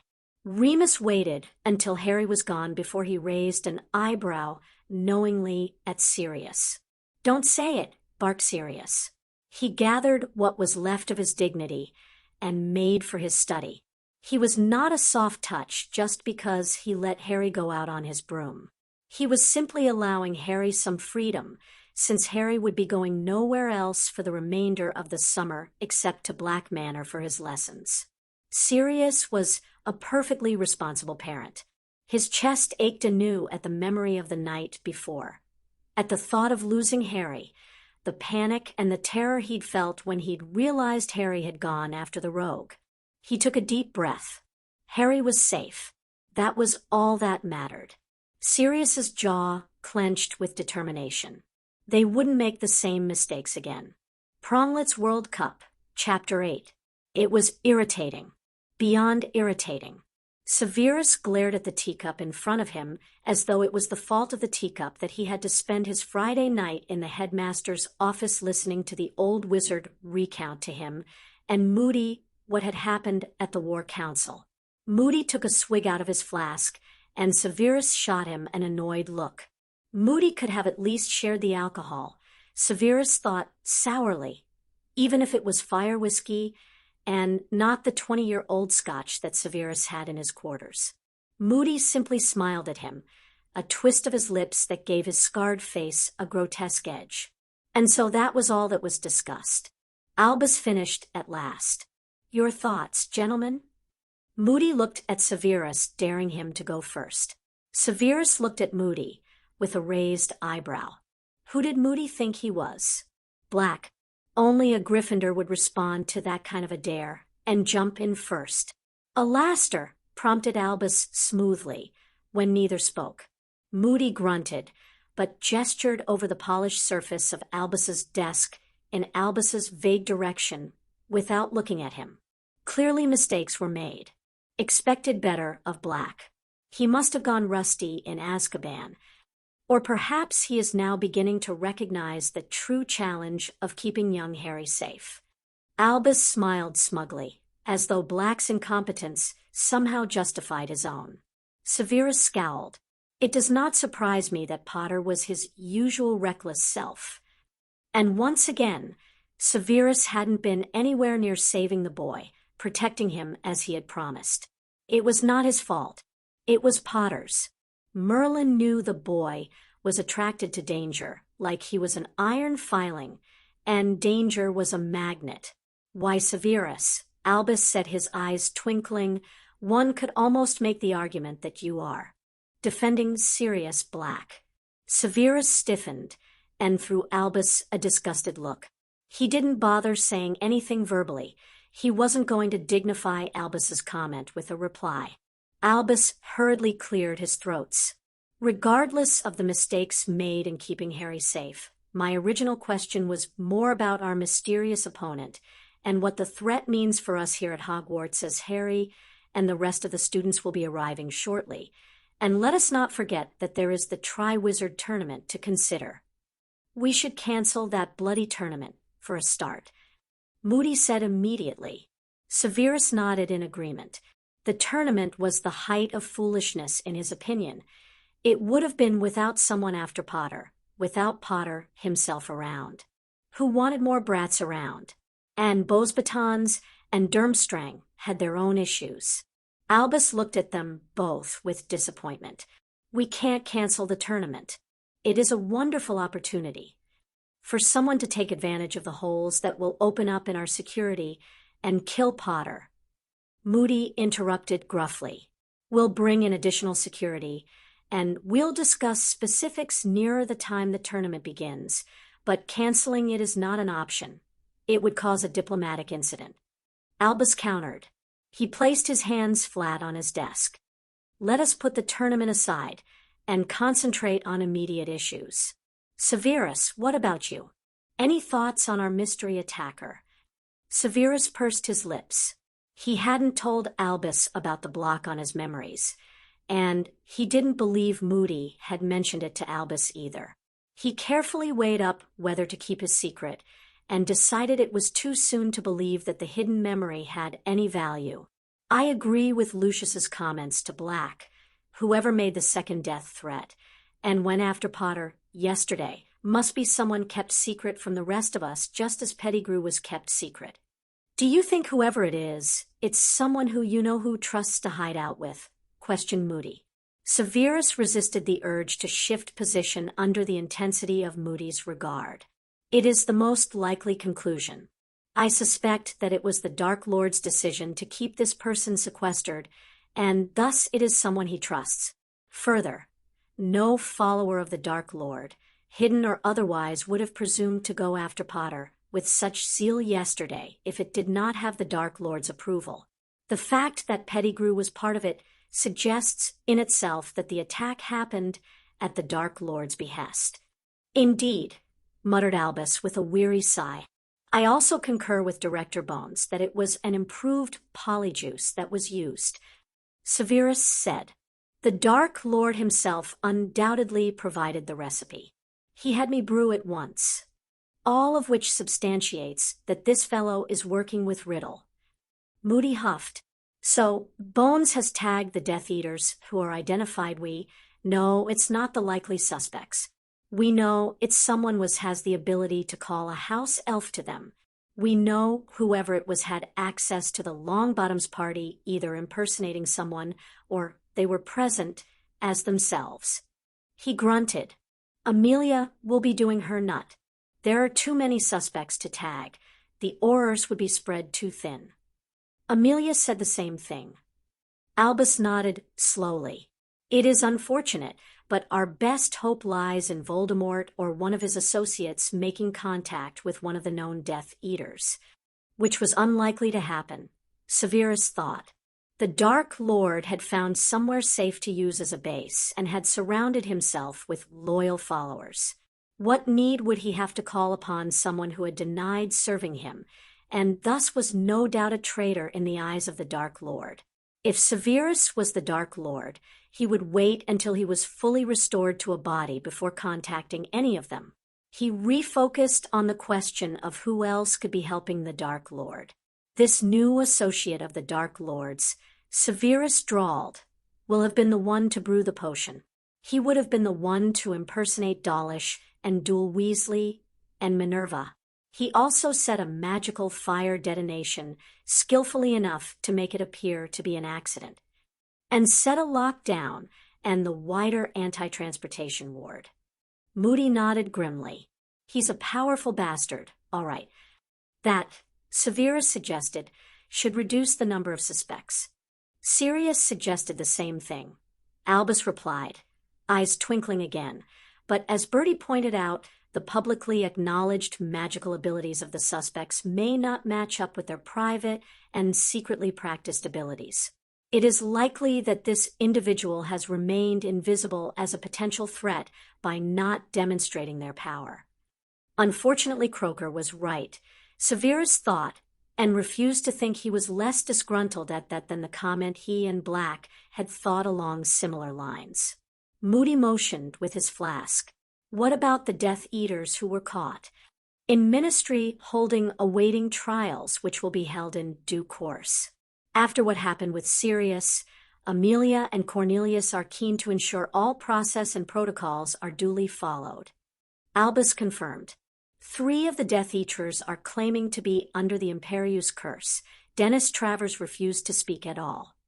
From what I can gather from Lucius today, the blame for their capture is being attributed to the Aurors being on high alert after the reported fire and realization that there was an anti-transportation ward erected. Severus informed them. Lucius had been smug during breakfast that morning. Travers was a fanatic, and he would have hindered the pure-blood nobility's scrambling to achieve some kind of neutrality agreement with Black. Excellent, Albus said brightly. Moody glared at him, his magical eye spinning. Don't get bloody cocky, Albus. Yesterday was an obvious attempt to snatch Potter, possibly for this ritual you think is in the works. It'd be easy enough to terrorize and challenge the kid for the requisite 9 months if you have him in your possession. An attempt that was thwarted. Albus pointed out serenely. Severus and Moody both looked at Albus with identical derisive glares. Only because Potter has sheer dumb luck on his side, snapped Severus. I disagree with that. Moody said, waving at him. Boy has to have some talent to last against a powerful wizard long enough for help to turn up, but my point is this. If this attempt failed, that means they'll want to make sure their next gambit succeeds. They will try harder to get Potter into this blasted tournament. Severus caught onto Moody's point immediately. He pinched the brow of his nose. Albus slumped back in his chair. Alas, I had not thought of it in those terms. Which is why I'll say again that we should cancel the damn thing. Moody said firmly. Albus shook his head. It's not possible, Alastair. We shall just have to be vigilant. He smiled at Moody as he said the last, and Moody gave an amused huff. Sirius has requested permission to continue Harry's dueling tutoring while he is here at Hogwarts. He has offered to open up the sessions to the entire 4th year, so there can be no suggestion of special treatment. Severus harumphed.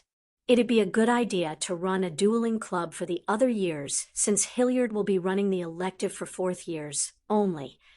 Moody suggested.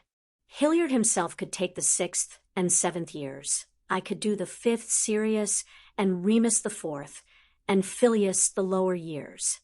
A wonderful idea. Albus beamed at Moody.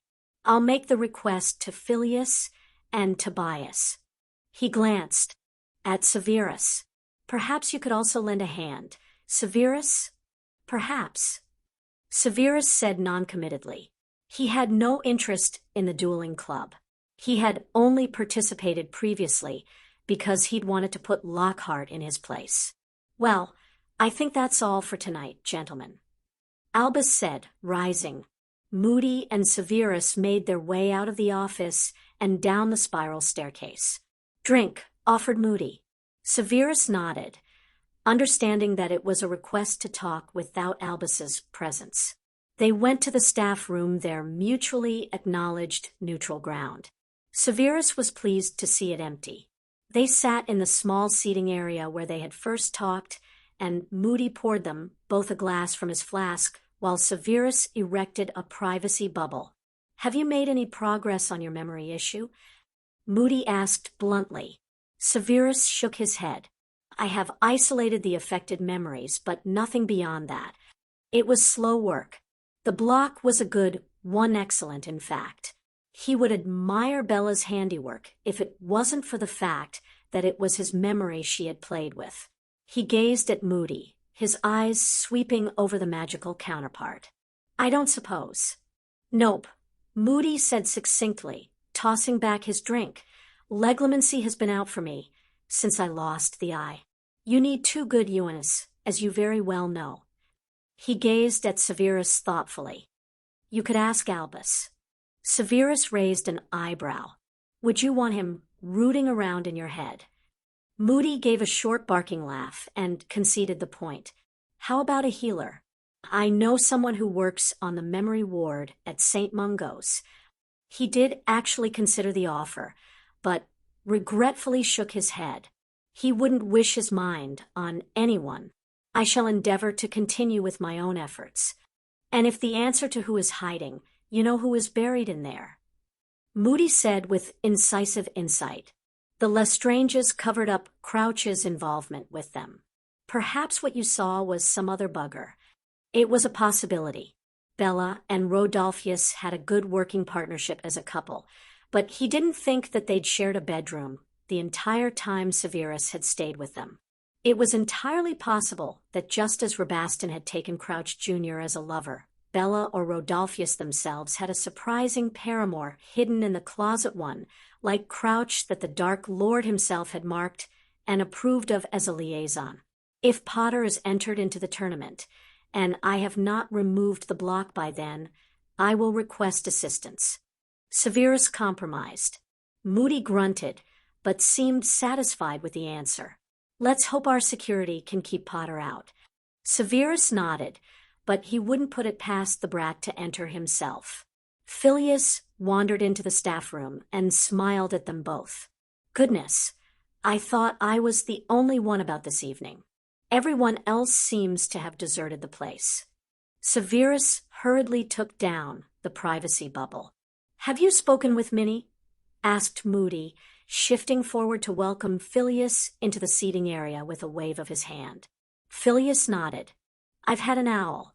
She was released into the care of the House of Potter.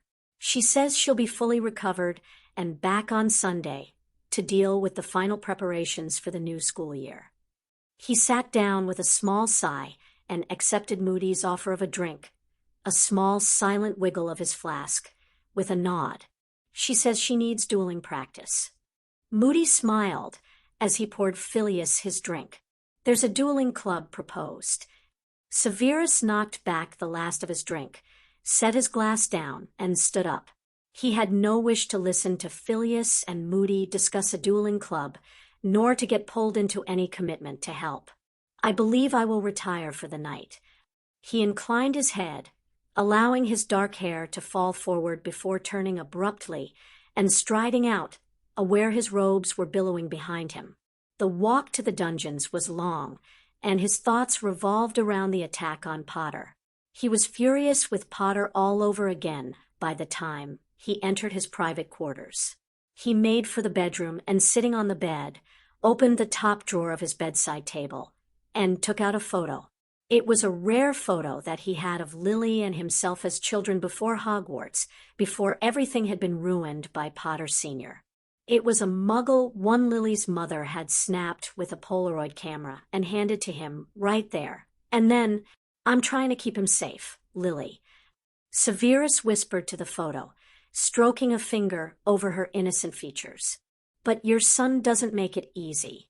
He has far too much of Potter in him and far too little of you. What had the brat been thinking? Going off to rescue the Weasleys? Charging after his attacker into the woods. No doubt he wanted further glory and praise for his heroics. Or he had no sense of self-worth, which was more likely given his appalling upbringing with Petunia. Well, he would keep Potter safe despite the brat's lack of self-preservation. He would do it because Potter was needed to vanquish the Dark Lord so Lily could be avenged. Potter owed his mother that much for her sacrifice, for causing her death. And as much as he hated Potter's presence within the castle, it would be easier for Severus to protect him once Potter was back at Hogwarts. Severus sighed and put the photo away, closing the drawer on his memories and his melancholy. Dennis Travers had been 16 years old when he'd taken the dark mark.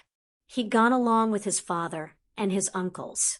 His family had little status, but they were comfortable financially thanks to good investments, and his grandfather's broom charms patent that had been bought by Nimbus. His father had worked in the Department of Magical Transportation until his incarceration in Azkaban in 81. He could still remember the night the Aurors had come for his dad. Rain battered down on the roof, filling the living room with a thunderous pitter-patter. The room had been lit with oil lamps casting a gloomy orange light and strange shadows against the walls. A fierce blaze had filled the fireplace, warming the room. His mother, a slim, pretty woman, sat beside the wizarding wireless, knitting as was her wont when she was anxious.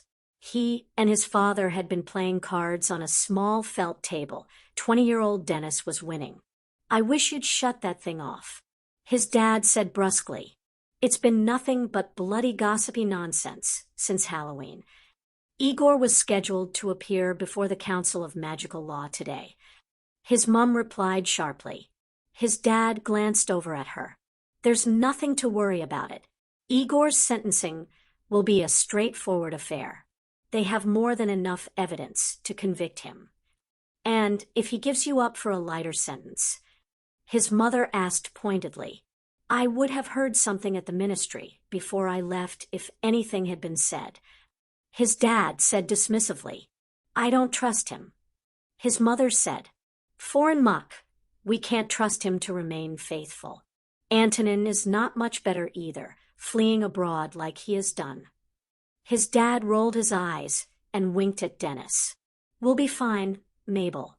You're getting yourself worried for. He froze, and suddenly his wand was in his hand. The warts. They're under attack. His mother stood, dropping her knitting and wrapping her arms around herself. I told you that Russian bastard wasn't to be trusted. Travers.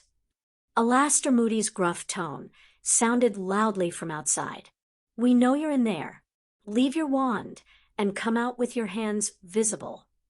What are we going to do? His mother wailed. His dad's lips firmed, and he swung towards Dennis. Forgive me, son. Imperious. It had all gotten blurry after that. Dennis had woken up in a small ward at St. Mungo's with his mother sat beside him. She had told him that his father and she had protected him. The Aurors believed that Dennis had been imperioused into taking the mark by his father, and she had been coerced by the threat of physical violence. The truth was that Karkaroff had betrayed them. He'd given up Dennis's father for the murders of the blood traders, the McKinnons. His father would be going to Azkaban. And so it had happened. Luckily, his uncles had stepped in and taken care of his mother and himself, ensuring that they had a home and that Dennis's place in the ministry was safe. He'd continued in the Department of Transportation, following in his father's footsteps, honoring the man who had protected him. But now, Dennis would be going to Azkaban himself. He wasn't bothered so much by that. He stood by the Dark Lord, and he wouldn't deny him to save his own skin. No, he was more bothered about his stupidity in allowing himself to be captured. He stared up at the ceiling of his ministry cell and contemplated how very wrong the mission had gone. It had been idiotic in hindsight to continue when the stadium fire had happened. He should have realized that it would draw more Aurors to the campsite. Travers had also been hampered because he'd had to imperious Raoul, who'd gotten cold feet stupid bastard, otherwise he would have gotten away. He frowned and rubbed his nose. Dennis hadn't exactly had a chance to read the prophet since he'd been placed in his cell, but he'd heard the Aurors talking, and it looked like the small operation he and his team had put together had somehow run amuck of the rogue, who'd made death threats against Potter. He scowled. It was supposed to have been his night, his opportunity to remind everyone of the Dark Lord, to remember and fear, to prove to the Dark Lord that he was not forgotten, and that there were those who upheld his ideals and welcomed his return. The pillock who'd attacked Potter had ruined everything. But he'd heard his guards exchanging gossip, and the theory was that the rogue had been acting in concert with Pettigrew since the Rat Squad had been there. Travers considered that, in the quiet of his cell, if the idiot who'd spoiled his party had been working in concert with Pettigrew, did that mean he was working under the orders of the Dark Lord himself? And if he was, had his own operation interfered with the Dark Lord's? Messed it up. Potter had stumbled into McNair and Jug's son, according to the chatter. The thought had him tense with anxiety. He remembered the meetings his dad had taken him to and the screams of those who had failed in the Dark Lord's service as they received their punishment. Well, if he cocked up and the Dark Lord punished him, that was fair enough. Hadn't Lucius warned them all that interfering ahead of the Dark Lord himself contacting them could lead to this? Travers had simply wanted to show his lord that he still followed him, but he would acknowledge his mistake and take his lumps. A pop signaled the entry of a house elf with his supper bland affair of watery broth and some stale bread bun that had seen better days. The elf placed it on the floor and popped out again. Travers sighed and fetched it. He took off the warming lid and sniffed suspiciously at the broth. He opened up the paper napkin to unwrap the plastic spoon and froze. There was writing on the napkin. He carefully looked around his cell. There was nothing in the tiny room that suggested he was under a surveillance charm. The cot was standard issue, the magic bedpan stuffed under it just the same. The door was solid and locked with only a viewing hole that was accessible from the other side. He'd been stripped of his robes and given a gray set of trousers and top to wear in a scratchy material. He carefully unraveled the napkin and made to place it on his lap, as though it had no value. He glanced down as he spooned up his broth and read the words. Your attempt at pleasing the Dark Lord was pitiful, but your silence and faithfulness are recognized. Remain strong, and take heart, for you will soon return to his side. Dennis managed to control his expression, but deep inside, he was smiling with what he believed was justified satisfaction. The Dark Lord wasn't angry with him. He'd been noticed for his faithfulness. He scooped up some more of the tasteless soup and hid his grin. He would do as the note said. He would remain strong even if it meant going to Azkaban like his father. In time, he would be rewarded, and he would have more power than Lucius Malfoy could shake his cane at. The broth was soon gone. When the house elf came back for the tray, the napkin was shredded like confetti into the bowl, and Dennis was asleep and dreaming of serving at the Dark Lord's side. Harry sat on the wooden picnic table and gazed out into the back garden of Griffin House. It was a cool day for the end of August, rainy more than sunny, overcast and grim. It suited his mood. Hedwig swooped down, and he automatically held out his arm to her. She landed in a rush of wind from the backwash of her wings. Harry leaned forward and let her nuzzle him, welcoming the comfort. He couldn't wait to fly with her, as a raven, couldn't wait for the freedom of his own wings. Hedwig gave a bark. Sorry, Hedwig, Harry said softly, and reached into his pocket, where he kept a few owl treats. I guess I'm a little distracted. Sirius showed me his grandfather's memories today. Sirius had confessed that he'd delayed showing Harry the memories, once because of Simeon's visit, and again because he'd wanted them to enjoy their last weekend before Harry went back to Hogwarts together, especially after the World Cup shenanigans. Harry understood. Having seen the memories, he knew how painful they were for Sirius and what the implications for himself were given the last memory with Ollivander. Frankly, the wand maker freaked Harry out. But the knowledge that the old wizard had of his craft had been impressive. The story of the family magic and the Hallows had entranced Harry. The story of the family magic connected with something inside of him, something that told him it was the truth. He remembered the warmth he'd felt in calling the Longbottom Bear. Sirius had cautioned him that they didn't know if the magic had responded because of Neville's fealty, but Harry didn't think so. He had simply and instinctively reached for and found the bear there waiting for him, along with the surety that the steadfastness and ferocity of the beast had been his to call upon. The problem was that he had no idea how to deliberately call upon all family magic, and he had a feeling that it couldn't be done without the circumstances being rather dire. He sighed. What do you think, Hedwig? Do you think I could call all the family magic to defeat him? And what of the consequences? Merlin had called the magic and disappeared afterwards. Was that the price for using it? Giving his own life? But didn't it make sense that it would incur such a cost if he called all family magic and used it to wipe Voldemort from the face of the wizarding world? Wouldn't he consider his magic and his life to be fair payment? He shivered. Hedwig barked and nuzzled him again. Perhaps he didn't need to go so far. Perhaps he only needed to call upon his own family magic to assist him, as presumably the Peverills had done in the defeat of the dark wizard Severn.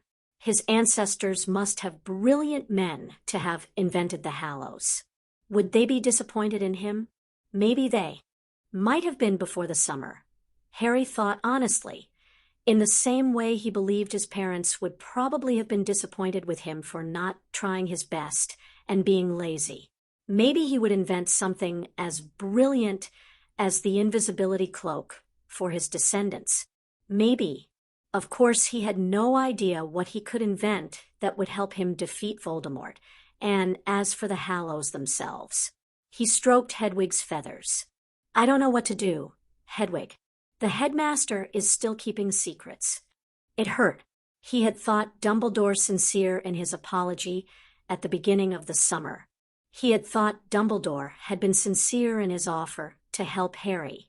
The headmaster clearly had some knowledge of the power of the Hallows, since he'd recognized the Resurrection Stone, had presumably looked over the cloak whilst it had been in his possession, and he held the Elder Wand. Hadn't it ever occurred to the headmaster that they were the power he knows not alluded to in the prophecy? It seemed incomprehensible to Harry that Dumbledore wouldn't consider that the Hallows could be a possibility. And so, if he had an inkling they could be the power, why hadn't Dumbledore said anything? To Sirius, if not to Harry? He took a deep breath and tried to think of all the lessons Sirius had given him regarding motivations. What was Dumbledore's motivation in keeping the secret? The first answer was easy. Dumbledore wanted to keep the wand out of Voldemort's hands. Harry could understand that, and he even agreed with it. The second motivation was probably related to Harry's protection and the sentimental thinking Dumbledore had always had about giving Harry a normal childhood. Harry snorted and received a chiding look from Hedwig. Dumbledore had failed on every level to give Harry a normal childhood. As he had said to Neville, he had forgiven Dumbledore for placing him with the Dursleys, but he would never forget it. He was prepared to admit, at last, that not only had his treatment there been horrid to endure, it had been abusive and abnormal. If taking the Dursleys to court wouldn't turn into a press circus, Harry might have been willing to see justice done. After Voldemort, and as soon as he turned 17, Harry promised himself he'd buy Grunnings, fire Vernon, and find a way to evict Petunia from her dream house. He didn't want any of them dead, so they could remain in the house until Voldemort was dealt with, but after that, all bets were off. There was a small part of him that argued against it, pointing out that didn't he owe them for taking him in at least, but when he remembered how grudgingly he'd been housed, fed, and clothed, Harry had to admit that it wasn't right that the Dursleys never had to face up to their actions in regards to what they'd done to him. A large part of him still wanted to ignore it, to focus on the present and future, and forget his past with his hateful relatives. Harry sighed as Hedwig shuffled over to his shoulder and began to preen his hair. He had been thinking about Dumbledore's motivations about the wand, not the Dursleys, he reminded himself. So, Dumbledore had kept the secret to protect the wand from Voldemort and to continue to protect Harry from the responsibility of it. That made sense. But for Dumbledore not to have simply told Sirius that he had the wand when the subject had come up over the stone. It was possible that Dumbledore also felt the wand was his by rights regardless of Harry's ancestral claim upon it. And Sirius and Remus had both confirmed after they'd exited the memory that under the law, Dumbledore could claim he had won the wand fairly after defeating Grindelwald. Legally, it was all very gray and could go either way if Harry ever took it to court. And it was all too possible that this was another of the headmaster's manipulations, that Dumbledore intended to reveal the secret, but only when he wanted to reveal the secret when Dumbledore deemed it was right and necessary for the secret to be known. Harry scowled, and Hedwig tugged on his hair. Ow! He turned to glare at her, and she glared right back. It's just, why can't he be straightforward and honest? Hedwig barked her agreement. It was what he hated about politics and strategy in general, the constant need to determine who needed information, what information could be used to gain leverage and advantage. If everybody was just honest with each other, possibly there would be a bloodbath, but at the end of it, everybody would know where they stood. Harry sighed. What to do about Dumbledore? Sirius had suggested they could confront him, ask him about the wand. But what good would it do really? Because Harry had no problems Dumbledore holding onto the wand. He didn't want it. Putting it in the family vault was an option, but Voldemort had already proven that he wasn't scared to attempt a break-in at Gringotts with the Philosopher's Stone. No, Dumbledore was right that it was better he kept hold of it. But what if Harry holding all 3 Hallows was the important thing? What if Harry needed the Elder Wand to discover some unknown power, although he really didn't want to be known as the Master of Death? He wished the prophecy hadn't been so woolly. He wished that it had actually specified in great detail just what the power was that he had that Voldemort didn't. But, of course, he couldn't be that lucky. And he needed to do better than he had at the World Cup. He knew he'd let his anger rule him, and he couldn't afford that. He needed to be sensible, responsible. He grimaced and pushed his glasses up his nose. Dobby popped onto the grass in front of him. "It best about to rain, Harry Potter, sir." Harry nodded. Dobby was incredibly good at predicting the weather. "Something troubles Harry Potter?" Dobby asked, worriedly. "Just thinking, Dobby." Harry assured the house elf. Dobby pulled on his ear. "Perhaps Dobby can offer advice like Master Yoda." Harry smiled. Dobby loved the original Star Wars trilogy. "What advice would you give me then, Dobby?" "Named your fear. Must be before banish it. You can." Dobby said promptly, "You may have a point." Harry mused. What was his fear? He was afraid that he'd never find the power to defeat Voldemort. He was scared of losing the people he loved like he had lost his parents. He was worried that the headmaster's habit of keeping secrets would lead to both those things. It wasn't the wand that was the issue. It was the keeping secrets that the headmaster needed to be faced with. "Thanks, Dobby." Dobby's ears flapped with pleasure. Dobby will be making Harry Potter some hot chocolate. Harry got the message. He should go inside. He sent Hedwig aloft and made his way back into the house. He knew Sirius had probably been watching him from the study, and he made his way there. Both Sirius and Remus sat at their respective desks. Both of them looked up when Harry knocked softly on the open door. "Hey!" Harry saw the lines of worry bracketing Sirius's eyes and berated himself for rushing off after seeing the memories. "Hey, can I talk to you?" "Always." Sirius pointed at the comfy visitor's chair, and Harry hurried over to it. "I take it you've thought about the issue of the wand." Harry nodded. Dobby popped in, handed him a mug of chocolate, and popped away again. Remus looked enviously at the mug before gesturing impatiently at Harry. "And I think the wand is safest with Professor Dumbledore until we know more about the power the Hallows are supposed to have, and how bringing them together is supposed to help defeat a Dark Lord. If at all." Harry began. "The headmaster's had it for years, so I don't see the point of him giving it to me, and arguably it is his wand legally anyway." Remus and Sirius exchanged a quick look between them, and Remus looked smug. Harry's eyes narrowed. Had they bet on his reaction? That's a well-thought-out position.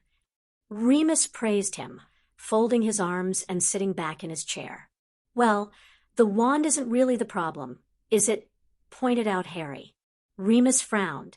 "It's not." Harry shook his head and took a sip of his hot chocolate. "Professor Dumbledore's keeping secrets again." "Well, not again. So much as he's continued keeping secrets, even when he said he wouldn't. He must know that the Hallows could be the power referred to in the prophecy." He sighed heavily. "I'm just tired of him making decisions about what he thinks I should and shouldn't know about things that are directly related to me. And if he's keeping this a secret, what else is he keeping secret?" Sirius threw Remus a triumphant look before his eyes met Harry's. "What do you want to do?" "Unfortunately, I think someone needs to confront him." Harry said, "But I don't know if it should be me, or you, or both of us. There is strength in numbers." Remus said immediately, "I don't think you should talk with him alone at any rate, Harry." "Neither do I." Sirius agreed. Harry fidgeted with the mug in his hand, stroking the rim idly. "I think maybe you should talk with him, without me." Sirius raised his eyebrows questioningly. "I don't think having a row with him, just before I go back to school, is a good idea." Harry admitted. I can see your point. Sirius said evenly. And I assume you'd like me to wait until you're settled in for a couple of weeks before I have the discussion with him. Don't deny that you'd more than likely use the threat of Harry not returning if you did it sooner, Sirius. Remus said. Sirius rolled his eyes. Besides, Harry said brightly, you can say more without me there, and be more direct about what you say. True. Remus agreed. You agree with him? Sirius asked Remus bluntly. I do, Remus said simply. Harry's right. The wand isn't the issue per se, but that he's withholding information that could be vital in our defeating Voldemort. When you think about it, the wand is not the only thing he hasn't confided. He might have told you there is a prophecy, but he hasn't offered you the details, and you're Harry's father. Now he should have told you. Maybe he's assumed you've gone to the DOM to hear it. Maybe not. You're also the one he lied directly to about the wand, whereas his not informing Harry could be seen as a lie of omission. You're the leader of the War Council. You're the leader of the political faction most likely to take full control of the Wizengamot in the next session. You're the one who should face him with this. What he said. Harry motioned with his mug towards Remus. Sirius nodded and raised his hands in surrender. I guess I volunteer. Well done, Padfoot, Remus said dryly. Harry gave a chuckle at the incensed look on Sirius's face and figured a prank war would break out as soon as he left for school. What about the rest of what was in the memories? Sirius asked, turning his attention back to Harry. Are you okay with everything? He gave a shrug with a brief lift of one shoulder. I guess the stuff on the family magic and the Hallows is interesting, but I just have more questions, really. We need to track down the Lumiere source Ollivander spoke about. Remus agreed. I have another couple of places to try before I approach Ollivander himself. I think the family magic thing is right. Harry offered, uncertain how they'd respond. It feels right. Feels right. Remus's keen gaze scoured Harry's face. Harry nodded. I can't really explain it more than that. He sighed and rubbed his temple. But I don't know how I could call all the family magic. I just feel like I could, but He trailed away, unsure how to explain further. But, prompted Sirius gently. But I don't think there would be a way to use it without paying a price. Harry said eventually, unable to think of another way of phrasing it.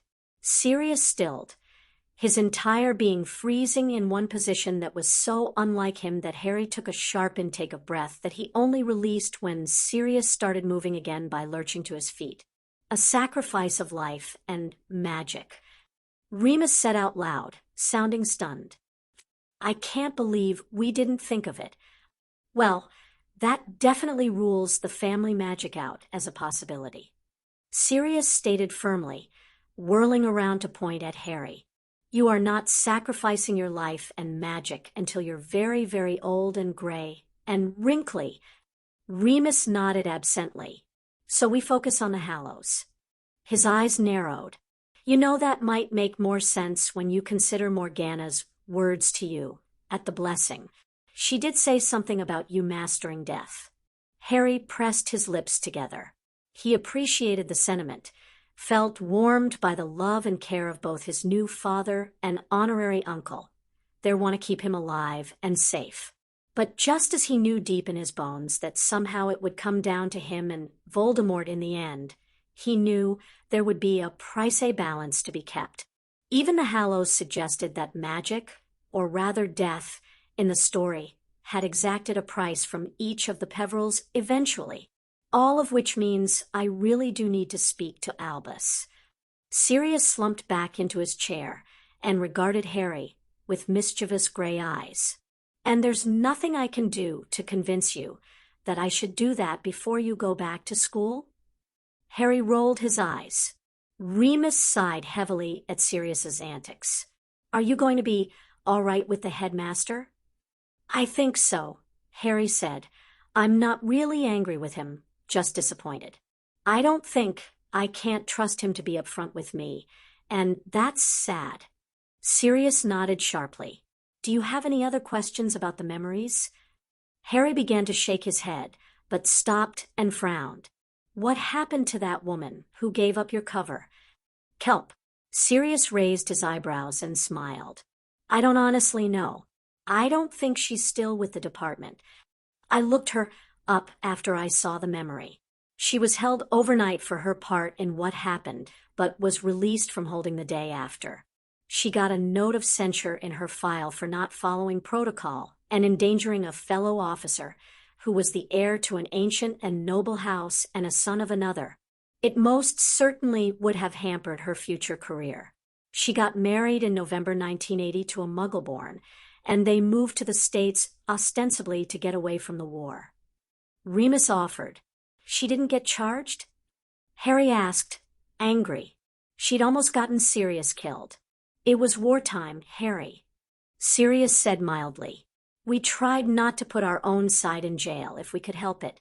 But her marriage and departure explains why she wasn't around when I went back to work as a hit wizard in the January of '81. He must have caught the curiosity in Harry's eyes. Most of my injuries had healed by the time you were born, but I had months of physical therapy because of the spinal injury that affected my walking. I could have gone back to desk duty in the October, but Charles, your grandfather, was sick, and then in December he passed away, and your dad needed me. That was when Dad resigned as a hit wizard," clarified Harry, remembering the memory with his mother and Arcturus at Christmas. "Yeah, he had the Potter estates to manage, and truthfully, he was hit hard by the loss of your granddad," Sirius said. Harry sipped his chocolate as he took in the grief in Sirius's eyes, and he remembered his mum had said Sirius had taken Charles's death just as hard.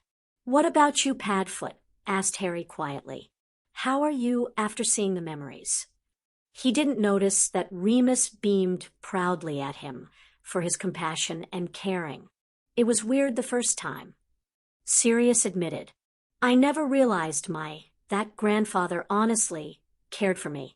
I'm very glad he was there for Lily, and despite his appalling decision not to get you away from the Dursleys, I appreciate all his work to help us as much as he could." Harry thought Sirius might have just been reassuring him, but Sirius's eyes remained calm, and there was a peace that glimmered there for a moment, suggesting that his words were more than bravado. "Healer Allen was very good," Harry mused silently. "By the way, we received a message from Amelia," Sirius said, changing the subject in a blunt manner that had Remus sighing. "Since some of the evidence is sensitive and will give away Tag the Death Eater, they've decided on a tribunal approach for the Death Eaters who were caught. Albus will sit as the principal judge, to be joined by 2 members of the Wisengamot. The Wisengamot members are being solicited for nominations. The tribunals will take place on the Friday after the Wisengamot session on the Thursday." "Who are we nominating?" asked Harry, interested. The U-turn he'd made about his view on politics from the start of the summer was remarkable. He mused to himself, but he was pleased because Sirius was delighted with his response if the grin on his face was anything to go by. Sirius leaned back in his chair. "Good question, as I was going to discuss it with you. My first nomination would be for Gideon Barron. He's new to the Wisengamot, not entrenched in the alliances, neutral pretty much, and his legal background will be invaluable." Remus commented, "Exactly." Sirius picked up a quill and started playing with it. "The problem comes with the second nomination. Someone from the Potter Alliance would be the obvious choice." "Isn't there a conflict of interest?" Harry questioned, chewing his lip. "There's nothing linking the Death Eaters that were caught with the attack on the tent," Sirius explained. "But for appearance's sake, it would probably be better to have someone not directly affected by any of the attacks, even if it's not completely necessary." Remus answered, "So we're looking for someone outside of the Alliance, but sympathetic?" Harry sighed, scratching his forehead. Sirius shifted in his seat and pointed the quill at Harry. Daniel Greengrass would be our best option. While we will be announcing the Potter and Greengrass Alliance at the next Wisengamot, it's pretty much an open secret among the ancient and noble houses, so everyone knows. He's staunchly neutral and has a reputation for fairness. He explained. The other option is Nora Zabini, but frankly, her reputation has more to do with husbands than politics. Remus said dryly. She'd be a wasted nomination. Harry felt his lips twitch, but nodded in agreement. I guess our vote goes to Dan then? He was the nicest of that neutral bunch. Sirius nodded. I thought that you had more of a connection with him than the others. He seemed genuinely interested in me rather than giving lip service. Harry said, remembering the dinner they'd had with Dan and the other neutral heads of houses. He also asked me about my agenda rather than asking you. He did, Sirius said, waving the quill about, which got brownie points with me too. So, Baron and Greengrass it is then. Remus said, are we communicating our choice to anyone? Harry checked. Neville would probably owl him about the nominations. Sirius smiled. Augusta has already requested a brief meeting of the Potter Alliance tomorrow morning to discuss options. I have a feeling most of them will also choose Gideon, but there will be variation on the second choice. He paused and set the quill down. I'm going to owl Malfoy and tell him I would hope one of his choices is Baron. I'll leave the other to his discretion. I suspect Malfoy will pick up quite a few votes himself. Most of the purebloods are likely to ignore the fact that Narcissa was in the tent. Harry grimaced, but said nothing. He and Draco had managed to maintain their trust for the week, and he hoped it would continue at Hogwarts, but he would never like Draco or his father. Narcissa was all right, but she was better when she was with Andy, as though her sister enabled her to be freer and show more of her personality. Are you all prepared for school? Asked Remus. Harry gave him a grateful smile. Yeah, just have to get packed. Sirius had gone to Diagon Alley to do his school shopping after they had said goodbye to Simeon, Anna, and Jason.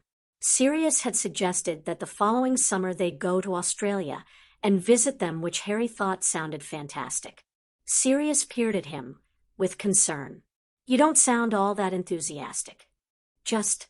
He shrugged and set his mug aside.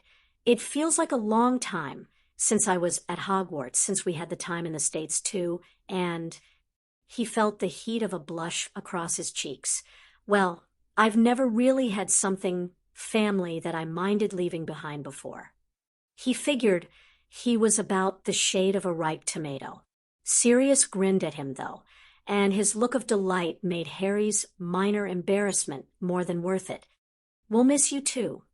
We'll be seeing Harry every Wednesday evening. Remus said, amused. It's not the same. Sirius and Harry said in concert. They both looked at each other and laughed. Sirius gestured at him. It is going to be weird seeing you only once a week, but once you're back at Hogwarts, you'll remember why you wanted to go back, and you'll be fine. He smirked suddenly. You know, we should get your new Marauder names sorted before you go back. Harry cringed and shrank back into the armchair. Please, he said dramatically. Not this again. Sirius had spent all of Sunday tossing names at him, all of which he'd turned down. I don't know what's wrong with Bran. Remus teased, stretching and looking far too pleased with himself. Or Edgar. Sirius jumped in. I really liked Edgar. Or Poe. Canute was also a good one. Remus continued, ignoring Harry's pointed look to discontinue or suffer the consequences. Hugin and Munin. Yahoo. Remus added, but leaving mythology behind, you could choose something to do with the attributes of your form. Feathers. Sirius cried triumphantly. Harry glowered at him. Beaky. Remus suggested brightly. Claws. Sirius mused out loud and shook his head. Wings is too generic. Snitch, said Harry firmly. I'm calling my raven form Snitch. He had already decided, but had held off telling them just to torture them for a while. He had named all his forms. The stallion he had called Lord PB because it represented his future, the head of house and leader he would become. The lion and the snake were called Gryff and Sly, respectively, for obvious reasons. He tried very hard to find another name for the wolf cub, but the one that stuck in his mind was Freak because of the cub's representation of his orphan self who was so desperate for a family because he'd been denied a home with love by the Dursleys. The bouncy puppy, on the other hand, was and always would be Pronglet, as it represented his baby self, who would always be the son of Prongs, and of Padfoot since it was Padfoot's form it imitated. But Snitch fitted his raven form, at least he thought so. Sirius was outraged. "It's a piece of Quidditch equipment." "No, Padfoot," Remus said, staring at Harry with renewed pride. "It's perfect. What is the Snitch but a very fast-flying entity whose sole purpose is to remain free, tricking its pursuers and defending itself with speed and skill? It's just like a raven, which is a free-spirited bird that refuses to be caught and uses every trick to fight and live." Harry started smiling. Remus got it, he thought proudly. "When the Snitch is caught, the game is over," Remus continued thoughtfully, "and in mythology, if ravens were to leave the British Isles, the kingdom would fall." "It's a lovely analogy, Harry." "Thank you, Moony," Harry said, delighted Remus approved of the name. He turned back to Sirius, a little anxious about his father's reaction. Sirius heaved a sigh and nodded, but his gray eyes were bright and mischievous. "Snitch it is then." He wagged a finger at Harry. "But if you call my first grandchild Quaffle, I will never forgive you." "How about Bludger or Broomstick?" asked Harry cheekily. Sirius tossed a cushion at him as Harry laughed. "I don't know, Padfoot," Remus joked. "Bludger Potterblack has a nice ring to it, don't you think?" He avoided the quill Sirius threw at him and raised his hands in surrender. "I'm going for a shower and a change of clothes before dinner. I'll leave you two to it." He escaped through the door as both Harry and Sirius sent a barrage of cushions his way. Sirius shook his head at their dismal aim before he shifted to look at Harry with an intent expression. "In all seriousness, though, are you going to be okay going back to Hogwarts?" "Yeah," Harry nodded. "I am looking forward to it in some ways. It's just—" He took a deep breath, trying to find the right words. "It's been the best summer, and I think a part of me is worried that when I go back to Hogwarts, I'm going to wake up and find it's been a dream or something." He gave a self-deprecating chuckle and dropped his gaze. "Stupid, I know." "Not stupid," Sirius assured him. "I have to pinch myself some days." He fidgeted for a moment before turning to his desk. "Maybe this will help. It's a present. I was going to wait and give it to you on September 1st, but—" He opened a drawer and reached inside to pull out something wrapped in brown paper. "This is your dad's old communication mirror." Harry couldn't stop the grin that split his face in two. He pushed out of his chair and took the gift. He held it reverently with one hand gripping it firmly, while the other played over the edges as though to confirm it was real. He remembered Sirius telling him about the mirrors in the early days of their stay in the States when they'd exchanged tales of their school years. "You just have to tap it with your wand and call my name, or rather Padfoot. You can talk to me whenever you want." Sirius's voice was thick with emotion. "I probably should change your mirror to respond to Snitch rather than Pronglet thinking about it." "No," Harry said, trying to keep a hold of the swell of love that was bubbling up inside of him. "Maybe Pronglet can be your way of calling me son, like we agreed Padfoot is my way of calling you dad." Sirius pulled him into a fierce hug. "I'd like that." Harry held on to his godfather, his father, and bit his lips as the words he so wanted to say hovered at the back of his throat and the front of his mind. "I love you, Padfoot." But he couldn't quite say them. He wasn't ready. He wasn't sure why he wasn't ready, but he knew he wasn't. He knew Sirius knew that he loved him just as he knew Sirius loved him. It was only words, Harry thought defensively, but as Sirius patted his back and let him go with a push towards the door and a brisk instruction to go change for dinner that belied the storm of emotion in his gray eyes, Harry made a silent promise. One day, Harry thought determinedly, one day soon he'd say the words. That's the end of part 6, and the stakes just got higher. As the lines blur between ally and obstacle, Harry is forced to confront the fact that knowledge isn't just power, it's a burden too. Which moment hit you hardest? How do you feel about the choices Harry's starting to make on his own? Tell us your thoughts in the comments. We read them all and love seeing your insight. Be sure to like, subscribe, and share this audiobook with your fellow fanfiction lovers. And of course, a massive thanks to our wizard army. You're the magic behind every upload. Did you know? Catsarecool originally wrote a Marauder's plan to explore what would happen if Harry had true adult support early on. One of the most praised aspects of the story is how it realistically portrays trauma, mentorship, and slow burn empowerment. We'll return with part 7, where the Marauder's influence clashes with the pressures of Hogwarts, and Harry steps into a spotlight he never asked for. Until then, when you stop asking permission, you start writing your own story. Stay sharp, stay bold, and stay magical.